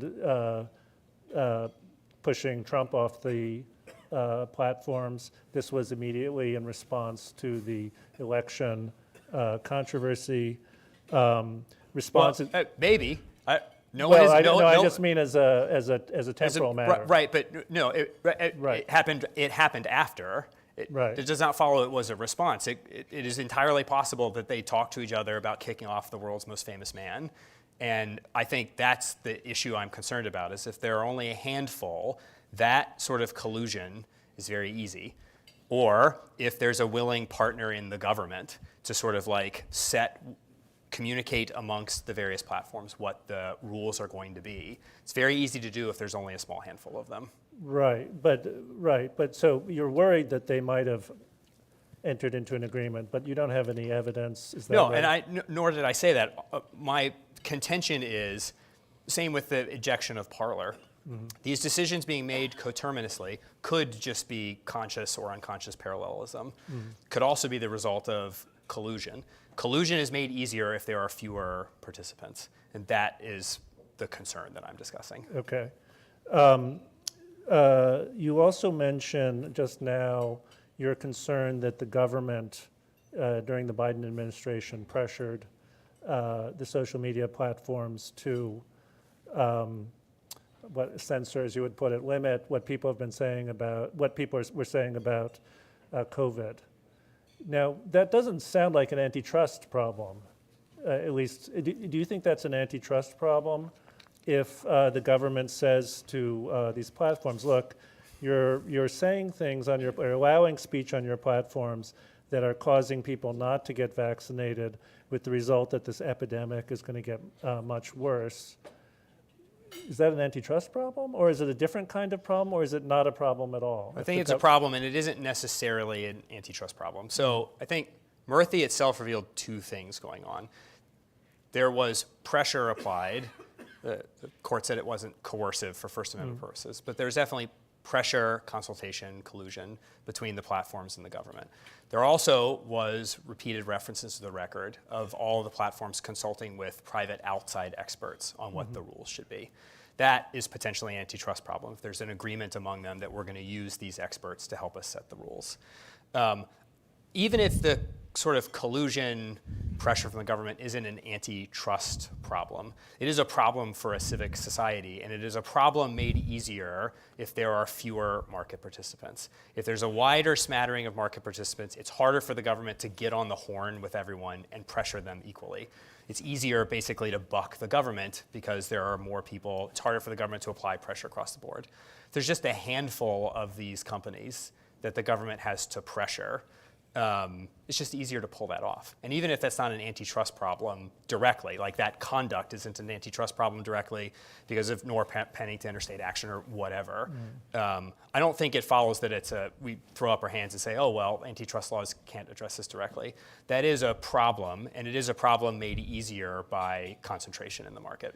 Yeah, I read the Murphy opinion, and I guess I just had a different impression. I'm curious, maybe I read Alito's concurrence, which sort of lays out the strongest case. And what I got the sense what was going on is you have a bunch of government officials probably panicking, talking to Facebook and a bunch of other these social media platforms and saying, look, there's a pandemic going on, people are dying, there's this misinformation being circulated, which we think is causing some people not to get vaccinated, which of course will harm other people through contagion. Facebook, please, stop allowing people to share this information. It's causing as much harm or more harm than other types of policies that you have against bullying or harassment or what have you.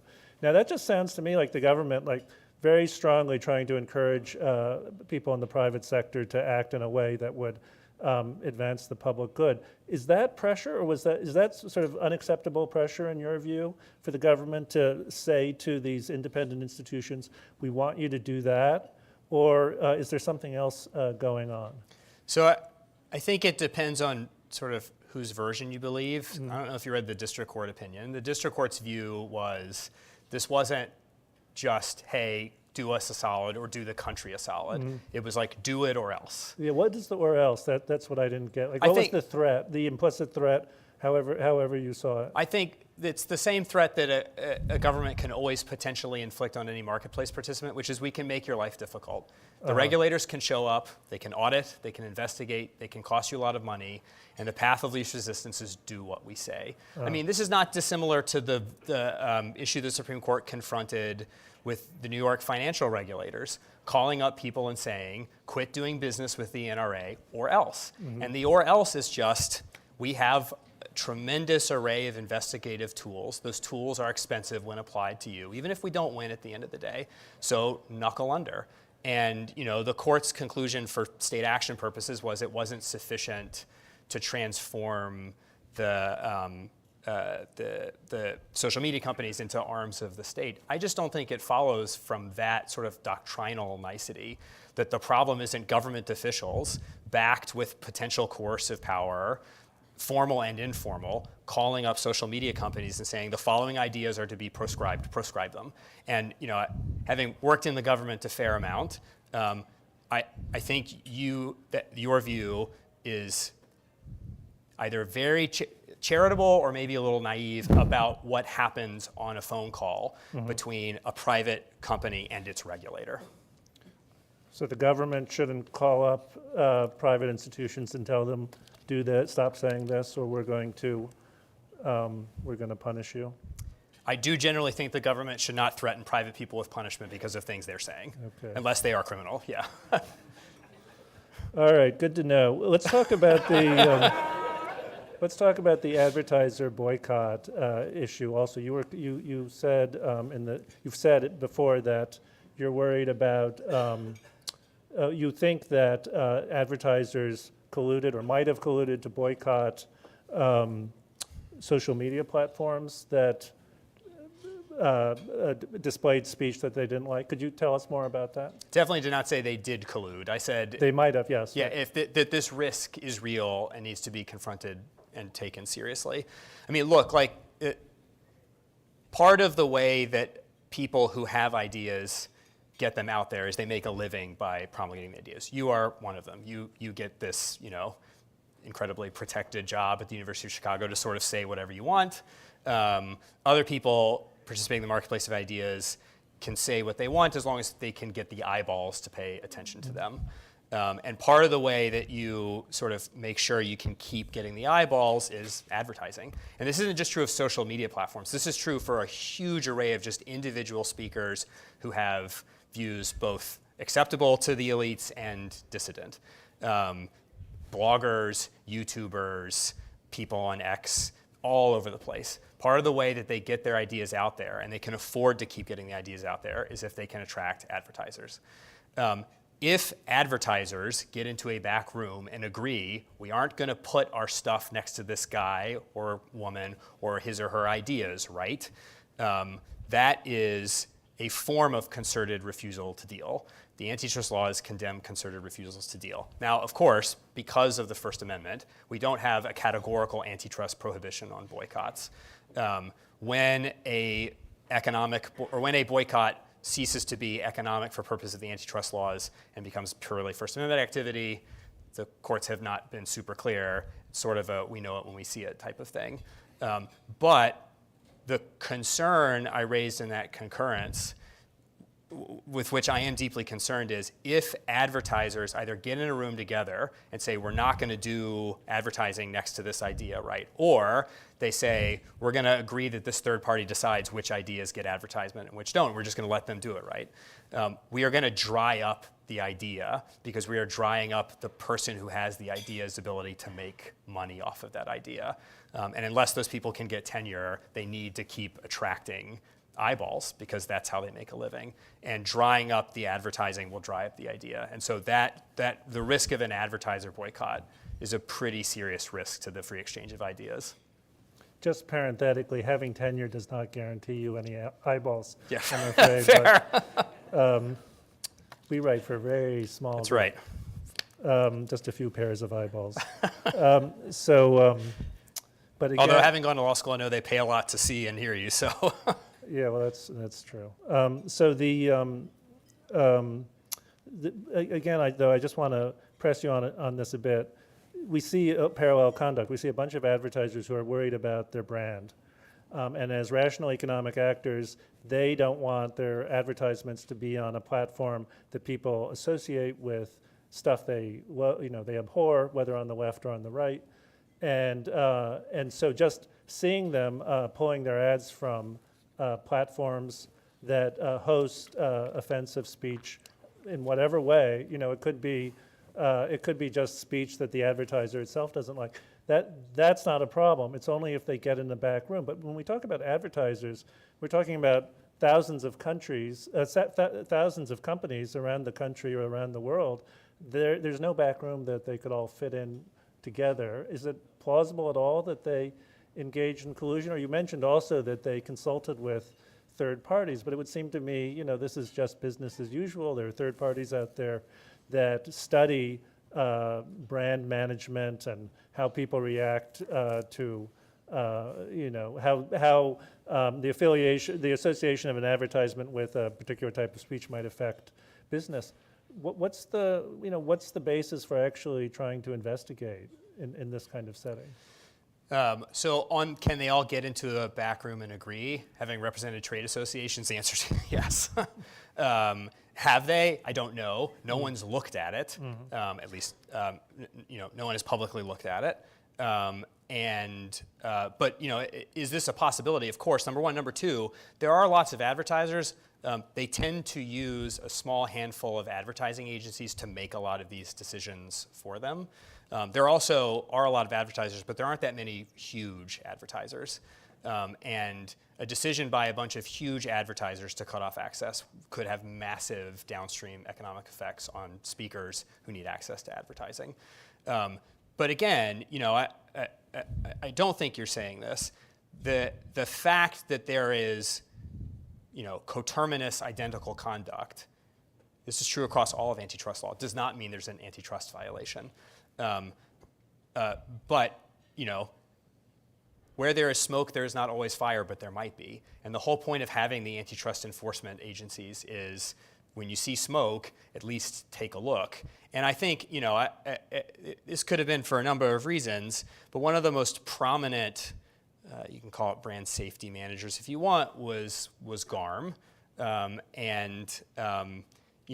They confronted a single antitrust lawsuit from X and dissolved almost immediately. And it doesn't follow necessarily that they were committing the antitrust violations that they were accused of. But I do think that this risk is sufficient enough, and if it got really bad, would dry up enough access to ideas that it is incumbent upon the antitrust enforcers to take it seriously, and if they think there's something there, to look at it. Okay, I have one more question, and then we're going to take questions from the audience, so please get your questions ready. You talk, in your remarks, you mention this kind of ideal of people exchanging ideas on platforms. And my question is, and you've said, basically you said you don't like censorship, but you've also acknowledged that that there need to be there's some kind of regulation, or am I wrong about that? And this strikes me as an important question because of your willingness to infer from limitations on speech, that there might be a competitive problem. So what is it, at what point do we become suspicious of a social media platform? So I assume, you've said, I think, that they could like block illegal behavior, like child pornography or something like that. But if they, genuinely think that their users are offended by Holocaust denial or conspiracy theories or what have you, are you saying that even if they implement any kinds of limitations, that's bad for society, it's bad for the marketplace of ideas, and it suggests that they must be driven by anti-competitive goals? No, I do not think that the imposition of any limitations is bad so for society. I just want to ask you, yes, what are those limitations? And I think it can vary from platform to platform, and I think, frankly, in a good competitive environment, we would expect some variation from platform to platform. Nor do I think that just the act of content moderation is itself evidence of a competitive problem. But if any company is doing stuff that quite actively drives huge swaths of its consumers off its platform and doesn't seem to suffer competitive consequences, ad revenue doesn't come down, what have you, that is at least a suggestion that there might be a competitive problem. It doesn't, the FTC and the government generally, actually not generally, the entire government is not the censorship police, because it would be very difficult for the government to be the censorship police without winding up doing a lot of its own censoring. But I do think that if there are businesses who are doing stuff that drive either a huge swath of their users or their preferences off of their product, and that nothing seems to happen to them, they don't suffer any competitive consequences, they get bigger, they get more profitable, there's at least evidence that competition is not thriving in the space. But it can't be, and it isn't, that just because every time a company decides to censor or content moderate, whatever you want to call it, that the antitrust enforcers need to show up. I just disagree with what seemed to be the long-held position by many, which is that this isn't evidence of a potential antitrust problem at all. I think it is. And just a quick follow-up, was it actually the case that when Facebook and other social media platforms increased the limitations on speech, that lots of people left those platforms?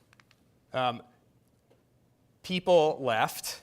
It also got use of these platforms became super politicized, which is exactly what Facebook said it was a lot of these platforms said they were trying to avoid. I mean, Facebook acknowledged in January of this year that it had been downgrading all political content, had been trying to keep it across the board, suppressed. There's evidence that isn't actually what was happening, but it's sort of neither here nor there. It became this extremely political product at the same time, and they did not lose many users, even as the public impression and public polling about favorability of these platforms plummeted in 2020 and 2021. And that doesn't necessarily demonstrate, that isn't the proof that isn't proof in the pudding. It doesn't make the case. But when you are enforcing antitrust laws, you don't show up at an antitrust problem when the case is fully baked and you just go. You're constantly looking for smoke to see if there's fire. And in my view, this is absolutely smoke, at least in some circumstances. Okay, questions? Yes. Yes, over there. So thank you, Chairman, for your speech. And I'm very fascinated by your approach to collusion or potential risk of collusion that seems to be quite novel. And I really endorse it. If there is smoke, take a look. I think that last year in this conference, I was asking people around to say, there seems to be a coordination in not publishing the information about the famous Hunter Biden laptop.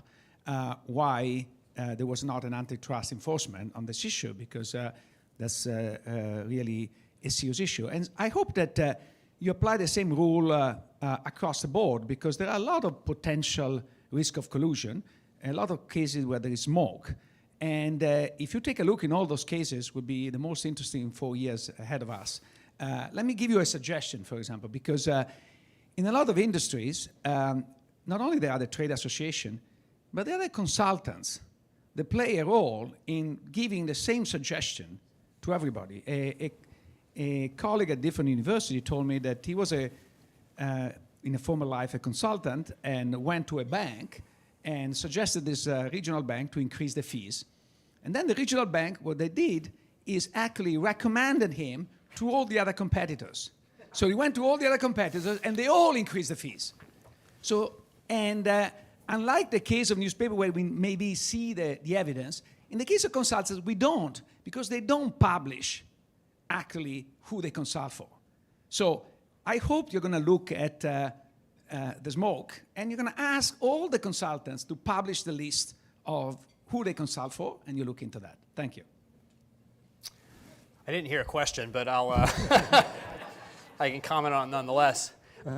Yeah, I mean, look, so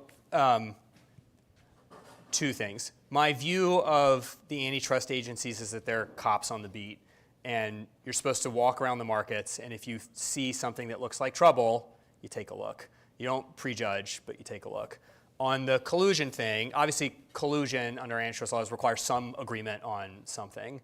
But, I mean, you know, trade associations play a valuable role, but there's a pretty long history of trade associations that can act as sort of third-party facilitators of horizontal conspiracies.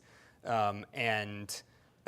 know, I think that there is a risk that can be taking place in the advertising markets. It's definitely not the only market where there's a possibility of that. You know, I'm always interested in looking for the smoke. To be clear, sitting in Washington or even with our regional offices scattered throughout the country, we've got one here in Chicago I just came from, we can't see it all, and so part of the role of people like you is to like alert the agencies when something's going on. We get complaints of varying levels of politeness about things happening in the market, including from some people sitting in the room right now. And they are often very helpful because it won't be obvious to us, you know, as we're all sort of looking where we're looking about what's going on. So this is helpful. Yeah. Matt Stiller. Oh. Thanks. So thanks for the speech and the questions. I guess I have a question about your broad observation that consolidation can lead to certain forms of coordinated speech restrictions. One of the things that I've heard a lot of when I go out to LA is there's a lot of fear of talking about China, particularly because of vertically integrated streaming systems that are highly consolidated. You hear this, the government actually put out reports in the mid-2010s, and you hear it all the time. You haven't seen a Chinese villain in movies for a long time. There are a number of reasons for this. But how would you approach looking at a problem of consolidated, vertically integrated speech platforms, for lack of a better word, outside of the sort of partisan approach, but looking at something like Chinese control over Hollywood, which is more of a national security question? What I said in my confirmation, okay, so it is not the role of antitrust law or of antitrust enforcers, or frankly of government, to ensure some particular quantum of competitors in a market. We're going to end up with central planning. It's going to be worse than whatever we have now. But I do think that we ought to care about consolidation independent of the particular doctrines of antitrust law, because it is much easier for government to control what you think, believe, and do, and what I think, believe, and do, if there are a limited number of suppliers above us. It's just much easier for them to coerce a couple people than it is a bunch of people, just categorically is. And that's true of any government. And I think vigorous antitrust enforcement that protects against consolidation and leaves like a variety of suppliers makes it harder for the government to coerce you and me downstream by coercing the people we rely on for stuff. how I would think about the particular problem of vertically integrated like movie studios and streaming services in China, I don't have a particular answer on that, just because I think there are potentially like fronts to think about antitrust law and our competitiveness vis-a-vis like foreign rivals.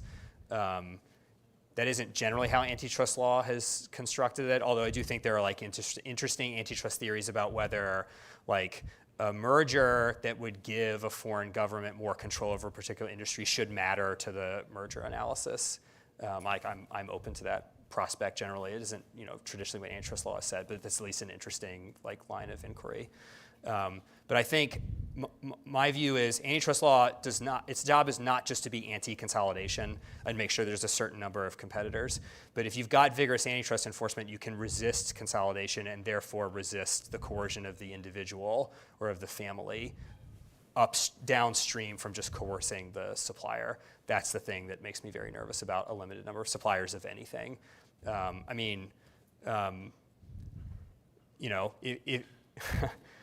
Debanking has become this like catastrophic problem in this country where people are being denied access to retail banking services on the basis of things they say or believe or affiliations. If you've only got a small number of very large banks and the government has a particular view on whether someone's idea should be permitted in the marketplace, it's a lot easier to drive that out of the marketplace if all you have to do is have the banking regulator call a couple banks and be like, we don't like people who have these views banking with you, which is almost exactly what happened in the NRA against Fulo case with New York's banking regulator, just calling financial institutions, being like, you do business with the NRA, I'm coming for you. That is an easier maneuver to pull if there are a few number of people involved in the market. It's a lot harder if they are a wide variety of participants. And that is one of the reasons that I think even for libertarians on my side of the aisle, who are focused mostly on the relationship between government and the citizen, you ought to care about antitrust law, because the government has a hard time directly coercing 350 million people, but a lot easier times coercing 6 or 7 suppliers that all 350 million of us have to interact with. Yes, back there. It's working. Just wait for the So mic. on the topic of speech, I appreciate your remarks. Other members of your administration have broadly suggested that there hasn't been enough crackdown on speech, particularly at protests on campuses and other forms of speech at college campuses. Now, obviously, you're an independent agency. You're free to express your own views. And I'm curious, I guess, whether we can take it you're with university leaders like Princeton's Eisengruber, who think it's important to protect freedom of expression of all points of view, no matter what, at places like college campuses. I'm not sure exactly what the question was. The question is whether you believe the freedom of speech principle extends to the rights of protests on campuses, and therefore you stand with the universities and against other parts of the administration who have threatened universities and suggest that they should crack down on speech. I am not aware of universities suggesting that there be a crackdown on speech. I am aware of the suggestion that universities should not make it so that students fear for their physical safety when they're crossing campus on the basis of their religion, and I definitely agree with that. I think that the value of free speech is fundamental to this society, but the right to speak does not include the right to intimidate on the basis of someone's religion, to harass, whatever you want to call it. So, I am quite firmly of the view that I'm a member of the most free speech administration of my lifetime, and I'm extremely proud of that fact. Yes, right over here. Yes.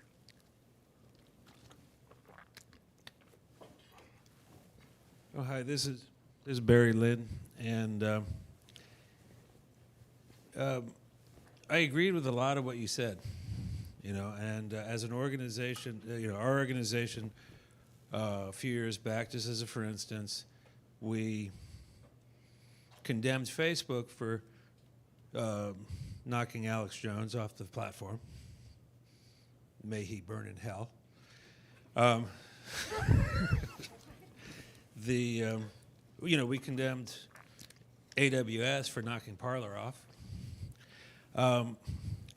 But I have a couple quick questions. So, amplification by the platforms, because all amplification means that other people's voices are being obviously put down in the order at which they're being presented to an individual. Is amplification a problem? Is it a form of censorship? And then the second thing is, you mentioned the Biden administration during the pandemic for putting pressure on the platforms. Last August, at that point, former President Trump threatened in writing Mark Zuckerberg with life in prison for, unless he did the right thing. Was that a wrong thing for Donald Trump to do when he was running for office? Is amplification a form of censorship? No, I think throwing someone off of a platform because of the view they express is a form of censorship. Also, not the greatest example of civic discourse to just shout out someone burning in hell. I don't love that. But I agree with you that they shouldn't be throwing off people, just because on the basis of the views that they articulate. And the second thing about President Trump. I don't remember him saying that, so I don't have any comment on that. Over here. I have a question.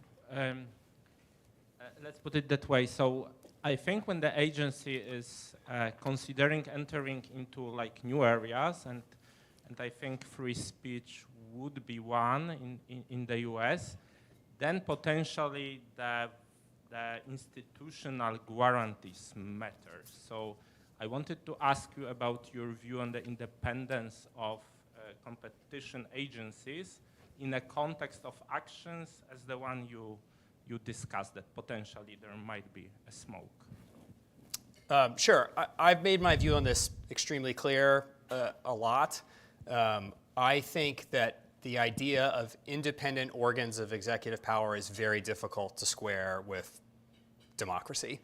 When we vote for the president, we're voting for the person who's going to be in charge of the entire executive branch.